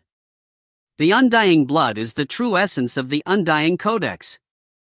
If I succeed with that, I won't necessarily be truly undying, but I definitely won't be dying anytime soon. With that thought on his mind, he got to work. After sitting down cross-legged, he cast his senses inward to the shocking spiritual power of heaven and earth that flowed through him constantly.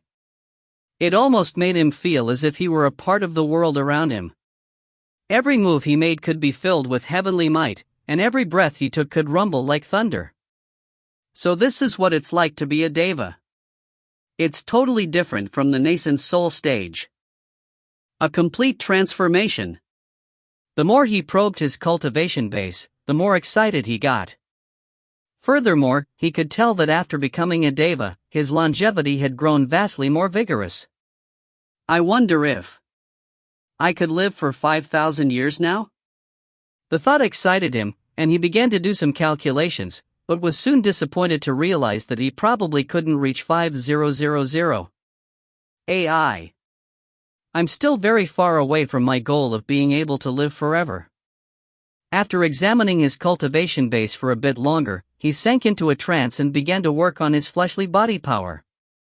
Cracking sounds could be heard inside of him, which came from his bones. The power of his chi and blood erupted out, causing the air in his secluded meditation chamber to twist and distort as a vortex sprang up around him. Based on the fluctuations, Bai Xiaochun was sure that he could sense the 4th shackle. It felt much the same as the previous 3 shackles. Although the sensation wasn't particularly clear, he was sure that something like an enormous mountain was weighing down on him with profound heaviness. All of a sudden, he felt the impulse to smash into that mountain. Eyes widening, he shouted, "It's time to break the 4th shackle." 1. I'm not quite sure if it's supposed to be a play on words or not, but the word for patriarch in Chinese has the character old in it. If you find any errors, ads pop up, ads redirect, broken links, non-standard content, etc., please let us know. Report chapter so we can fix it as soon as possible. Chapter 896, Undying Blood. Chapter 896, Undying Blood. No one but Bai Xiaochun could hear the thunderous rumbling sound that filled him. It surpassed heavenly thunder as it echoed through his body, causing him to shake where he sat, blue veins bulging out on his neck and face. It really did feel to him like there was a huge mountain pressing down on him. Drawing upon his incredible fleshly body power, he pushed back against that mountain in an attempt to break it. The power of chi and blood surged inside of him, and as the rumbling sounds grew more intense, he shouted, "Break it!" At that point, the invisible mountain that was the 4th shackle of the human body shattered. All of a sudden, he felt lighter and freer, like a wild stallion who had been unharnessed and let run free. There were no bounds or restrictions in place anymore, allowing his qi and blood to flow strong and hard. His meditation chamber began to tremble, and beyond it, the river-defying sect as a whole. The power of his undying bones could be no higher. It surged through him like floodwaters, pushing at him, screaming, until he realized that he was about to break past the undying bones level. He had truly reached the peak. As the saying goes, when one is focused and works hard, good fortune is sure to follow. At this point, the mnemonic for the undying blood suddenly appeared, as though it had been branded in his soul and waiting for this moment. As he went to work with the mnemonic, the remaining power of the Celestial's blood hair sprang into motion. A tremor passed through him, and he withered visibly, growing incredibly gaunt within only a few breaths of time. If he hadn't been prepared for this very outcome, it would have been a big fright. "It's gonna wither me to death." He immediately ceased the operation of the undying blood. Thankfully, there was nothing about the technique that made that impossible. Even the short moment that had passed left his face ashen, his vision dim, and his ears ringing. After a long moment passed, he recovered. However, his face was still pale, and his heart still twitched with lingering fear. After examining himself inside and out, he almost cried. My life force. His previously thriving life force had been drained by more than half in that brief few breaths of time. It wasn't this exaggerated before. This is even more frightening than Mistress Red Dust and Song Junwan combined. Scowling, he contemplated simply giving up on cultivating the undying blood. He was truly worried that he would accidentally kill himself before mastering it. Don't tell me I'm going to have to go through another whole situation of using the eternal parasol. He smacked his forehead in irritation. This undying codex is the worst technique ever. Seems to me the point is to turn good people into villains. Depressed, he thought back to how he had once been a pure and naive youngster, only to start cultivating the undying skin, and turn into the chicken-thieving fiend.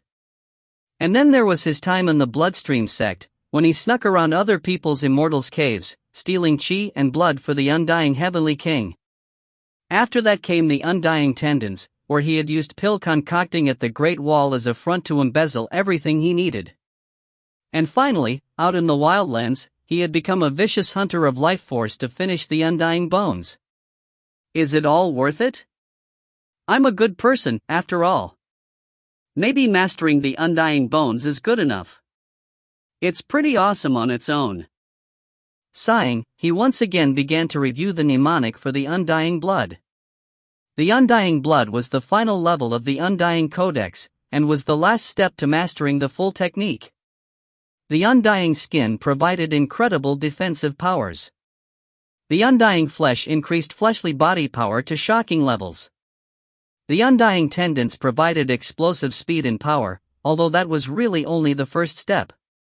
The undying bones was the second in that same vein. The effects of that second leap upward were even more obvious. After he had mastered the undying bones, his defenses, his speed, his strength, and everything else had reached the peak. At that time, he had possessed Deva-level fleshly body power, to the point where, combined with his cultivation base, it would have been very difficult for a Deva to catch him if he wanted to flee. However, at that point, his undying codex had not been without flaws, nor had he been unkillable. After all, despite the shocking level of power he commanded, he could be easily drained. Calling upon just his undying Emperor's Fist would leave him almost powerless. Although he had been tough and difficult to wound, he still required recovery time if he did get injured. Furthermore, most injuries that affected him would be extremely serious. But, now that he could cultivate the undying blood, those weaknesses were disappearing. Cultivating the undying blood was a process in which all of the blood in one's body was replaced, one drop at a time. It might sound dramatic, but once that happened, a person who cultivated the undying codex would have a hard time running low on power. It was easy to imagine how heaven-shakingly, earth-shatteringly powerful the undying Emperor's Fist would be in that situation. Of course, the undying blood also brought a significant boost in overall fleshly body power. But that was secondary. The most significant benefit was the dramatic improvement of recovery power.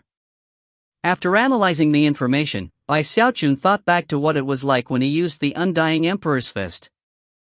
And then, he couldn't help but anticipate what it would be like to use it with the benefits of the Undying Blood.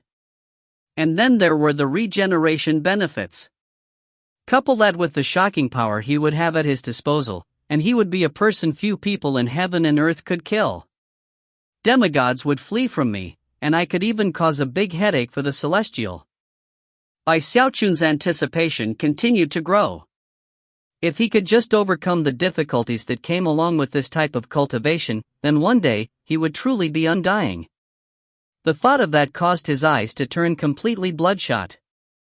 I don't care how I do it. It's all for my goal of being able to live forever. I'm gonna go for broke. His eyes shone with complete determination. However, he didn't continue with cultivation at the moment. Right now wasn't the proper time. That didn't mean he couldn't seek enlightenment of the technique. After all, that would be the best way to ensure that his efforts proceeded smoothly. The Undying Blood isn't divided up into levels like the other parts of the Codex. Essentially, the point of the Undying Blood is to replace the current blood in one's body. At that point, every drop of blood inside me will be as boundless as a huge lake. The blood is divided into percentages. Once I replace 100% of my blood, I will have eternally indestructible, undying blood. His thorough study of the information and mnemonic of the Undying Blood took several days. At that point, he looked up for a moment, then slapped his bag of holding to produce some medicinal pills. I'm going to try one more time. But this time, I'll be extra careful. From his attitude, it almost seemed like he was about to go into a dangerous duel. Eyes bloodshot, he drew upon the power of his fleshly body. As he did, he found that, instead of a whirlpool inside of him, there were many whirlpools. Every drop of blood was a whirlpool that ravenously devoured his life force. He almost cried when that happened. That was especially true when he found that the power of any medicinal pills he consumed were instantly sucked away by the vortexes. He quickly ended the session of cultivation. However, that was when his jaw suddenly dropped, and he looked in the direction of the bloodstream division, and the blood ancestor. If you find any errors, ads pop up, ads redirect, broken links, non-standard content, etc., please let us know. Report chapter so we can fix it as soon as possible. Chapter 897, Hold My Breath Today, Awaken Tomorrow. Chapter 897, Hold My Breath Today, Awaken Tomorrow. Because Xiaochun had been so involved with the Undying Blood, and the shocking speed with which it drained his life force, he had failed to notice something happening with the blood ancestor. As of this moment, he felt a sensation of grief and anger inside of him, as well as a profound level of focus. Furthermore, a heaven-shaking howl suddenly erupted into his ears. Hold my breath today, awaken tomorrow. When I arouse, I will fight. Those few short words caused a sensation of profound astonishment to fill Xiaochun. In fact, he almost felt as if the words had originated within himself. The qi and blood fluctuations within the words were the same as his own. Whoever spoke those words also cultivated the Undying Codex. The blood ancestor. This was the first time he had ever been able to sense any emotions from the blood ancestor, despite the fact that he had taken control of his body on multiple occasions in the past. All of a sudden, he felt the desire to do battle, and could sense his blood coursing madly through his veins. For some reason, it seemed like the blood ancestor was calling out to him. In addition to that, he was almost sure that he could sense other similar fluctuations. They were weaker and in different areas, but they absolutely contained the same fluctuations. Those fluctuations were coming from two different areas, both within the river-defying sect. It only took a moment for him to realize that one of those sources was the monkey in the river-defying sect. The other was the talking rabbit in the bloodstream sect. This realization struck him to the core. As he continued to study the situation, he realized that there were other life force fluctuations in other areas that matched the blood ancestor, and all of them were familiar. In one location, he saw a bird. In another, a tiger with wings. He saw a huge goose standing guard over something. How could he ever forget those animals? They were the very same creatures that had transformed after he fed them his special medicinal pills. How is this even possible? He said with a gasp. He sagged in place, beads of sweat popping out all over his forehead as he ended his session of cultivation. After ceasing all activity related to the undying blood, his connection to the blood ancestor and all of the small animals vanished. A long moment passed, and yet, the look of confusion on his face remained. Are all of those animals connected to the blood ancestor somehow? All of a sudden, he realized that there was some profound mystery wrapped up in that matter from years ago. What exactly is going on here? He thought. After some more thought, he rose to his feet and rushed over to the bloodstream division. Soon, he was standing on the blood ancestor's shoulder. Normally speaking, only patriarchs would qualify to get this close to the venerated blood ancestor. Therefore, Xiaochun was completely alone. Panting, he reached down and put his hand onto the blood ancestor's skin, and yet, no amount of probing revealed any trace of life force. Xiaochun even began to wonder if what he had sensed earlier had been an illusion. There's no way I was mistaken, he murmured. After a moment of silence, he actually entered the blood ancestor's body, following the familiar route from the past until he was in the heart cavity. Sometime later, he emerged out into the open. His journey had been completely fruitless. Hold my breath today, awaken tomorrow. Did the blood ancestor not perish after all? Mixed emotions filled Xiaochun's eyes. After the gravekeeper had passed on the mantle of the Hell Emperor to Bai Hao, and after coming to know the celestial story, Xiaochun's understanding of the world had changed. He had come to know that there were many secrets he was not privy to. But now he came to find out that there were even more secrets. And what about Du Lingfei? What was she doing in a tiny place like the Spirit Stream sect? Was it something to do with the frigid school of the north? If so, why did she go to the Bloodstream sect afterward? That question had been gnawing at him for years. Although he had come to the conclusion that it had something to do with the true spirit of the Spirit Stream sect, that baby girl, now he wasn't so certain. He stood there in thought, a haze of thoughts running through his head. Time passed, although he wasn't sure how much. At one point, a sound like muffled thunder could be heard from one of the mountain peaks in the Spirit Stream division. As the sound spread out, countless disciples looked up in shock. It also interrupted Xiaochun's train of thought, and he looked over at the Spirit Stream division, his eyes shining. Patriarch Spirit Stream, he murmured. The noise was coming from the secluded meditation facilities, where Patriarch Spirit Stream was attempting to reach the Deva realm.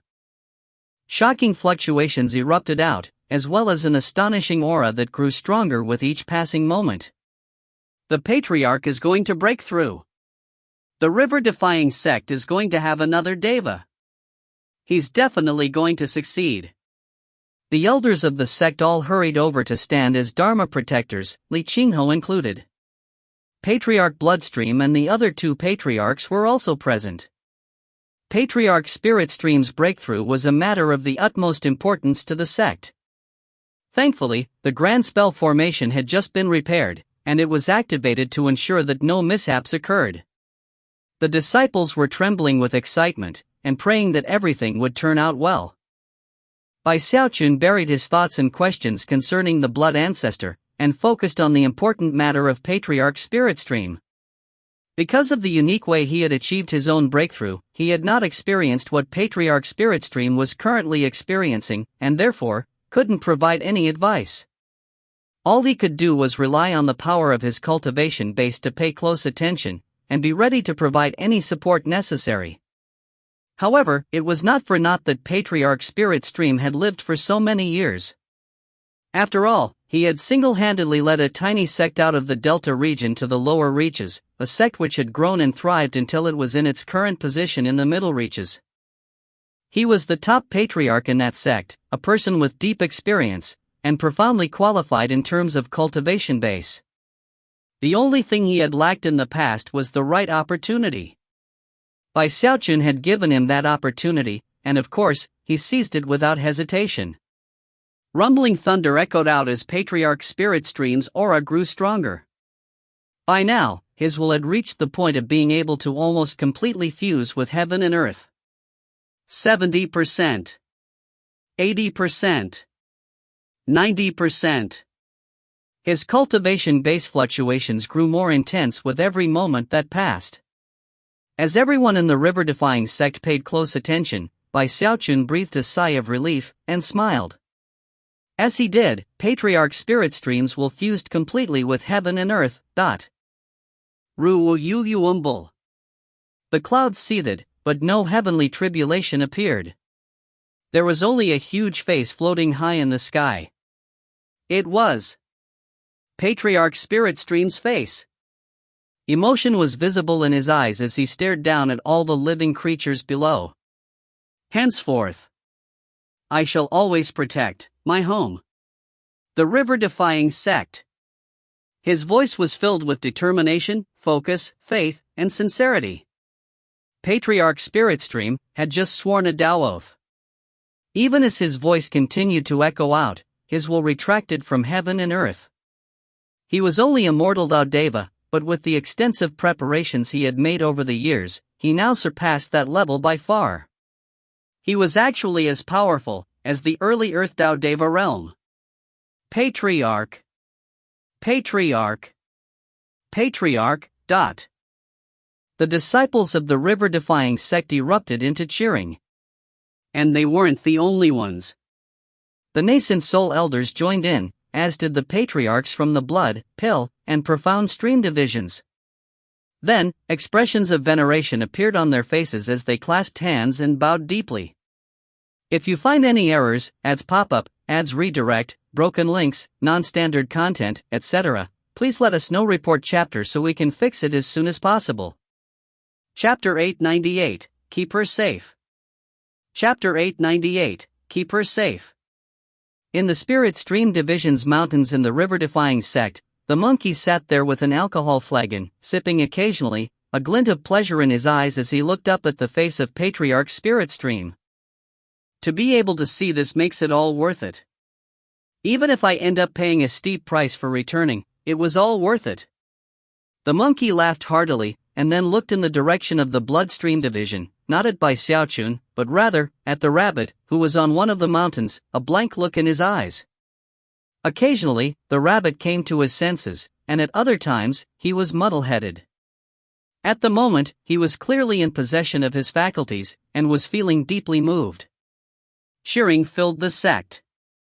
Xiaochun was feeling very pleased. Plus, now that Patriarch Spirit Stream was a Deva, it took a lot of the pressure off him.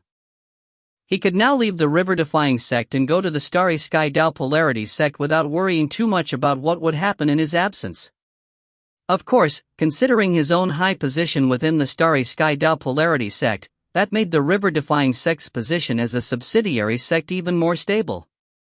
With Patriarch Spirit Stream there, the only thing that could possibly be a threat to the sect would be a demigod. Anyone else would think twice, 3 times, or even 4 times before causing problems. Furthermore, demigod experts were not common at all. In all of the Heavenspan River region, there were only 4, all of them being patriarchs in the river source sections. 3 days passed by in a flash.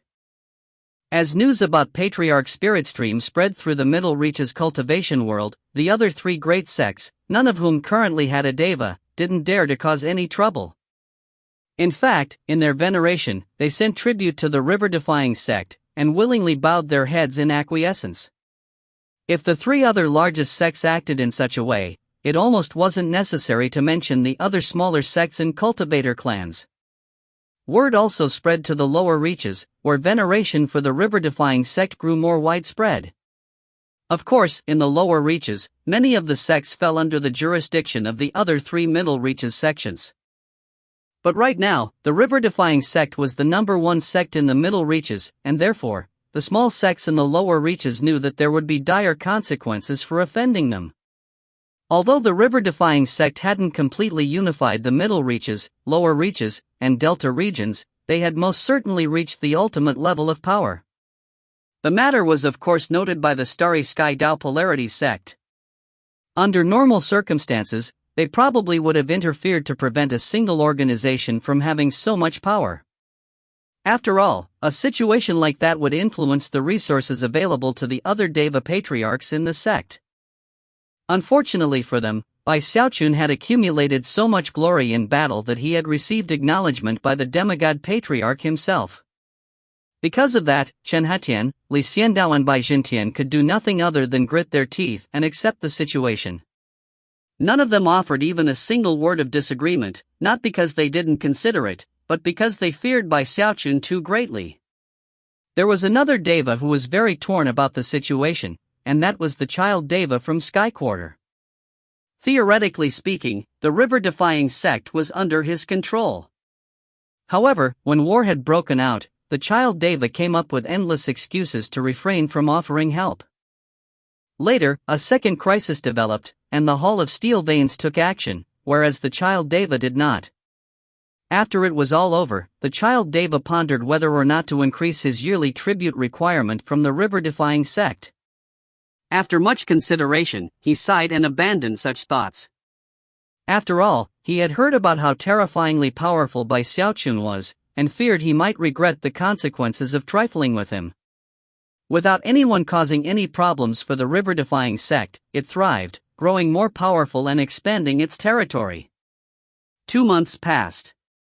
Bai Xiaochun spent most of that time in secluded meditation, researching the undying blood, and thinking about what new technique he should cultivate now that he was a Deva. After all, the river-defying sect was only a middle reaches sect. If he wanted Deva techniques, he really needed to go to the Starry Sky Tao Polarities sect to get one. Although the Spirit Stream Division had once been the frigid school from the northern Heavenspan River, they had only escaped to the east after suffering heavy losses. The fact that the frigid school will-evolving incantation had survived was almost a miracle. Although the sect did have some incomplete Deva techniques hidden away, Patriarch Spirit Stream refused to give any of them to Bai Xiaochun, stating that they weren't suitable. Instead, he urged Bai Xiaochun to go to the Starry Sky Tao Polarities sect to make his choice. Although he had no good Deva technique, he did make progress with his undying blood, and actually succeeded in creating an entire drop. That drop of invincible blood was not red, but gold, and as it flowed through his veins, it glittered brightly, and sent a holy aura out through him that left him feeling very pleased. Those medicinal pills made up for just about all the life force I have in me, and yet, that only got me 1 drop of blood. He frowned. On the upside, he was neither very fat nor very muscular. If he was, then he might not have any hope of completing the undying blood. Thankfully, the undying blood also came with a secret magic. The other levels of the Undying Codex had the throat-crushing grasp, mountain-shaking bash, undying hex, and undying Emperor's Fist. As for the 5th level's secret magic, it was called the God Killer. The point of the God Killer was to kill demigods. With the God Killer technique, he could accelerate with indescribable speed. In much the same way that the Undying Emperor's Fist could quintuple his fleshly body power, the God Killer technique could increase his speed. It was almost impossible to imagine what such speed would be like. And of course, the path to such god-slaying was his indestructible blood. When cultivating the undying blood, one's blood did not become eternally indestructible until reaching the Great Circle. Before then, it was possible to fuel the God Killer technique with undying blood, and use that blood magic to reach indescribable speeds, but with such speed, he wouldn't even need to make an actual attack. As he accelerated with shocking speed, the blood chi which surrounded him would ensure that he could rock mountains by simply running into them. Even more shocking was that if he hit any living thing while using the God Killer technique, he would be able to absorb some of their life force. that nearly caused his eyes to drop out of their eye sockets. The undying codex really was an evil technique. I almost can't believe that a simple, pure, honest, and kind-hearted person like me would end up cultivating an evil technique like this. Frowning and sighing, he began to think of how to combine the God Killer with the other techniques he already had. For example, if he used the God Killer and the mountain shaking bash together, well, the mere idea caused his heart to start racing. What if I used it with the throat-crushing grasp? If my opponent was still alive, I could follow up with the undying Emperor's Fist. And if the fight kept going, I could combine my undying hex with the God Killer, and nobody would be able to catch me. And that's not even mentioning my divine abilities. If I threw in the Water Swamp Kingdom, my Heavenspan Dharma Eye, or perhaps the Frigid School Will Evolving Incantation. He couldn't help but sigh at the realization of how awesome he was at this point. However, using the God Killer technique wastes undying blood. And right now, I only have 1 drop in me. To think of wasting the undying blood that required so much difficult work to produce caused him to hesitate about whether to even use the God Killer. The God Killer obviously isn't meant to be used in a fight. It's supposed to be for getting life force. A few more days passed, and eventually, he decided that the time had come to leave the river-defying sect and head for the Starry Sky Polarity sect. After all, there was still the issue of his Deva technique. After making his decision, he said his farewells to Song Junwan, who had long since prepared herself for his departure. She didn't say much. She gently adjusted his clothing, and then embraced him. Before he left, Patriarch Spirit Stream came to give him something very important from the Spirit Stream division, but it was a crystal coffin, within which was the body of a baby girl. It was the Spirit Stream division's most secret reserve power, the Frigid School True Spirit. "Keep her safe," the Patriarch said softly. "You're the only one in the Spirit Stream division who can do it. Keep her safe. That is our most important mission. If you find any errors, ads pop up, ads redirect, broken links, non-standard content, etc., please let us know. Report chapter so we can fix it as soon as possible." Chapter 899, Returning to the Starry Sky Polarity Sect. Chapter 899, Returning to the Starry Sky Polarity Sect. Patriarch. By Xiaochun said, a look of shock on his face. He had assumed the Patriarch had come to give him a magical item, or perhaps some other rare object. Never could he have imagined that the gift would actually be the Frigid School's true spirit. Patriarch, I don't think it's really appropriate for you to give me this true spirit. She's so important, and I'm so clumsy. What if I accidentally drop her or something? If something bad happened? Why don't you give her to someone else? He really had a strange feeling about the Patriarch giving him a coffin as a parting gift. Although the coffin contained a true spirit, it was still very odd, and didn't seem very auspicious as far as Bai Xiaochun was concerned. "Take her with you," Patriarch Spirit Stream repeated. The reason he was giving the coffin and the true spirit to Bai Xiaochun was because of all the deadly close calls the river-defying sect had been through. Thankfully, Bai Xiaochun's return ensured that everything worked out fine in the end. But Patriarch Spirit Stream was still worried about what could happen in the future. He didn't want to gamble with the true spirit. Therefore, he gave the coffin to Bai Xiaochun, which he felt would be safer than keeping it in the river-defying sect. Most important was the fact that it was a suggestion by his master, the monkey. Even though Patriarch Spirit Stream was now a Deva, he still held eternal respect for his master. Bai Xiaochun could see how determined Patriarch Spirit Stream was. It didn't seem that he would take no for an answer. Feeling a headache coming on, Bai Xiaochun looked at the coffin. "Why don't we talk this over a bit, Patriarch? I really don't think it's appropriate. What if there's a mishap?" "There won't be any mishaps, and there's no need for discussion. Take her with you, Xiaochun." With that, Patriarch Spirit Stream clasped hands and bowed deeply. Sighing, Bai Xiaochun shook his head and looked at the baby girl in the crystal coffin. Her eyes were closed, making it seem almost as if she had already perished. However, Bai Xiaochun knew that she wasn't dead, just sleeping deeply. Back when he had united the lower reaches sects to attack the Sky River Court, that baby girl had woken up and transformed into a godlike young woman.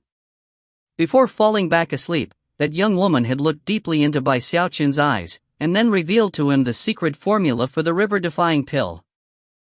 I can barely take care of myself, let alone a true spirit, he thought, frowning at the thought of essentially becoming a stay-at-home dad. However, he knew that this little girl was extremely important to the Spirit Stream division. After all, Patriarch Spirit Stream had told him long ago that the original reason why the Spirit Stream sect wanted to make their way upriver was for the sake of this girl. After more vacillating, Bai Xiaochun looked at Patriarch Spirit Stream and then back at the crystal coffin. Finally, he nodded reluctantly. No matter how much he wanted to avoid accepting the coffin and the profoundly mysterious baby girl, he really had no choice. When Patriarch Spirit Stream saw that Bai Xiaochun was agreeing, he sighed in relief. After looking one last time at the baby girl in the coffin, he left Bai Xiaochun's immortal's cave. Ah, whatever, Bai Xiaochun thought, shaking his head and sighing. He waved his sleeve, pulling the coffin into his bag of holding. As he did, he suddenly remembered something, and shouted, I know you're in there, little turtle. You listen up. Behave.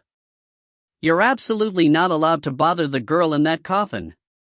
Although he didn't get any response, he was sure that the little turtle had heard him. After putting the coffin away, he meditated through the night, and then rose to his feet at dawn. Flying up into the air above the river-defying sect, he looked down and sighed, then transformed into a beam of light that shot in the direction of the Starry Sky Tao Polarity sect. Back when I left the Starry Sky Tao Polarity sect, not very many people knew me. But things are going to be different now. Thinking smugly about his Deva cultivation base, and how he was the sixth Deva in the Starry Sky Tao Polarity sect, he couldn't help but start to get excited. I wonder how my inn is doing. And what the hell have Big Fatty Zhang and Su Baokai been up to? Back when the sect was in danger, why didn't they come back to help? He suddenly started to feel a bit uneasy. It didn't make sense for Big Fatty Zhang and Su Baokai to act like that. Did something happen to them? He thought, speeding up a bit. Considering the level of his cultivation base, it didn't take much time or effort for him to get through the middle reaches. Before long, he was on the border of Starry Sky Tao Polarity sect. As he neared, he sensed 3 auras reaching out to scan him. Almost immediately, they shrank away in shock. Moments later, 3 people flew out from a nearby mountain, where they clasped hands and bowed in his direction. Well met, Patriarch Bai. They wore the garments of Starry Sky Tao Polarity sect disciples, and were tasked with standing watch over this border region of the sect. They had heard the news about Bai Xiaochun, and considering that they were the closest spot between the main sect and the river-defying sect, they had been waiting for Bai Xiaochun to show up. At a single glance, it was possible to see how nervous they were. Bai Xiaochun didn't know them, but was pleased with how they were treating him. Clasping his hands behind his back, he struck the pose of someone of the elder generation, and nodded magnanimously before speeding along his way. Upon his departure, the 3 disciples breathed sighs of relief and then exchanged glances. All of them could see the veneration in each other's eyes. Who would have thought that somebody like him, a nobody from a tiny sect, a simple hostage, would end up as a Deva Patriarch from the Hall of Steel Veins?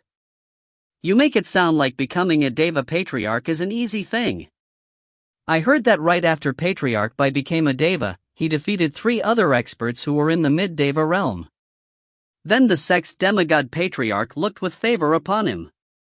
Yeah, that's right. It's too bad we weren't friends with Patriarch Bai back when he first came to the Starry Sky Tao Polarity sect. If we had, we would already be on the path to fame.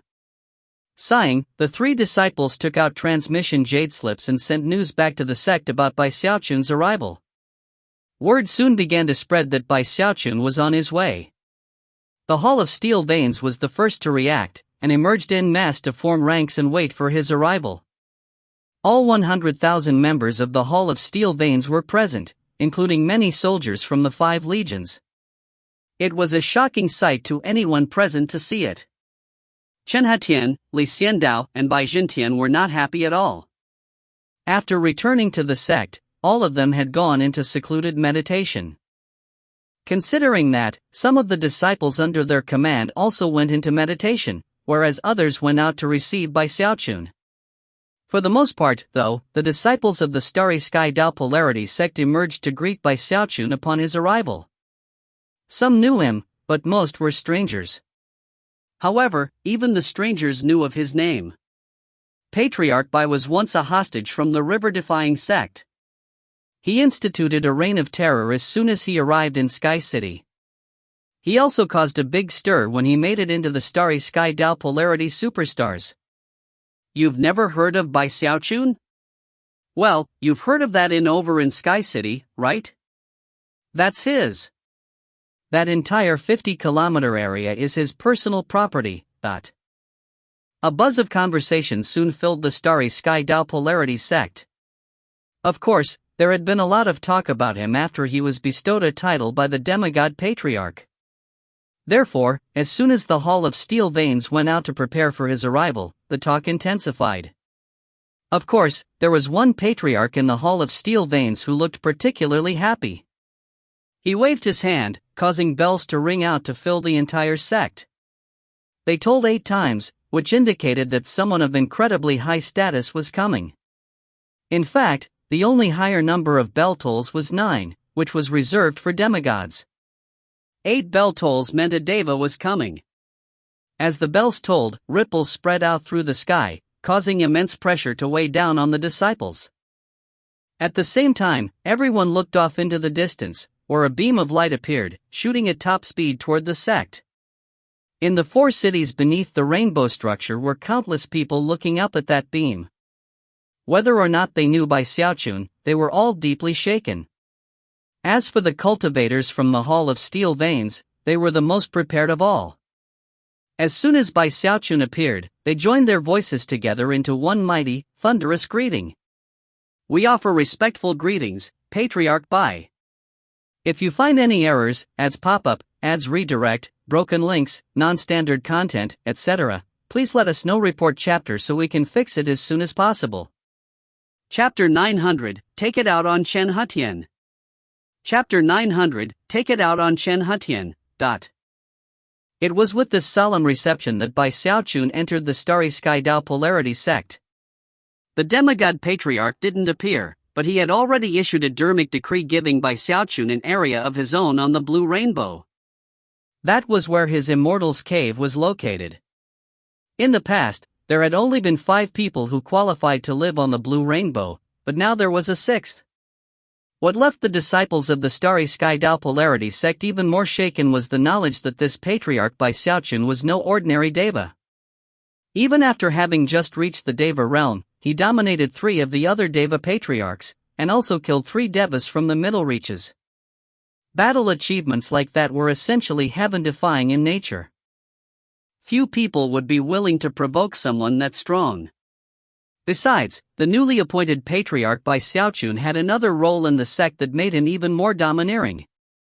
He was a deva patriarch in the Hall of Steel Veins. The Hall of Steel Veins had always been a very powerful force within the Starry Sky Tao Polarity sect. They were warrior cultivators who had fought for years in bloody campaigns along the Great Wall, and had shockingly murderous auras. They were the type of people who no one would dare to provoke. Bai Xiaochun had incredible battle prowess, and an extremely high position in the sect.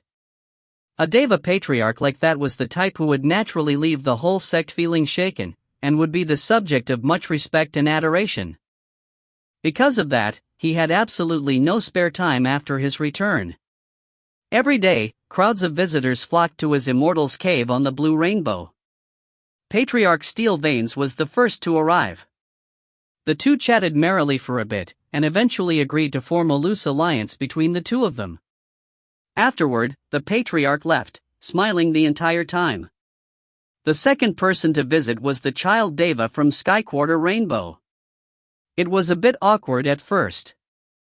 They made some small talk, and then he expressed his goodwill, hoping to put behind them the fact that he hadn't stepped in to help the river-defying sect. Next came numerous nascent soul cultivators who offered respectful greetings, as well as gifts, in the hopes of forging a good relationship with Bai Xiaochun.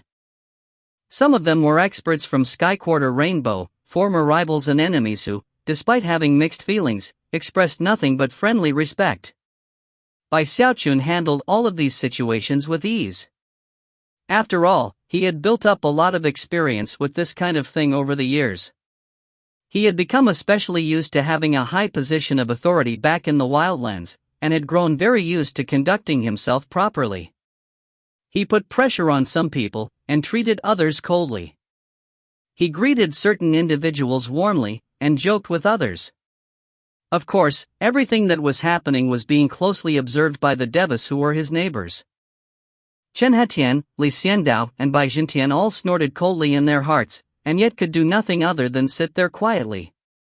They knew that it wouldn't be wise to stir up trouble right when Bai Xiaochun was making his big debut.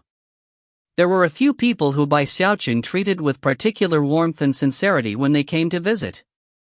One of them was the hallmaster from the Hall of Devil Slayers, who had received hints from Du Lingfei to watch out for Bai Xiaochun. His name was Feng Yud. Feng Yud had prepared a lavish gift for Bai Xiaochun. As far as he was concerned, he had struck it very lucky over the years. After doing as he said he would do, and taking care of Bai Xiaochun, Du Lingfei had kept her promise.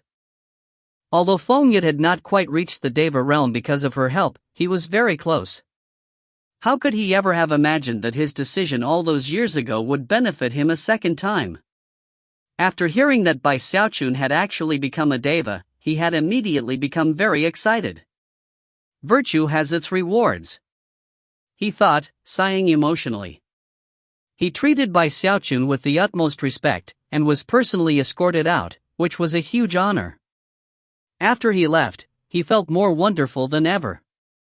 After 3 days passed, the stream of visitors slowed down, causing Bai Xiaochun to sigh a bit. He had very much enjoyed the busy 3 days.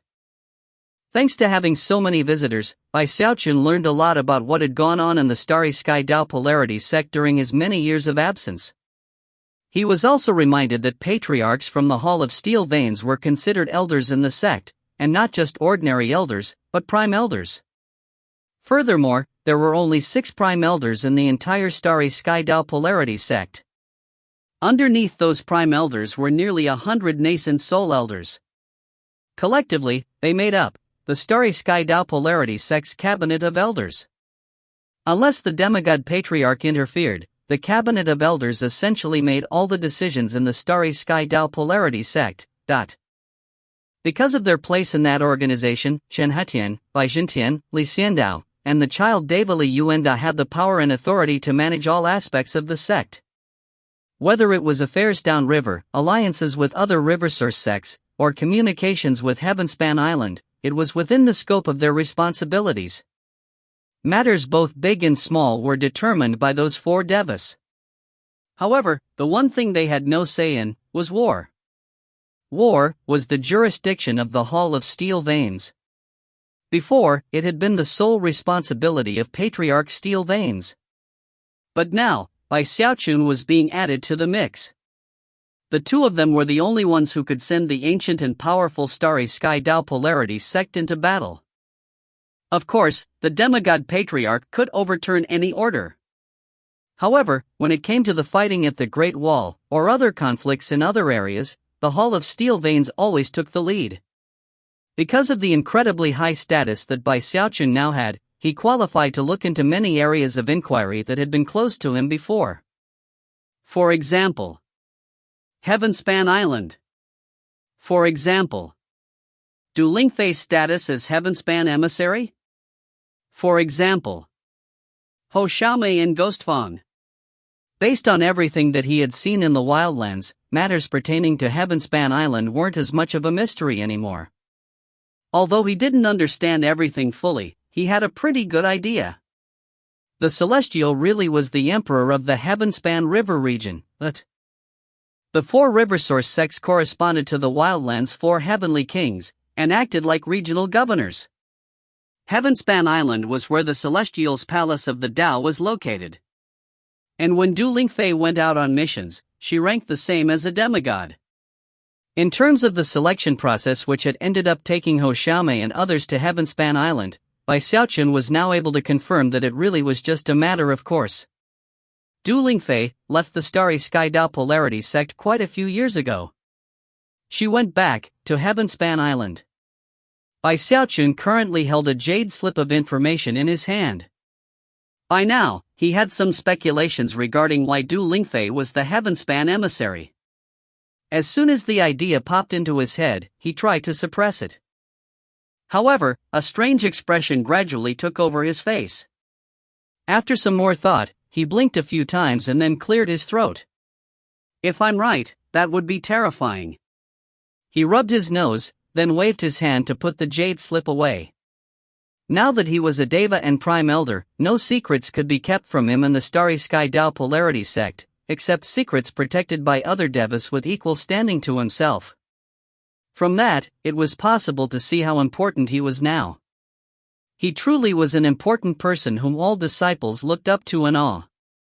Bai Xiaochun was more than pleased by that, and would normally have taken time to strut around and bask in the adoring gazes of everyone in the sect. But right now, he wasn't in the mood for that. Despite having so many people come to visit him during the past 3 days, he still had not heard any news about Big Fatty Zhang and Su Baokai. It was almost as if they had gone missing. Even Feng Yud was baffled by the situation. He only knew that both of Bai Xiaochun's friends had simply disappeared a year earlier. When Bai Xiaochun heard that, he immediately came to the conclusion that a Deva was behind the situation. Only people like that would qualify to do something like this and make sure he couldn't find any information about it. Both Big Fatty Zhang and Su Baokai both had life slips in the river-defying sect, and therefore, he knew they were alive. But that didn't stop his anxiety from mounting. Sticking up his chin, he snorted coldly. It doesn't matter if I can't track them down. I'll just go visit Chen Hetian. HMMMPHH.